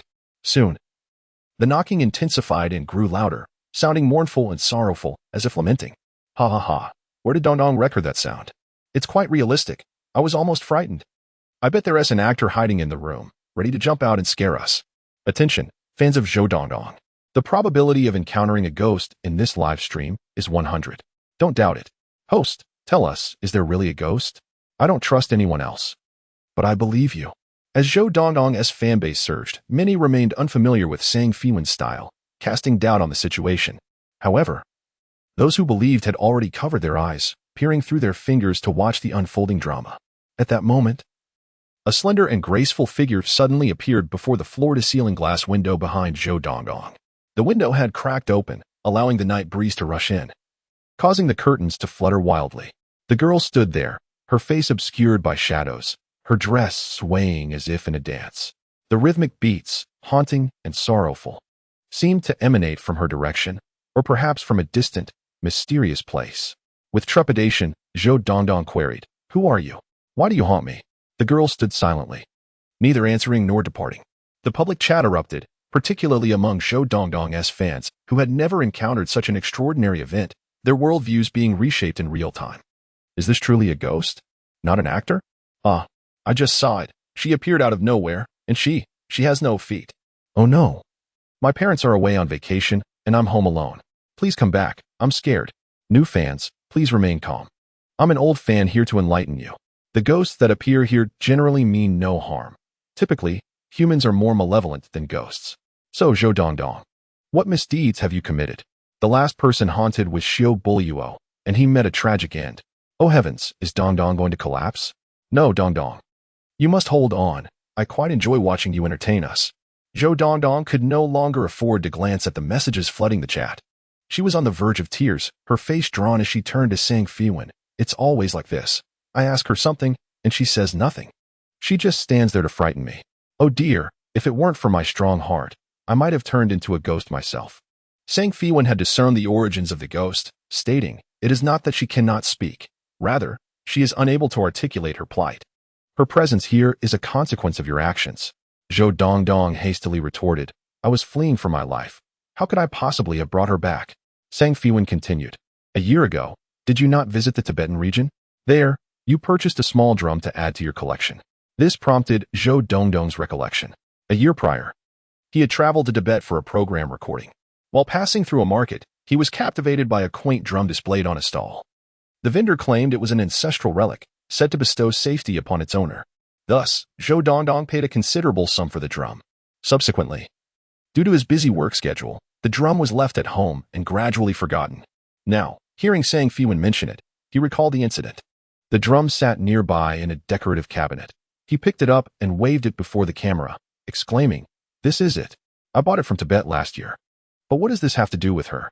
Sang Feiwan replied, the connection is profound. This drum is crafted from the skin of a young girl, and her soul is imprisoned within it, unable to reincarnate. What? Zhou Dongdong gasped, causing the drum to tumble from his hands and strike the ground with a dull thud, echoing the eerie sound he had heard moments before. Now, he dared not touch the drum again. I never imagined it could be anything more than an ordinary decoration, he lamented. Miss Sang, what should I do now? Though he did not turn to look, he felt the ghostly gaze of the young girl upon him, a sensation that sent shivers down his spine. Sang Feiwan sighed. She is but a tragic soul, tormented in life and denied rebirth and death. Humanity fears ghosts, yet it is the deeds of mortals that give rise to them. When humans exhibit malice, they become the greatest of evils. 70 to 80 years ago, Tibet was still under the oppressive rule of the aristocracy, a time when serfs were commonplace. During this era, the practice of crafting ritualistic instruments from human bones and skin was prevalent. Initially, it was believed that the remains of enlightened monks possessed special powers. Some monks even expressed a desire to have their remains transformed into sacred artifacts. However, as the demand for bone instruments grew among the nobility, the number of truly enlightened monks willing to donate their remains dwindled. Driven by greed, the practice gradually morphed into the use of ordinary serfs' bodies to create these instruments. For instance, the drum Zhou Dongdong possessed was made from the skin of an innocent girl. From a young age, these girls were confined within monasteries, subjected to cruel methods to ensure their purity, rendered mute and deaf. They were made to study Buddhist teachings. Once they reached the age of 18, they were skinned alive to produce drums. In the eyes of those lamas and the aristocracy, such drums were believed to embody Buddhist essence, serving as protective charms against malevolence when placed in homes. It is indeed ironic that those who commit such heinous acts, taking lives and skinning bodies, would hope to receive blessings rather than curses in return. Zhou Dongdong never anticipated that a seemingly innocuous purchase could conceal such a gruesome truth. Yet, he was too preoccupied with his own fears to extend sympathy to others. Anxiously inquiring of Sang Feiwan, she doesn't think I caused her demise and will seek vengeance upon me, does she? Sang Feiwan replied, she harbors no ill intentions. You need not fear her. Simply pretend you do not see her. Zhou Dongdong interjected, but I can see her, even if she means no harm. Her continual presence in my room is unsettling. Is there any way to help her move on? Naturally, Sang Feiwan possessed the ability to assist. She stated, reciting the reincarnation mantra through a screen may yield suboptimal results. I shall visit your home tomorrow morning to help you. Thank you, thank you. Zhou Dongdong expressed his gratitude profusely. Having completed the divination, Sang Feiwan bid farewell to the viewers in the livestream before logging off. As for Zhou Dongdong, the screen abruptly turned black, ejecting him from the livestream. Suddenly, it dawned on him. She would only come to help him tomorrow. What was he to do tonight? There was a ghost lingering in his home. He yearned to escape and hide for the night, yet the door of his room stubbornly refused to budge. The drumbeat echoed once more. Thud, thud, thud. What had once been a mournful rhythm now morphed into an upbeat tempo. Yet, no matter how lively, it did little to alleviate Zhou Dongdong's terror. He shut his eyes, clasped his hands in prayer, and fervently pleaded, please, don't frighten me. I promise to help you tomorrow. The drumming ceased, and silence enveloped the room for a considerable time. Zhou Dongdong cautiously opened his eyes, only to be met with the visage of a youthful and innocent girl. For all this time, he had merely glimpsed her fleeting shadow. This was the first occasion he beheld her true form. Her obsidian eyes sparkled like enigmatic, profound gems, and the gentle curve of her lips bore a hint of shyness. She was indeed a strikingly beautiful girl. In the next moment, Zhou Dongdong let out a terrified scream. Even if she is beautiful, she is still a ghost. A night of terror ensued, lasting until dawn when Sang Feiwan finally arrived. Upon seeing Zhou Dongdong's deeply shadowed eyes and haggard expression, she was puzzled. The ghost means no harm. How have you come to look this way? Zhou Dongdong lamented. She may not intend to harm, but she sat opposite me, staring all night long. Oh, my tender heart nearly ceased to beat several times. Sang Feiwan, belatedly realizing his fear of ghosts, replied, I forgot you were afraid of them. Had I known, I would have come sooner. Zhou Dongdong exclaimed. Is there anyone who isn't afraid of ghosts? Where's the drum? Zhou Dongdong quickly pointed to the small drum that lay in the corner of the room, an item he dared not approach, since it was daylight. The girl's spirit could not manifest and was now concealed within the drum. Sang Feiwan approached, picked up the drum, and inquired, Why did you frighten him? The drum responded with a rhythmic thudding. Sang Feiwan nodded and turned to Zhou Dongdong to explain. She heard you were inviting me to assist with her passing, which delighted her. Her vigil over you last night was her way of expressing gratitude and fondness. She said you were the kindest person she has encountered. Though Zhou Dongdong initially felt trepidation, those final words softened his heart inexplicably. He had never engaged in a proper conversation with her. It was merely to bring peace to his household that he allowed Sang Feiwan to come and perform the ritual. Yet, she perceived him as a good person? How malevolent must the individuals she had encountered in the past be? Indeed, if not for their wickedness, how could she have been turned into a human drum? Reflecting on the innocent and beautiful girl she had seen the previous night and the suffering she had endured, Zhou Dongdong felt a twinge of sympathy. Miss Sang, please expedite the ritual for her. She truly deserves compassion. Sang Feiwan replied, Let me clarify the situation first. I charge 2,000 for each divination in my live stream. However, for external matters, the fees are calculated separately. Zhou Dongdong quickly interjected, I understand. Sister Lin has informed me. 5 million is acceptable. In truth, when Sang Feiwan assisted Lin Ran initially, she intended to charge only 50,000. However, due to a misunderstanding by Lin Ran's assistant, the figure was mistakenly inflated by 2 zeros. Later, Sang Feiwan clarified this to Lin Ran, who responded, As long as you possess genuine skill, charging several million is not excessive. Charging less would only diminish your stature. Consequently, when introducing clients to Sang Feiwan this time, Lin Ran directly quoted Zhou Dongdong a price of 5 million. After finalizing the fee, they commenced the ritual. Due to the glaring daylight being unfavorable for spirits, Sang Feiwan instructed Zhou Dongdong to draw all the curtains in the house. The room was enveloped in darkness, devoid of any sunlight. As Sang Feiwan began to chant the reincarnation incantation, a golden light gradually emanated from the small drum, casting a shimmering glow in Zhou Dongdong's eyes, causing his vision to blur. Suddenly, the objects in the room vanished, and before him lay an endless grassland under a vast azure sky, where majestic horses galloped freely across the expansive landscape. He recalled that this was the Tibetan region he had visited before, home to the most beautiful pastures and the closest place to the heavens. The wind scattered the cattle and sheep, and a naive, radiant girl gracefully emerged. Adorned with a traditional headpiece and clad in a white Tibetan robe, she danced joyfully across the grassland, her eyes sparkling with laughter. Zhou Dongdong, having witnessed many beauties in the entertainment industry over the years, had never encountered such an innocent and unblemished maiden, akin to a snow lotus on Tianshan, pure and exquisite. He felt an irresistible urge to approach her, yet as he took a step forward, she suddenly bowed deeply and then transformed into a wisp of smoke, vanishing into the vast expanse. Don't go. Zhou Dongdong was jolted back to reality, the previous scene dissipating like mist. Regaining his senses, he found himself still at home. Sang Feiwan, beside him, remarked, The ritual is complete. She has already been reincarnated. Reincarnated? She has left? Zhou Dongdong recalled the vision he had just witnessed. Before he could inquire further, Sang Feiwan explained, She is grateful to you for granting her liberation, which is why she allowed you to glimpse her appearance in life before departing. Zhou Dongdong thought of the graceful figure dancing amidst the blue sky and green grass. Though it was merely a fleeting glimpse, it had etched itself deeply into his heart. Regrettably, she was gone, leaving no trace behind. Only a profound emptiness and an indescribable sorrow within him. Sang Feiwan cast a sidelong glance at him.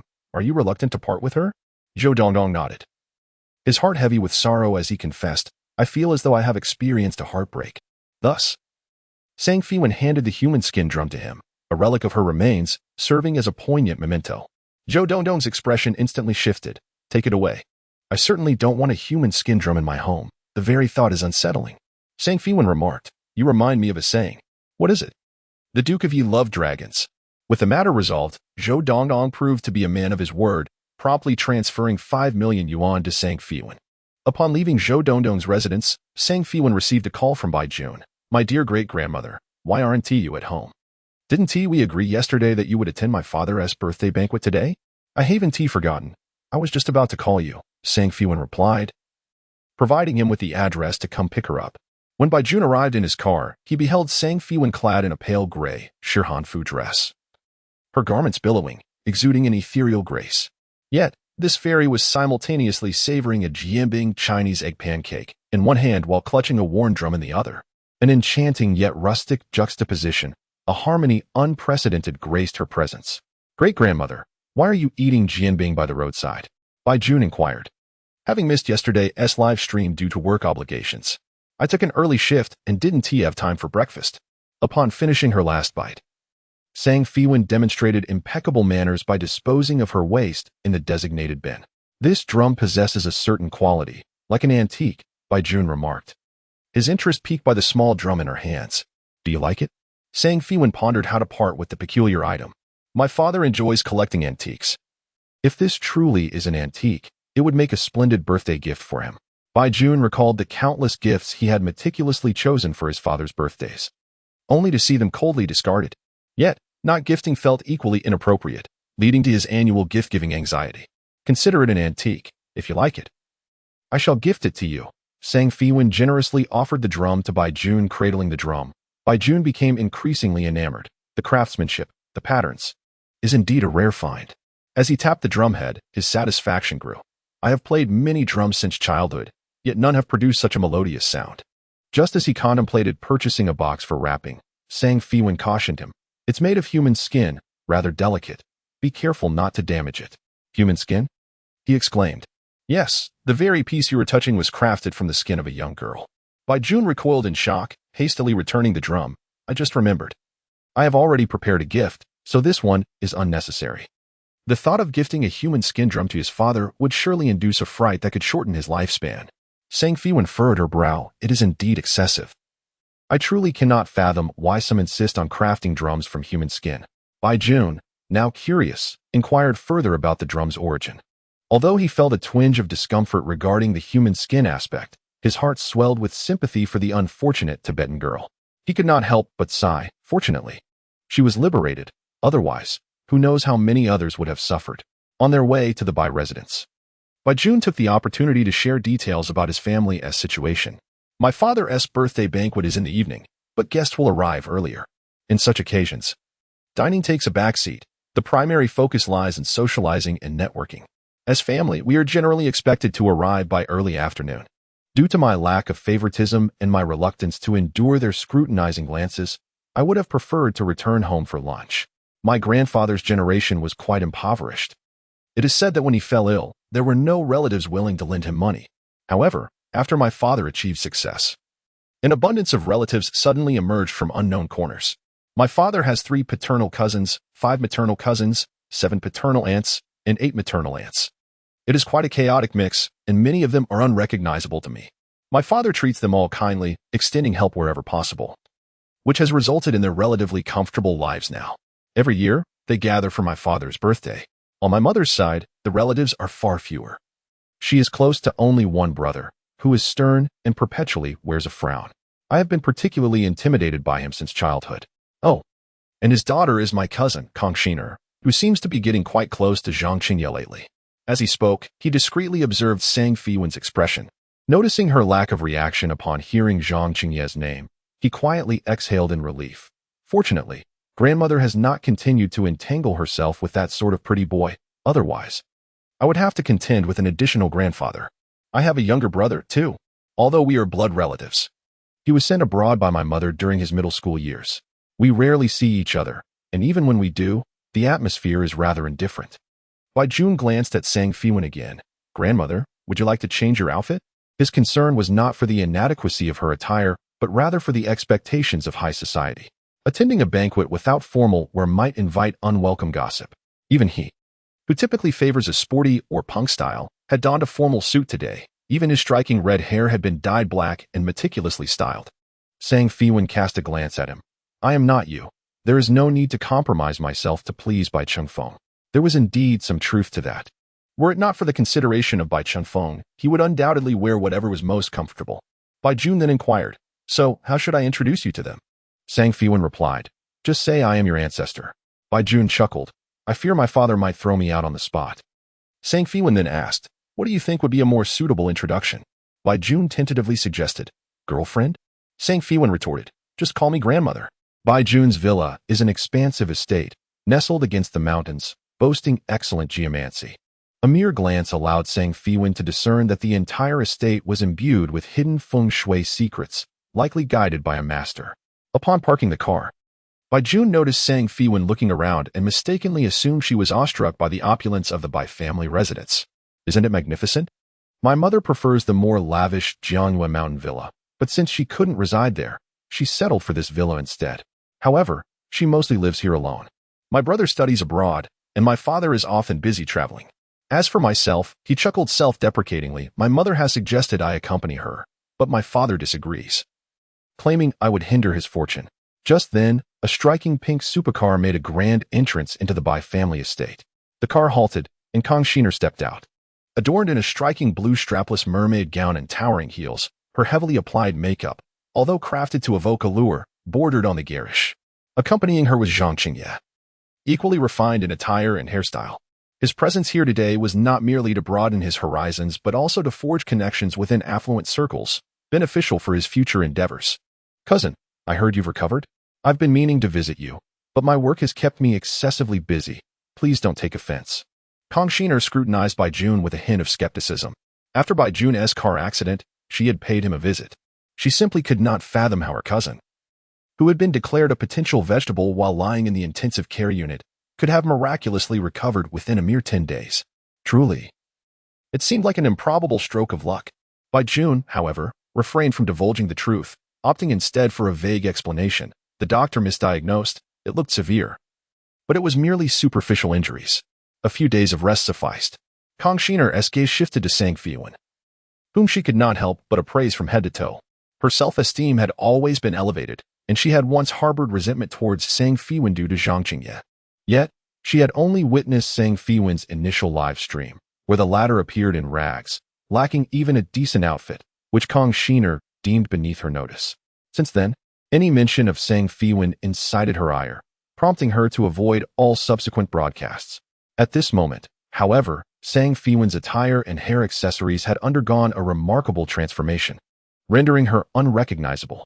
A mere glance revealed a breathtaking beauty. Her unadorned visage resembled a pristine lotus, her stature tall, and her demeanor regal. The allure she exuded was one that Kang Shiner, regardless of her advanced cosmetic enhancements and meticulous makeup, could not rival. If there was a flaw, it lay in the apparent cheapness of Feiwan's clothing. Although her hanfu appeared graceful and ethereal, devoid of any brand, it was, in Kang Shiner's eyes, nothing short of trash. Furthermore, her bag resembled a rudimentary canvas tote, fit only for a servant fetching groceries. With an air of arrogance, Kang Shiner inquired of Bai Jun, is this your new girlfriend? Before Bai Jun could respond, she continued in a mocking tone, why not buy her something of higher quality to wear? Feiwan glanced down at her outfit, and then at Kang Shiner's, replying, my clothes are lightweight and comfortable. I quite like them. Yet, don't you feel a bit like a fish demon with that blue ensemble? Kang Shiner's expression soured instantly. You dare to call me a fish demon? Do you have any idea how expensive this dress is? It's from the current season's haute couture, a global limited edition. Just one loose thread could purchase you an entire outfit. Feiwan nodded, seemingly understanding. So, even haute couture has loose threads? It appears at ISNT much superior to market goods. You. Kang Shiner was rendered speechless in her fury, turning to Bai Jun, cousin. You allow your elder cousin to be insulted in such a manner? Bai Jun, accustomed to Feiwan's cold goddess demeanor, was taken aback, realizing for the first time that she could be quite adept at retorts, truly worthy of being his revered elder. Bai Jun cast a sidelong glance at Kong Xiner and remarked, I think her words hold quite a bit of truth. Your attire resembles that of a fish demon with a blue tail. At your age, dressing so flamboyantly is indeed rather inappropriate. Bai Jun. Kong Xiner was so furious she nearly spat blood. Uninterested in further discourse, Bai Jun smiled and beckoned to Sang Feiwan. Shall we head inside? Humph. A little scoundrel who isn't even esteemed, yet believes himself to be the heir of the Bai family. Kong Xiner muttered bitterly, turning to call Zhang Qingye, only to find him staring blankly at Sang Feiwan's departing silhouette. What is the matter? Do you know that woman? She inquired. That is Sang Feiwan. It was only at that moment that Zhang Qingye confirmed her identity. In his recollection, Sang Feiwan was a naive girl, easily deceived and lacking worldly experience. Though her appearance was decent, for years she had worn faded, old clothes and sported large, black-framed glasses. She perpetually bore a weary, haggard expression. In the past, when they walked together, he had scorned her lack of glamour, feeling it diminished his own stature. As for the well-tailored attire he had purchased through frugality, and the reasons behind Sang Feiwan's exhaustion, Zhang Qingye had never bothered to contemplate. To his astonishment, after some time apart, Sang Feiwan seemed to have undergone a remarkable transformation. Her hairstyle, clothing, and complexion had all changed, rendering her radiant like a pearl. Even if her garments were not of exquisite quality, she remained strikingly beautiful. Indeed, a true beauty requires no excessive embellishment to captivate hearts. Observing Kong Xiner's heavily made-up face, which still failed to conceal the traces of time, Zhang Qingye felt an inexplicable aversion. What? She is Sang Feiwan, the wretched girl who nearly ruined your future. Kong Xiner exclaimed in shock, casting a cold glance at Zhang Qingye. Is she not beautiful? Is that why you couldn't tear your gaze away? Suddenly jolted back to reality, Zhang Qingye hurriedly donned a sheepish grin. Xiner, what are you saying? In my heart, you are the most beautiful and alluring woman. Kong Xiner pouted. Then why were you staring at her just now? I merely found her transformation remarkable and recognized her after a moment of familiarity. Hence, I lingered my gaze. Seeing that no one was around, Zhang Qingye planted a kiss on Kong Xiner's cheek. The fire of her anger diminished significantly, and she playfully glared at him. What is this place? Do you dare to act so recklessly? Zhang Qingye grinned. What can I say? You look so stunning today. Kong Xiner finally transformed her ire into delight, advising Zhang Qingye. I brought you here to help you expand your network. Given our unique statuses, let us keep our romantic relationship under wraps for now. Understood. Zhang Qingye responded, engaging in superficial pleasantries with Kong Xiner, yet his mind wandered back to the myriad moments he had shared with Sang Feiwan. He couldn't help but feel agitated at the thought of her closeness with Bai Jun, who had not even spared him a glance. Was it so easy for her to shift her affections simply because Bai Jun hailed from a wealthy family? How infuriating! In the grand hall of the Bai residence, dozens of family and friends had already gathered, engaged in lively conversation. The arrival of Bai Jun elicited little attention from the gathered relatives, who were more engrossed in their boasts. My Xiao Gang is about to attend Harbin University, they exclaimed. Xiao Gang is truly academic material, unlike our Xiao Xiao, who is enamored with business. At such a young age, he has founded a company and recently secured a major project, netting several million. Oh, Xiner has arrived. I hear she has won the Best Actress award this year. Such an impressive feat. The elders were engaged in a spirited exchange, praising their children, while the younger generation discussed the concerts they attended, the art exhibitions they visited, and the connections they had made. Among them was a bespectacled man of refined appearance, Bai Xiao, the son of Bai Jun's granduncle. In the past, Bai Xiao regarded Bai Jun as a fool with money, ripe for exploitation. However, upon hearing rumors that Bai Jun was a harbinger of misfortune, even Bai Feng had distanced himself from him. Cleverly, Bai Xiao chose to keep his distance from Bai Jun as well. Today, he did not intend to acknowledge Bai Jun, but upon casting his gaze towards the enchanting Feiwan by his side, his eyes sparkled with intrigue. Ah, Jun has returned, he greeted with a smile, as though he were the host of the gathering. And who might this young lady be? Bai Jun, perceiving the underlying intentions in Bai Xiao's demeanor, retorted coldly. She's your great-grandmother. Bai Xiao frowned. Bai Jun, what is wrong with you? Have I offended you? Why resort to insults? The commotion soon caught the attention of the nearby elders, who redirected their focus towards the unfolding drama. What is happening here? Inquired Bai Jun's grandaunt, who was also Bai Xiao's mother. Bai Xiao, playing the victim, replied, I merely asked who this friend of Jun's was, and he immediately resorted to insults. Though Bai Jun harbored resentment, He had no intention of being offensive. The great-grandmother he referred to, by virtue of their lineage, was indeed Bai Xiao's great-grandmother as well. Unfortunately, the elders had long held a negative impression of Bai Jun, particularly Bai Xiao's mother, who immediately reacted, Bai Jun, we are all relatives and haven't seen each other in a while. Why not foster good relations instead of instigating trouble? Other relatives chimed in. No wonder your father doesn't care for you. If my son were as unambitious as you, I wouldn't care for him either. Just be more obedient. Learn from your cousins. If you do well, your father will be pleased. Why bother saying so much to a good-for-nothing? If mud can't be molded into something useful, it remains just mud. Kong Xian Air interjected, attempting to play the peacemaker. Cousin, the elders are only looking out for your well-being. Apologize to your cousin. We are all family, and he wants to hold it against you. In the past, Bai Jun might have chosen to overlook the elders' remarks. However, with San Feiwan present, he could not afford to leave in disgrace, as that would utterly diminish his standing before his great-grandmother. Thus, disregarding the presence of the elders, he raised his voice. You say I am worthless, but how much better are your sons? If it weren't for my father's connections, would Bai Gang have been able to enroll at Harbin University? You boast of your achievements, yet what have you truly accomplished? And Bai Xiao, without my father's initial funding, what right had you to establish a company? The profitable projects your company has secured were all thanks to my father's assistance. And you, Kong Xian Air, are no exception. In order to elevate you to the status of a film queen, how many resources has Starry Sky Entertainment poured into you? They have supported you for a decade. And only after 10 years do you finally achieve this accolade, merely because the Bai family is a sponsor and the judges wish to honor them. What is there to be proud of? This proclamation has stripped away the facade of all your relatives and friends, leaving them both embarrassed and enraged. Yet, ironically, every word spoken is grounded in undeniable truth, leaving no room for rebuttal. At that moment, Bai Chengfeng descended from the upper floor. What is happening? Who is causing a commotion?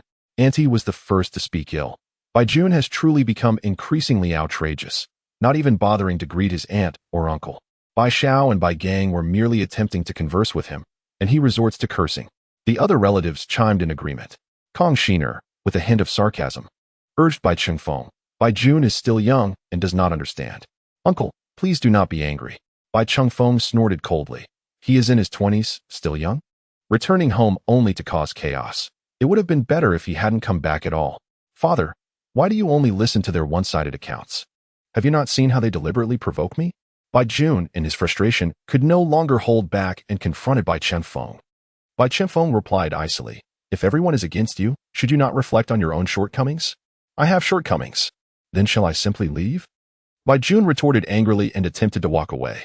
Sang Feiwan positioned herself in front of him, saying, if you leave in this manner, it will indeed be your fault. Sang Feiwan turned and approached Bai Chengfeng. Until now, Bai Chengfeng had not noticed her, but at this moment, he instinctively regarded her as Bai Jun's companion. However, this companion appeared not only strikingly beautiful and graceful, but also exuded an undeniable aura of strength. Even standing before a wealthy individual like Bai Chengfeng, she remained composed and confident, her eyes reflecting a wisdom that saw through pretense. Who are you? Bai Chengfeng asked. His curiosity piqued about Bai Jun's companion for the first time. Who I am is insignificant. What matters is who your son is, she retorted coldly, meeting his scrutinizing gaze. Bai Jun? He is my son. Who else could he be? Bai Chengfeng found her question absurd. Do you truly understand your son? You easily believe the words of others, yet refuse to grant your son the opportunity to explain himself. Do you deserve to be called a father? Bai Chengfeng, a man of considerable stature, had lived for years enveloped in the flattery and adulation of those around him, perched high like an emperor. No one had ever dared to question him so openly. His expression immediately darkened. In such moments, there was no need to await his response. Others naturally took on the role of his hounds. Impudent, barked Bai Jun's uncle. The affairs of the Bai family are not for an outsider like you to meddle in. Depart at once. The Bai family does not welcome you. Sang Feiwan turned her gaze, a faint smile gracing her lips. Bai Jun's uncle? Bai Chenggong? You certainly live up to your name. Relying on the foundation laid by Bai Chengfeng to attain a high-ranking position in the Bai Corporation, earning millions annually.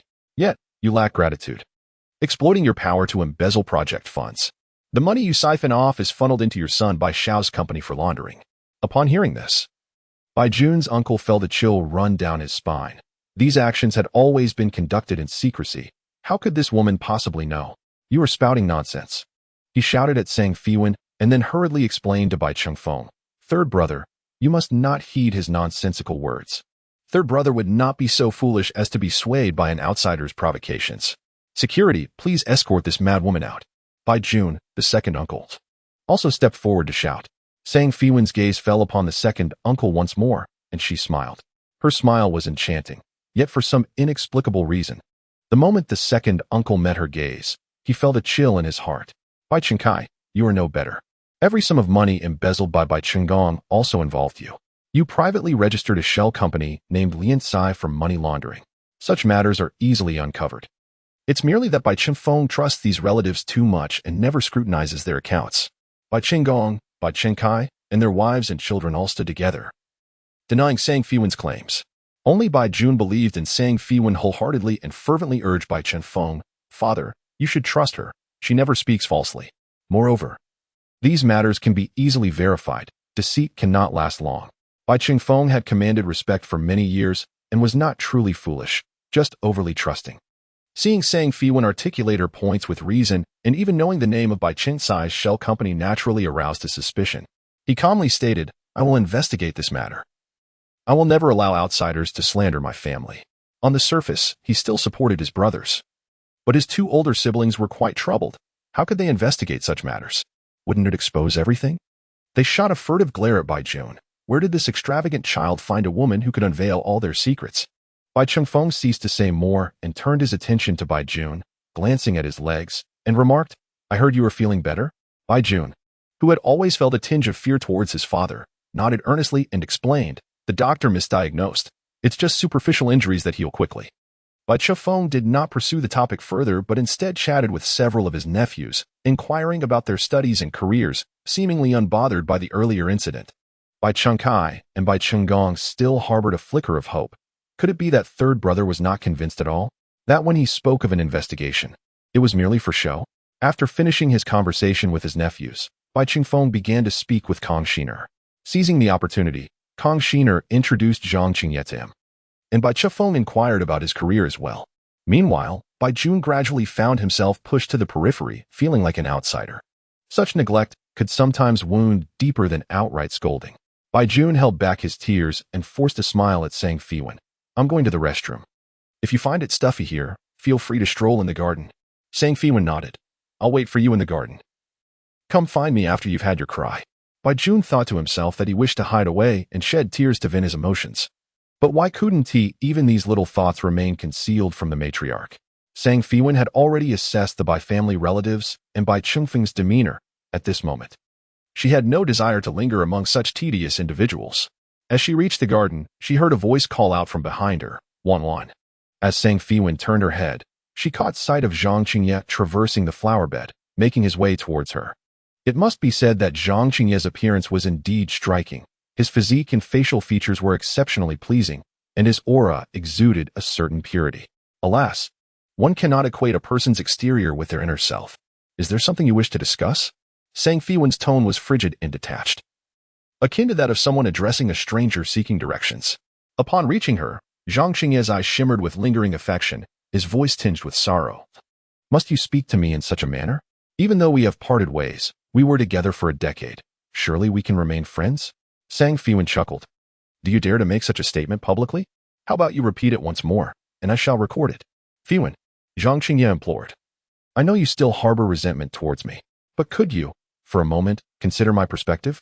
In the entertainment industry, it is exceedingly difficult to rise without wealth or influence. I have endured countless scorn, swallowed my share of grievances, and shed innumerable tears to finally achieve a modicum of fame. Yet you insist I make our relationship public, which would be tantamount to jeopardizing my future. I was left with no choice but to delineate our boundaries before the public. Nevertheless, I still have feelings for you. Feiwan, if you could just bear with it a little longer, standing behind me as my woman, we could continue our relationship. Once my career is firmly established, I promise I will marry you. As he reached out to grasp Sang Feiwan, she swiftly retaliated with a kick, sending him sprawling to the ground. She had initially intended to strike him with her hands, but opted for a kick to avoid tarnishing her hands.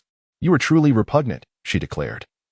And after scuffing her shoe on the ground, She departed with a dignified stride.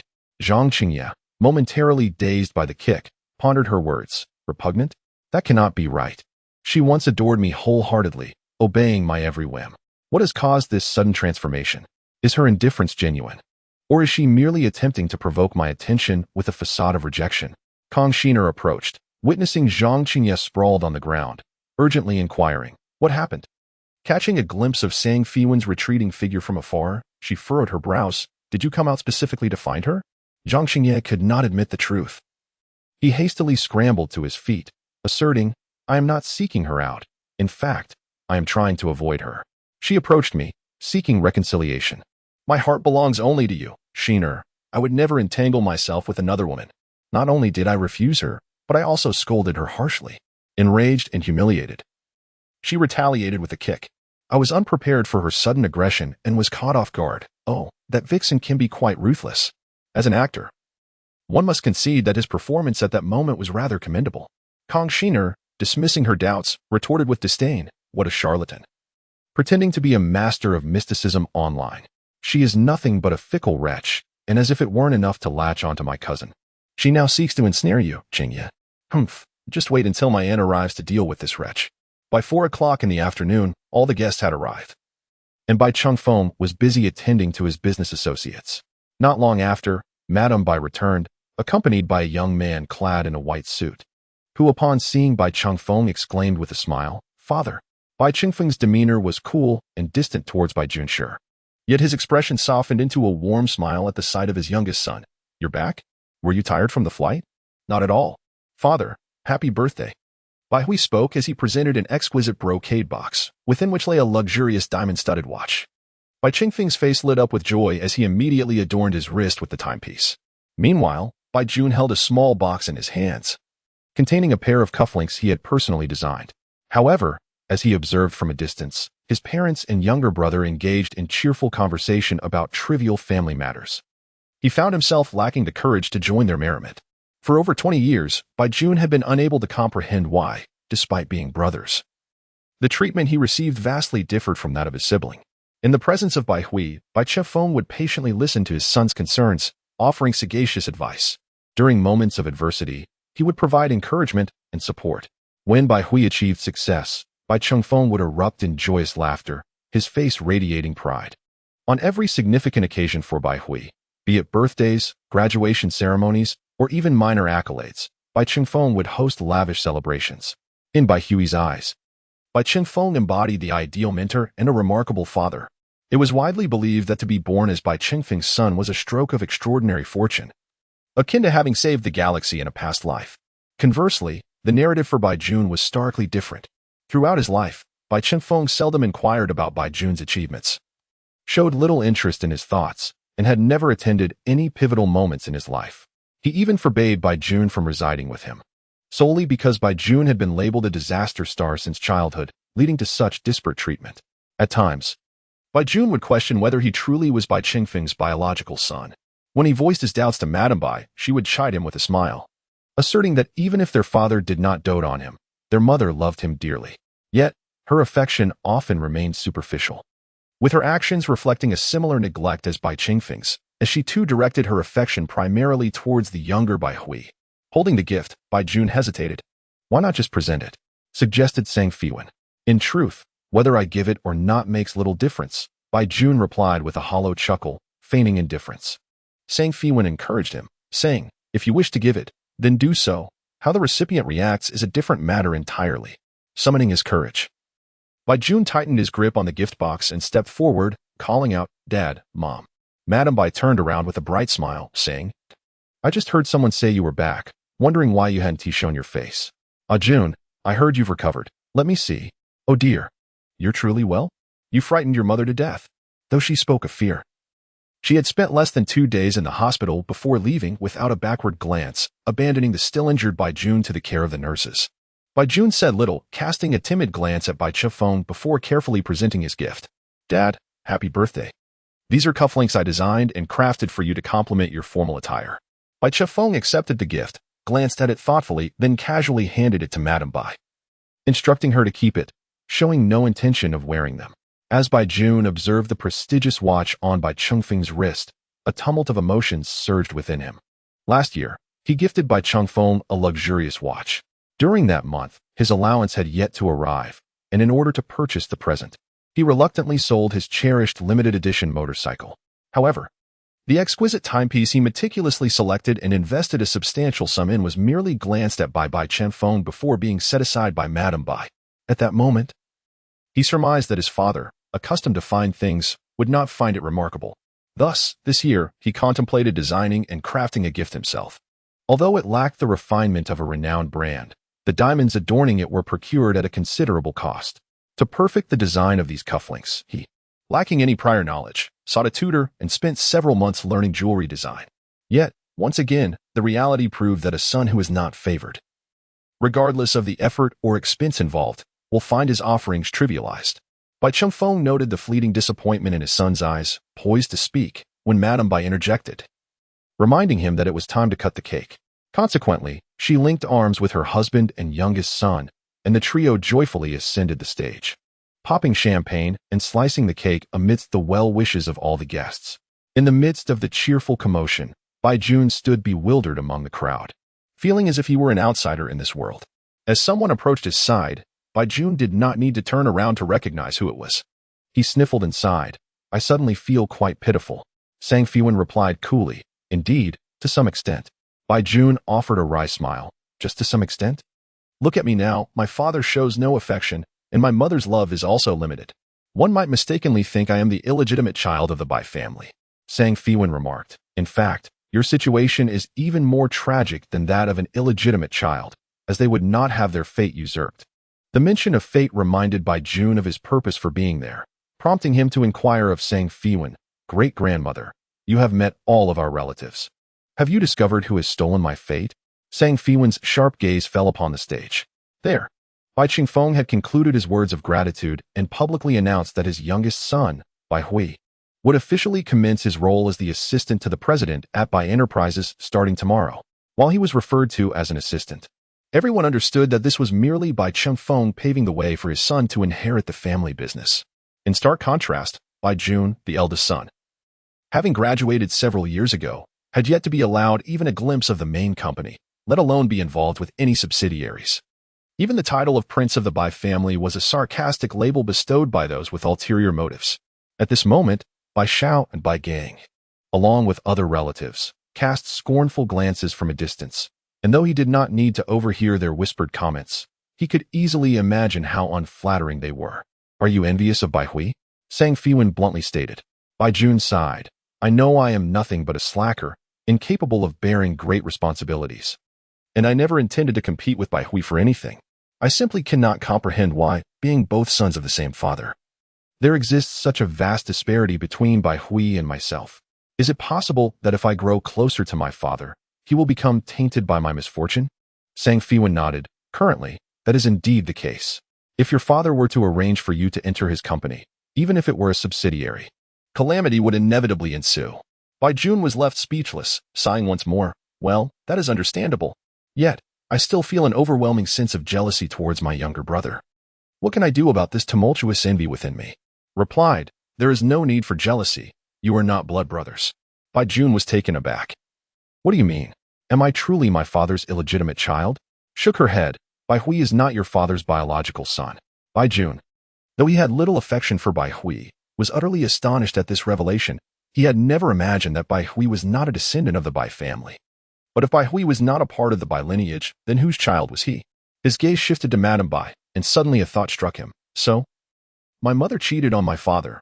As subsequent words were even more shocking. "Not only did she betray your father, but she is also not your biological mother." The weight of this revelation was overwhelming, igniting a tumult of emotions within Bai Jun. "It's too noisy here. Let us step outside," suggested, leading him out to the Bai family's garden. At that moment, the guests were busily flattering Bai Chengfeng, and even the servants were engrossed in the commotion, leaving the garden eerily quiet. As she departed, Bai Jun eagerly followed. "Grandma, great-grandma, you cannot leave me in suspense. What is going on? What do you mean when you say my brother is not my father's biological son and that I am not my mother's biological child?" He slapped his forehead and suddenly realized. "Oh, I understand. My father cheated on my mother, and my mother reciprocated. So, my mother is not my real mother. And my father is not my brother's real father. This is why my father has never liked me. It is because I am a bastard.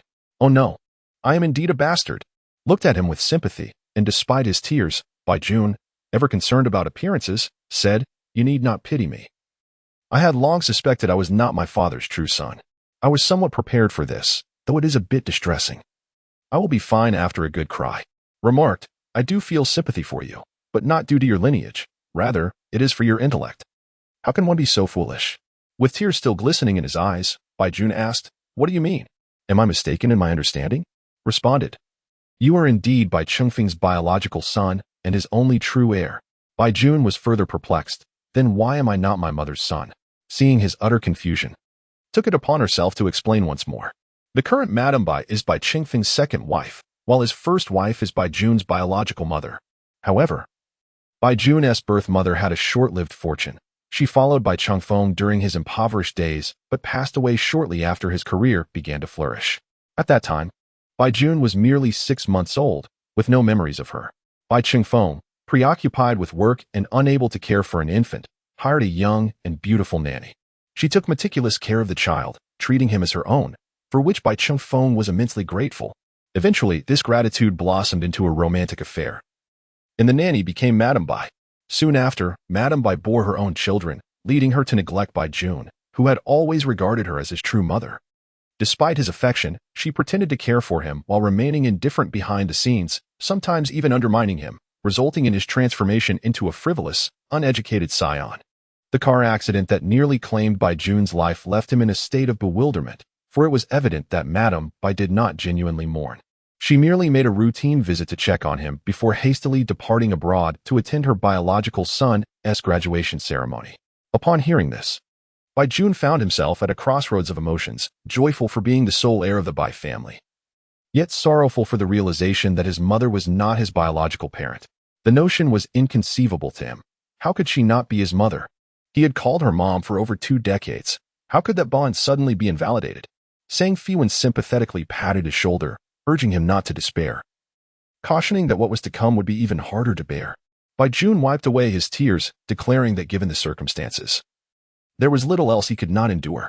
Feiwan revealed that his fate was to have been exchanged by Madame Bai, a fate that was now bestowed upon Bai Hui. Baijun was confronted with the tragic revelation of his lineage, only to be informed that his stepmother and half-brother had usurped his destiny, branding him as a harbinger of misfortune. According to Feiwan's earlier prophecy, he would sever ties with Bai Chengfeng by the age of 30, ultimately facing destitution and dying in a refuse heap.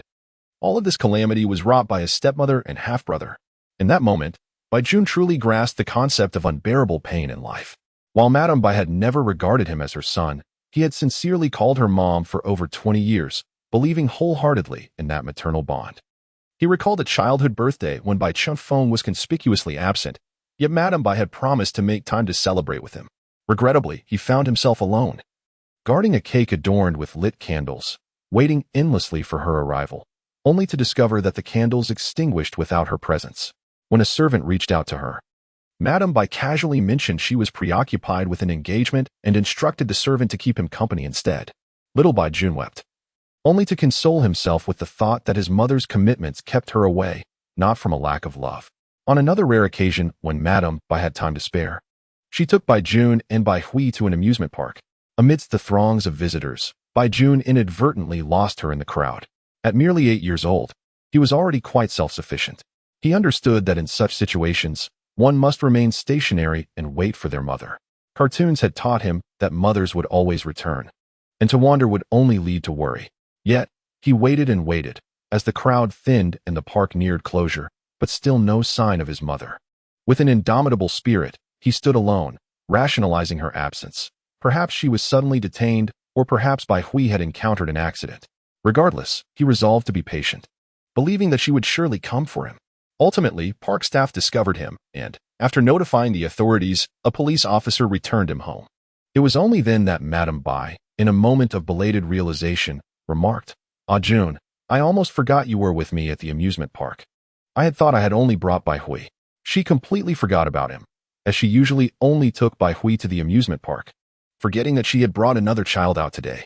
No, this cannot be true. Bai Jun suddenly burst into laughter, tears streaming down his face as he exclaimed, "Grandma, I know your fortune-telling is remarkable, but even the best can falter. You must have made a mistake. Even if she is not my biological mother, she has been my mother for over 20 years. Not being related by blood does not negate her role as my mother. Even a dog, raised for 20 years, develops feelings. How could she be so heartless towards me? It cannot be, it cannot be. I understand this is difficult to accept, but it is the truth." Sang Feiwan gazed at him, her cold and perceptive eyes seemingly capable of seeing through all worldly joys and sorrows. She felt compassion for everything, yet appeared indifferent to it all. "Bai Jun, you are correct. Even a dog can form bonds over 20 years. Yet, there exists a small fraction of humanity that is worse than animals. Your fate should have belonged to Bai Hui, a life fraught with calamities and misfortunes. Conversely, you were destined for a life of wealth and ease, a rare and noble destiny. Lady Bai is aware of this. She likely has powerful allies aiding her, which is why your destinies have been swapped. Bai Hui enjoys your noble fate while you have taken on his burdensome one. To further sever the bond between you and Bai Chengfeng, she deceitfully labeled you a calamity, a star of misfortune, instilling fear in Bai Chengfeng and preventing him from approaching you. Lady Bai has been scheming against you from the very beginning. She would never invest genuine affection in you. You must sense this deep down, even if you are not yet ready to accept it." Bai Jun gradually sank to the ground, burying his face deeply in his knees, muffled sobs escaping him. Sang Feiwan chose not to say more, standing quietly by as he collected himself. The sun dipped below the mountains, casting a dark hue across the sky, as if to conceal all the world's filth and corruption. Elegant music emanated from the resplendent villa, mingled with laughter and chatter. Sang Feiwan withdrew her gaze and said softly, "The joys and sorrows of this world never truly connect. Rather than expecting others to empathize, it is wiser to rein in your emotions and pursue what you desire." Bai Jun lifted his eyes, and through tear-filled vision, he beheld her strikingly beautiful visage. Despite appearing slightly younger than him, she exuded an aura of profound wisdom and worldly understanding, as if she had lived for centuries. "Grandma, what should I do now?" Bai Jun's heart was in turmoil, and in that moment, he could only rely on Sang Feiwan. "It is not difficult. First, gather evidence to reveal the truth to your father. No man would willingly wear the humiliation of raising another's son. But if I do that, my father would surely not spare my mother. After all, she has been my mother for over 20 years, and my heart aches at the thought. Very well. Then let your father remain deceived. Allow your brother to inherit your noble fate and the entirety of the Bai family's fortune. You can quietly fade into obscurity, perishing in the refuse, accepting the destiny others have imposed upon you." Bai Jun fell silent. Sang Feiwan, not one to waste breath in persuasion, commanded, "My canvas bag was left in your living room. Please retrieve it for me." Bai Jun hurriedly inquired, "Are you leaving? Won't you try to persuade me a bit more?" Sang Feiwan coldly replied, "I still have a live broadcast to attend tonight, so I cannot linger for long." Bai Jun simply acknowledged her with a soft "oh," and obediently entered to fetch her bag. In the banquet hall, Bai Chengfeng was introducing Bai Hui to various distinguished guests, hoping they would look after his son in the future. His gaze towards Bai Hui was filled with pride and affection, and his words were liberally sprinkled with praises. In the past, Bai Jun would have felt envy, jealousy, and sorrow. Yet at this moment, he was overwhelmed with sympathy for his father, pitying the man's foolishness. If he were to discover that the son he had painstakingly nurtured for over 20 years was not his own flesh and blood, how heartbroken he would be. Instead, it was his biological son who had been pushed away and alienated. How ironic. Bai Jun spotted Sang Feiwan's bag, or rather, it would be more accurate to call it a simple tote. That canvas bag, which cost a mere 9.99 yuan with shipping included, lay incongruously on the luxurious leather sofa. Suddenly, he felt akin to that canvas bag, out of place within this affluent family. With a self-deprecating smile, he picked up the tote and departed the banquet hall. As he exited, he saw Madame Bai, Kong Shiner, and Zhang Qingye chatting in the corridor. Bai Jun wished to exchange a few words with Madame Bai, to inquire if she had ever loved him throughout the years. However, as he approached, he overheard Kong Shiner speaking in a coquettish tone to Madame Bai. "Auntie, Bai Jun is becoming increasingly outrageous. He is utterly infatuated with some internet celebrity and has even given away the villa you painstakingly decorated to that woman." "You mean the Jiangwei villa?" Madame Bai scoffed. "When Bai Jun insisted on having a car for his birthday, I was reluctant to give it to him, fearing he might ask his uncle for it. I ended up giving him that haunted house just to placate him. and he had the audacity to give it away. Kong Shiner continued to sow discord. Annie, that villa is worth billions. It should not be given away so casually, especially not to that little internet star. You had even asked for her account to be banned from Whale Live, and yet your cousin went to your uncle to have it reinstated. Clearly, she does not take your words seriously. Madame Bai retorted, your uncle thought he was genuinely paralyzed, which is why he softened his stance to accommodate him. Had I known he would become increasingly unruly, it would have been better if he had remained bedridden. After all, he is nothing but a waste. Those words, nothing but a waste, pierced Bai Jun's heart like a dagger, causing him immense pain, nearly rendering him unable to stand. This was the woman he had called mother for over 20 years. He had once believed that, even if she exploited him and neglected him, time would eventually foster some affection. Yet, when those venomous words spilled from her lips, he truly understood. What affection? What mother-son bond? Was it merely his own delusion? Madame Bai had never spoken so harshly in front of Kong Shiner before, but perhaps with Bai Hui officially designated as the heir today. She had momentarily shed her fade, allowing her venomous words to escape. Kong Shiner, taken aback, asked, Auntie, I have long wanted to inquire why you seem to favor Bai Hui over Bai Jun, who is also your son. Madame Bai found it difficult to articulate her reasons directly, merely stating, you are not unaware that A Jun has been a harbinger of misfortune since childhood. Your uncle has always avoided him, fearing that his career might be adversely affected. With a discontented huff, she continued, your uncle, knowing full well that his son is a bane, should have severed their father-son relationship long ago and sent him away. Yet his heart is too soft. He cannot bear to do so, and occasionally insists that I take care of him. Over the years, I have fulfilled my maternal duties to the best of my ability. His own lack of ambition is not my fault. You ought to limit your interactions with him to avoid being tainted by his ill fortune. Do you not wish to secure the family endorsement? Coincidentally, the Bai family has a collaboration with them. Your aunt can assist you in obtaining it. Thank you, Aunt. You are truly wonderful. With delight, Kong Xiner rose on her toes and planted a kiss on Madame Bai's cheek. Seizing the opportunity of Madame Bai's good spirits, Kong Xiner introduced Zhang Qingye to her, and the three exchanged laughter and camaraderie. Meanwhile, Bai Jun felt a profound sense of desolation. When he was 7 or 8 years old, he once, in exuberance over a gift from Madame Bai, leaned in to kiss her cheek. The response was a stern reprimand, citing her aversion to any saliva touching her skin due to her obsessive cleanliness. He believed her then, and never again engaged in such affectionate gestures. It was only now that he realized Madame Bai's disdain for him was purely personal. Her visits over the years had merely been to comply with Bai Qingfeng's directives. It dawned on him that the only person who still held any affection for him was the father he had thought to be the most unfeeling. With a heavy heart, Bai Jun returned to saying Feiwan, presenting a canvas bag to her. Did you anticipate I would overhear those words when you asked me to bring this? He chuckled bitterly. I am such a fool, an utter fool, used by others, yet still kind enough to worry for them. Saying Feiwan replied, kindness is not misplaced, but if applied incorrectly, it becomes complicity in wrongdoing. Bai Jun wiped away a tear from the corner of his eye, acknowledging that this was the final tear he would shed for Madame Bai. From this point forth, there would be no mother-son bond. Grandmother, how can I prove that Bai Hui is not my father's biological son? After posing the question, he suddenly had a realization. Yes, I will go find my father and insist he verify it with Bai Hui, just as he was about to leave. Saying Feiwan grasped the back of his suit collar, pulling him back. Without evidence, will your father believe you? If he doubts you, he will not easily agree to a test, and that would only alert them, complicating matters further. Bai Jun felt a wave of anxiety wash over him. Then where can I find evidence? Sang Feiwan responded, tonight, Bai Chengfeng, Bai Hui, and Madame Bai Kong Lin will be staying here. You should remain as well.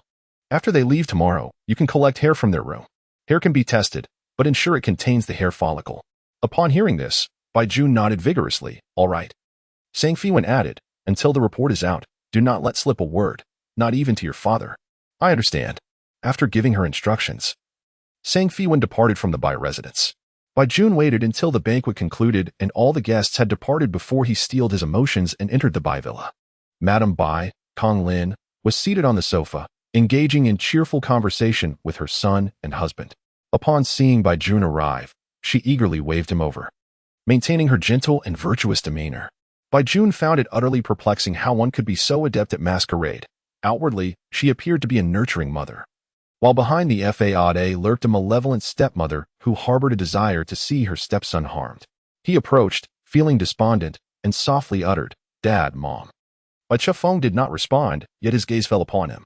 Kong Lin, with a smile, inquired, "What has our Bai Jun so downcast? Is it a quarrel with that little internet celebrity?" Bai Jun shook his head, then nodded. Kong Lin remarked, "Actors are heartless. Do not extend too much kindness to them. Take that little internet celebrity for instance. You gifted her the lavish villa at Jiangwei Mountain Villa, and she still dares to create discord with you. Truly ungrateful." Upon hearing Jiangwei Mountain Villa, Bai Chefeng furrowed his brow and asked Kong Lin, "Is that the villa you painstakingly decorated but never moved into?" Kong Lin nodded, "Indeed. I gifted it to Bai Jun on his 18th birthday.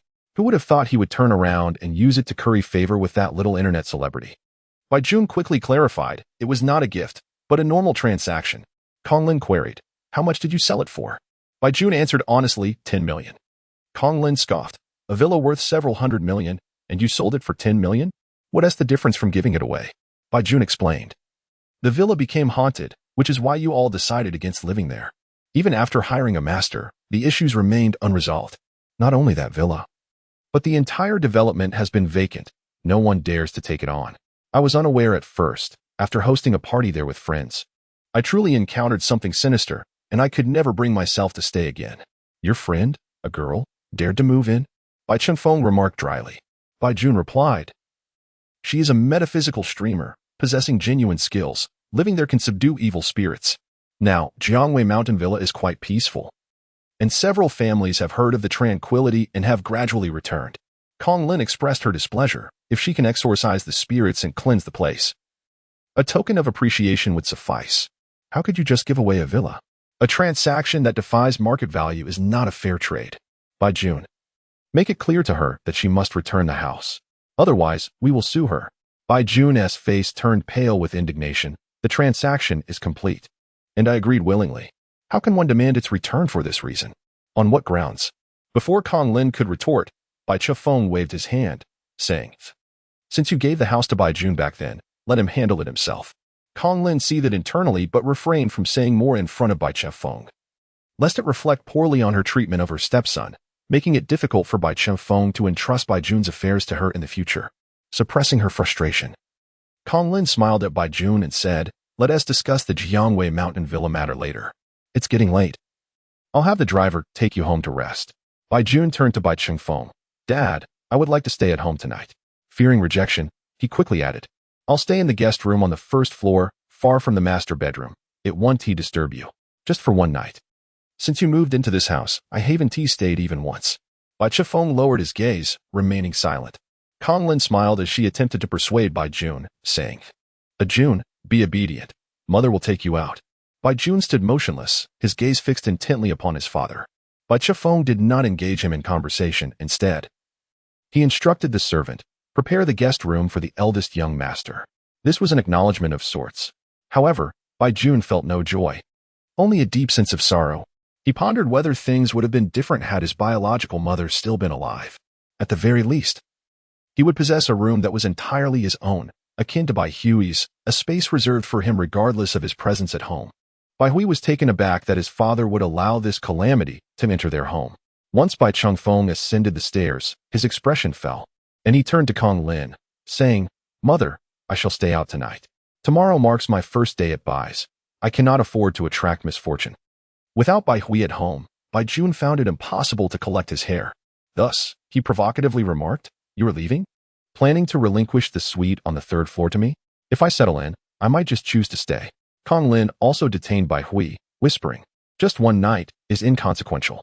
Your father is rarely home. It would be inappropriate for you not to accompany him." Bai Hui shot Bai Jun an irritated glance, derisively stating, "A lowly rat unworthy of the stage aspires to usurp the nest." With that, he arrogantly stormed upstairs. "Jun, rest early," Kong Lin said before departing, coldly mocking Bai Jun's plight from a place beyond his sight. Bai Jun clenched his fists tightly, for the first time in his life harboring thoughts of revenge. In truth, there was no necessity for Bai Jun to remain overnight at the Bai residence. He could easily return the next day when the house was empty to retrieve his hair. However, Feiwan believed that without witnessing the ugliness of human nature, he could never truly mature. Reflecting on Bai Jun, she could not help but sigh, a pity indeed, albeit a bit foolish. At precisely 10 o'clock in the evening, Sang Feiwan commenced her live broadcast as usual. At that moment, Kong Shiner also logged into her secondary account and entered Sang Feiwan's live stream. The matter of the ownership change of the villa at Jiangwei Mountain made Kong Lin displeased, while Kong Shiner was even more incensed. Recently, Kong Shiner had been searching for a villa herself, but none had captured her interest.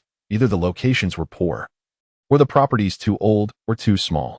A couple of days prior, an agent had recommended a villa in Jiangwei Mountain to her. She was initially taken aback, recalling it as a haunted property. The agent assured her, there are no ghosts. Residents have gradually returned to the villa area. It is quite peaceful. Inquiring about the price, she learned that a villa of over 500 square meters halfway up the mountain was priced at 200 million. Moreover, it was still considered a bargain and was expected to appreciate further. The finest and largest villa at the summit was astonishingly valued at over 1 billion. Currently, Sang Feiwan occupied that most coveted villa. Kong Shiner was displeased and, after much contemplation, decided to inform her aunt Kong Lin about this matter during the evening banquet. Hoping Kong Lin could retrieve the villa from Bai Jun. Her aunt had always cherished her as if she were her own daughter. Once she married, she was certain her aunt would agree to provide it as her dowry. Unfortunately, Kong Lin was unable to reclaim it from Bai Jun. After much contemplation, Kong Shiner decided to give Bai Jun a call, feigning casual conversation. Bai Jun, somewhat impatient, urged her to get to the point. As he was engrossed in a live stream, Kong Shiner inquired, I heard you sold that villa at Jiangwei Mountain Villa? Bai Jun replied, yes, sold it for 10 million. Kong Shiner was taken aback, exclaiming, what a reckless spender. A villa worth 1 billion sold for a mere 10 million? Do you realize how dramatically prices have surged there? It's already reached 1 billion. Bai Jun responded, has it increased that much? Well, that's quite good, isn't it? It's impressive that Grandma was able to breathe life into a property that was previously unsellable. Confused by his apparent delight, Kong Shiner tentatively asked, has the transfer gone through? Bai Jun replied, not yet, but the agreement is signed, and I want tea back out. Enough chatter, I have no time for you. Before Kong Shiner could respond further, Bai Jun hung up, leaving only the sound of a busy tone. After reflecting for a moment, Kong Shiner decided to join Sang Feiwan's live stream. Upon entering, she was instantly astonished. Although Sang Feiwan had just begun her broadcast, the number of viewers had already surpassed 200,000. She was undoubtedly a significant internet celebrity. Observing the background of the stream, Kong Shiner recognized the interior of the Jiangwei Mountain Villa, having visited it when Kong Lin had just renovated it. She had once envied the villa's opulence and wished for her and to purchase a similar one nearby for her. However, after the haunting incidents, she had abandoned that desire. I'm the queen. Host, I heard your villa is haunted. Is that true? The public screen was flooded with messages, swiftly pushing Kong Shiner's vague comment out of view. She continued to ask a few more questions, and Sang Feiwan eventually replied nonchalantly, there were indeed some unsettling occurrences before, but everything is fine now. People have started moving in nearby, and even the delivery personnel are willing to make their rounds again. It's truly peaceful now. Kong Shiner's mind began to race with a sudden idea. Bai Jun had mentioned that only the contract had been signed, and the transfer had not yet occurred. If she could somehow obtain the contract and have her aunt reclaim Bai Jun's property, the villa would once again be in her aunt's possession. Given her aunt's affection for her, a little charm might just persuade her aunt to gift it to her. I'm the queen. How many people usually live there? I'm the queen. Do you really live alone? In such a large villa, wouldn't that be frightening? I'm the queen. I'm your fan. Please answer me. Do you live alone? Kong Shiner was concerned her messages might be lost in the stream, but to her surprise, Sang Feiwan responded, yes, I live alone. Doubt crept in for Kong Shiner. Could Bai Jun provide her with such a significant favor while not sharing the space with her? Perhaps, in front of the public. It was inappropriate to admit to cohabiting with a man. However, she had heard that Bai Jun had returned to the Bai family home today, which meant Sang Feiwan was indeed alone. This presented a splendid opportunity. Without hesitation, Kong Shiner made a call. Find me a few thugs to steal something from Jiangwei Mountain Villa. I will send you the address shortly. By the way, there resides a beautiful single woman there. Perhaps they could take advantage of that opportunity. What difference does beauty make? Once someone has had their fun. Let us see if Bai Jun, that fool, will pay her any attention. Having achieved her objective, Kong Shiner naturally exited the scene. As for Sang Feiwan's subsequent streaming content, she had no time to watch it. Her cherished little treasure was bathing in the restroom, and she had disrobed in order to surprise him. Sang Feiwan's cold gaze flicked across the username I am queen before she averted her eyes. Enough of idle chatter. let us commence with today as first reading. The first connection was established, revealing a young woman adorned with black-rimmed glasses. Her name was Mu Sui Sui. She possessed a delicate beauty, exuding an air of scholarly grace. Is Mu Sui Sui the renowned web literature deity I know? What web literature deity? More like a master of plagiarism. Her book published last year was exposed for copying, and her latest work was reported after only the first chapter was released. Perhaps it's just a case of sharing the same name? That prominent Mu Sui Sui is currently infamous online, a target of public scorn. How dare she show her face in a live stream? Sister, I advise you to change your online name quickly. Sharing a name with a plagiarist might lead to misunderstandings. Mu Sui Sui felt disheartened upon reading the comments from netizens. However, if she did not step forward to do something, she feared she would never clear her name. There is no need for speculation. I am indeed the Mu Sui Sui who writes web literature. But I did not plagiarize, I swear. The public screen erupted in chaos. It truly is Mu Sui Sui. Just as shameless as the rumors suggest. The evidence is irrefutable, yet she dares to come here to plead her case. Streamer, quickly remove this pest. Lest she disgust us all. Mu Sui Sui, leave the live stream and exit the web literature community. Sang Feiwan spoke up. Since she has secured the connection, I shall indeed provide her with a reading. Mu Sui Sui, well, would you like to inquire about? Mu Sui Sui, filled with gratitude, replied, Thank you, dear host. I am truly at my wit's end, which is why I thought of you. I hope you can discern who is stealing my manuscripts. Though Mu Sui Sui appeared to be a mere high school student, she was nearly 30. She had begun writing web literature before graduating from university, dedicating a decade to it. The threshold for web authors is remarkably low. As long as one can type, one can apply to become a writer on a novel platform. However, whether one can earn money thereafter depends on talent, hard work, and a stroke of luck. Mu Sui Sui was not a prodigy. The initial novel she penned did not earn her a dime, nor did they qualify her for a contract. They merely lingered online, available for free, with occasional readers stumbling upon them to hurl insults. What a piece of trash. The author is a fool. Later, although she managed to secure a contract with the site, her books remained obscure, earning her a pitiful share. Spending entire days hunched over her computer, her back sore and hands aching. The royalties she accrued were hardly enough to buy a piece of chicken. Her parents berated her for being unproductive, while her friends mocked her for being a homebody. A relative, upon meeting her, mockingly remarked, Oh, when will our esteemed writer release their book? We all wish to peruse your magnificent work. This left Mu Sui Sui disheartened, prompting her to avoid visiting that relative's home thereafter. However, despite the sadness, Mu Sui Sui's resolve to become a writer only grew stronger. She renounced all social interactions, refrained from making friends, and secluded herself at home, diligently crafting her prose while continuously studying the writing techniques of others. Her perseverance bore fruit, as her works progressively improved, culminating in a series of bestsellers in recent years, with earnings from adaptations alone surpassing millions. She had ascended to the pinnacle of the online literature realm, and the derisive remarks faded into oblivion, with relatives now praising her promising future. Formerly distant friends also began to reach out again. However, last year, circumstances took a turn. A novel she had meticulously honed was swiftly accused of plagiarism against another online author, although the accuser was an obscure newcomer. Their work had been published a month prior to hers, leading to her novel's immediate removal post-report. For an author, accusations of plagiarism are a devastating blow, particularly when the entirety of the work is deemed a flagrant imitation. Readers and fellow writers vociferously condemned her, and the platform consequently terminated her contract. Initially perplexed, Mu Sui Sui pondered the situation but found no resolution. After a period of sorrow, she gathered her spirits and reimagined her novel. Fortunately, her reputation remained intact, and other platforms were willing to embrace her.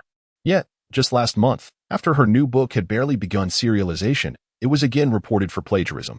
Similar to the previous incident, the accuser was an unknown novice, whose publication predated hers, with identical storylines, plots, and even dialogues and descriptions.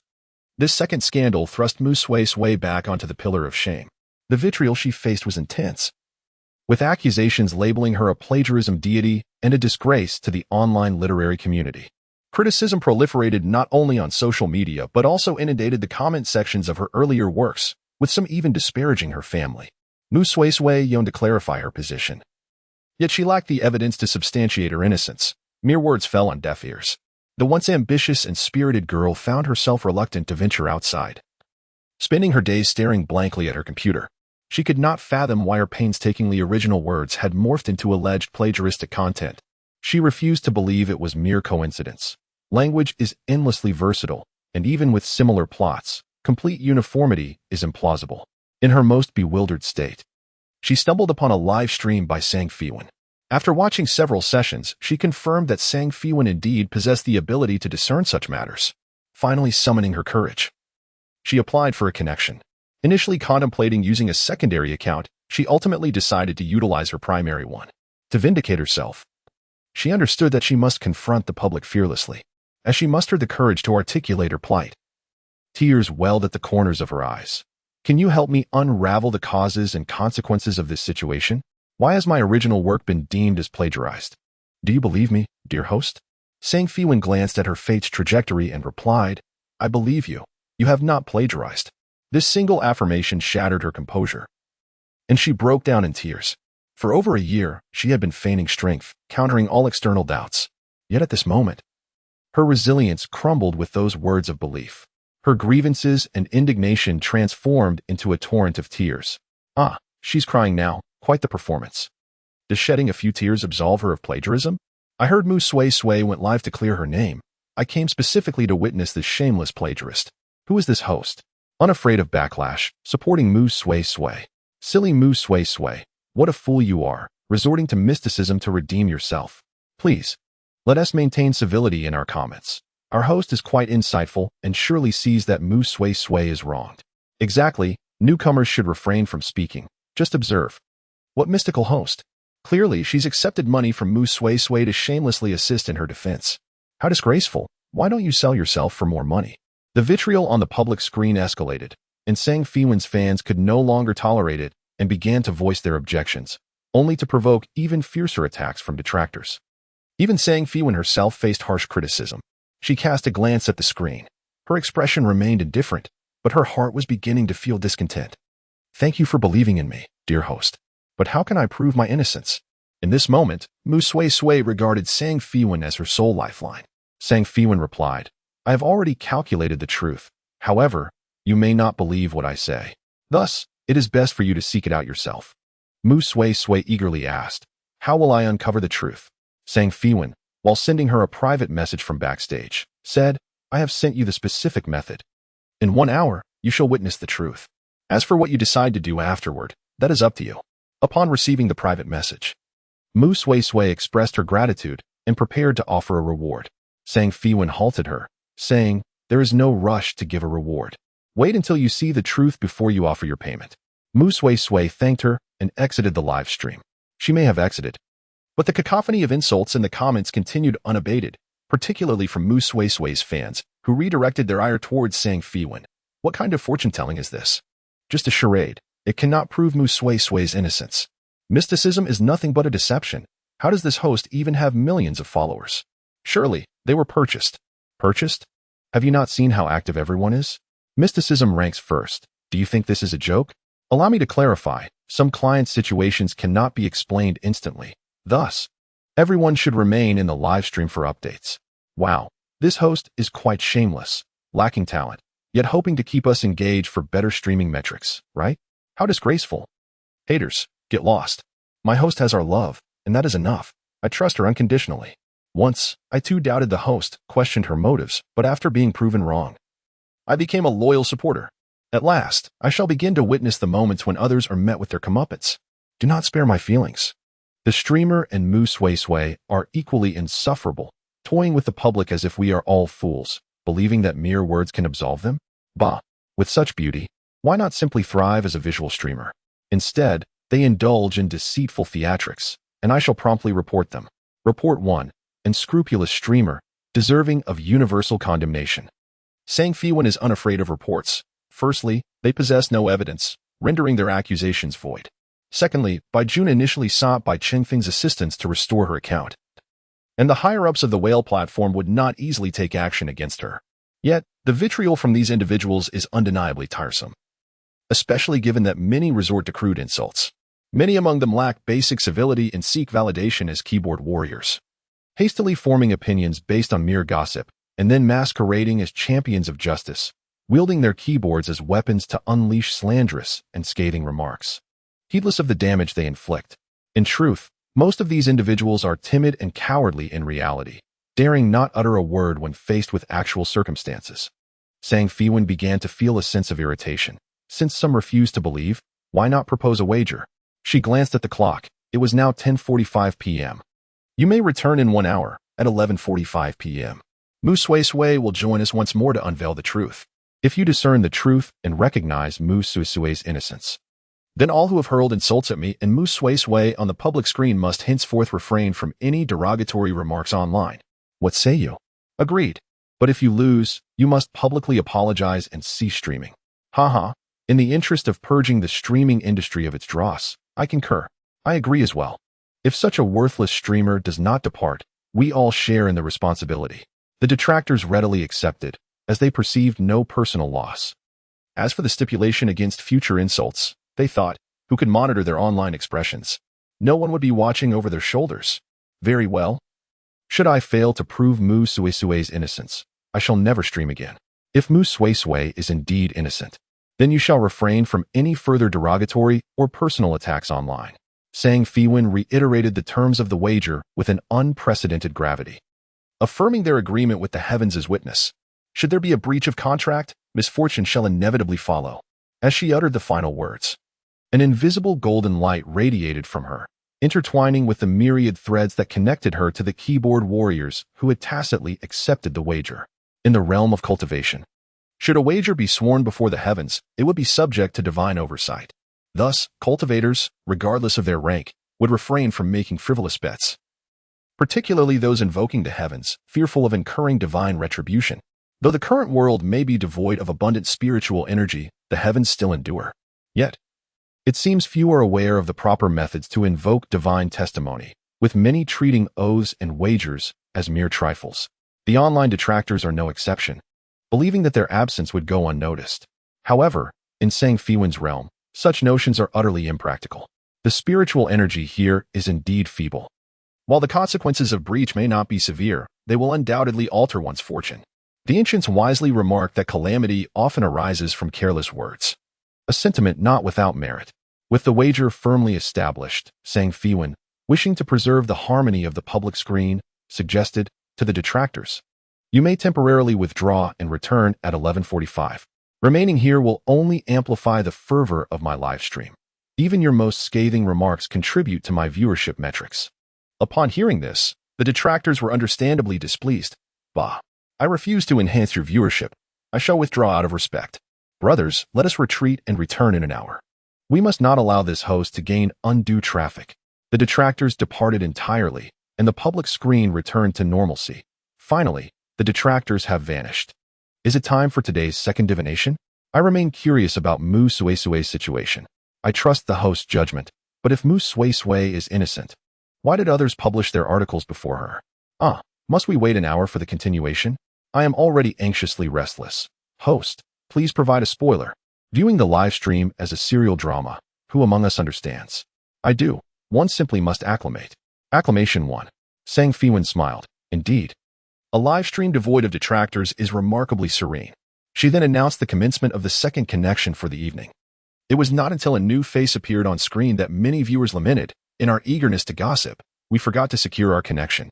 The second guest of the evening was Miss Rabbit. With cascading waves of hair and a meticulously crafted visage, she exuded an aura of sophistication.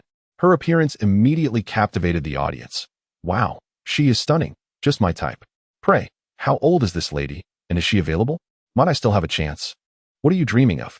In this day and age, beautiful women are already taken, you know? Miss, I have sent you my number privately. I wouldn't mind being a backup. Yet, the host is even more beautiful. Alas, she is akin to a celestial being, far beyond our mortal aspirations. Upon noticing the comments, Miss Rabbit blushed slightly and expressed, "Thank you all for the compliments, but I do have a boyfriend. We have been in a relationship for 8 years. Feiwan remarked. So, you seek insight into your romantic fate? Miss Rabbit's eyes lit up as she nodded earnestly. Truly, the host is astute. Feiwan candidly stated. It is evident that your line of romance appears dim, indicating potential issues. Upon hearing this, Miss Rabbit grew anxious. I too sense that there are problems between us. I wish to know if my boyfriend is being unfaithful. As she spoke, a look of anguish crossed her face. To be frank, my boyfriend and I have been in a relationship for 8 years. I have always yearned for marriage and stability, yet he continually insists on first establishing his career, hoping to create a more solid material foundation before settling down. However, I am already 36 years old, and my youth is rapidly waning. I truly can no longer afford to wait. Just yesterday, we quarreled over this matter. After he stormed out, he is yet to return. The more I ponder, the more I suspect he may be unfaithful. Otherwise, why would he consistently hesitate to marry? Miss Tu produced a photograph of her boyfriend, in which he donned a basketball jersey, cradling a basketball beneath the hoop, grinning radiantly. He indeed appears considerably younger than Miss Tuesday. I understand the rules. I have also prepared a photo of my boyfriend and would appreciate the host's assistance in discerning whether he is involved with someone else. Upon this declaration, the comments section erupted. What? The young lady is already 36? I thought she was merely 26. Goodness, how does she maintain her appearance? Teach me. I am 24, yet look like I am 42. You fools, do you not realize that beauty filters and makeup equal eternal youth? If you've been dating for 8 years without marriage, he must be cheating. I sympathize with Miss Tuesday. Seeing the commenters echoing such sentiments only heightened Miss Tu's anxiety. Host he. Her voice trembled as she spoke. However, Feiwan shook her head. No, he is not unfaithful. Really? Miss Tu's worry instantly transformed into joy as she inquired, since he hasn't cheated, can my boyfriend and I enter into marriage and grow old together?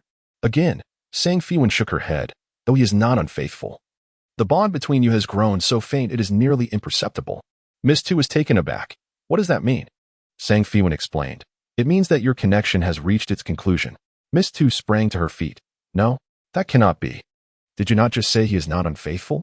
If he is not unfaithful and I have not fallen for someone else, how can it be over? Feiwan sighed. In truth, when you posed these questions, did you not already possess the answer within your heart? Miss Tu fell silent, at a loss for words.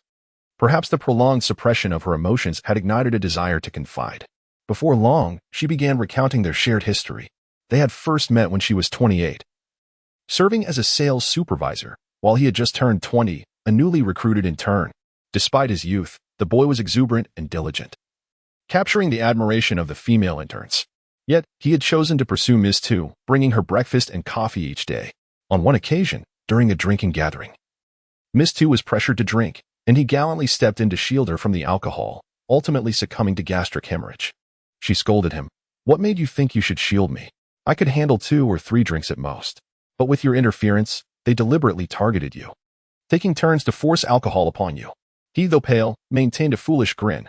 I am healthy and not afraid of their drinking games. But you are a girl, and it is not good for you to drink excessively. Having struggled alone in her career for many years, Miss Tu had endured numerous drinking banquets to achieve results. Yet, no one had ever stepped forward to shield her from the alcohol. No one ever told her, you are a girl, it's unwise to drink too much. Not long after that day, he confessed his feelings to her. She was already captivated, yet she rationally declined his advances. I am 8 years older than you, she said. While you are still gradually maturing, I am already beginning to age. He did not relent. He pursued her with unwavering dedication each day. Aware of her disdain for the poor quality of takeout, he would rise an hour early each morning to prepare delectable meals for her. They often worked late into the night, concerned for her safety when leaving work alone. He would stealthily follow her home, ensuring she entered safely before quietly departing. On one occasion, she had to return to her hometown unexpectedly. After 2 days without seeing her and unable to contact her due to Miss Rabbit's phone being stolen, he grew frantic. A mischievous colleague deceived him, saying, Lin Fong has resigned and returned home. She won't be back.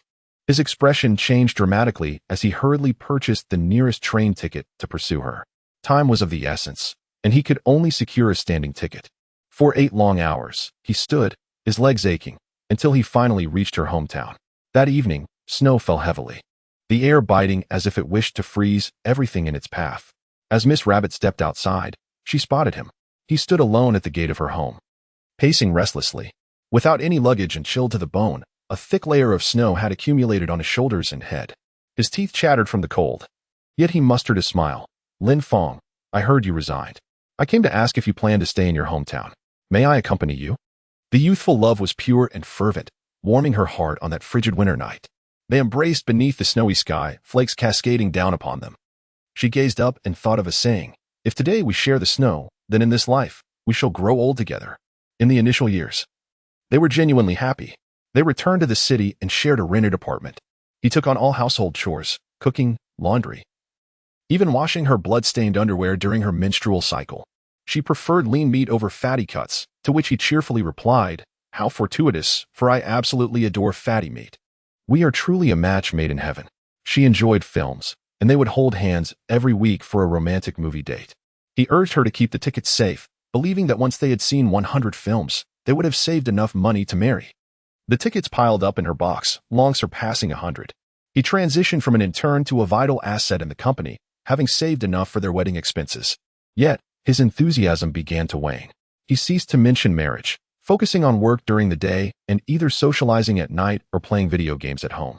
Gradually, he grew weary of her chatter and criticized her outdated clothing. Whenever she broached the topic of marriage, he would impatiently reply, "Why the rush? There's still time."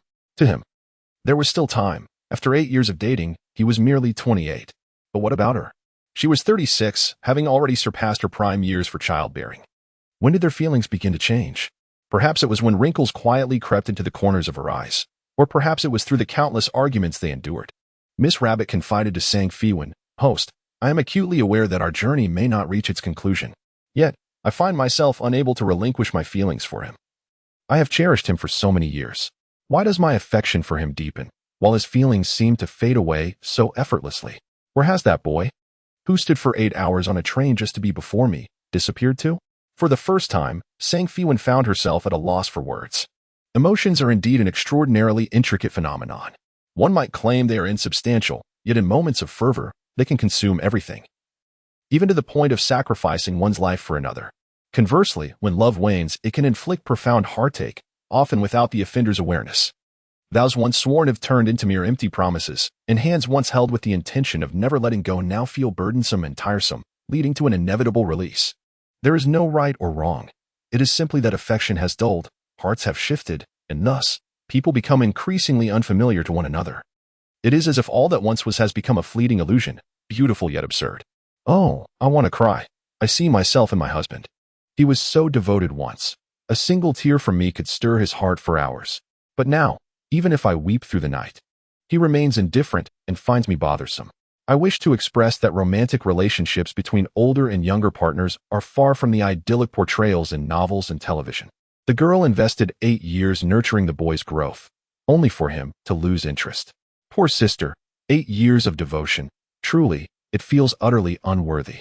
Ladies, heed my advice. If a man genuinely loves you, he will eagerly wish to bring you home, fearing you may be taken away. It is only when love fades that such delays ensue. Sister, it may be wise to part ways sooner rather than later to minimize the loss. Miss Rabbit's mind was a tempest of thoughts and her heart heavy with sorrow. As Sang Feiwan had initially suggested, she already possessed the answer. She simply felt reluctant to accept it. Yet now, she softly declared, "I have come to understand the truth. Thank you, host. I shall have a serious conversation with him." After finishing her statement, she generously offered a virtual gift before preparing to log off. Sang Feiwan remarked, "In every misfortune lies the potential for fortune. Your true connection awaits in the southwest. Consider exploring it in the coming days. Unexpected treasures may arise." However, Miss Rabbit remained engulfed in grief over her current relationship. Indifferent to notions of fate, once she had silenced her phone, she retrieved a box. Inside lay a collection of movie tickets stacked high. Over time, the ink had faded, mirroring the deterioration of their once vibrant love. After an indeterminate period, the door swung open. A young, handsome man entered and, upon seeing her lost in thought on the sofa, exhibited a flicker of impatience in his gaze. "I am exhausted and no longer wish to argue," he stated. Miss Rabbit, in a moment of resolution, discarded the cherished movie tickets into the trash and turned to him, saying, "Let us break up." The man paused, taken aback. "Why?" Miss Rabbit smiled, though tears soon followed. "You stopped loving me long ago, haven't you? If you no longer love me, why the hesitation to end this?" After a moment of silence, he sighed. "I feared hurting you." Miss Rabbit inquired, "Is it not a form of harm to prolong this situation? You have dragged me into my 36th year, and my youth is slipping away. If I do not propose a breakup, how many more years do you intend to hold me back?" The man replied, "I am truly sorry. I never anticipated it would come to this. I once loved you deeply, to the extent that I was willing to sacrifice everything for you. As he spoke, his voice trembled with emotion. I recognize the sacrifices you have made for me, and I understand your desire for marriage. I have contemplated marriage. But then the love faded, did it not? At that moment, Miss Rabbit's tone was surprisingly calm, as if she were an observer, coldly scrutinizing the 8 years of their relationship. The man, in a sorrowful tone, confessed, I do not know why love has waned. Or perhaps I have always been a fool. Miss Rabbit gazed at him with a sense of detachment, suddenly finding him unfamiliar. Indeed, she had loved the innocent and passionate youth who once braved the snow with her, but the man before her had become unrecognizable and unworthy of her affection. Upon their separation, she felt an unprecedented sense of liberation, lamenting only that the youthful man of her past would never walk with her into old age. If white hair could be exchanged for snow, where would sorrow exist in the world? Miss Rabbit's tale evokes a profound sense of melancholy. Consequently, the subsequent inquiry regarding the future seemed mundane in comparison, as everyone continued to chat about age gap relationships and the fickleness of human hearts. By the time the third inquiry concluded, it was precisely 11:45 p.m., and Mu Suisui requested to reconnect at that moment. Wang Jiao, a weary office worker, epitomized insecurity and arrogance, his most prominent traits. His greatest pastime was lounging in bed after work, clutching his phone and critiquing the world. Each video he encountered was subjected to his harsh scrutiny, his coarse language and vulgar insults rendering him a formidable presence in the realm of crude commentary. At this moment, he was passionately expressing his opinions in a comment section when he suddenly glanced at the clock. 11:45 p.m. Haha, time's up. It's time to confront that beautiful female streamer. He relished in insulting others, particularly women, deriving immense pleasure from reducing them to tears. He hastily completed his comment and switched to saying Feiwan's live stream, leaving a message, come watch the foolish streamer get put in her place. Where is my righteous army? Other trolls quickly chimed in. Here we are. The justice of the internet relies on us. I admit you are beautiful. But aiding plagiarists in deceiving the public is your wrongdoing. Humph, my vision is sharp. I will not be blinded by your beauty and forget the inherent justice of the world. Streamer, tremble and leave while you can. Apologize to my brothers and add me as a friend, and I shall overlook your transgressions. Goodness, once these people return, the comment section becomes unreadable. Saying Feiwan ignored the trolls and reconnected with Mu Suisui. In the connection screen, behind Mu Suisui was a wall of bookshelves, along with a desk and computer. Resembling a study, Mu Suisui pointed to a certain spot on the bookshelf and said, according to your request, I have just moved the living room camera here. I also shared it on my social media, letting friends and family know that I have resumed my writing. What should I do next? Just as she spoke, the doorbell rang. Sang Feiwan said, go answer the door first, and then let things unfold naturally. Following her advice, Mu Suisui went to open the door. As the door swung open, a girl of similar age, her face beaming with joy, stepped inside. Suisui, I knew you would still be awake. Here. This is your favorite fried chicken, which I stood in line for ages to buy. The girl shook the bag of fried chicken in her hand, saying, I specifically crossed half the city just to enjoy a late-night snack with you. This girl was also an online writer, pen-named Mu Nianyan. In light of the escalating plagiarism controversy, Mu Suisui had been struggling with insomnia for the past few nights, so Mu Nianyan frequently came to keep her company. Sometimes, even spending the night at her place.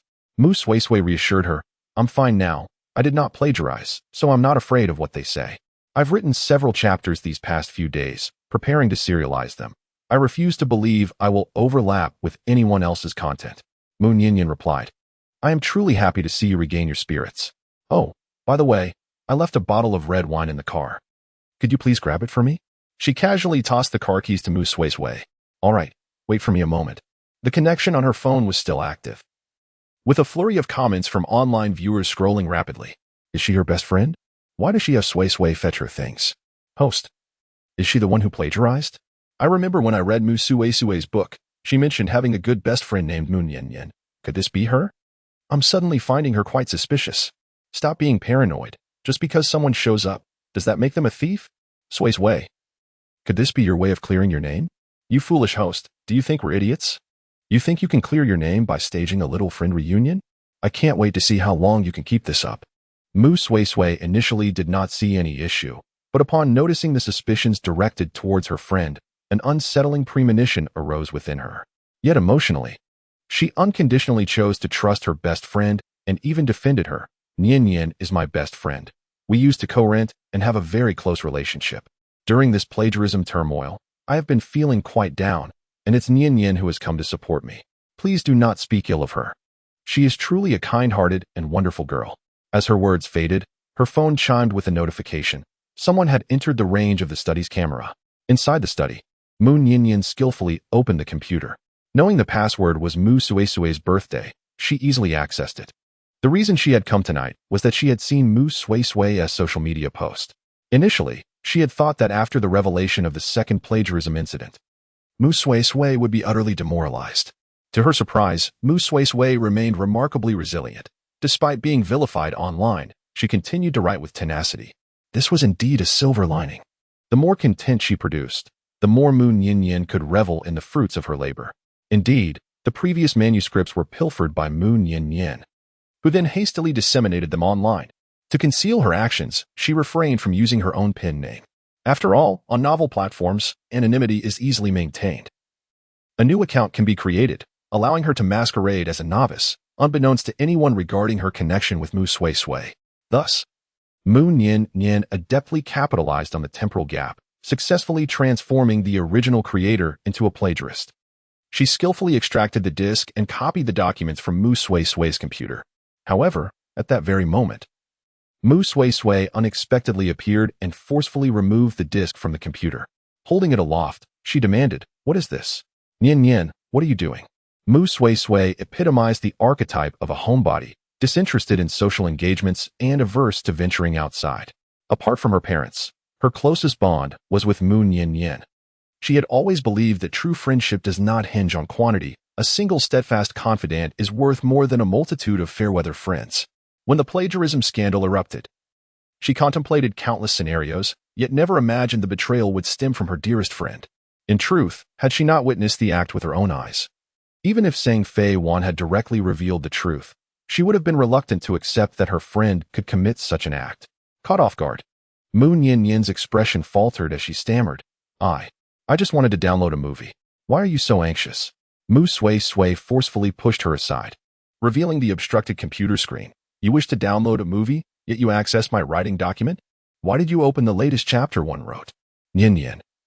After all these years of camaraderie, enduring the most impoverished and difficult times together, supporting one another, striving for our dreams, what have you done? Can you honestly claim you've never wronged me? Realizing she could no longer hide the truth, Mu Nian admitted, "Yes. I stole your manuscript and published it as my own. Mu Sui, you once said we were good friends. If that is the case, why can't you share your work with me? You have achieved such fame and amassed wealth. What harm is there in sharing a little with me? Is this not something that can be shared? I've earned money too, and I have not forgotten you. I never demanded repayment for the money you borrowed. I even gifted you a car on your birthday." Mu Sui trembled with rage. This revelation shocked her far more than any accusation of plagiarism could. She and her friend were of similar age, having met online during the lowest points of their lives, quickly forging a deep bond of understanding. Initially, both were struggling writers, dismissed by family and friends, yet clinging to their dreams with unwavering determination. In a writers' group, they engaged in delightful conversations, feeling an instant connection. Eventually, they committed to writing together daily, spurring each other on and critiquing one another's work, sharing grievances about unfair experiences. Later, in order to save on rent, they chose to cohabitate. Those were truly impoverished times. Despite their diligent writing, they could barely sustain themselves. Subsequently, they took on part-time jobs, working during the day to support their bodies and writing at night to nourish their dreams. They wept and laughed together, binding themselves to a pact to become authentic writers, defying all those who looked down upon them. Even their pseudonyms carried profound significance. Mu Nian proclaimed, "We shall remain inseparable year after year." Thus, one was named Mu Sui and the other Mu Nian. Mu Nian further expressed, "If one day we both achieve fame, readers will instantly recognize our names and know we are dear friends." After Mu Sui found herself embroiled in a plagiarism scandal, while others condemned her ruthlessly, only Mu Nian offered her solace, believing in her and providing encouragement, even engaging with her critics online. Yet, in a shocking twist, it was Mu Nian who orchestrated the entire affair. Mu Nian was aware of Mu Sui's writing habits. which involved meticulously drafting her manuscripts before revising them repeatedly until she was entirely satisfied, only then publishing her work. This gap afforded Mu Nian the opportunity to pilfer the manuscript and publish it first.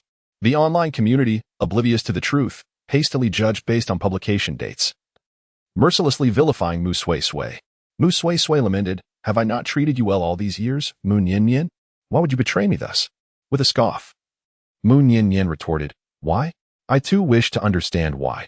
Despite our shared years of hard work and countless hours of devotion, you ascend to the heights of literary fame while I remain in obscurity. Your pseudonym was my gift to you. We once joked that when we became renowned, our fans would recognize our bond through our names. Yet what is the outcome? You, Mu Sui Sui, have achieved acclaim, while others mock me as merely riding your coattails, even suggesting I change my name." Mu Sui Sui replied, "I have clarified this with readers, and they have come to accept it. Why does it still trouble you?" Mu Nian, filled with rage, exclaimed, "Why should I not be troubled? You may have explained, but in the eyes of your fans, I am merely the friend seeking to bask in your glory, hence the similarity in our pseudonyms. They incessantly mention you in my reviews, claiming they only read my novel because of your recommendation, comparing my work unfavorably to yours, suggesting I ought to learn from you. Others may be unaware, but you should know, I have toiled diligently for a full decade. Why, then, is it only you who has achieved success and reaped both fame and fortune? For a time, you incessantly flaunted your accomplishments before me, boasting of your earnings, the number of rights sold, and the surge in your fan base. You remained oblivious to how piercing those words were to me." Mu Sui Sui, taken aback, stammered, "I merely wish to share. I thought you would be happy for me." "Happy?" Mu Nian erupted into laughter. "You speak freely, yet never consider whether I wish to hear it. Each boast of yours feels like a dagger to my heart. While you revel in your substantial earnings, I am left to haggle with editors over a few extra coins. When your fanbase flourished, I found myself humbly pleading for attention and reviews at the end of my stories. When you sold your rights and your parents beamed with pride over your success, my mother scolded me over the phone for being unproductive and pressured me to return home for an arranged marriage. Can I truly feel happy?" Mu Sui Sui inquired. "So, is this your justification for ruining my life?" Mu Nian gritted her teeth and retorted, "How unfair the heavens are. You possess merely a touch more luck than I. Yet our circumstances are worlds apart. Witnessing your success while I remain a mere drifter despite years of toil fills me with envy and resentment. Thus, I resorted to pilfering your work, publishing it under a new pseudonym. I even made sure to release it a month ahead of you. For you have a habit of hoarding manuscripts that afforded me this opportunity. Since you've discovered my actions, I fear not revealing the truth to you. I was the first to report your plagiarism. I can bestow upon you the name Mu Sui Sui, and I can just as easily obliterate it. If I cannot achieve fame, neither shall you continue to bask in it."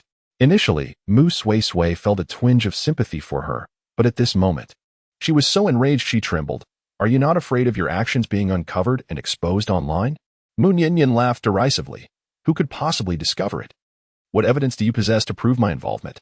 If it were to be revealed, others would merely say that you, in an effort to absolve yourself, enlisted your friend to take the blame. Mu Sui Sui, if I were in your shoes, I would retire from the online writing realm altogether. After all, you've earned a fair amount of money. Be content. As for your new book, I shall continue it diligently.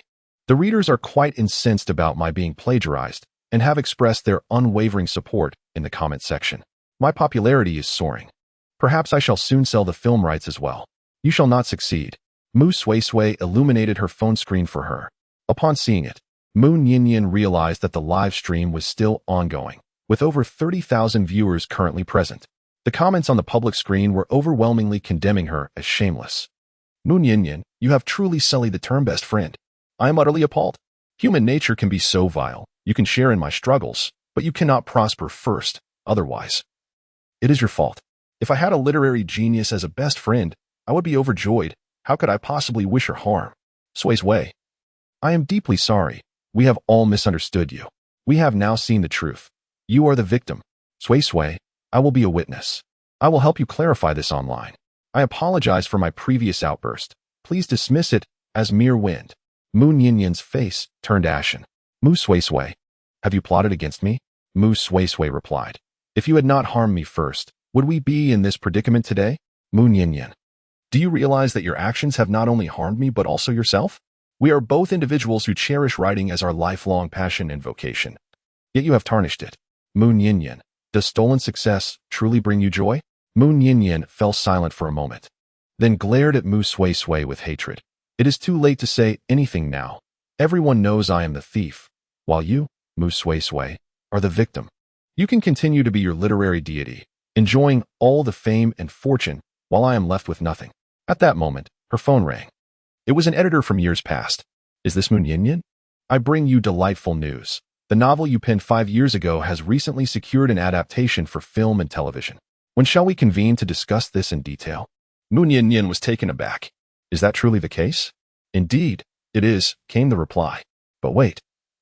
I just saw a video shared by someone. Are you involved in the plagiarism incident concerning Mu Sui Sui during a live stream? Yin Yin. Let us momentarily set aside the matter of the adaptation. Reputation holds significant weight in the realm of online literature. It would be prudent for you to address this issue properly. A writer with a tarnished reputation is unlikely to attract investors. Moon Yin Yin had toiled for many years. And despite Mu Sui Sui's fervent attempts to promote her before her fan base, she remained obscure. At long last, the prospect of selling the film rights emerged, fetching a price of at least $1 million, only to be overshadowed by the revelation of plagiarism. Suddenly, Moon Yin Yin erupted into laughter, her expression bordering on madness. How ironic. After waiting for so many years, I am finally on the brink of recognition. Yet I find myself entangled in a scandal of plagiarism. Mu Sui Sui, why do you enjoy such fortune while I am left with nothing? Seeing her friend's crestfallen demeanor, Mu Sui Sui felt a pang of sorrow. Yin Yin, do you still not comprehend? Perhaps hard work does not always lead to the pinnacle of success, but it will surely elevate your circumstances beyond what they once were. Reflect on this. Although you have not achieved the meteoric rise that I have, your dedication has brought you some financial reward, far superior to mere employment. Maybe, achieving fame requires a stroke of luck, and perhaps we cannot control our fortunes. What we can do is diligently refine our work and be prepared to seize opportunities when they arise. Tears streamed down Moon Yin Yin's face. Sui Sui, I was wrong. I am truly sorry. Sui Sui, can we still be best friends? Can we return to how we once were? The hour grows late. We should head back, replied Mu Sui Sui, producing a tissue to dab away her tears, yet she refrained from answering her friend's question. Deep down, Moon Yin Yin understood that they could never return to the past, and all of this turmoil was of her own making. After seeing Moon Yin Yin off, Mu Sui Sui composed herself and rewarded Sang Feiwan with several cloud whale soar as a token of gratitude. Dear streamer, thank you for revealing the truth. On the public screen, viewers continued to flood the chat with messages. Mu Sui Sui, how could you allow that thief to escape? Call the police and apprehend her. This constitutes a civil dispute. You can pursue legal action. You may sue her for defamation and copyright infringement. Indeed, she must not be let off the hook. Those who err must face the consequences. Sui Sui, do not be lenient. Remember how she treated you. Mu Sui Sui replied, I shall not press charges against her. After all, she was once my closest friend. We shared a cramped basement, feasting on instant noodles together. She once offered me the last remaining piece of sausage, fearing it would cause her to gain weight. Countless times, when I felt like giving up, she urged me to persist. She said, if you abandon your dreams now, all your years of effort will be for naught, and their scorn will become reality. She also reassured me, do not fear, no matter how arduous the journey. I shall always be by your side. We were once such dear friends. She was truly a wonderful person. Tears streamed down Mu Sui Sui's face. Such a fine young woman. Ultimately losing herself in the maze of fame and fortune, she finally severed ties with her closest friend. Suddenly, Sang Feiwan addressed the black-hearted critics in front of the screen. To those who made a wager with me earlier, remember your promise. Henceforth, do not express any insults or personal attacks online. Ha, the long-awaited slap in the face is here. The host is magnificent. Black-hearted critics, remember your promise. Those who fail to keep their word are akin to dogs. The dog says, do not insult me. The once arrogant critics either quietly exited the live stream or dismissed it with disdain, thinking, you don't even know who I am. What do I care about the future? I will curse heaven and earth, so what? Some critics attempted to argue, what a coincidence, it must be a deliberate act. I refuse to believe it was merely a coincidence that my best friend was the one who stole it. If anything, she was merely covering for her. Sang Feiwan anticipated such remarks and said, let me elaborate further. Moon Yin Yin used 2 alternate accounts to publish Mu Sui Sui's 2 novels. The titles and the websites where they were serialized can surely be found online. While many were condemning Mu Sui Sui, they also rushed to support those two accounts, which led to a significant surge in popularity for the books. However, after tomorrow, those two works will be taken down, and the author's accounts will be deactivated. Although Mu Sui Sui did not pursue Mu Nian Yin's responsibility, this incident left Mu Nian Yin disheartened, leading her to depart from the online literature scene. The host need not explain much. I trust the host. The critics are merely deceiving themselves, so ignore them. The critics are truly despicable. They have yet to grasp the truth and are already stirring the pot online. Alas, a beautiful young lady in our neighborhood committed suicide after being cyberbullied. The power of words is terrifying. Those who perpetrate online violence deserve to be punished. Critics, remember your promise, or prepare for misfortune. Wang Diu left the live stream with a face full of shame, yet he felt he had done nothing wrong. The internet is a place for free speech. What is wrong with expressing anger? If Mu Sui Sui had not acted foolishly, how could her friend have betrayed her? Oblivious to his faults, Wang Jiao turned back to Weibo, continuing to hurl insults. Were you dropped on your head as a child? What is wrong with giving up your seat to the elderly? Don't you understand respect for the old and love for the young? Why are you crying, kid? Losing a few coins is no big deal. How dare you cry? Get lost. People like you are not worthy of living. Hurry up and reincarnate. May you be a dog in your next life. As he ranted, the bed beneath him suddenly collapsed with a crack. Wang Jiao felt a bit downcast, as a single dog with no opportunity for intimacy. Why did the bed collapse for no reason?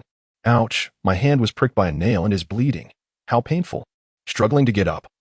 He prepared to find some ointment for his wound. Just as he reached the doorway of his bedroom, he slipped on a puddle of water on the floor and fell, hitting his head and feeling a bit dazed. After finally tidying up the mess, he prepared to relieve himself before sleep. However, he found himself in an unfortunate predicament as his member was caught in the zipper, refusing to budge. Wang Diu lamented, "Why do I feel particularly unlucky tonight?" Suddenly, he recalled saying Feiwan's earlier words, "The agreement has been made. Let heaven be the witness. Should there be a breach of contract, misfortune shall ensue." Could this be the divine retribution for his transgressions? In recent times, Sang Feiwan's live stream had attracted numerous fortune seekers, each with their own diverse tales of joy and sorrow. Yet, she remained an impartial observer, neither happy nor sad. This evening, however, as she meditated, her mind wandered frequently. Haunted by the memories recounted by Miss Rabbit, she recalled the poignant phrase, "If we share the snow today, this life could be deemed a shared journey until our hair turns white." Although it was someone else's story, someone else's experience, Sang Feiwan felt as though she had once endured a similarly profound chapter. Seated on the terrace of her villa's third floor, she gazed up at the full moon. The moonlight, akin to snow, fell upon someone's hair, turning it white. What, indeed, is love? She found herself murmuring aloud, surprised at her own words. After centuries of cultivation, she believed she had seen through everything. To her, love was but a farcical play on stage, merely a spectacle to observe, not to engage with. Yet, on this particular night, her heart was restless, as if something within her was yearning to burst forth, elusive and indefinable upon deeper reflection. Maintain your true heart. Forget the mundane. Do not think, do not ponder, do not contemplate. She recited a calming mantra, banishing all trivial thoughts, and soon re-entered her state of cultivation. Meanwhile, beneath the old tree outside the villa, a tall man had been standing for quite some time. Moonlight filtered through the branches, casting a silvery glow upon him like fresh snow. His gaze pierced through the cool night, landing on Sang Feiwan on the terrace, his eyes lingering on her with a profound sadness. Memories swept back over the centuries, and he recalled her resolute declaration at Fungo Cliff. In this life and the next, let us not meet, nor think of one another. After uttering those words, she had turned and leaped into the abyss. No, he rushed to grasp her, but only caught the torn sleeve of her garment. Withdrawing his thoughts, he painfully closed his eyes. Time had cycled for centuries, and he had finally awaited her return. Yet he lacked the courage to approach her and call out, "Wan Wan." A long sigh escaped him, merging with the cool night air. He turned and stepped into the darkness, gradually fading from sight. Not long after the man departed, several sneaky figures emerged outside the villa. "Brother Chong, is this the place? Damn, this villa looks incredibly luxurious." This is indeed the one, the standalone villa atop Jiangwei Mountain. If we can steal what the employer desires and deal with that girl, 3 million will be ours to share. The woman living here is quite bold, daring to stay alone without even a guard dog. That's perfect. It gives us the opportunity we need. Enough talk. Let's get to work. Under the cover of darkness, several shadowy figures swiftly maneuvered around to the backyard, scaling the low wall with ease. The last of them, upon vaulting over, chuckled and remarked, "The homeowner is quite audacious, not even bothering to install an electric fence. They truly believe there are no thieves in the world." "Just right. We shall impart a lesson in safety to her, thus performing a good deed." Meanwhile, sang Feiwan, engrossed in her meditation, barely registered the noise, her ears twitching slightly before she resumed her tranquil state, as if oblivious to her surroundings. The intruders had been hired by Kong Xiner, whose primary intent was to steal Sang Feiwan's housing agreement to sabotage the transaction. Moreover, she had maliciously instructed them to tarnish Sang Feiwan's reputation. Kong Xiner was convinced that Sang Feiwan was being kept by Bai Jun. If they could ruin her purity, the debauched young master would surely abandon her. Once their relationship soured and the housing contract was lost, Kong Xiner could gently persuade, while her aunt, Kong Lin, would exert pressure, compelling Bai Jun to retract the sale. This luxurious mansion, valued at a staggering 1 billion, would once again fall into Kong Lin's hands. Her aunt had always cherished her, with a bit of charm. She was likely to secure the estate. At that moment, the small band of ruffians had infiltrated the first floor of the mansion, armed with flashlights. They scoured the rooms but found no sign of any agreements. The leader, Changgu, could not contain his frustration. "Damn it, this place is enormous. How long is this going to take?" One of his lackeys suggested, "Since there's only one woman living here, why don't we just capture her and force her to reveal the agreement? It would save us the trouble of searching." "Right. You're quite clever," Changgu praised, leading his companions upstairs to apprehend her. As they reached the staircase, a lively tune wafted up from below. "You are my little apple. Just like the most beautiful cloud in the sky. Spring has returned. Flowers bloom across the hills. Plant a seed of hope, and you shall reap a harvest." The infectious lyrics compelled one of the lackeys to start singing along. "I planted a seed, and it has finally borne fruit. Today is a momentous day." Changgu nearly joined in, but snapped back to reality, delivering a sharp reprimand. "What the hell? Do you think you're here for karaoke?" The lackey looked crestfallen. "Big brother, you can't blame me. Of all the songs, why play Little Apple? It's just too catchy." Another lackey chimed in. "Boss, the music is coming from the basement. That woman must be down there." Changgu smirked. "A girl who loves Little Apple. Her taste is certainly unique. Let us go down and have some fun." In the dimly lit basement, the music blared, yet the surroundings were eerily empty, devoid of any sound equipment. A slightly plump woman stood by the edge of the swimming pool, quietly grumbling. "Those old geezers are becoming increasingly lazy. Even at dance time, they still haven't tea emerged. What on earth are they dilly-dallying about?" As the ruffians descended the stairs, they caught sight of her plump silhouette. Changgu, puzzled, remarked, "Didn't they say she was a beautiful internet celebrity? Why does she look so chubby?" The younger brother remarked, "I have heard that internet celebrities employ slimming and beautifying effects. The slender beauties before the camera are, in reality, merely short, plump, and unattractive individuals." Brother Chang expressed his disappointment. "I had hoped to encounter a beautiful woman, but it turns out she is merely a short and unattractive one." Suddenly, the music ceased, and the woman in front slowly turned around. "Who are you calling short and unattractive?" This turn of events left Brother Chang and his companions even more astonished. Brother Chang exclaimed, "What the hell? Not only is she short and unattractive, but she also resembles an old hag. It seems all online streamers share the same unfortunate traits as that Xiao something. Who are you calling an old hag?" The willow demon, enraged, spoke with a trembling voice. Brother Chang retorted, "If you are not an old hag, are you a celestial being? I believe you have been using filters for too long, convinced that you embody the appearance captured on camera. Alas, tonight's fortune has been squandered." The younger brother, equally disheartened, added, "But brother, our employer insisted we deal with her. Yet she is both old and overweight. We, as young men, are at a disadvantage." Brother Chang gritted his teeth, resolutely declaring, "Even as thieves, we adhere to our principles. A promise must be fulfilled, even if it means gnawing on an old bone." The younger brother couldn't help but give Brother Chang a thumbs up. "Truly, you are a remarkable leader. Your resolve is commendable." Brother Chang glared at him. "What are you waiting for? Go." The younger brother, taken aback, stuttered, "Brother Chang, are you suggesting that I go? But she is old enough to be my grandmother." Brother Chang kicked him and scolded, "What does age matter? Think of the 300,000 reward. Close your eyes and pretend you are a duck. Otherwise, when it comes time to divide the spoils, I will deduct 2,000 from your share." "All right." The younger brother gritted his teeth, steeling himself with determination, and strode toward the willow demon. Old woman, tonight you have fallen into misfortune. The willow demon was still somewhat bewildered, unable to comprehend the meaning of their previous exchange. Then she noticed the young rogue approaching her, beginning to unfasten his belt. Although she had been single for over 1,000 years, she immediately grasped the implication. Perverse rogue. The willow demon erupted in fury, her silver hair suddenly standing on end, transforming into numerous willow branches. The younger brother was momentarily stunned, foolishly asking, "Can you perform magic tricks?" In the next instant, countless willow branches descended upon him like a torrential downpour. Brother Chang and another younger brother were left dumbfounded by the scene before them, paralyzed by fear and unable to react in time. The willow demon certainly would not spare them, unleashing a flurry of strikes while berating them, blind, vile rogues, daring to provoke me. Watch as I beat you to death. Brother Chang was struck to the ground, rolling about in a desperate attempt to escape the onslaught of willow branches. Finally managing to roll out of the range of the strikes, he stumbled to his feet and attempted to flee. However, after only a few steps, he collided with a short, elderly man wrapped in curtain fabric, his complexion a dark shade of purple. The old man glanced at him with mild curiosity, kindly inquiring, "Aren't you cold in that short-sleeved shirt?" Brother Chang was too preoccupied to care about the cold, trembling as he stammered, There is a monster." "A monster? Are you referring to me?" The rosewood demon said as he unfurled the curtain fabric, revealing not a human form, but a rough tree trunk. "Ah, a monster!" Brother Chang screamed, turning to flee.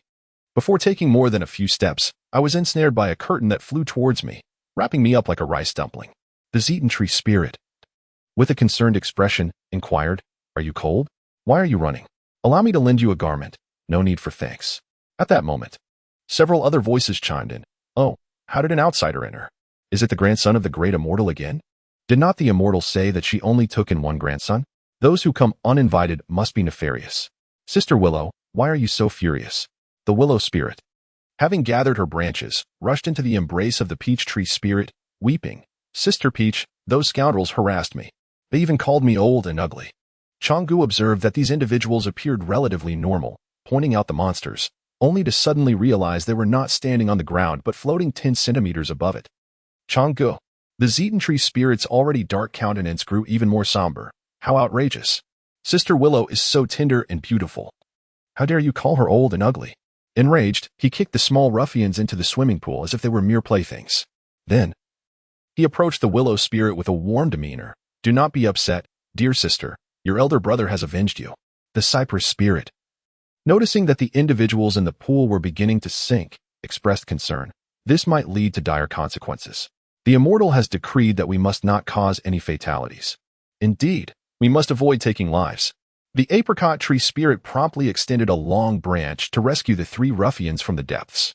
The willow spirit, still seething with anger, stamped her foot and declared, "They have humiliated me. It cannot go unpunished." The sandalwood spirit echoed her sentiment.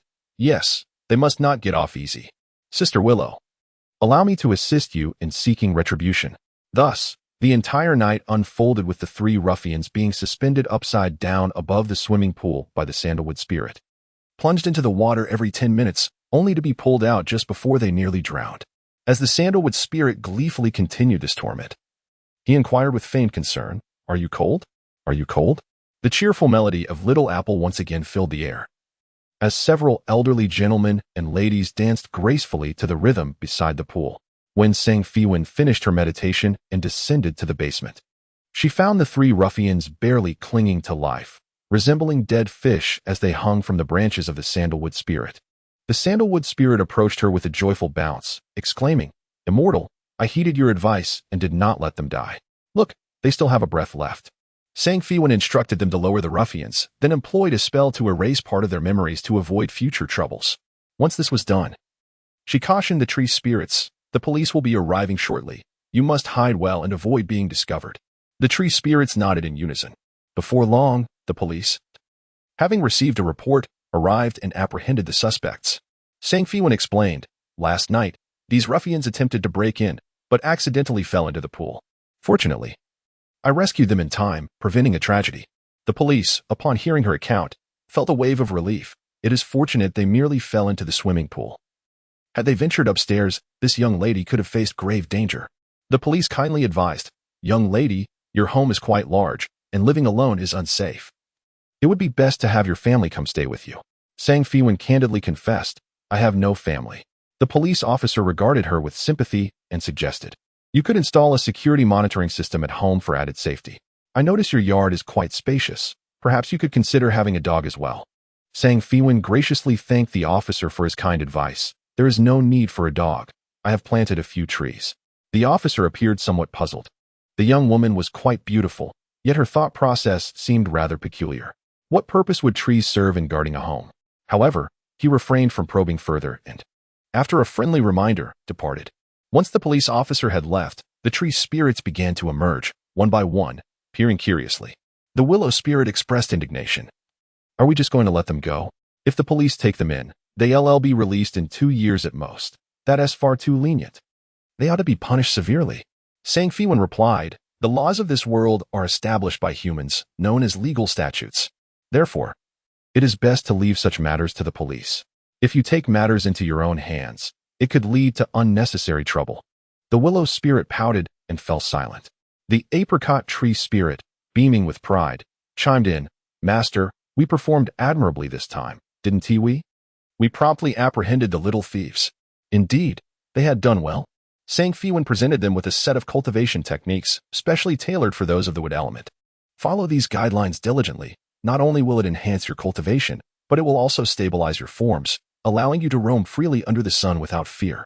In this world, the scarcity of spiritual energy was a hindrance to cultivation, but the absence of proper cultivation techniques significantly restricted the innate potential of these spirits. Thus, even though the tree spirits had existed for a millennium, their cultivation remained shallow. Having reached their current state, they could no longer advance through their own efforts. Although they could transform into humans at night, their physical vitality continued to wane slowly. If their cultivation stagnated in a century or so, they would naturally wither into decayed wood. This was why they engaged in square dancing daily, to exercise their aging limbs and enhance their physical capabilities, thereby delaying their decline. Never did they expect that Sang Feiwan would provide them with cultivation techniques. Instantly, the eyes of the ancient spirits sparkled with excitement, and they all reached out to seize the precious knowledge. Sang Feiwan handed the manual to the cypress spirit, saying, "You are the eldest and most composed. It is best entrusted to you for safekeeping. Let us cultivate together without quarreling. Furthermore, even if your cultivation improves and you can move about in broad daylight, do not let anyone discern your true identities. Should trouble arise, do not blame me for dealing with you." The tree spirits nodded eagerly in agreement. Initially, they had yielded to Sang Feiwan's strength, but now they felt fortunate to be under her guidance. The casual wisdom she imparted could help them break through long-standing barriers in their cultivation. Consequently, their respect and admiration for Sang Feiwan grew immensely. Sang Feiwan waved her hand dismissively. "That will suffice. Go and cultivate." Returning to the living room, she settled into the soft sofa and dialed Baijun. Before she could utter a word, Baijun's cheerful voice greeted her. "Great-grandma, I was just about to call you. Your call came in just as I was about to dial. Truly, our minds are in perfect sync. I have just collected the hair of my father, Bai Hui, and my stepmother, and it has been sent for testing. What should I do next? I shall await the results." Sang Feiwan did not call Baijun to discuss trivial matters, but rather to address the situation concerning Kong Shiner. Previously, she had deemed it unworthy to engage with such a clown, yet when the clown dared to intrude upon her home, Sang Feiwan felt compelled to respond in kind. She briefly recounted the events that transpired at her residence last night to Baijun, fully aware of the ulterior motive behind it, which was undoubtedly directed at the villa. Upon hearing this, Baijun became furious, shouting through the phone, "She is nothing but a complete fool. It's my house. I can sell it or give it away as I please. What business is it of hers? How dare she interfere? To have the audacity to create a ruckus at your grandmother's house is simply outrageous. Grandmother, you need not spare me any consideration if it warrants arrest." "Then let it be so. I will not plead for her." Sang Feiwan replied, "I have no intention of sparing you consideration." Baijun retorted, "All right." "I was being overly sentimental once again." Sang Feiwan chuckled and continued, "Although she orchestrated this, she surely did not appear in person. The police will only apprehend a few lackeys. She will remain unaffected." Baijun inquired, "What should we do then? Allow her to slip through our fingers unscathed?" Sang Feiwan replied, "Do you know any paparazzi? I need you to spread some word."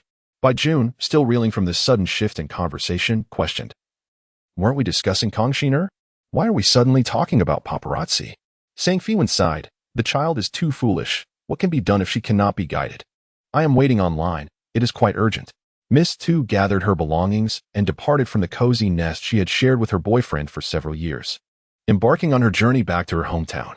Having wandered for many years, she realized that she had not spent quality time with her parents in quite a while. As she entered her quaint village, she suddenly recalled Sang Feiwan's words, "Your fated one lies in the southwestern direction." At that moment, she had paid it little heed. But now it dawned on her that her hometown was indeed in the southwest. Could her destined partner be right here in her native land?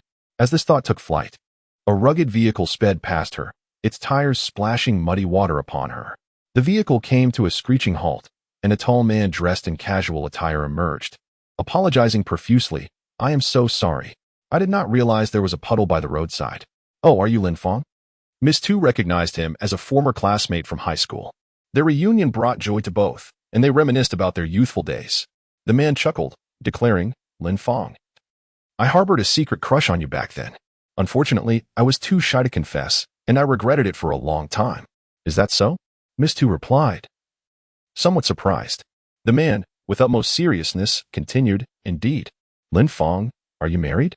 You seem unchanged after all these years." Miss Tu offered a self-deprecating smile. "At over 30. How could one remain unchanged? My boyfriend has even criticized me for aging. We just broke up." The man's eyes suddenly sparkled. "What a coincidence. I am still unmarried. I returned home, this time under pressure from my family, to arrange a blind date." As the sun gracefully descended, it cast elongated silhouettes of the two individuals behind them. The flowers by the roadside timidly blossomed, neither too early nor too late, but perfectly in bloom. Kang Shiner had awaited an entire day for the housing agreement to materialize, only to learn that the hired thugs had been apprehended by the police. Their transgression involved a late-night intrusion, leading them mistakenly into a basement swimming pool where they nearly drowned. Upon regaining consciousness, it was uncertain whether their minds had been muddled, as they appeared rather foolish. Kang Shiner was taken aback by the sheer ineptitude of those she had paid handsomely to employ. Instead of targeting the upstairs bedroom, they ventured into the basement pool. Though vexed, she felt a flicker of relief that she had taken several precautions in hiring them. Even if the situation escalated to the authorities, no one would trace it back to her. If she could not retrieve Sang Feiwan, it would suffice to create some discomfort for her. She could always devise another plan to reclaim the villa later. At that moment, the door to Kang Shiner's office swung open. "Sister Shiner, Luo Yin has arrived." Luo Yin was a budding star nurtured by the Shinkong Entertainment Company, recently awarded the title of Best Supporting Actress, garnering some online popularity. Kang Shiner held little regard for such low-tier celebrities, yet it was utterly unacceptable that Luo Yin had inadvertently donned the same outfit as her. At the recently concluded Jean Lianhua Gala, Luo Yin had graced the event in a delicate pink floral ball gown, radiating purity and charm, and received an abundance of praise. However, sharp-eyed netizens soon discovered that her dress was identical to one Kang Shiner had worn 2 years prior. When Kang Shiner had donned that gown, it was the height of haute couture, while Luo Yin wore it this year, albeit having lost its luster. Nevertheless, her lesser status rendered this less significant. Yet, several bloggers had juxtaposed the photographs of Kang Shiner and Luo Yin in the same gown, and the comparison was stark. The aging Kang Shiner was overshadowed by the youthful and vibrant Luo Yin. Kang Shiner could hardly swallow this affront. Seizing the opportunity of Luo Yin's return to the company, she instructed her bodyguards to escort her over. Aware of the reason for her summons, Luo Yin offered an apology upon arrival. "Sister Shiner, I'm truly sorry. I had no idea you had worn that dress. I will certainly be more mindful in the future and ensure such a mistake does not recur." Kang Shiner replied with a faint smile. "So you are aware of your blunder?" With a sudden, forceful slap, she sent Luo Yin crashing to the ground. "The internet claims you look better in it than I do. Are you feeling smug? Now you know fear? Why didn't you recognize your own folly then? Picking up a discarded gown I once wore, thinking you could step on my shoulders to rise?" Her high heels pressed harshly against Luo Yin's hand. "Grinding down mercilessly, do you think you can ride on my coattails?" Luo Yin shrieked in pain, pleading for mercy, yet Kang Shiner was unyielding, seizing her hair and delivering a flurry of blows to her face. Even Luo Yin's manager could no longer bear the sight, urging, "Sister Shiner, Luo Yin still needs to generate revenue for the company. If her face is ruined, she loses her value." Only then did Kang Shiner relent, addressing Luo Yin. Remember today's lesson. Shinkong Entertainment belongs to my aunt, and thus to me. Here, daring to offend me means you will not even know how to meet your demise. Unbeknownst to them, this entire scene was being recorded by a high-powered camera from the building across the street. As the paparazzo observed, he excitedly murmured to himself, "This is explosive news. The capital-backed starlet, Kong Xiner, actually bullied an artist from her own company. Who would have imagined that beneath her facade of gentleness lies such venomous malice? Luo Yan's face must be bruised. Her fans are surely heartbroken. The informant is truly remarkable, providing not just this sensational news, but also the ideal filming angles. One wonders who Kong Xiner has offended." That very evening, a video surfaced on social media, depicting Kong Xiner bullying Luo Yan, swiftly ascending to the top of trending topics. Kong Xiner had been propped up by capital for a decade to secure her position as a supposedly predetermined best actress. Despite cultivating an image of a gentle and diligent heiress, her reputation within the industry was decidedly poor. Yet, everyone was wary of the Bai family, reluctant to voice their criticisms. Now that a scandal has erupted, many are reveling in her downfall.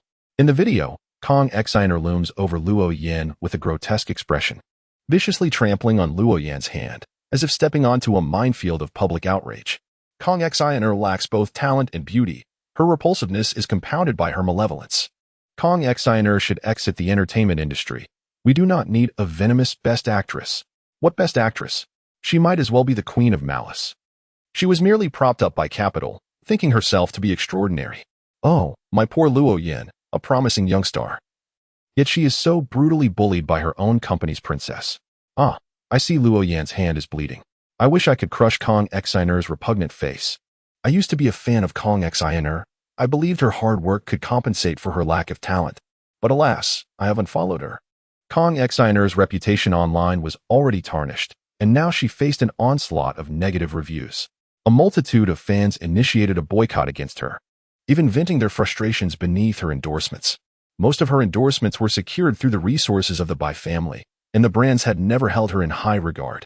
Following this incident, the more assertive companies immediately terminated contracts, while others contacted her, urging her to resolve the matter promptly, lest they too be forced to part ways. While Kong Xina's irritation grew, she found herself perplexed. She had reprimanded small artists from her company numerous times without a whisper of dissent. So why was this incident suddenly exposed? Logically, the paparazzi should have sought a payoff before releasing such information. Yet, they chose to disclose it outright. Was this still the behavior of paparazzi? Upon further investigation, she discovered the involvement of Bai Jun. The paparazzo who captured the footage was indeed contacted by Bai Jun.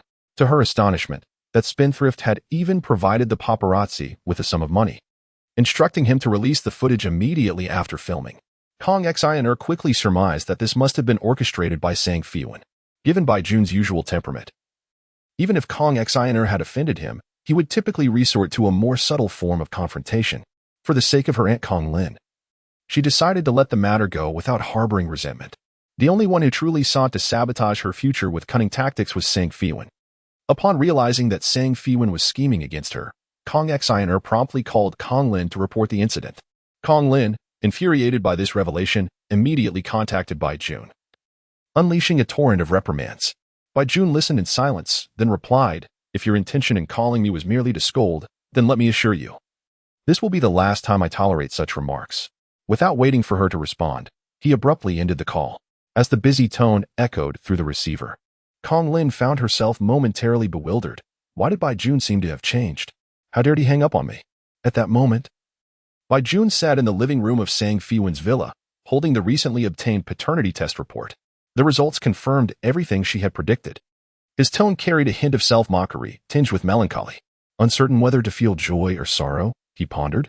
"Have you made up your mind?" Feiwan inquired. She could help him uncover the truth, but the path forward was a choice he had to make alone. "I intend to tell my father the truth," Bai Jun declared. Just then, Bai Jun's phone rang again. Assuming it was Kong Lin calling to berate him over Kong Xiner, he answered impatiently without looking at the screen. "Are you finished? What is wrong with dealing with Kong Xiner?" A cold voice responded from the other end. "What have you done to your cousin?" It was Bai Qingfeng's voice. Having mustered some courage, Bai Jun immediately retreated. "In nothing. Why are you calling me all of a sudden?" Bai Qingfeng replied calmly. "Do you have time? Let us meet this afternoon." As Bai Jun matured, He and Bai Chengfeng had grown increasingly distant, with the latter never initiating contact. Bai Jun quickly responded, "Sure. I also have something to discuss with you. Where shall we meet? At your company?" Bai Chengfeng, wary of potential misfortune stemming from Bai Jun's presence at his workplace, suggested an alternative location and added, "Bring along the companion you introduced that night. I have questions for her." After conveying these instructions, he ended the call.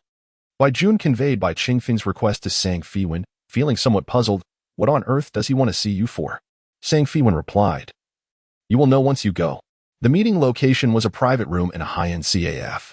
Upon their arrival, Bai Chengfeng wasted no time and addressed Sang Feiwan directly. "Miss Sang, I understand you are a streamer on the whale platform, well-versed in metaphysics?" Sang Feiwan nodded, her gaze steady as she met the eyes of this affluent tycoon, exuding a sense of maturity that belied her youth. Bai Chengfeng inquired, "Did you deduce the circumstances surrounding Bai Tsingcai and Bai Qinggong?" That evening, Sang Feiwan candidly informed Bai Chengfeng that his two close associates had exploited their positions to embezzle assets from the Bai family. Although Bai Chengfeng appeared unfazed at the time, he later ordered an investigation. The results were shocking. Over the past 3 years, the embezzled amount exceeded 1 billion. It is increasingly difficult to investigate past instances of corruption. Bai Chengfeng, though affluent and willing to support his relatives, does not intend to be a fool. He promptly dismissed his two cousins, in consideration of their familial ties. He refrained from pursuing legal action, merely insisting that they repay the embezzled funds. Following this incident, he was reminded of Sang Feiwan. As a businessman, he holds a deep belief in metaphysical principles, having arranged his home and company accordingly. Even his eldest son, once deemed a star-crossed individual who brings misfortune to his parents, had been neglected by him for many years. Presenting a check for 8 million, Bai Chengfeng handed it to Sang Feiwan as effortlessly as one might spend 800. Subsequently, he stated, "Since Bai Jun sold you the villa, I will not contest the price at which it was sold. I have but one request: keep your distance from my son." Before Sang Feiwan could respond, Bai Jun interjected, "No, Dad. I can't be without her. Otherwise, my life would be at stake." Bai Chengfeng glared at him furiously, exclaiming, "Your mother was right when she said you are utterly infatuated. Jun, I never interfere with your choice of girlfriend, even if she hails from an ordinary family. However, this Miss Sang is clearly no ordinary woman. She is beyond your reach, and I am only looking out for your best interests." Bai Jun froze, bewildered. "Huh? What? A partner?" He glanced at Sang Feiwan, then at Bai Chengfeng. "Dad, it seems you have misunderstood. We are not in the relationship you think we are." He attempted to clarify, but his words faltered, leaving him unable to articulate his thoughts. In contrast, Sang Feiwan calmly accepted the check, stating in a composed tone, "Since Mr. Bai is so generous, I shall gladly accept this sum. 8 million is not something to be dismissed." Bai Chengfeng, who initially held Sang Feiwan in higher regard, was taken aback by her immediate acceptance of the money. Was this not a clear display of greed? She spent her days with Bai Jun, undoubtedly drawn to the wealth of the Bai family. After all, how could such a stunning beauty possibly be interested in his foolish son? Meanwhile, his foolish son, unwilling to part with her, was now sweating profusely. Bai Chengfeng's tone turned harsh. "Do you see? This is her true intention. She is after the money. Enough. There are plenty of beautiful women out there. There is no need to cling to this one. I never intended to pursue her. I possess self-awareness." "Wait, that's not the point. The point is I truly cannot be without her." Bai Jun, desperate to explain, struggled to keep pace with his thoughts, failing to convey his message effectively. "I shall speak." Sang Feiwan interjected, casually tossing the 8 million check into a bag worth merely 9 yuan and 90 cents. In a calm voice, she addressed Bai Chengfeng, "Mr. Bai, I am not Bai Jun's girlfriend. I am recognized as his great-grandmother. If you are willing, in light of the 8 million, I can allow you to refer to me as such as well." Bai Chengfeng was taken aback. Bai Jun finally regained his composure, eagerly chiming in, "Yes, yes. Great-grandmother. Dad, you should call her that too. You're not losing out, truly." Bai Chengfeng, Bai Jun's mouth suddenly became animated as he recounted the circumstances of his acquaintance with Sang Feiwan during the live broadcast. Bai Chengfeng finally grasped the situation. "So, just because you lost a bet, you, the illustrious young master of the Bai family, my son Bai Chengfeng, have become someone else's grandson, and you seem quite pleased with it?" Bai Jun nodded earnestly. "Indeed. One must uphold integrity in life." Bai Chengfeng felt an overwhelming urge to slap his son into silence. He endured and endured until he could no longer restrain himself, exclaiming, "Nonsense." Bai Jun, however, replied seriously, "It's not nonsense. Father, I initially found it quite uncomfortable. But then guess what? I grew accustomed to it, and I actually found it rather agreeable. I have secured a substantial support for our family, Father." Bai Chifeng was nearly driven to faint with anger. For so many years, he had scarcely involved himself in his son's affairs. Today, it was only due to Kong Lin being rebutted by Bai Jun that he whimsically decided to fulfill his paternal duties. Fearing that Bai Chifeng might suffer a fit of rage, Bai Jun hastily shifted the topic. "We can discuss the matter of recognizing our ancestors later. Let us talk about something else for now." Bai Chifeng leaned back in his armchair, pressing on his throbbing temples. "What else do you wish to discuss?" Bai Jun silently produced 4 paternity reports. Bai Chifeng glanced at them. "What are you doing?" Bai Jun replied, "Father, please take a look first. Promise me you won't get angry." Bai Chifeng opened the first paternity test, which confirmed that he is Bai Jun's biological father. Tossing the report onto the table, Bai Chifeng spoke tersely, "Do you think I treat you poorly? Hence you feel the need to validate that you are my son?" Bai Jun replied, "That is not the crux of the matter. The focus lies in the other reports." Thus, Bai Chifeng picked up the second paternity test, which was for Bai Jun and Kong Lin. He glanced at it, his expression remaining largely unchanged. "Kong Lin is indeed not your biological mother. I had not revealed this earlier to prevent your childhood from being overshadowed by such knowledge. Kong Lin has treated you well over the years, caring for you diligently despite your unfortunate fate. It is because of her that I could confidently pursue my career." Bai Jun lowered his head, saying little, merely pushing the third paternity report forward. This one was between Bai Chifeng and Bai Hui. Upon seeing the names on it, Bai Chifeng's expression darkened. "You testing yourself is one thing, but why test Xiao Hui? He has just joined the Bai group. Such rumors would tarnish his reputation." Before he could finish speaking, his gaze fixated on the bolded line on the report, confirmed no blood relation. Bai Chifeng abruptly snatched the report, scrutinizing it closely, even paying attention to the punctuation. "Is this truly between Xiao Hui and me?" Bai Jun nodded like a chick pecking at rice. "I used your hair for the test, complete with hair follicles.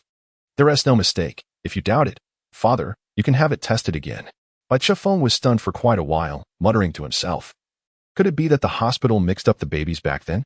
Then Bai Jun pushed forward the final report, the paternity test between Bai Hui and Kong Lin. It clearly indicated that Bai Hui and Kong Lin were indeed mother and son. In other words, he had been deceived, raising someone else's son for over 20 years. Bai Chifeng felt darkness envelop him and fainted on the spot. Such melodrama is common, but why did it fall upon him this year? Dad. Bai Jun, sensing something was amiss, hurriedly pinched his father's acupoint, managing to rouse him back to consciousness. After gulping down a large glass of water, Bai Chifeng gradually regained his composure and inquired, "How did you come to know all this?" Bai Jun recounted the revelations made by Sang Feiwan during her fortune-telling session, including the theft of his own fate. "I only intended for my great-grandmother to discern who had stolen my fate, yet she unveiled so much more. I never dreamed that my mother is not really my mother, and my brother is not truly my brother. They are not only not my kin, but they have even stolen my fate." Upon hearing this, Bai Chifeng scrutinized Sang Feiwan anew. He had always believed in metaphysics, yet the practitioners he had encountered were typically older and possessed profound knowledge. Initially, he thought Sang Feiwan merely dabbled in the subject and resorted to streaming online for financial gain. To his surprise, she exhibited considerable skill, even recounting the details of his acquaintance with Kong Lin with clarity. Reflecting on the past, Bai Chifeng began to share, "When your mother passed away, you were merely a few months old. My work was demanding, and I could not care for you properly. I hired several nannies, but they left for various reasons. Only Kong Lin was attentive and patient, which allowed me to entrust you to her care. At that time, Bai Chifeng's career was just beginning, and he was required to personally manage numerous projects. One night, while driving home alone, he encountered a road closure on the highway and took a detour. What should have been a 2-hour journey morphed into a grueling 5 or 6 hours as he found himself going in circles, caught in a ghost wall. With the car running out of fuel, it stalled by the roadside. Outside the window, dark shadows ominously approached. A woman in a red dress, with long hair and a pallid face, pressed her bloody lips against the glass, emitting a chilling, sinister laughter. Even Bai Chifeng, accustomed to grand spectacles, was struck with terror. Just as he believed his fate was sealed that night, a man dressed as a Taoist priest appeared suddenly. The priest effortlessly dispelled the ghostly figure, saving Bai Chifeng's life. Later, he learned that this Taoist was of remarkable lineage, a descendant of the Yu family from Shouyulong Mountain, named Guocheng. After years of cultivation, Guocheng had emerged into the world, gaining considerable renown among the elite. Engaging his services was costly, yet he was proud and rarely intervened. Upon encountering Bai Chifeng, Guocheng felt an immediate affinity, and coincidentally, he was heading to the capital, thus they traveled together. Upon returning to the capital, Bai Chifeng expressed his gratitude not only by bestowing a generous red envelope upon Guocheng, but also inviting him to his home for a visit, where he sought assistance in examining the feng shui of his residence. At that time, Bai Chifeng and Kong Lin were already married, and their youngest son, Bai Hui, had just celebrated his first month. Guocheng showed Bai Chifeng the feng shui of his home and then assessed his personal fortune. Guocheng asserted that Bai Chifeng was destined for 3 years of prosperous career fortune, advising him to cherish this time. When Bai Chifeng inquired about the years that would follow, Guocheng sighed, lamenting that while his career fortune should ideally span at least 30 years, it had been drastically curtailed to 3 due to the influence of his eldest son, whom he referred to as a heavenly calamity and solitary star, posing a significant hindrance to his career. Furthermore, during these 3 years, Bai Chifeng would frequently encounter minor accidents that would jeopardize his health. At that time, Bai Jun was merely 2 years old, adorably soft and endearing. Upon hearing his father's return, he excitedly called out, "Daddy, Daddy," and leapt into Bai Chifeng's arms. Bai Chifeng gazed at his plump little son, perplexed as to how such a cherubic child could impede his fortune. Yet, after each embrace, he found himself beset by minor mishaps, being struck by a flower pot while walking, getting beaten while chasing a thief, and even falling into a cesspit. Reluctantly, he began to believe in the notion that Bai Jun was indeed a heavenly calamity and solitary star interfering with his life. Desperate for a solution, Bai Chifeng sought Guocheng's counsel once more. Guocheng proposed that if Bai Jun was indeed a heavenly calamity and solitary star, the best course of action would be to send him far away, thereby severing their paternal bond and eliminating the interference. Bai Chifeng recalled the heartfelt plea of his late wife, who had urged him to care for their son, and felt a profound sense of reluctance. Observing Bai Chifeng's hesitation, Guocheng suggested that if sending him away was not feasible, they could at least minimize their interactions, keeping their living arrangements separate to mitigate the obstruction. While Bai Chifeng was still mulling over this dilemma, he was suddenly informed that Bai Jun had thrown stones at his newborn brother, causing a gash on the infant's forehead. Bai Jun wailed loudly in distress. When Bai Chifeng questioned him about his actions, the 2-year-old could not articulate his reasoning, gazing up at his father with innocent, pleading eyes. Bewildered by his father's sudden anger, unable to contain his frustration, Bai Chifeng admonished the child, prompting Bai Jun to dissolve into tears. Kong Lin interjected, reminding Bai Chifeng that children often act without malicious intent. "Don't frighten him. Look how pitiful he is," she exclaimed, as she scooped Bai Jun into her arms. Soothing him patiently, she added, "If you no longer wish to care for Bai Jun, I will take on that responsibility. But you must not be so harsh with him. Otherwise, I shall be the first to object."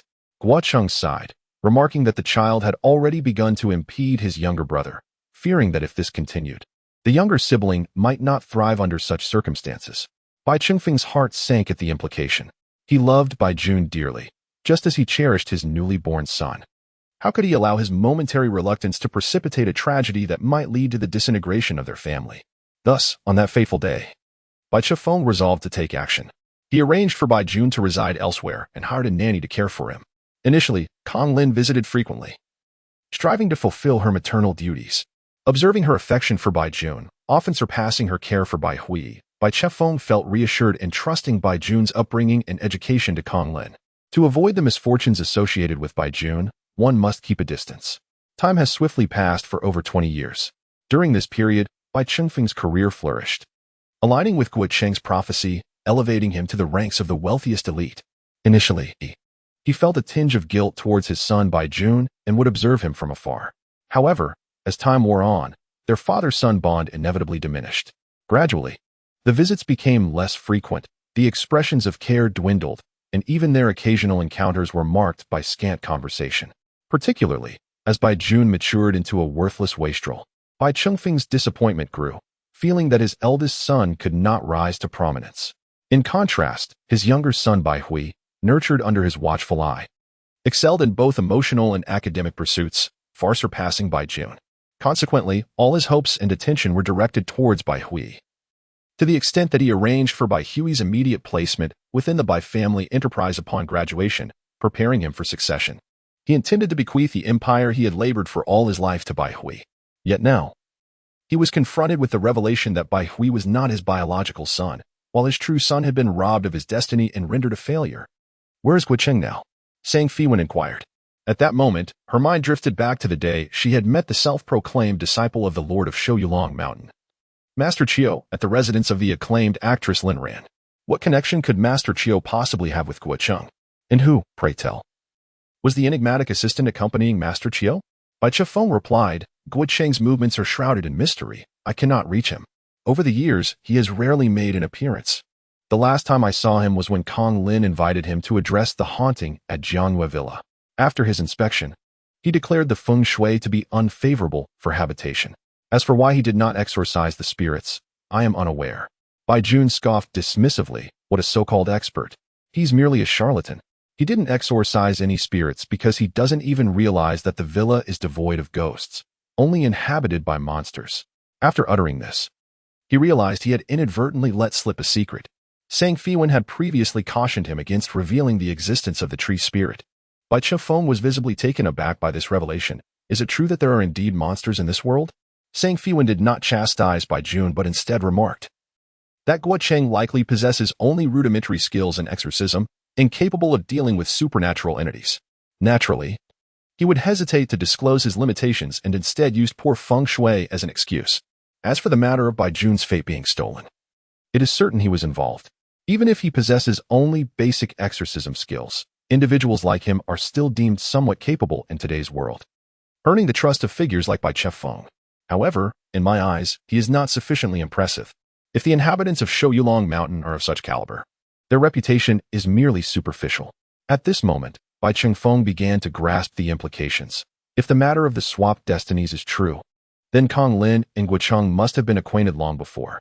Sang Feiwan replied, "Not only were they acquainted, but I even suspect that your so-called son, Bai Hui, might be the offspring of Guocheng." Bai Chifeng exclaimed, "That cannot be." Sang Feiwan addressed Bai Chifeng, "Bai Jun possesses a superior fate, one that is at least equal to yours. His current fate, however, is one of 5 flaws and 3 deficiencies, a destiny typically encountered only by sorcerers or their descendants. While metaphysics can be quite effective, not everyone possesses the ability to wield it. A fate that is not sufficiently robust, or one that reveals too many celestial secrets, can lead to dire consequences for those who engage in morally reprehensible actions. This is why many fortune tellers bear their own imperfections.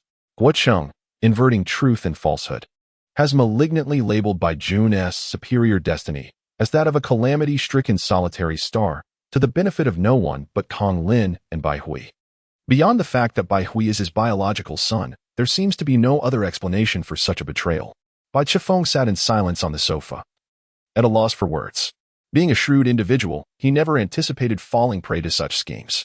Bai Jun nodded repeatedly as he listened, suddenly recalling something, and hurriedly inquired, "Great-grandmother, might you also suffer the same fate of 5 flaws and 3 deficiencies?"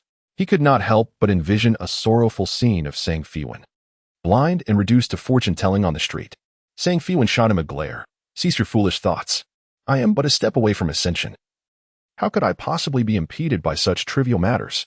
Having weathered numerous storms, Bai Chifeng quickly recovered from the shock and asked Sang Feiwan, "What should we do now? Can Bai Jun's fate be restored?" His tone was considerably more humble. Sang Feiwan replied, "Naturally, it must be restored. However, fate is intricately tied to life itself. Having already undergone a change once is akin to sustaining a serious injury. If it is to be changed again, we must exercise utmost caution and not allow for even the slightest error. Otherwise," she glanced at Bai Jun, "your life may be at stake." Bai Jun shuddered at the thought, "Then it must be changed. I certainly do not wish to die in a refuse heap at 30. Sang Feiwan stated, "The best approach is to place Bai Jun and Bai Hui in the same room, where I can oversee the restoration of his fate. Otherwise, their distance may invite undue risks." Bai Jun tentatively asked, "What is the probability of success?" Sang Feiwan cast him a sidelong glance. "Rest assured, with me involved, you shall not perish." Bai Jun finally felt a sense of relief. "Great-grandmother, I trust you. You are so capable. Changing a fate should be a mere trifle." He then urged Bai Chifeng, "Father, please call Bai Hui and bring him here immediately. I want my fate restored." Bai Chengfeng hesitated briefly before responding. Let us wait 3 days to make the change. I need to arrange a suitable place. Otherwise, an unexpected incident could arise. Bai Jun nodded. You are indeed thorough in your considerations, father. Bai Chengfeng stood up, patting Bai Jun on the shoulder, his eyes glistening with unshed tears. Son, it is I who have been foolish. I am sorry. Bai Jun felt a pang of sadness but quickly brightened. You were deceived too. It's all right. I do not blame you. Observing his son's innocent demeanor, Bai Chengfeng experienced a mix of joy and concern. He was pleased that despite years of neglect allowing him to grow untamed, he remained so pure and kind, just like his birth mother. Yet, he worried how such a disposition would serve in inheriting his legacy. Once the matter was laid bare, Bai Jun inquired further about his birth mother. Bai Chengfeng took him to the cemetery, where the father and son together offered incense and paid their respects at her grave. Due to matters concerning the Bai Chengfeng company, he hurriedly departed after a brief stay. Bai Jun stood before the grave, silently shedding tears, when a sudden thought struck him. He urgently inquired of Sang Feiwan, great-grandmother. You possess the ability to communicate with the spirit realm, do you not? Could you allow me to see my mother? Sang Feiwan shook her head. After so many years, she has long since been reincarnated. Bai Jun let out a soft "oh," feeling a pang of disappointment. Yet was soon comforted by the thought that perhaps it was for the best. If she were to witness the trials he had endured over the past 2 decades, how heart-wrenching it would be for her. Reflecting on this, he found solace. As they journeyed back, it suddenly dawned on Bai Jun that he would have to wait 3 more days to exchange his destiny. His father had mentioned the need to arrange a proper location. Was it truly necessary to take so long to find a place? Sang Feiwan smiled softly. Locating a venue does not require much time, but verifying the circumstances will undoubtedly take several days. Bai Jun was momentarily puzzled. What do you mean? Sang Feiwan explained. Your father has learned from past experiences. He fears I might deceive him as well. Thus, he will certainly need to conduct another paternity test with Bai Hui and investigate my background. The samples he and Bai Hui provided were sourced by me, and I personally submitted them to the testing agency and retrieved the report. What could he possibly have to worry about? At this point, Bai Jun suddenly realized. So he does not entirely trust me either? Sang Feiwan reassured him. No matter. Let him investigate. Yet, Bai Jun felt a twinge of sadness, remaining sullen throughout the journey until they entered the courtyard of the Jiangyue villa. Still unable to lift his spirits. Just a few steps into the yard, he was unexpectedly doused in water. The willow tree spirit, wielding a hose, complained. Can't you see I'm watering the plants? Why are you walking over here? The spirit added, I truly did not mean to spray him. He was the one who intentionally provoked me. After a few tree spirits had been assigned cleaning duties for Sang Feiwan, they often bickered over who had to do more work. Eventually, Sang Feiwan organized a rotation, assigning each spirit a day to take turns. Today was the willow spirit's turn, and she aimed to finish her tasks early so she could devote time to practice the cultivation techniques Sang Feiwan had provided, which had proven exceptionally effective. Now, she could even appear during the day wearing a sun hat and sunglasses. Previously, the tree spirits would involuntarily revert to their tree forms upon exposure to sunlight, but they had since learned to control their instincts. Now, they could resist transforming back without warning. Bai Jun, drenched and dripping, refrained from expressing his frustration toward the spirits. However, Sang Feiwan fairly stated, Willow Spirit, apologize. The Willow Spirit, not daring to defy Sang Feiwan, reluctantly mumbled to Bai Jun, Sorry, brat. She grumbled further. How unfortunate I am, to be provoked and still have to apologize. Upon noticing Sang Feiwan's gaze, the Willow Spirit quickly exclaimed, I did not say anything. Sang Feiwan cast another glance at Bai Jun and declared, You may go back now. I will have the Willow Spirit accompany you. Bai Jun responded in surprise, Huh? The Willow Spirit protested, I don't want to. I was provoked and I apologized. Why must I follow this brat? Sang Feiwan explained to the Willow Spirit. He may encounter some trouble in the coming days. Accompany him as a bodyguard, and I will exempt you from 3 days of duty. Only then did the Willow Spirit begrudgingly agree. When Sang Feiwan entered, she finally restrained her smile and sternly admonished Bai Jun, Listen carefully, you little rascal. I am aware that I am exceptionally beautiful, but you must not harbor any ill intentions towards me. I shall serve as your bodyguard for 3 days. And nothing beyond that. Bai Jun replied, I have no malicious thoughts towards an elder sister. The tree spirit, Lu Shu Yao, immediately darkened her expression. You referred to me as elder sister and now as an old elder sister? Bai Jun. Recalling the earlier reprimand he received from Lu Shuyao over the issue of titles, felt a pang of anxiety and quickly corrected himself. A slip of the tongue. A slip of the tongue. How should I address you then? Lu Shuyao, with her flowing white hair cascading behind her, tossed her hair back with a touch of pride and declared, "Just call me sister. I hear that term is quite fashionable nowadays." Bai Jun was taken aback. Bai Chifeng was. As Sang Feiwan had anticipated, seemingly convinced while actually maintaining a skeptical stance. Upon returning to the office, he immediately accessed all of Sang Feiwan's live broadcast recordings online, scrutinizing each one meticulously. From the past broadcasts, it appeared that Sang Feiwan indeed possessed remarkable talents, even surpassing that of Guocheng. While Guocheng relied on astrology and birth dates, Sang Feiwan could accurately discern everything merely by observing a person's face. This was astonishing, almost surreal. Her fan base had rapidly surged to over 4 million in a remarkably short period, nearing the 5 million mark. It was likely that with continued broadcasting, she would soon become a super host with millions of followers. Although there were numerous hosts on the Whale platform boasting millions of followers, their fan bases had taken years to cultivate, with some even resorting to purchasing followers to elevate their status. In contrast, the swift growth and high loyalty of Sang Feiwan's followers were unparalleled in the entire streaming industry. Yet, the more extraordinary her achievements, the less Bai Chifeng dared to accept them at face value. With today's technology, fabricating such phenomena was alarmingly easy. Who could say if the mysterious events appearing in her broadcasts were merely special effects? Those seemingly accurate connections with fans might well be prearranged actors. After all, how could every story appear so captivating? It seemed almost preordained. As for Bai Jun, it wasn't that he doubted his son. He simply believed him to be too naive, easily misled by a few tricks. The recorded broadcasts did not fully convince Bai Chifeng, prompting him to visit Sang Feiwan's live stream himself. In order to ascertain whether Sang Feiwan truly possessed remarkable abilities, Bai Chifeng strolled around the company building, searching for a suitable individual to pose inquiries during the live stream. With his wife and son already deemed unreliable, he questioned whether his assistants or executives might have been forewarned about the true nature of the situation. Therefore, he could neither allow familiar faces to ask questions, nor could he personally intervene. Ultimately, he settled his gaze on the security guard at the entrance. The security guard, Old Zhang, aged 42, was simple and honest, having served as a guard at the Bai Group's entrance for a decade. When Bai Chifeng summoned him to the president's office, Old Zhang felt anxious, fearing he might be dismissed. Bai Chifeng instructed Old Zhang to change into casual attire and offered a few reminders. Following his instructions, Old Zhang logged into Sang Feiwan's live stream. The live broadcast of Sang Feiwan commenced with fervor, as countless fans filled the screen with greetings. Sang Feiwan cheerfully acknowledged her audience, responding to a few inquisitive souls. After some light banter, she transitioned to the main topic. All right. Let us begin the drawing for today's first lot. Security guard Lao Zhang also attempted to participate, but as expected, he was unsuccessful. Bai Chifeng was not surprised by this outcome. In his view, such random drawings were rife with potential for deceit. Perhaps the selections were merely a charade among acquaintances. At that moment, the broadcast connected to a man in his 30s, clad in a delivery uniform, who went by the online monikers Zui Wei Nan. Sang Feiwan inquired, "Zui Wei Nan, what troubles you?" He replied, "I am faced with a dilemma and seek your guidance." He paused briefly before recounting his predicament.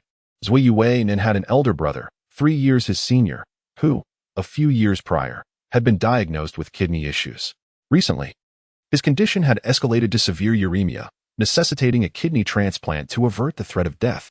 The scarcity of kidney donors in hospitals, compounded by exorbitant costs, left his brother contemplating the option of a familial donation. Relatives' kidneys generally have lower rejection rates, and the expenses would be significantly reduced. Upon learning of this, Zui Wei Nan promptly underwent matching tests, and to his astonishment, the two were indeed compatible. He was more than willing to sacrifice a kidney to save his brother's life. However, his wife vehemently opposed the idea upon discovering it. As the family's primary provider, he worked as a delivery man, enduring strenuous labor daily. The donation would inevitably weaken his health, rendering him unable to continue in a physically demanding job. Furthermore, he had a son and a daughter, both still young and in need of financial support. His wife's concerns were not unfounded, and after careful consideration, he ultimately declined to donate a kidney. The following day, his brother, accompanied by their elderly parents, arrived at his doorstep. The brother knelt before him, promising to care for Zhuo Yuanan's children until they reached adulthood should he lose his ability to work. Their parents wept, recalling how the elder brother had once defended him in childhood, enduring injuries in the process. They implored him, asserting that as brothers, he could not stand idly by while his sibling faced death. Zhuo Yuanan hesitated, glancing towards his wife, who coldly declared, "If you choose to donate, we shall divorce." With that, she took their children and returned to her family home. Torn between the pleas of his family and the demands of his wife and children, Zhuo Yuanan found himself truly caught in a dilemma, uncertain of which path to pursue.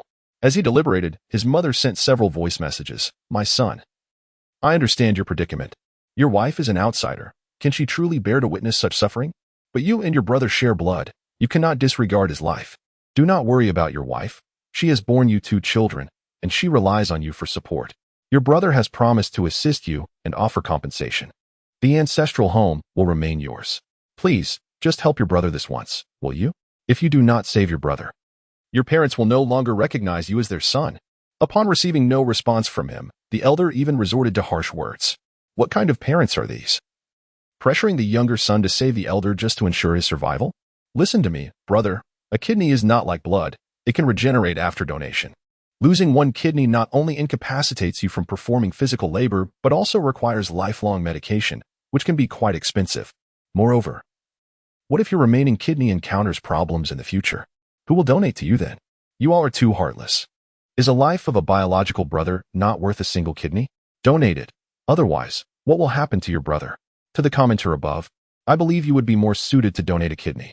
Let us not be so indifferent, shall we? There is genuine affection among humanity. The elder brother is left with no choice but to turn to his younger sibling, especially since he has promised to help raise the younger brother's children.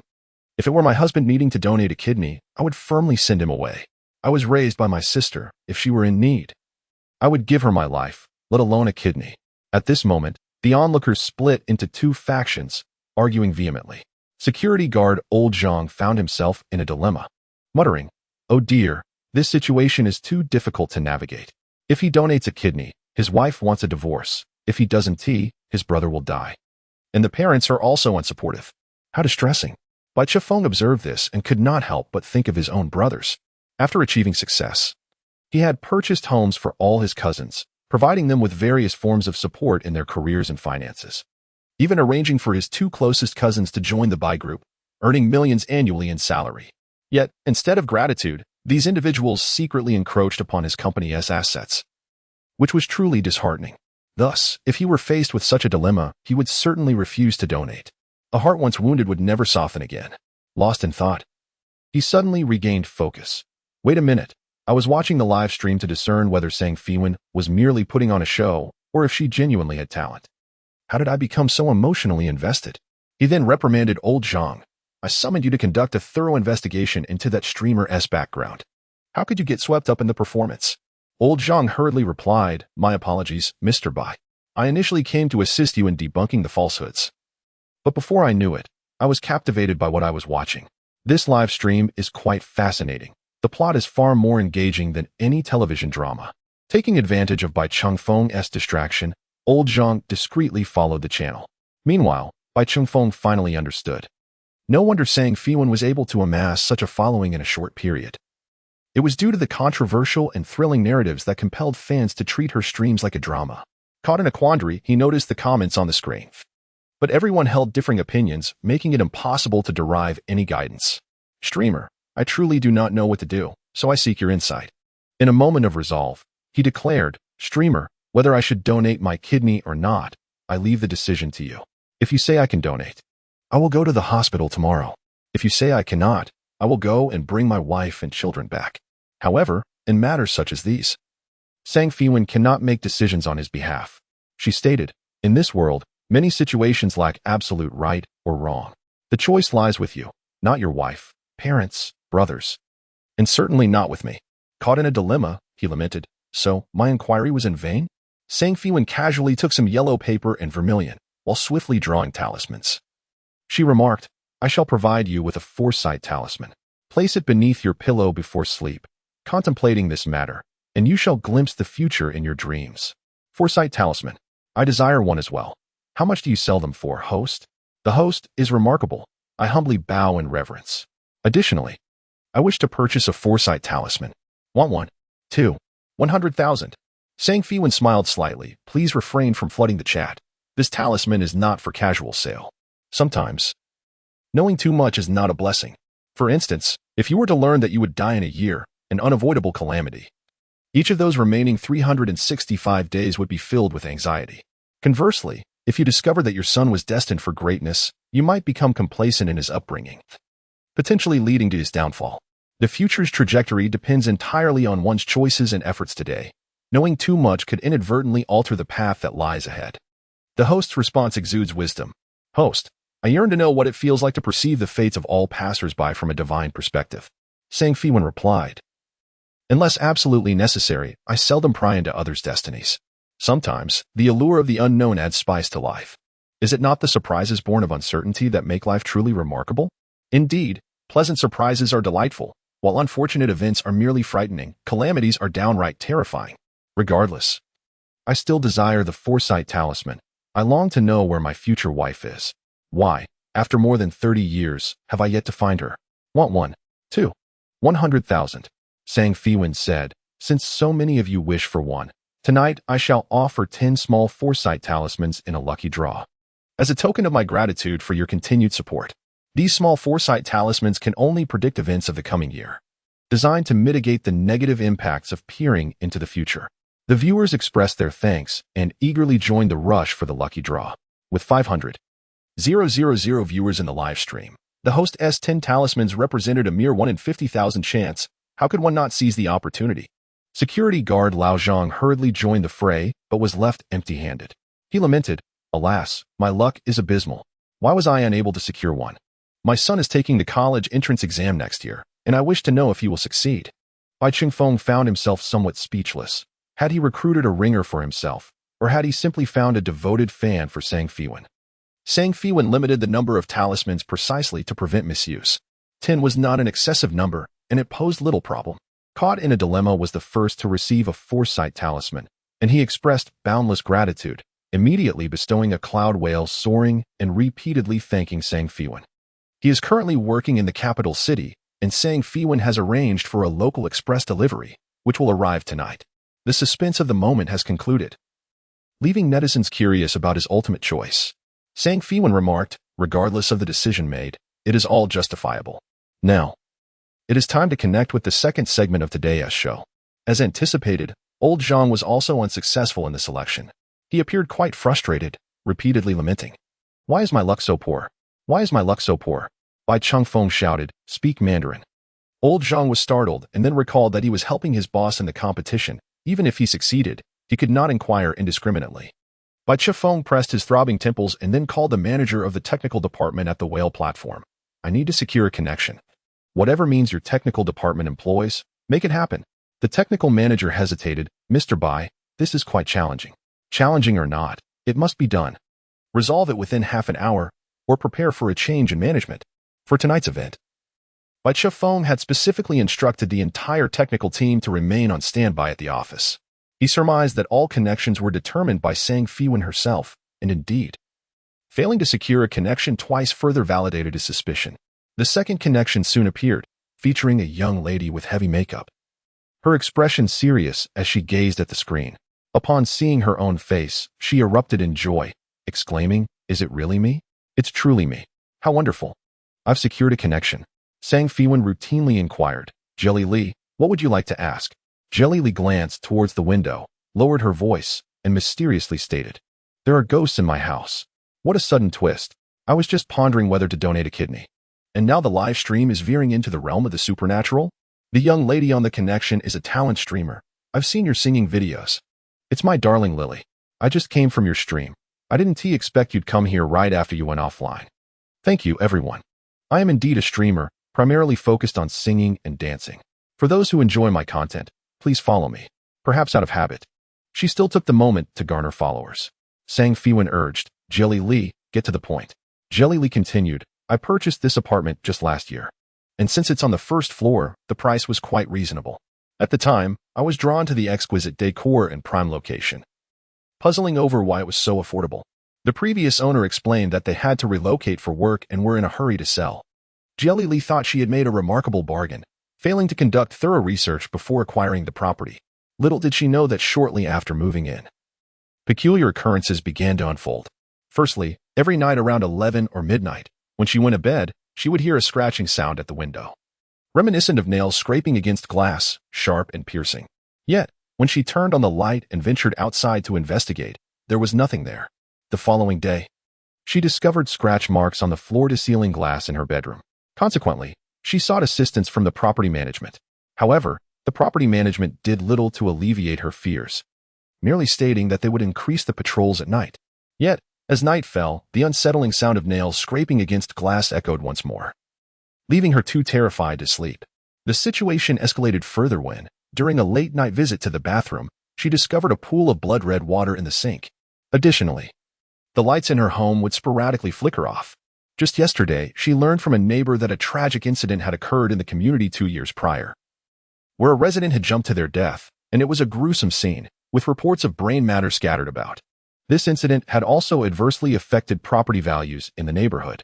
Dear sister, listen to my advice. I work in real estate. If the property is cursed, both the previous owner and the agent are obligated to disclose this. If they fail to do so, you can pursue legal action to rescind the sale. You should consider rescinding the purchase. Even if the spirit were to be exorcised, living there would still be unsettling. Exercise caution when buying a home. Never be lured by a bargain. When I purchased my property, I made it a point to converse with the neighbors. Jelly sighed. I too wish to rescind the purchase. But the issue is that it's not possible. Upon discovering the property's troubling history, she immediately contacted the former owner to request a return. However, the response was dismissive. Yes, an incident did occur in the community, but that was in the adjacent building, not ours, and certainly not in my unit. Why should I refund you? The agent echoed this sentiment, stating that it was not a haunted property and did not meet the criteria for rescission. Jelly had researched the regulations and confirmed their claims. She had exhausted her savings over the years to acquire this home, making it impossible to relocate in the short term. Yet, enduring such disturbances every night was unbearable. Host, I have watched your stream and know you possess the ability to communicate with the spirit world. Please, I beseech you, Jelly pressed her palms together in earnest. Help me rid my home of this haunting. I hold no grievance with the spirit, and the incident did not even occur here. Why must it cling to me? Understanding her plight, Feiwan replied, I need to inspect each room in your home to ascertain the presence of any spirits. Jelly promptly complied, using her phone to scan every room, including the bathroom. Well?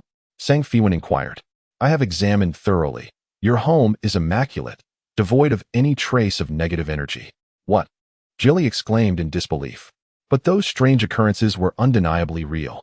Could it be outside? She couldn't help but glance towards the window, though the curtains were drawn tightly. Still, a shiver ran down her spine. Feiwan shook her head. There is indeed nothing here. Jelly grew anxious. It cannot be that there is nothing. I have genuinely experienced bizarre events. Host, please take another look. Feiwan, confident in her assessment, responded. Did you not mention that the sound of glass scraping occurs around 11 or midnight? It is nearly that time now. Turn off the lights and go to your bedroom. Jelly complied, extinguishing the lights and lying in bed with her phone in hand. The screen on the other end was engulfed in darkness, while Jelly voiced her anxiety. Host, if there really is something, you must help me. Do not worry. With me here, you are safe, Feiwan reassured her. Do not make too much noise. Maintain silence. Lily ceased her speech, plunging the live broadcast room into an eerie stillness. Only the scrolling comments of netizens on the public screen persisted. So, is this really a supernatural event? Shoo, don't speak. What if it scares the ghost away? I'm still waiting for it to appear. Are you foolish? Who can hear what is typed? What if the spirit is quietly watching the screen? My mother asked me why I rushed to her room covering my face. I told her I was afraid of ghosts. Wait, I think I heard the sound of nails scraping against glass. It's real. I heard it too. The ghost is knocking on the window. I'm both terrified and excited. This is thrilling. Lily's voice trembled as it emanated from the phone. Host, did you hear that? It's coming. What should I do? I'm so scared. Please, you must make it go away. Feiwan lowered her voice, saying the sound was emanating from the master bedroom window. ISNT, your home on the first floor? Go around the living room balcony to take a look. But don't turn on the lights. We don't want to startle it.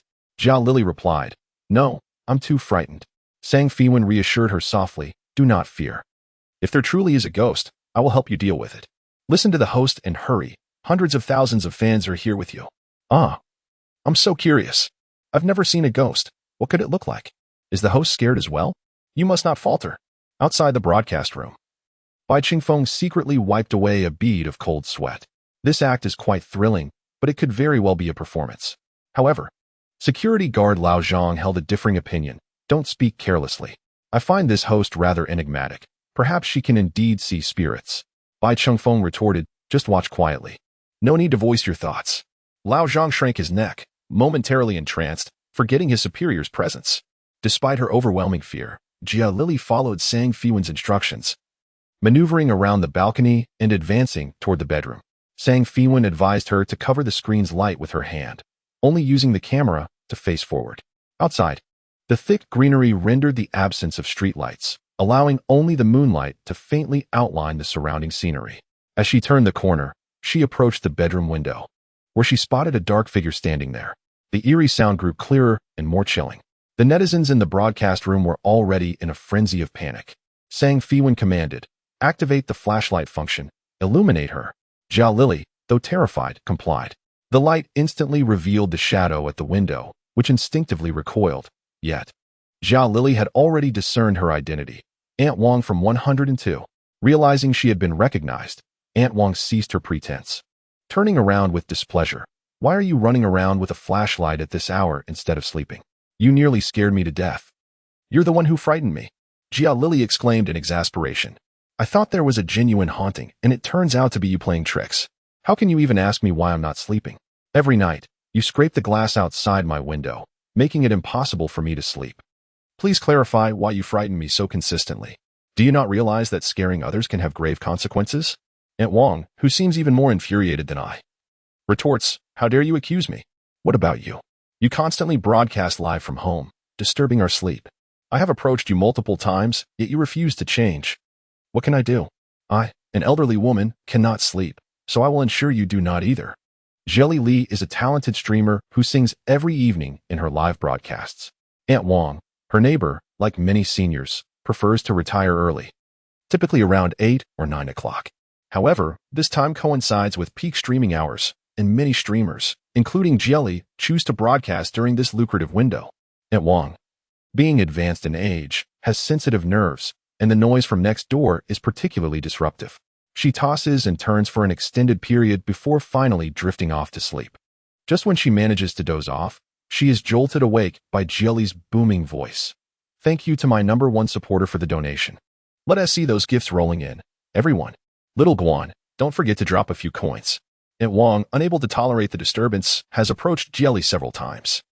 Initially, Jelly kindly explained her predicament, mentioning her mortgage and the need to work harder to maintain her streaming. She even suggested that Aunt Wang stay up later and enjoy watching live streams online. However, after decades of an early bedtime routine, how could Aunt Wang possibly change? After numerous conflicts, the situation escalated to the point where Aunt Wang called the police. Yet, as this was a civil dispute, there was no recourse for enforcement, only mediation. Jelly, being somewhat self-serving, promised to comply in front of the officers, but resumed her streaming as soon as they left, indifferent to the plight of others. Frustrated, Aunt Wang resorted to ghostly antics to instill fear in Jelly, hoping to drive her away. She scraped the window glass and, when Jelly was distracted, stealthily poured dyed water into the sink from her window. Living on the ground floor enabled her to execute these small pranks. Upon discovering the truth, Jelly confronted Aunt Wang. But both sides clung stubbornly to their respective grievances, unwilling to yield. In a huff, Aunt Wang declared, "If I cannot sleep, neither shall you," and stormed off. After their heated exchange, Jelly suddenly remembered she was still live streaming, feeling a wave of regret wash over her. How could she maintain the image of a heavenly goddess after displaying such a fiery temperament to her viewers?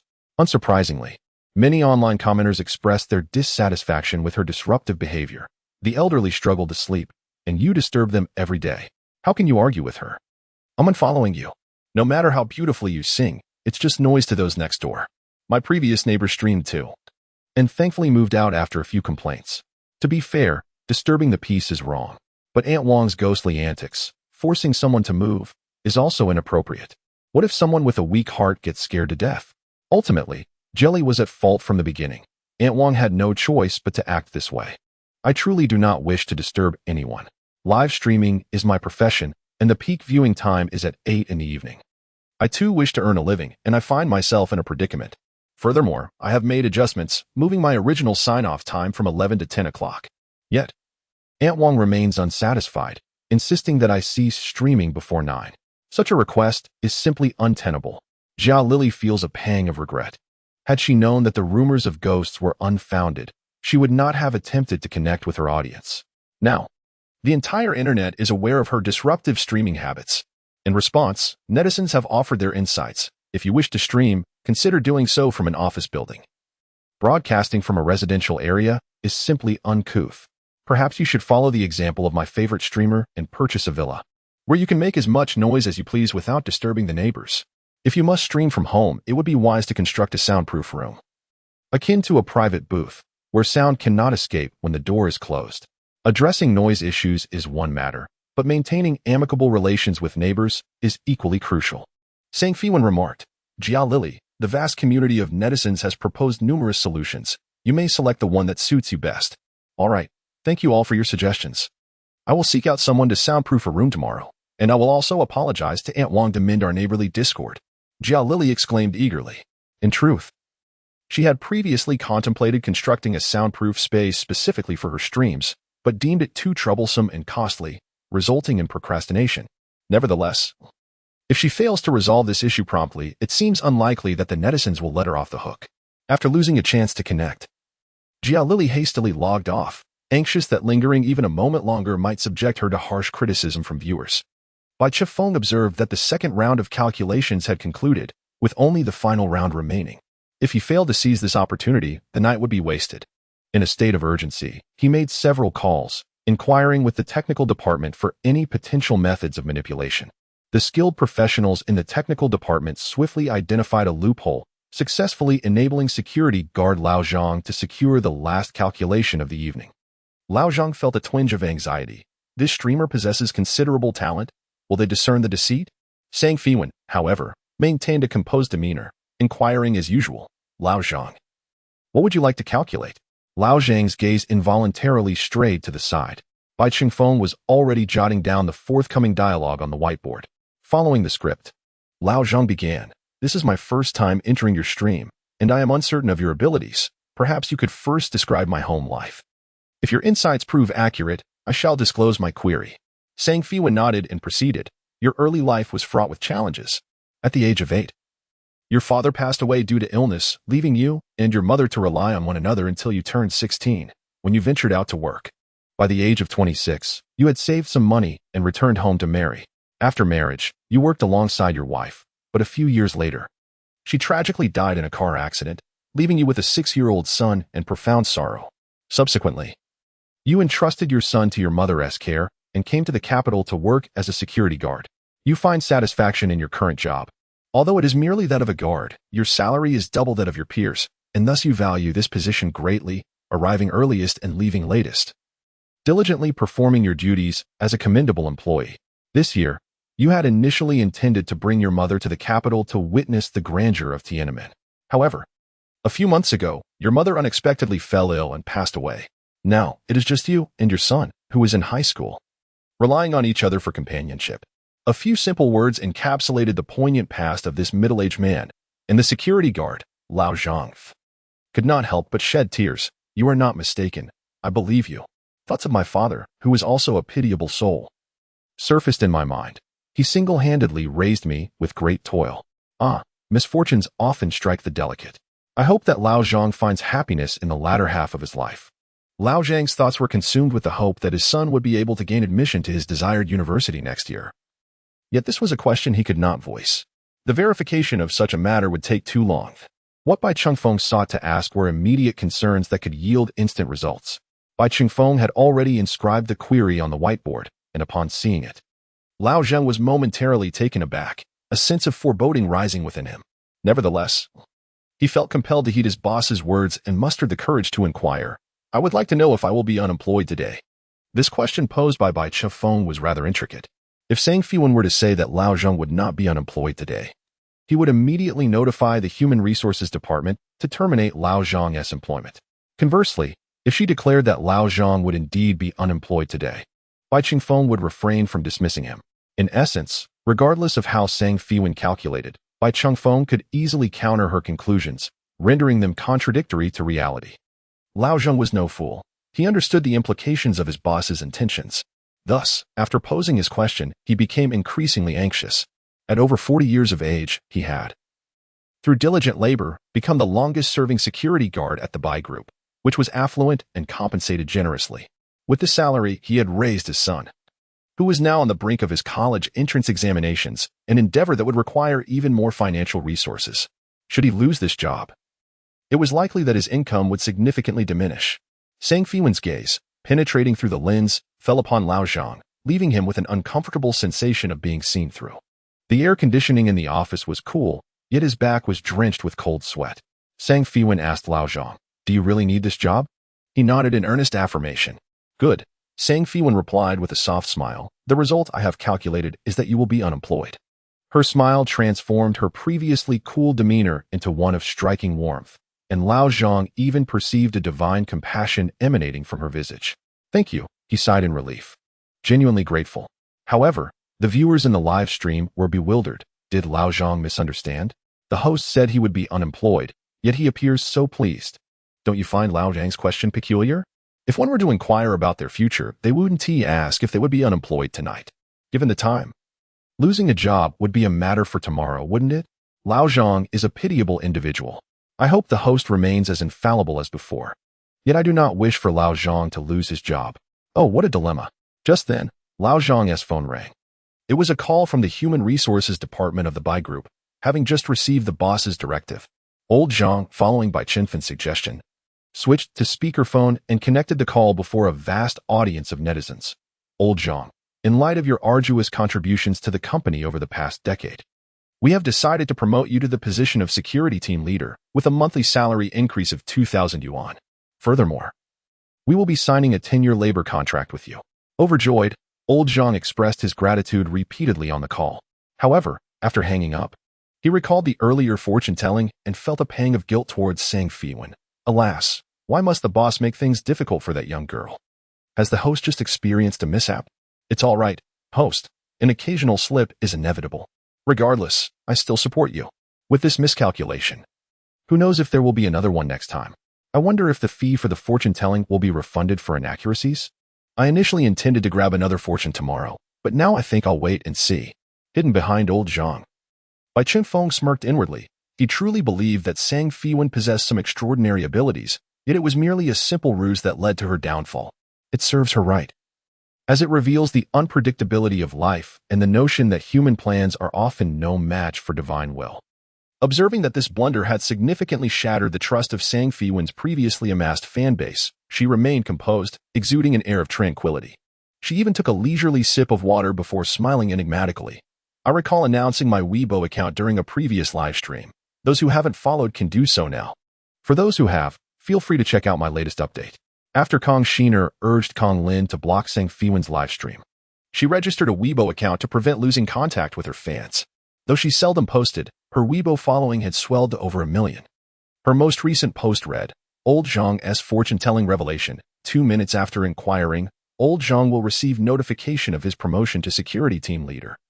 With a salary increase of 2,000 yuan, and a 10-year labor contract will be signed. The timing of the post was neither early nor late. Precisely 1 minute before Old Zhang received the HR notification. Thus, Sang Feiwan had once again accurately foretold the outcome. The netizens, upon reading her Weibo, returned to flood the comments. Oh my, it was entirely accurate. The host is formidable. But why did the host post this on Weibo? While the answer during the live stream differed, I found Old Zhang's question rather peculiar, as if he were intentionally testing the waters. Yet he appears to be an honest man. Did you not notice? Old Zhang kept glancing sideways. Someone must be beside him. Old Zhang. If you are being held captive, just blink. Old Zhang, of course, dared not blink, for that would openly betray his employer. Who knew whether the boss would retract his job? Upon witnessing the outcome, Bai Qingfeng initially felt a twinge of astonishment, but soon found solace.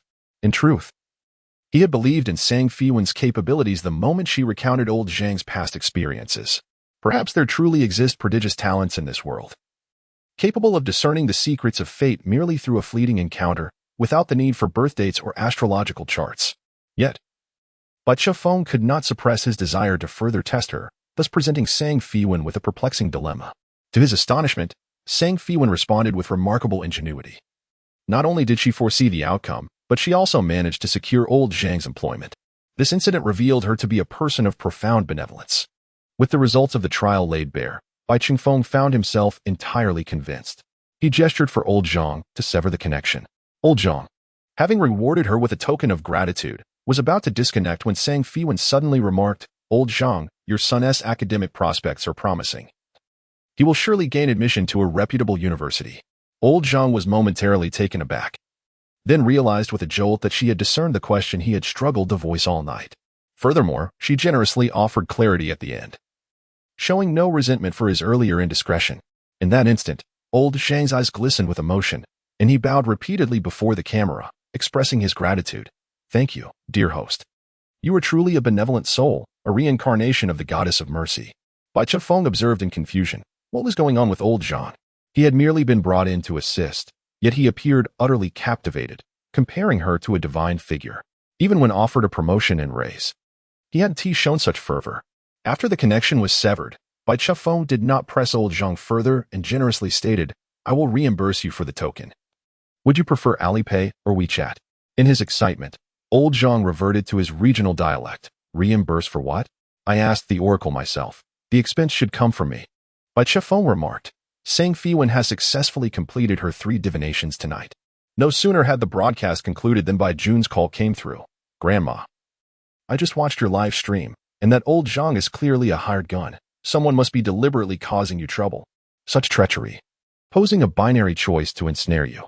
I wonder which spineless wretch has dared to challenge my grandmother. If I find out who it is, I shall make them pay dearly."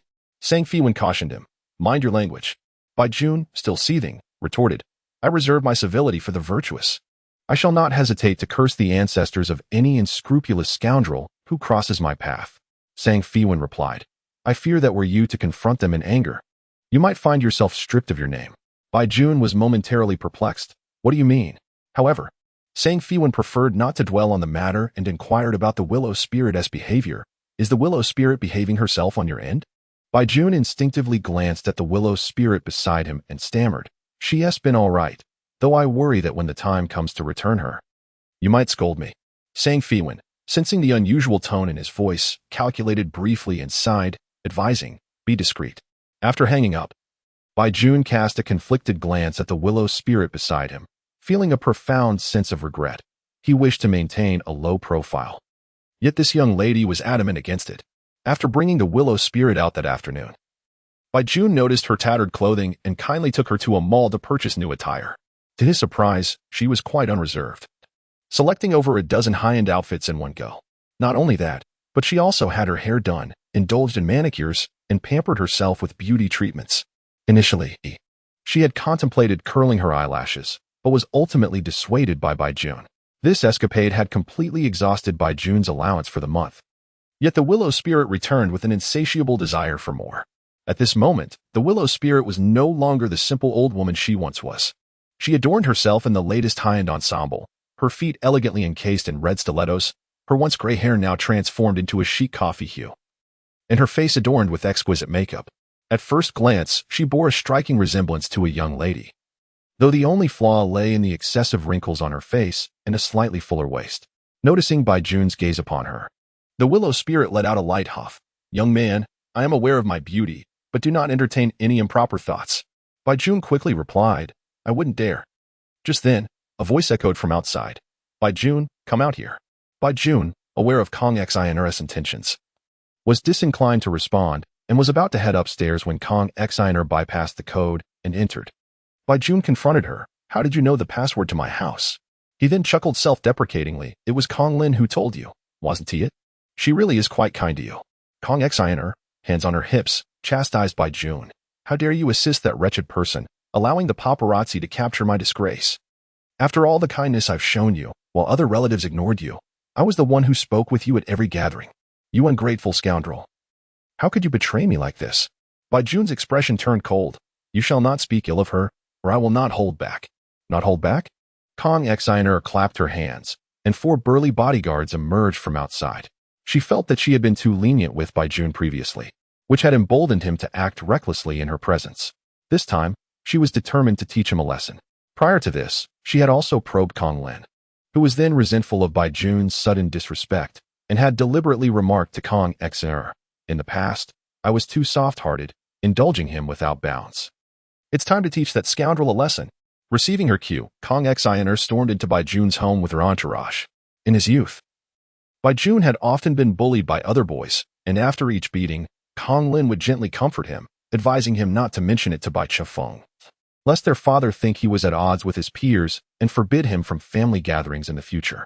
Thus, while he acted boisterously outside, within the large family, he was merely a target for ridicule. It was no surprise that Kong Xiner felt emboldened to confront him directly in his own home. Previously, Baijun had been naive and easily manipulated, but now he had come to his senses, reprimanding Kong Xiner. "You dare to lay a hand on me? Kong Xiner, my father will not spare you." Kong Xiner scoffed. "Once I deal with you, I shall claim that it was you who instigated the trouble and received the beating.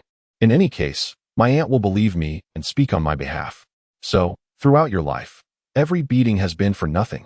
The willow spirit, engrossed in admiring her newly purchased luxurious attire, interjected with dissatisfaction towards Baijun. "Who is this woman, incessantly cawing like a crow?" It was only then that Kong Xiner noticed an additional presence by the sofa. At first glance, the newcomer was clad in designer brands, exuding the aura of a wealthy matron. Who could she be? Baijun was infuriated by Kong Xiner, yet suddenly realized he now had a protector. He hurried over to the willow spirit, exclaiming, "This woman used to be my cousin and once came to beat me up. Miss Willow, you must help me." The term Miss made the willow spirit's heart flutter, her wrinkles tightening in delight. "No problem, with me around, no one can harm you." "Miss?"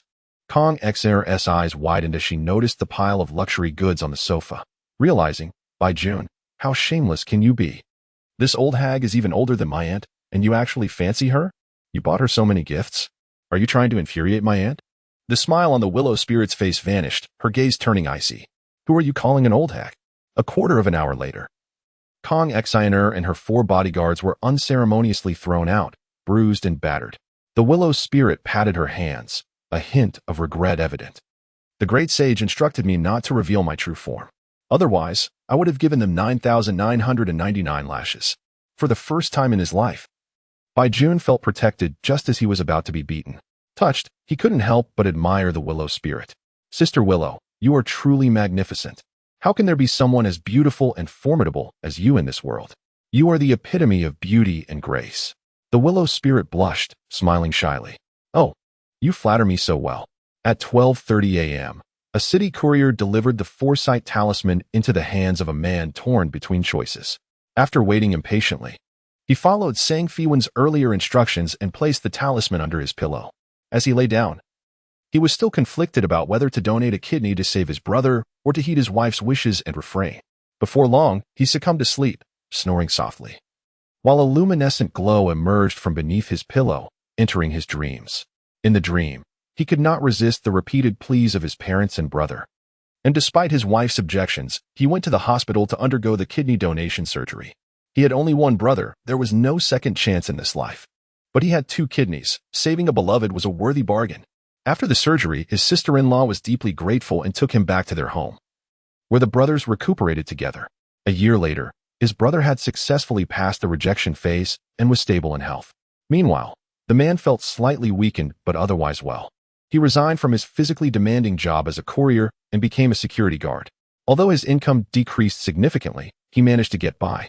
On his wife's side, his brother, sister-in-law, and parents took turns pleading with her.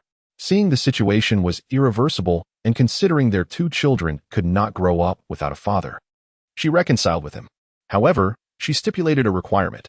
His brother's family must compensate 800 yuan each month to support their 2 children. This was a promise initially made by his brother, who readily agreed. For 7 or 8 years, this arrangement continued, but gradually, his brother began to feel discontent. His family's income was not substantial, and they spent a considerable amount on medications each month. Consequently, his wife constantly berated him at home, You should never have made such a foolish promise. Your brother's family has truly thick skin, coming to ask for money every month. Later on, their mother fell ill, requiring surgery that would cost hundreds of thousands. The elder brother suggested that the two siblings contribute equally. The younger brother protested, stating, "As a security guard, I barely earn enough to make ends meet. How could I possibly come up with such a large sum?" The elder brother replied, "But I cannot afford that amount all at once either." The younger brother then proposed, "Don't you have a house in the county? Sell it to fund our mother's treatment." Upon hearing this, the sister-in-law vehemently disagreed. "Your mother has 2 sons. Why should we sell our house just because she is unwell?" The younger brother's wife was equally incensed, asserting, "Given that we donated a kidney, the financial burden should fall on you." Tragically, their mother passed away, and the bond between the brothers fractured. Ironically, shortly after her death, the family's land was requisitioned, and the government compensated them with hundreds of thousands. The younger brother sought to split this sum, but the elder brother objected. "You refused to contribute to our mother's medical expenses, yet now you wish to share the inheritance?" The younger brother retorted, "When you were gravely ill, who saved you? Do you not recall your own words, declaring that the old house would be mine? Now I merely seek a fair division. Why is that unacceptable?" The elder brother, incensed, responded, "Just because you donated a kidney, must I be your servant for life? I bear the financial responsibility for raising our children and supporting our parents. Have I not repaid my debt of gratitude sufficiently?" In the end, their father succumbed to the stress caused by the animosity between his sons, and the once close brothers became estranged enemies, severing all ties. Years later, the younger brother, plagued by ill health, lost even his security job and found himself idle in his hometown before the age of 50. During his daily walks, he lamented the elder brother's ingratitude. The elder brother, also idled at home, soon caught wind of these grievances. The two siblings began to hurl accusations and insults at one another. The younger brother exclaimed, "Had I known you were so heartless, I would have never donated my kidney." The elder brother spat back, "Had I known you would remind me of that kidney for a lifetime, I would have refused your donation." After a dream, the prophetic talisman beneath his pillow turned to ash. Awakening from this unsettling dream, he felt as if a lifetime had passed. Reflecting on the events that transpired, he struggled to comprehend how their relationship deteriorated so drastically. Could it truly be as the old adage suggests, that great kindness begets great resentment? When one is burdened by a debt of gratitude too immense to repay, and yet is continually reminded of it, that original kindness may transform into animosity, lingering until death. After much contemplation, he finally mustered the courage to send a private message to Sang Feiwan. "If I hadn't donated my kidney, would my brother have died? Would he have found a donor?" Sang Feiwan promptly replied, "He would die." Sometime later, he transferred 2,000 yuan to Sang Feiwan as a token of gratitude, but refrained from discussing his potential kidney donation again. Perhaps he would continue to grapple with his dilemma, or perhaps he had already made a decision. 2 days later, Bai Chengfeng convened a board meeting. Bai Hui, designated by Bai Chengfeng as the future heir, delivered a speech on the group's future plans. The directors, out of respect for Bai Chengfeng, applauded, even though they found Bai Hui's presentation rather dull. At that moment, Bai Chengfeng received a new email notification on his phone. Upon opening it, he discovered that the results of the samples he had personally delivered for testing a couple of days prior were now available. The findings aligned with what Bai Jun had informed him that day. Bai Hui was not his biological son. Bai Hui descended amidst the applause of the board members and took a seat beside his father. Noticing Bai Chengfeng's somewhat somber expression, Bai Hui inquired with concern, "Father, what is the matter?" Bai Chengfeng discreetly turned off his phone and lifted his gaze to the son he had cherished for over 20 years, whom he had now brought into the company, intending to groom him as his successor. He offered a faint smile. "It is nothing. You delivered an excellent speech just now." Receiving his father's praise, Bai Hui's spirits soared. His father had previously mentioned that should this speech garner unanimous approval from the board, he would entrust him with managing the company's most profitable department, thereby further cultivating his managerial skills. Now that the board had expressed no objections, and with his father's commendation, was it not time to announce his ascension to power? Just as Bai Hui awaited the next move with eager anticipation, Bai Chengfeng unexpectedly declared, "The meeting is adjourned." As they exited the conference room, Bai Hui could not contain his curiosity and followed his father, asking, "Father, are you not going to assign me to oversee the sales department?" Bai Chengfeng patted his shoulder. "Let us wait for a more opportune moment in a few days. By the way, do you have time tonight? I will take you somewhere."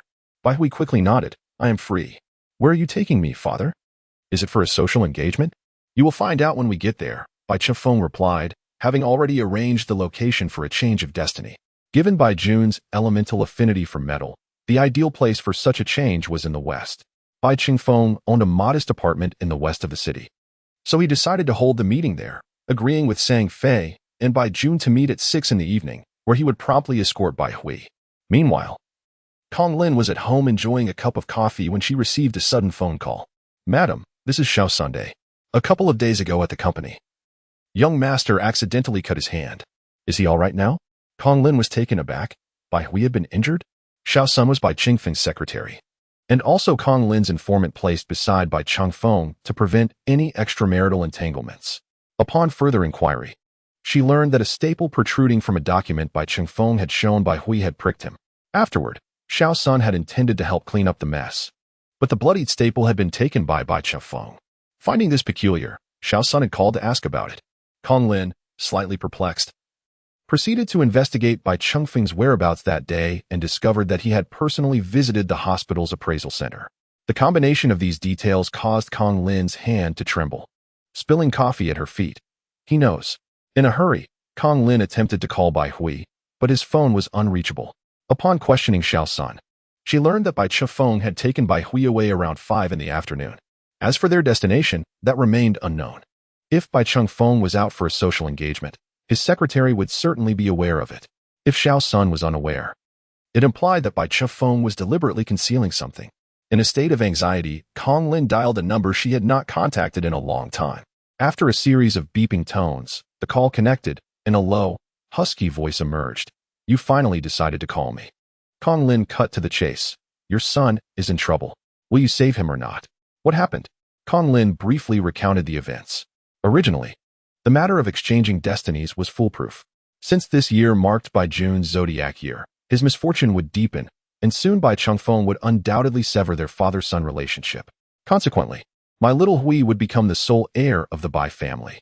However, ever since that woman named Sang appeared, the situation took a turn. Initially, I believed she was merely a gold-digging internet celebrity, but after watching several of her videos in the past few days, I realized she possesses certain skills. She has likely discerned the issues with Bai Jun's fate. Presently, Bai Hui is unreachable, and Bai Changfeng may have already discovered that Bai Hui is not his biological son. If they attempt to exchange destinies, then our prior arrangements would be rendered futile. The person on the other end of the line chuckled softly. "A mere girl dares to thwart my plans? Do not worry. When the destiny exchange occurred, I embedded a special curse within Bai Jun's fate. They would not dare to proceed with a change. Otherwise, Bai Jun's life would be in jeopardy." At that moment, Bai Hui and Bai Changfeng sat side by side in the car, watching as the vehicle gradually turned into an upscale residential community. Bai Hui, somewhat puzzled, asked, "Dad, where have you brought me? Why did you ask me to turn off my phone? If Mom tries to contact me and can't reach me, she will be worried." Bai Chifeng simply replied, "You will soon find out." Soon, the car veered into the underground garage of the community. Bai Changfeng led Bai Hui out of the car and into one of the buildings. This community was indeed quite upscale, home to middle-class residents. Though its facilities had aged over time, Bai Hui, accustomed to living in a grand villa, felt somewhat out of place in such an environment. "Dad, this community is rather shabby. It hardly seems fitting for our status. Why have you deigned to come here? Who are we meeting? I don't recall you having any impoverished relatives." Bai Changfeng continued walking forward, explaining, "This was once my residence. Back when I first achieved success, I finally had the means to buy a house. After much consideration, I chose this place." He halted before a door and sighed, "Unfortunately, the woman who accompanied me to purchase this house did not live to see it completed." Bai Hui inquired, "Is that so? Dad, do you have other women? Does Mom know?" Mentioning Kong Lin, Bai Qingfeng's tone turned cold. "Your mother is my second wife. Bai Jun's mother was my first." Bai Hui was taken aback. He had always assumed he and Bai Jun were full-blooded brothers. It turns out Bai Jun's mother was someone else. No wonder he felt his mother favored him over Bai Jun, always prioritizing his needs. Even when he bullied Bai Jun, she turned a blind eye. This attitude from Kong Lin influenced Bai Hui, leading him to adopt a similar disdainful and contemptuous view toward his elder brother, devoid of any fraternal affection. Now that he understood the backstory, he felt a sense of schadenfreude. That calamity truly did not deserve to share the same bloodline as me. Just then, Bai Changfeng pushed open the door. Upon entering the room, Bai Hui immediately spotted Bai Jun and furrowed his brow. "Father, why have you summoned my elder brother? Is he residing here now?"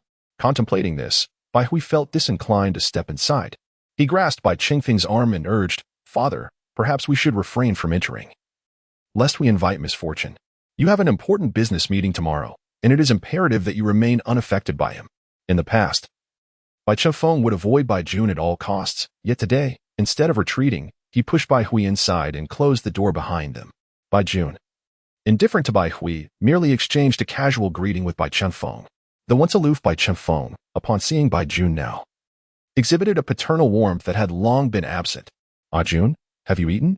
Bai Jun shook his head. "I am finally on the verge of a life-changing event. I was so exhilarated that I neglected to eat and came here early." Bai Qingfeng, ever the attentive father, responded, "Once matters are settled, I shall take you out for a meal. What do you prefer, Western cuisine or Chinese?"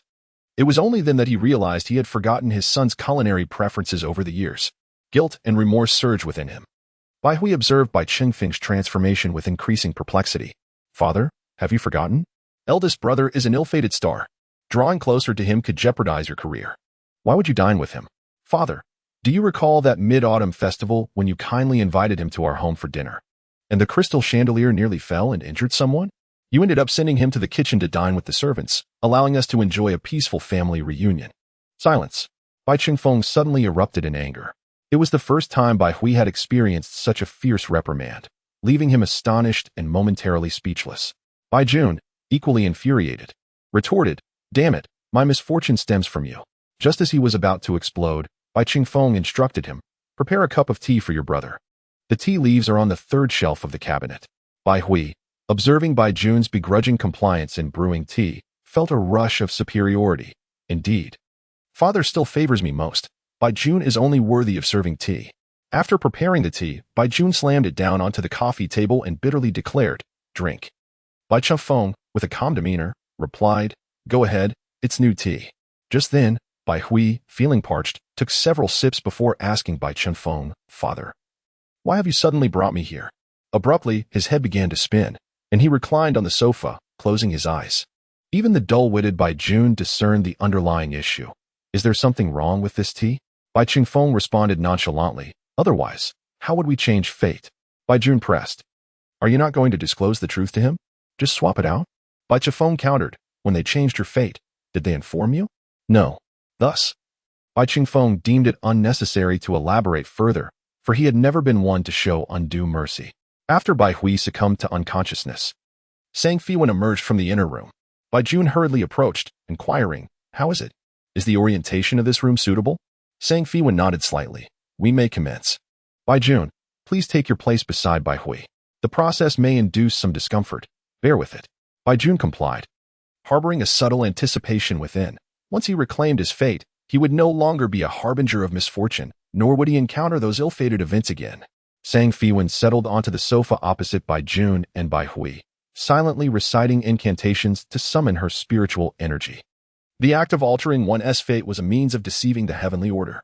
Few possessed the ability to execute such a feat, and even those who could dared not undertake it lightly. For deceiving the celestial order would inevitably invoke divine retribution, leaving the practitioner with an irreversible flaw in their physique. Moreover, reversing the process would entail a difficulty and cost far greater than the initial alteration. However, Feiwan wielded her formidable spiritual energy to cleave the lines of fate, utilizing her incantation to initiate the transformation. For her, it merely drained a modicum of spiritual energy without any further consequences. And Bai Qingfeng's view, at that moment, a shimmering golden light manifested around his two sons.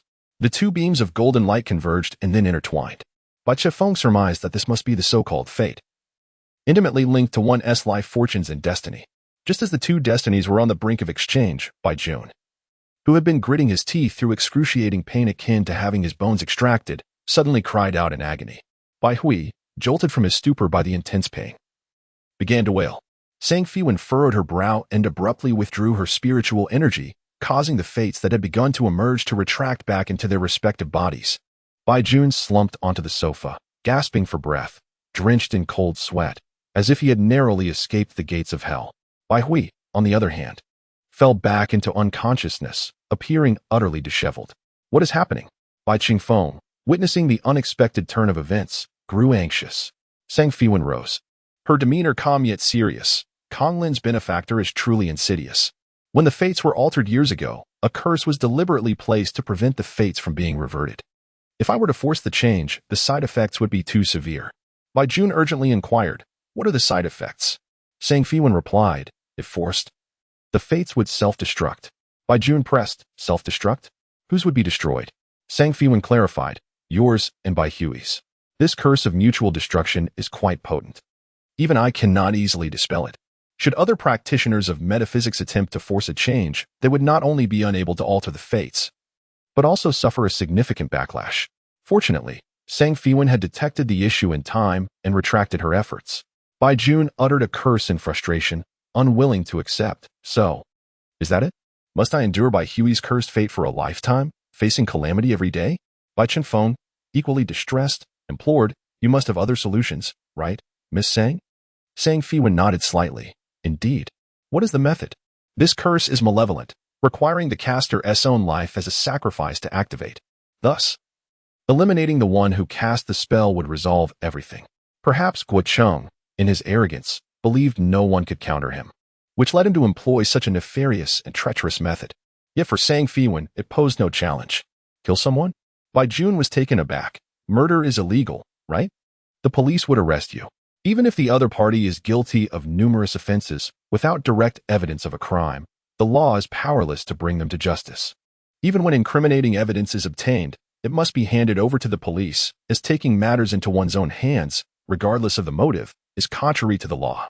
Bai Chenfeng found himself in a difficult position. Sang Feiwan remarked, ordinary means of murder are certainly unacceptable, but if one were to take their own life, that is an entirely different matter. Bai Jun was still somewhat bewildered. This situation required bait. Sang Feiwan's cold gaze fell upon Bai Chenfeng, causing him to shiver inexplicably. However, he heard Sang Feiwan continue, Mr. Bai, you have already made a will, haven't you? The will specifies that the Bai Group, Whale Live, and Starry Sky Entertainment are all to be inherited by Bai Hui. It was previously Kong Lin who urged me to draft that will, fearing that her only son, Bai Jun, would be upset. Bai Chenfeng hastily replied, I will change the will immediately. Jun, rest assured, everything your father has will be left to you. Bai Jun scoffed. You only remembered me because you were worried about having no heir, didn't you? Bai Chenfeng understood that his son bore resentment towards him, and indeed, over the years, it was his poor judgment of character that had caused his son much suffering. He could only slowly make amends from now on. It was time to revise the will. Sang Feiwan instructed Bai Chenfeng further. He was somewhat astonished. Could she truly take action against me? After all, we have shared so many years of marriage. Sang Feiwan responded, you were already in your 30s at that time, with a child. Do you really think Kong Lin, being young and beautiful, would have chosen you? Wake up, Mr. Bai. Just then, Bai Hui stirred awake, his eyes fluttering open as if to speak. Sang Feiwan waved her sleeve, and he fell unconscious once more. I have erased his memories from this period. Mr. Bai, you may take him back now. Bai Chenfeng was secretly astonished by Sang Feiwan's abilities and dared not harbor any doubts. Jun, I will assign a few bodyguards to you. You must pay extra attention to your safety during this time. Bai Chenfeng was somewhat uneasy about Bai Jun's security. No need, Bai Jun replied, pointing to the willow spirit sitting beside him, gazing at her reflection in the mirror. That young lady is quite formidable, having her is equivalent to 100 bodyguards. Upon entering, Bai Chenfeng had initially thought the willow spirit was an elder brought by Sang Feiwan, only to discover that she was actually someone Bai Jun had brought along. He then heard Bai Jun affectionately refer to her as young lady. Could it be that his son, having lacked maternal love in his childhood, had developed a mother complex? Contemplating this, Bai Chenfeng felt a pang of unease and could not help but say to Bai Jun, Jun, that lady appears to be older than me. If you're hiring bodyguards, at least choose someone young and strong. With her age, she might have health issues. Aren't you worried about being burdened? No sooner had he spoken than an irate, heavily made-up face approached him, demanding, who are you calling Aunt? Who's old? Bai Chenfeng was taken aback, unable to comprehend why the lady's aura was so menacing, as if a single misstep in his words would lead to his immediate demise. Bai Jun hurriedly explained to the willow spirit, my dad didn't see clearly just now. Please don't hold it against him. You are so extraordinary, pure, and beautiful. You must get angry so easily, or it would diminish your beauty. After spending a few days together, Bai Jun had thoroughly grasped the willow spirit's temperament. Indeed, A flurry of compliments descended upon her, and the willow spirit chuckled with such abandon that her wrinkles were all that remained visible. Very well, for your sake, little Junjun. I shall overlook it. Bai Chenfeng was utterly bewildered. Little Junjun? What kind of absurd nickname is that? At the right moment, saying Feiwan provided clarification. The willow spirit is my gift to Bai Jun, more than capable of handling ordinary crises. Bai Chenfeng was even more perplexed. Willow spirit? What does that mean? Is it the kind of spirit I think it is? I don't understand. The willow spirit smiled gracefully, her chic coffee-colored hair instantly transforming into countless willow branches. Kong Lin was anxiously awaiting news at the Bai residence. And it wasn't until after 9 o'clock that Bai Chengfeng returned with Bai Hui. Bai Hui reeked of alcohol, supported by Bai Chengfeng as they entered the house. Upon seeing this, Kong Lin hastily summoned the servants to help escort Bai Hui upstairs to rest. How could little Hui drink so much? There was a drinking event tonight. The overseas collaborators deliberately tried to intoxicate me at the table. Little Hui feared I might suffer, so he shielded me. Hearing this, Kong Lin secretly sighed in relief. Thank goodness, it's just socializing, not a life-altering situation. However, she soon heard Bai Chengfeng say, Bai Hui isn't my son, right? Kong Lin immediately tensed, feigning calmness as she replied, What nonsense are you talking about? You've raised him for over 20 years. Who else's son could he be? Bai Chengfeng had not intended to broach this topic so soon, but prior to his return, he had heard from the testing agency that someone from the Bai family had inquired about the testing earlier that afternoon. Realizing that Kong Lin must know something, he decided to lay it all bare. He handed the paternity report to Kong Lin. Aren't you going to explain? Kong Lin, having been with him for only a short while before becoming pregnant, had initially thought highly of herself, only to now realize how foolishly naive she had been. She knew she could not conceal the truth any longer, and after a moment of panic, she quickly devised her narrative. She would certainly not disclose that Bai Hui's biological father was Guo Cheng. Instead, she would claim that she had been assaulted. She dared not make a fuss, fearing Bai Chengfeng would reject her. Later, when she became pregnant, she had always assumed the child was Bai Chengfeng's, never intending to deceive him. Her explanation was riddled with inconsistencies, yet Bai Chengfeng chose not to expose her lies. Instead, he held her tenderly in his embrace. Silly girl. Even if you told me the truth, I would not despise you. You have suffered. It is I who have failed to care for you. His gentle words lingered in her ears, and their affection appeared as it always did. However, unseen by Kong Lin, a flicker of resentment flashed in Bai Chengfeng's eyes. Kong Lin murmured, I'm sorry, I truly didn't know. Chengfeng, even if there is blame, it rests solely with me. Do not hold little Hui accountable. Bai Chengfeng sighed softly, even if little Hui is not my biological son, I have raised him for over 20 years. The bond between father and son is undeniable. Yet, I have indeed wronged June all these years. I plan to revise my will once things settle down, bequeathing Whale live to June, and the rest shall go to little Hui. Very well, as you wish. Kong Lin feigned acquiescence, yet her heart seethed with indignation. Everyone knew that the live streaming industry was booming, and as the industry leader, Whale Live's valuation was soaring. Yet, Bai Chengfeng intended to bequeath it to Bai Jun? Initially, it was agreed that everything would be left to Bai Hui. Yet, despite professing affection for Bai Hui, his heart ultimately leans toward his biological son. The following day, after Bai Chengfeng departed for the office, Kong Lin immediately sought out Guo Cheng. Over 20 years ago, Guo Cheng was a renowned master of metaphysics. With those who sought his services, be they high-ranking officials or wealthy merchants, respectfully addressing him as Master Guo. However, for the past 2 decades, Guo Cheng has vanished from the metaphysical scene, retreating to a farm on the outskirts of the capital. It had been several years since Kong Lin last encountered him. And upon their reunion, she was taken aback. What has happened to you?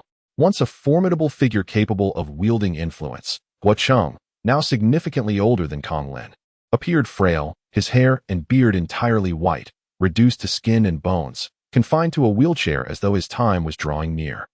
Guo Cheng let out a bitter laugh. As a practitioner, I have revealed too many celestial secrets and, naturally, must face divine retribution. You too fled to marry a man with the surname Bai out of fear of being implicated by me, allowing my son to call him father for over 20 years. Kong Lin replied, One must act in their own interest, lest they be condemned. You may resent me, but you cannot disregard Xiao Hui. He is your only bloodline in this life. Guo Cheng retorted, How could I neglect him? Were it not for attempting to change his fate, my legs would not have been left crippled. Kong Lin urged, then assist him once more. Bai Chengfeng has already discovered that Xiao Hui is not his biological son and is preparing to amend his will, bequeathing the most lucrative assets to that prodigal Bai Jun. We have schemed for years. Everything belonging to the Bai family must rightfully remain with us, without a single fragment falling into the hands of outsiders. Guo Cheng frowned. Bai Chengfeng is aware that Xiao Hui is not his own son, yet he is still willing to leave him the majority of his fortune? Logically, Bai Chengfeng has already shown considerable benevolence.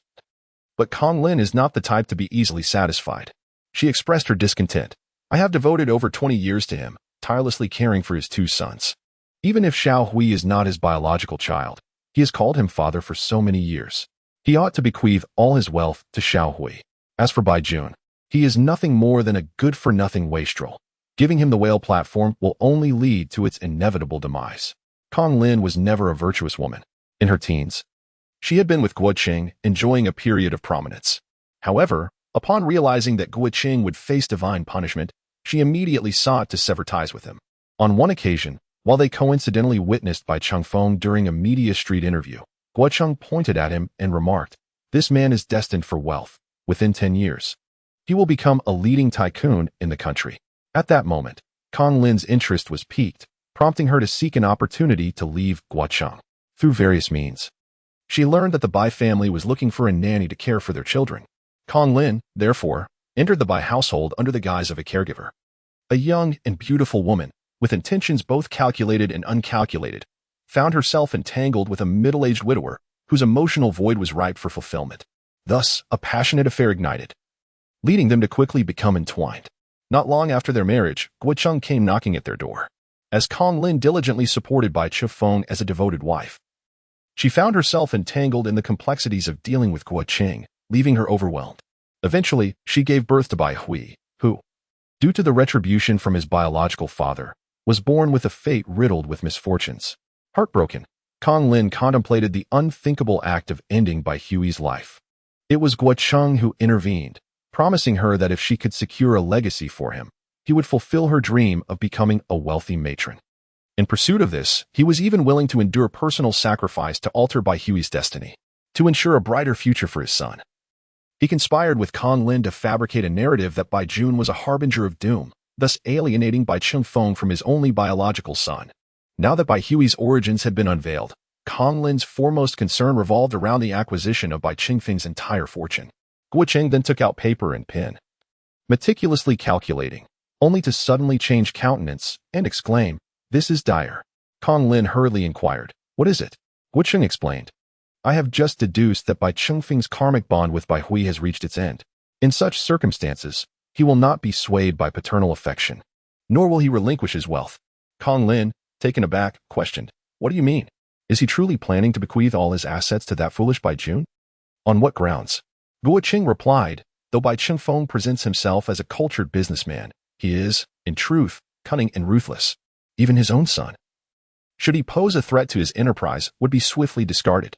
Upon hearing this, Kong Lin felt a wave of panic. "That cannot happen. Absolutely not.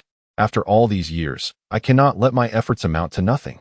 Guo Cheng, with a cold demeanor, stated, "If you truly desire Bai Chengfeng's entire fortune, you must act before he revises his will, eliminate him." This suggestion struck Kong Lin as excessively brutal, causing her to hesitate. "Are you actually softening? Kong Lin, this is out of character for you. Have you truly developed feelings for Bai Chengfeng? Would you forsake wealth for him?"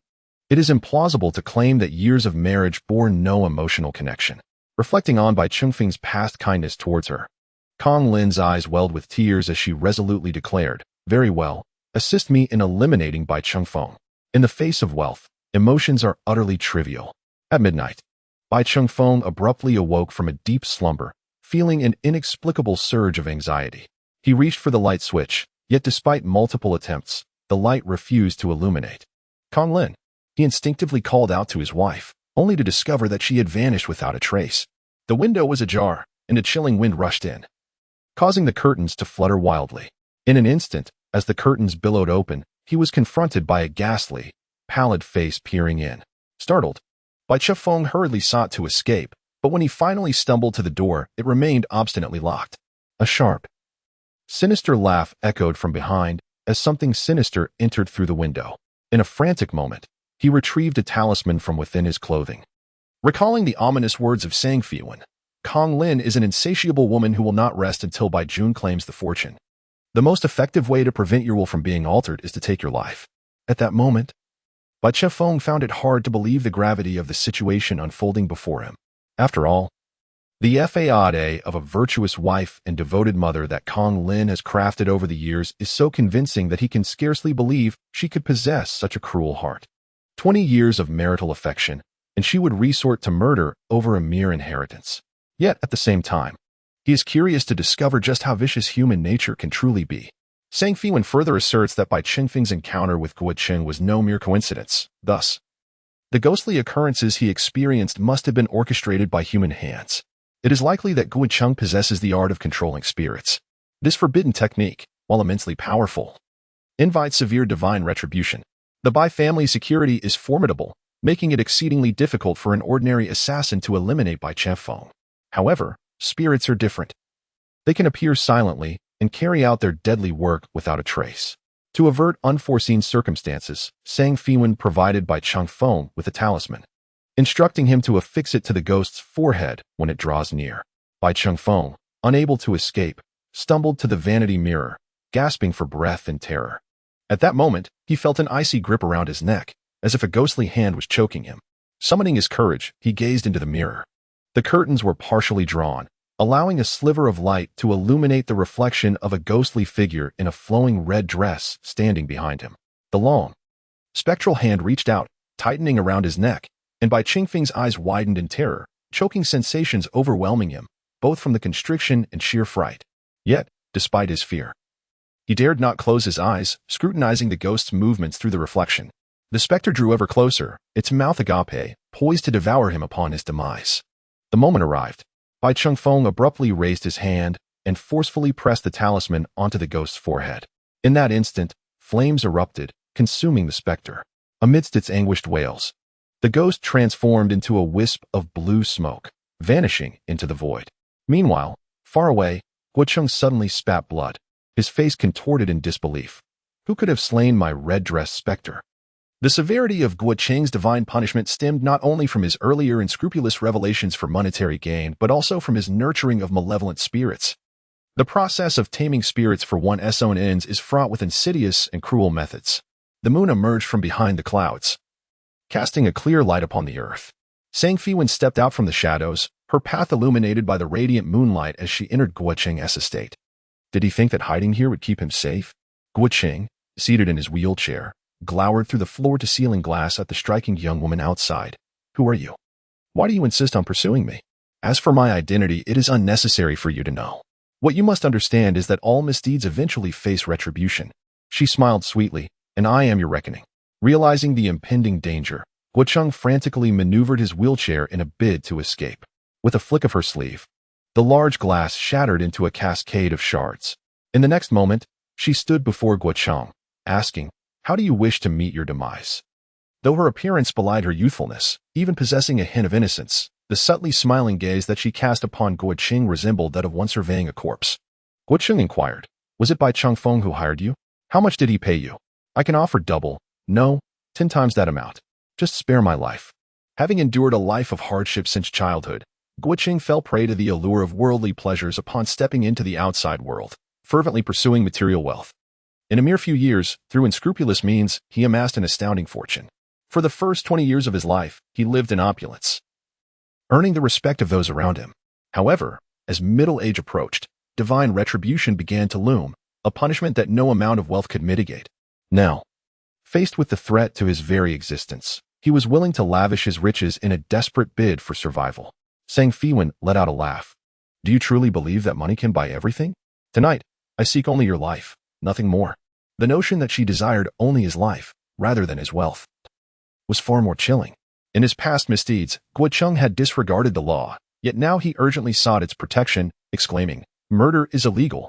You cannot kill me, or the police will inevitably trace it back to you." Sang Feiwan chuckled lightly. "If I wished to kill you, I certainly wouldn't tarnish my own hands." With that, she formed a seal with her fingers and murmured an incantation, summoning a swirling vortex of air around them. From this tempest, a crimson figure gradually materialized. with flowing hair and a seductive red dress. Upon witnessing this, Guoqing's expression shifted dramatically. My red-clad specter, was she not killed by you? Saying Feiwan halted her incantation and replied, Fool, who claimed that I killed her. The talisman she had given to Bai Chefeng was merely to harvest spirits. The flames that engulfed the specter severed only the contract binding her to Guoqiang. In truth, the specters bound by such contracts were pitiable. These spirits were often those who had perished with overwhelming resentment, transforming into vengeful apparitions endowed with formidable powers. For instance, this red-clad specter had been abducted by Guoqiang on her wedding day, imprisoned for 49 days, and ultimately perished amidst endless terror and despair. To ensure absolute obedience from the spirit, it was further refined for 81 days post-mortem, stripping away its humanity, rendering it a mere tool devoid of thought, solely at the mercy of its master. I am not incapable of murder. I simply choose not to sully my hands, she declared. You, who have bound spirits, ought to be aware that once the contract is severed, the spirit will recall all from its past. Driven by profound resentment, it will devour its master, leaving no trace of their soul. No, Guoqiang exclaimed, turning his wheelchair in a frantic attempt to flee. Yet, in his panic, the chair overturned, sending him crashing to the ground littered with shards of glass. Wei Xiaoshuang, awaken. Sang Feiwan's commanding voice resonated in the ears of the red-clad specter, akin to a clarion call amidst chaos. The once blank eyes of the spirit suddenly formed pupils, as torrents of painful memory surged forth from all directions. Ah! She cried out in anguish, her soul trembling at the recollection of past sorrows.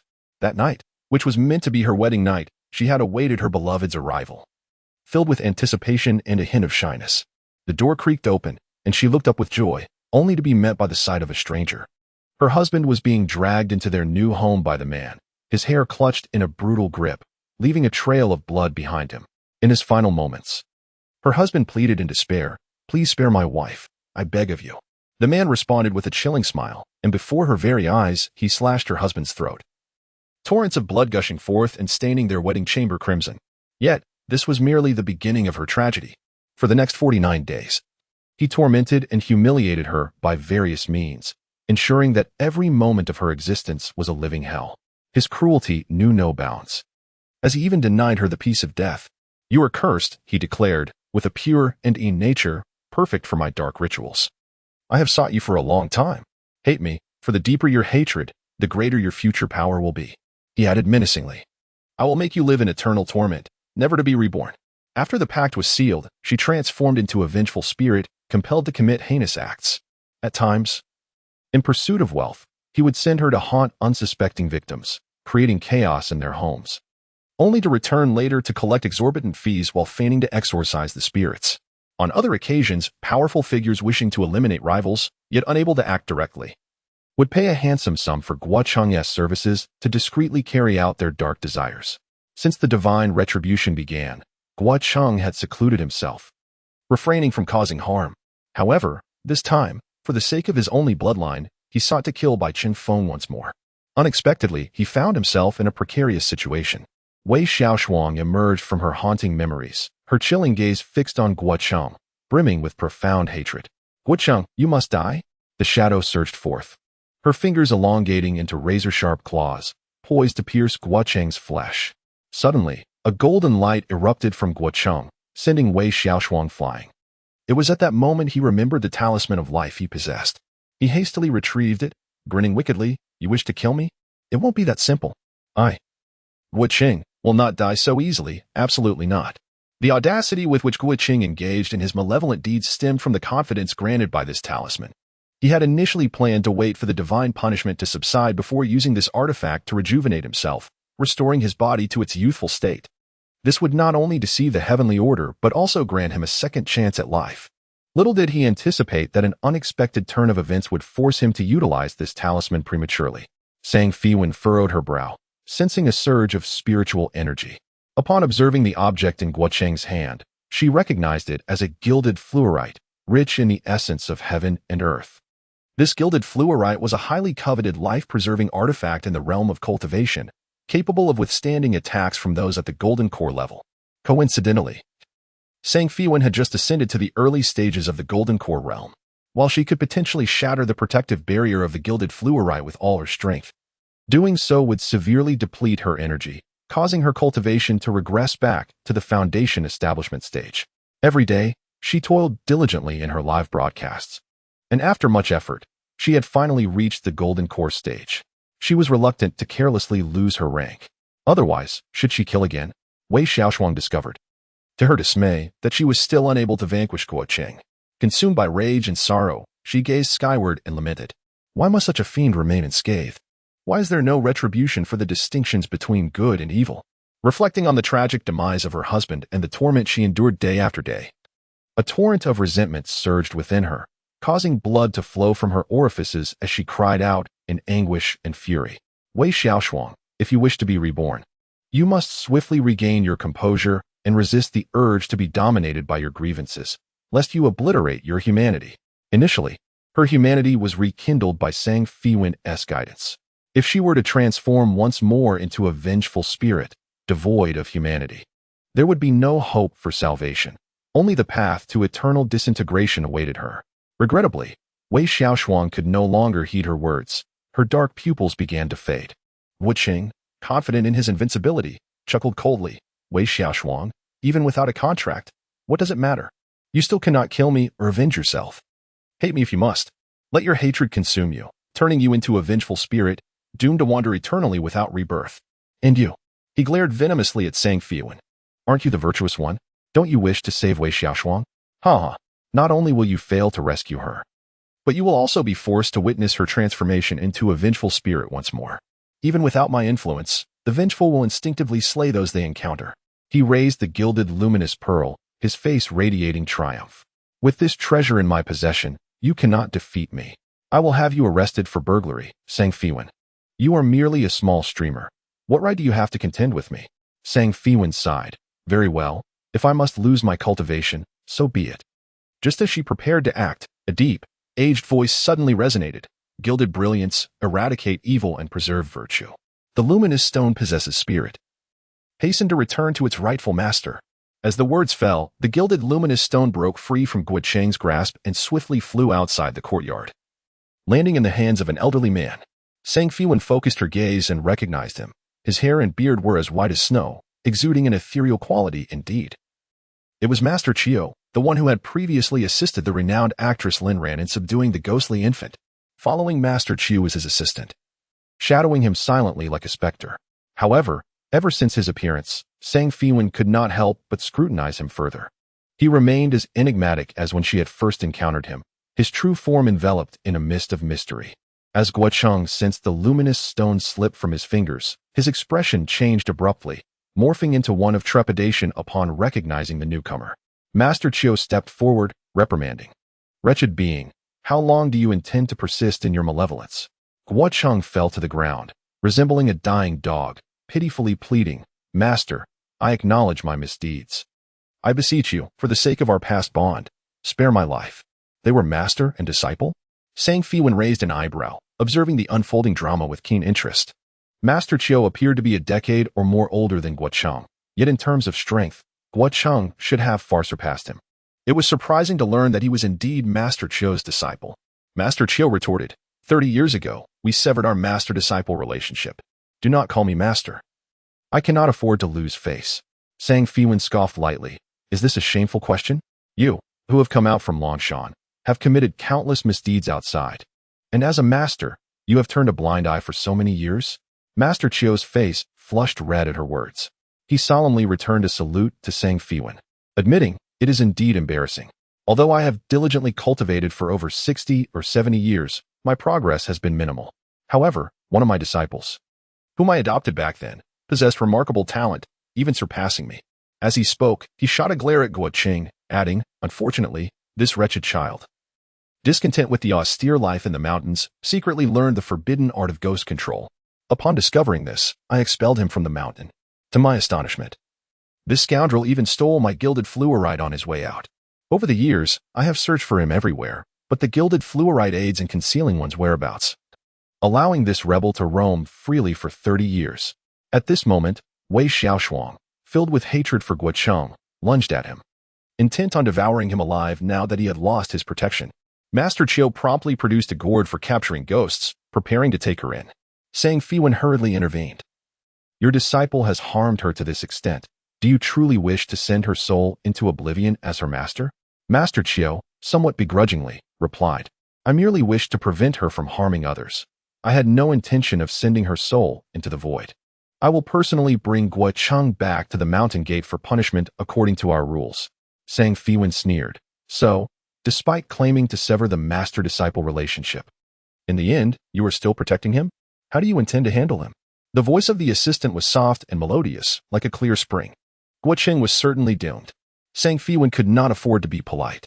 Very well, as you wish. With that, the assistant suddenly struck, plunging a dagger fiercely into Guocheng's chest.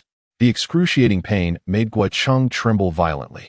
He desperately opened his mouth, like a fish flopping on land, gasping for air. Yet he could only welcome death and suffocating agony. In his final moments, he beheld the assistant's visage, his eyes widening in terror, unable to close them even in death. The assistant withdrew the dagger, delicately wiped it with a snow-white handkerchief, and inquired of Sang Feiwan, Is it done? Sang Feiwan regarded the enigmatic man with a bemused smile. You have killed Guocheng, yet Wei Xiaoshuang's resentment remains unresolved. If her grievance does not dissipate, I will be unable to guide her soul to peace. The assistant asked, What do you wish to do then? Sang Feiwan turned to Wei Xiaoshuang. What must be done to quell your anger? With gritted teeth, Wei Xiaoshuang declared, I want to consume his blood and flesh, to swallow his soul, ensuring he cannot be reincarnated. Sang Feiwan smiled sweetly at the assistant. Did you hear that?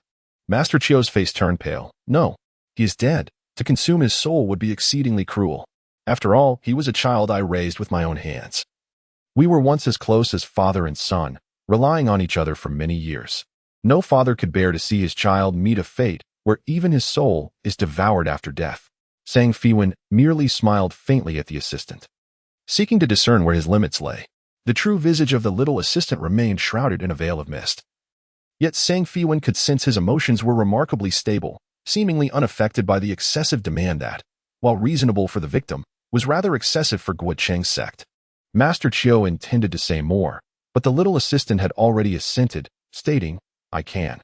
Any further words from Master Chiu were ultimately transformed into a heavy sigh at that single affirmative response.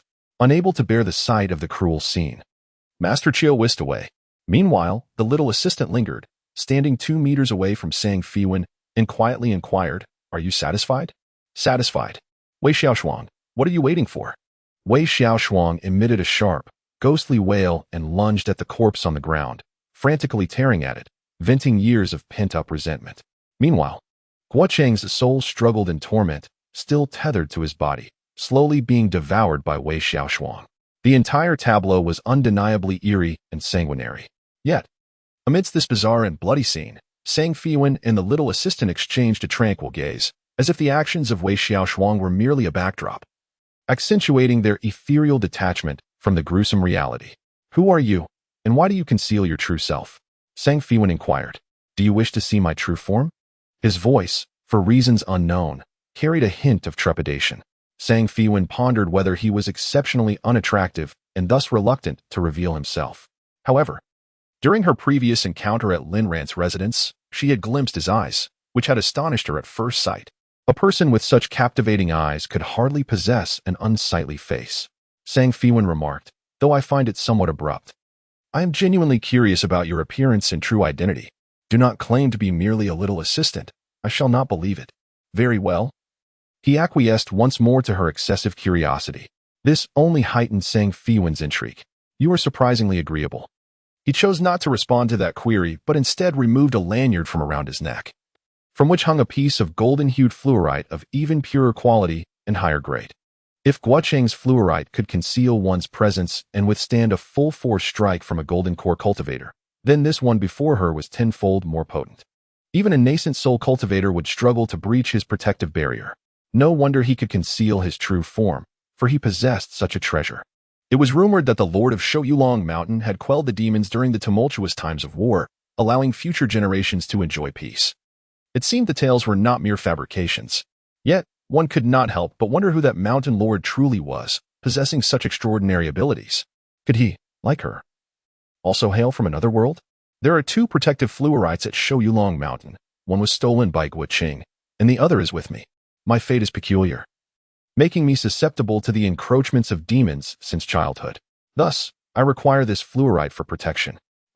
It became clear why Feiwan found it challenging to decipher him. He indeed carried a treasure. The spiritual energy she had sensed emanating from him previously was also a manifestation of the fluorite's power. He himself appeared to be an ordinary practitioner of the Xianmen, lacking any remarkable prowess. Without hesitation, he removed the protective luminous stone, revealing his true visage. What a breathtaking beauty it was, not only in this era, but even within the realm of cultivation, where many practitioners relied on spiritual energy to maintain their youthful appearances. Nearly everyone resembled exquisite jade or fragrant orchids. Yet none could compare to the unparalleled handsomeness of the man before her, so striking that mere words failed to convey his magnificence. A face like a precious gem, even the finest jewels in the world would pale in his presence. Eyes like stars. The brilliance of the stars could not rival the allure of his glance.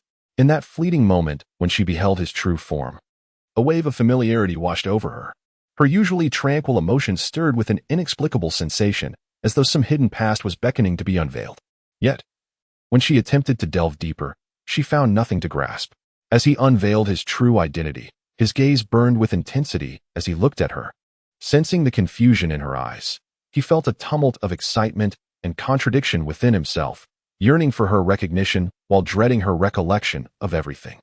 Feiwan gazed at him for a long while, pondering, could it truly be that his exquisite appearance had stirred her heart, which had endured centuries of vicissitudes? Indeed, it must be so.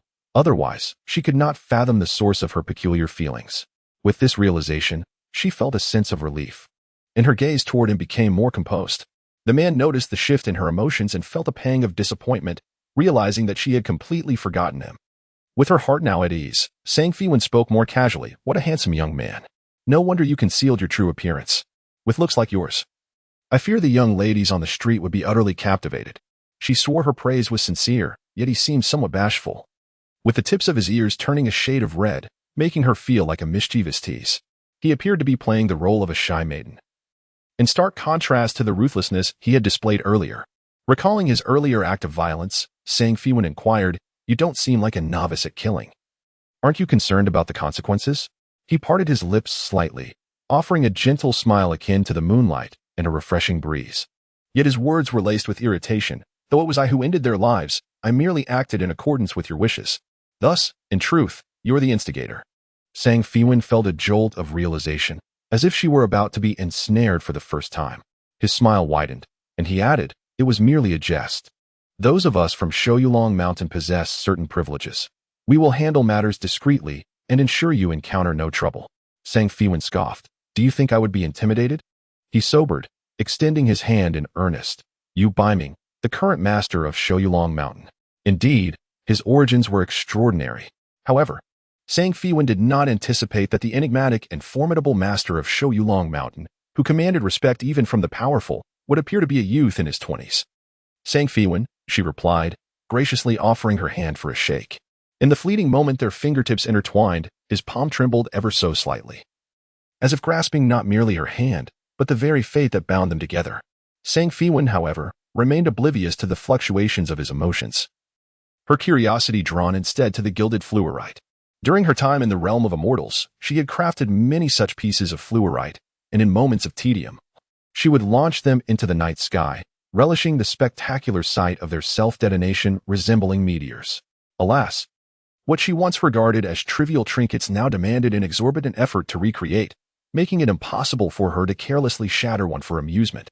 In the next instant, a soft pop echoed as the gilded fluorite was propelled into the heavens, followed by a resounding bang as it burst into a kaleidoscope of colors, illuminating the sky with a resplendent display that was both magnificent and grand. Feiwan was taken aback. "What are you doing?" she inquired. Baiming countered with a question of his own. "Is it beautiful?" Feiwan blinked in response. "It is indeed beautiful, but isn't that your protective stone? You just destroyed it?" "I was merely curious about what the explosion of gilded fluorite would look like," he replied, nodding in satisfaction at the dazzling spectacle that filled the sky, truly breathtaking. With that, he stepped onto the shards of glass scattered on the ground, entering the courtyard beneath the cascade of luminous fireflies, ultimately vanishing into the enveloping darkness of the night. The fireflies flickered across the sky like shooting stars, appearing and then gradually fading away.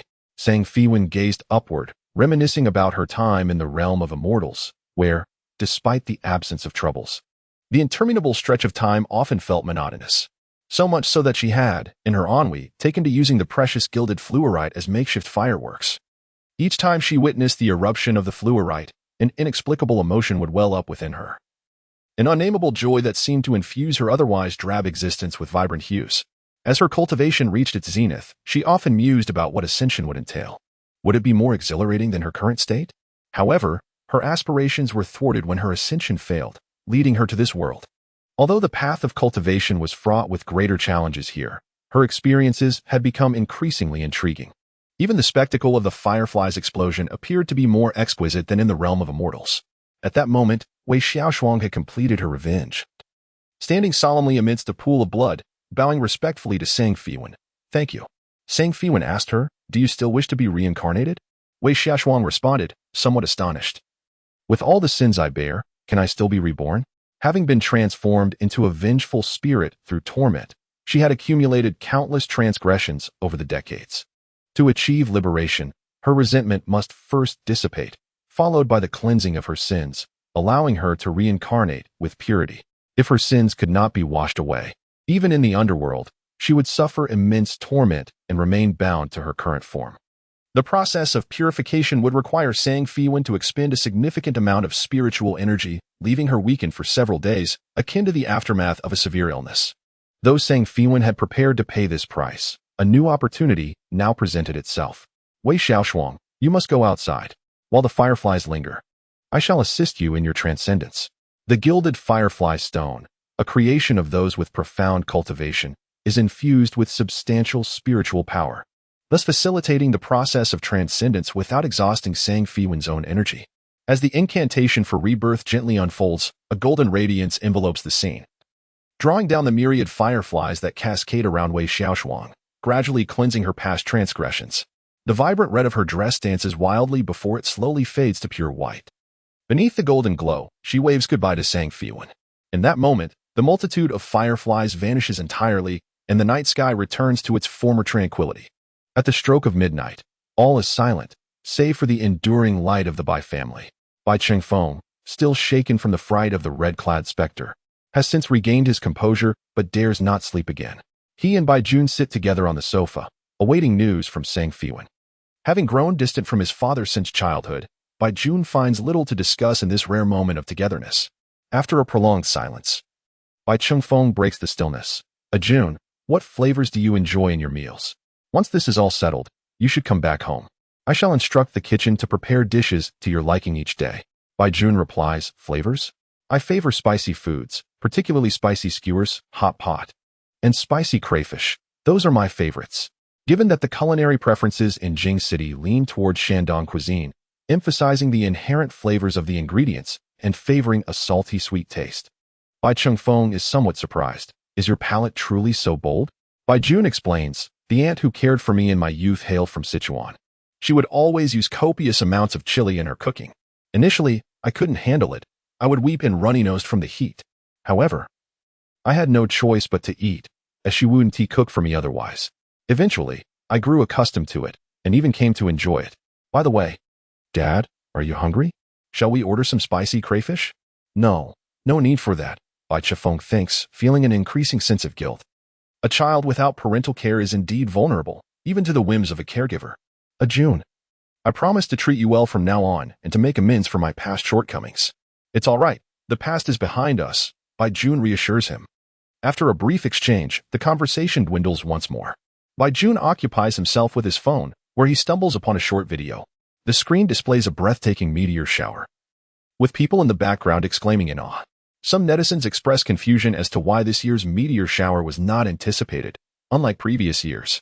As he scrolls further, he encounters an expert, likely one who rose in the middle of the night to observe, sleepily explaining that adverse weather conditions hindered visibility, resulting in the lack of predictions regarding this meteor shower.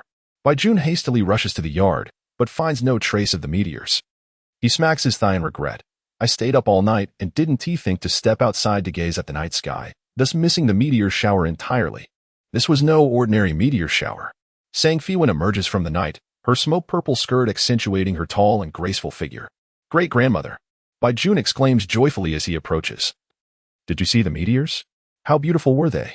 Sang Feiwan remarked, it is quite pleasant, akin to watching fireworks. Bai Chifeng inquired, Miss Sang, have you found Guocheng? Sang Feiwan replied nonchalantly, he is already dead. Upon hearing this, Bai Chifeng let out a sigh of relief. In his eyes, Guocheng was a formidable figure. Otherwise, he would not have garnered such a significant reputation, nor would he have been able to deceive himself so thoroughly. He feared that Sang Feiwan might not be his equal, unable to vanquish him, and instead attract misfortune upon herself. To his astonishment, not only had Sang Feiwan dealt with Guocheng, but her light steps and pristine appearance suggested that the task required little effort on her part. Just as he was about to commend her, Bai Jun interjected. Truly deserving of the title of my great-grandmother, you are indeed extraordinary. Any demons or monsters before you are but feeble beings. He continued, be cautious of the threshold, great-grandmother. Are you thirsty or hungry? Would you care for some spicy crayfish? Bai Chifeng had encountered many who excelled at flattery. Yet he had never seen anyone as obsequious as Bai Jun. Was this truly the heir of the Bai group? He seemed more like a sycophant before an empress. Bai Chifeng found it excessive and was about to admonish his son, wary of displeasing a formidable individual, when he heard Sang Feiwan say, the spicy crayfish will suffice. And I would like a cup of iced milk tea, 5 parts sweet. Very well. I shall arrange it immediately. 20 minutes later. Sang Feiwan enjoyed her spicy crayfish while sipping iced milk tea, expressing her utmost satisfaction. Bai Chifeng, having finally begun to believe that Sang Feiwan was indeed extraordinary, was taken aback by her down-to-earth demeanor. Father, would you like one? Facing his son's offering of crayfish, Bai Chifeng found it difficult to refuse, but after tasting it, he was left coughing and in tears, unable to fathom what was enjoyable about such a mlang of spices. Wasn't Boston lobster or Wagyu steak a more refined choice for a late-night snack? Once Sang Feiwan had dined to her contentment, Bai Chifeng seized the opportunity to ask, since Guocheng is dead, can a Jun's destiny be restored? Indeed, Sang Feiwan replied, wiping her hands and mouth with a wet wipe before standing up and asking, is Bai Hui still asleep? Bai Chifeng answered, he is sleeping upstairs. Knowing that many events would unfold that night, he had discreetly added a sleeping aid to Bai Hui's water. With Guocheng's demise, the curse he had cast became null and void. Sang Feiwan took approximately 15 minutes to switch the destinies of Bai Jun and Bai Hui. Throughout the process, Bai Hui remained oblivious, unaware of the substantial dosage of sleeping medication he had received. Bai Jun, initially awake and even excitedly asking questions, soon succumbed to the overwhelming fatigue brought on by the destiny's switch and fell into a deep slumber.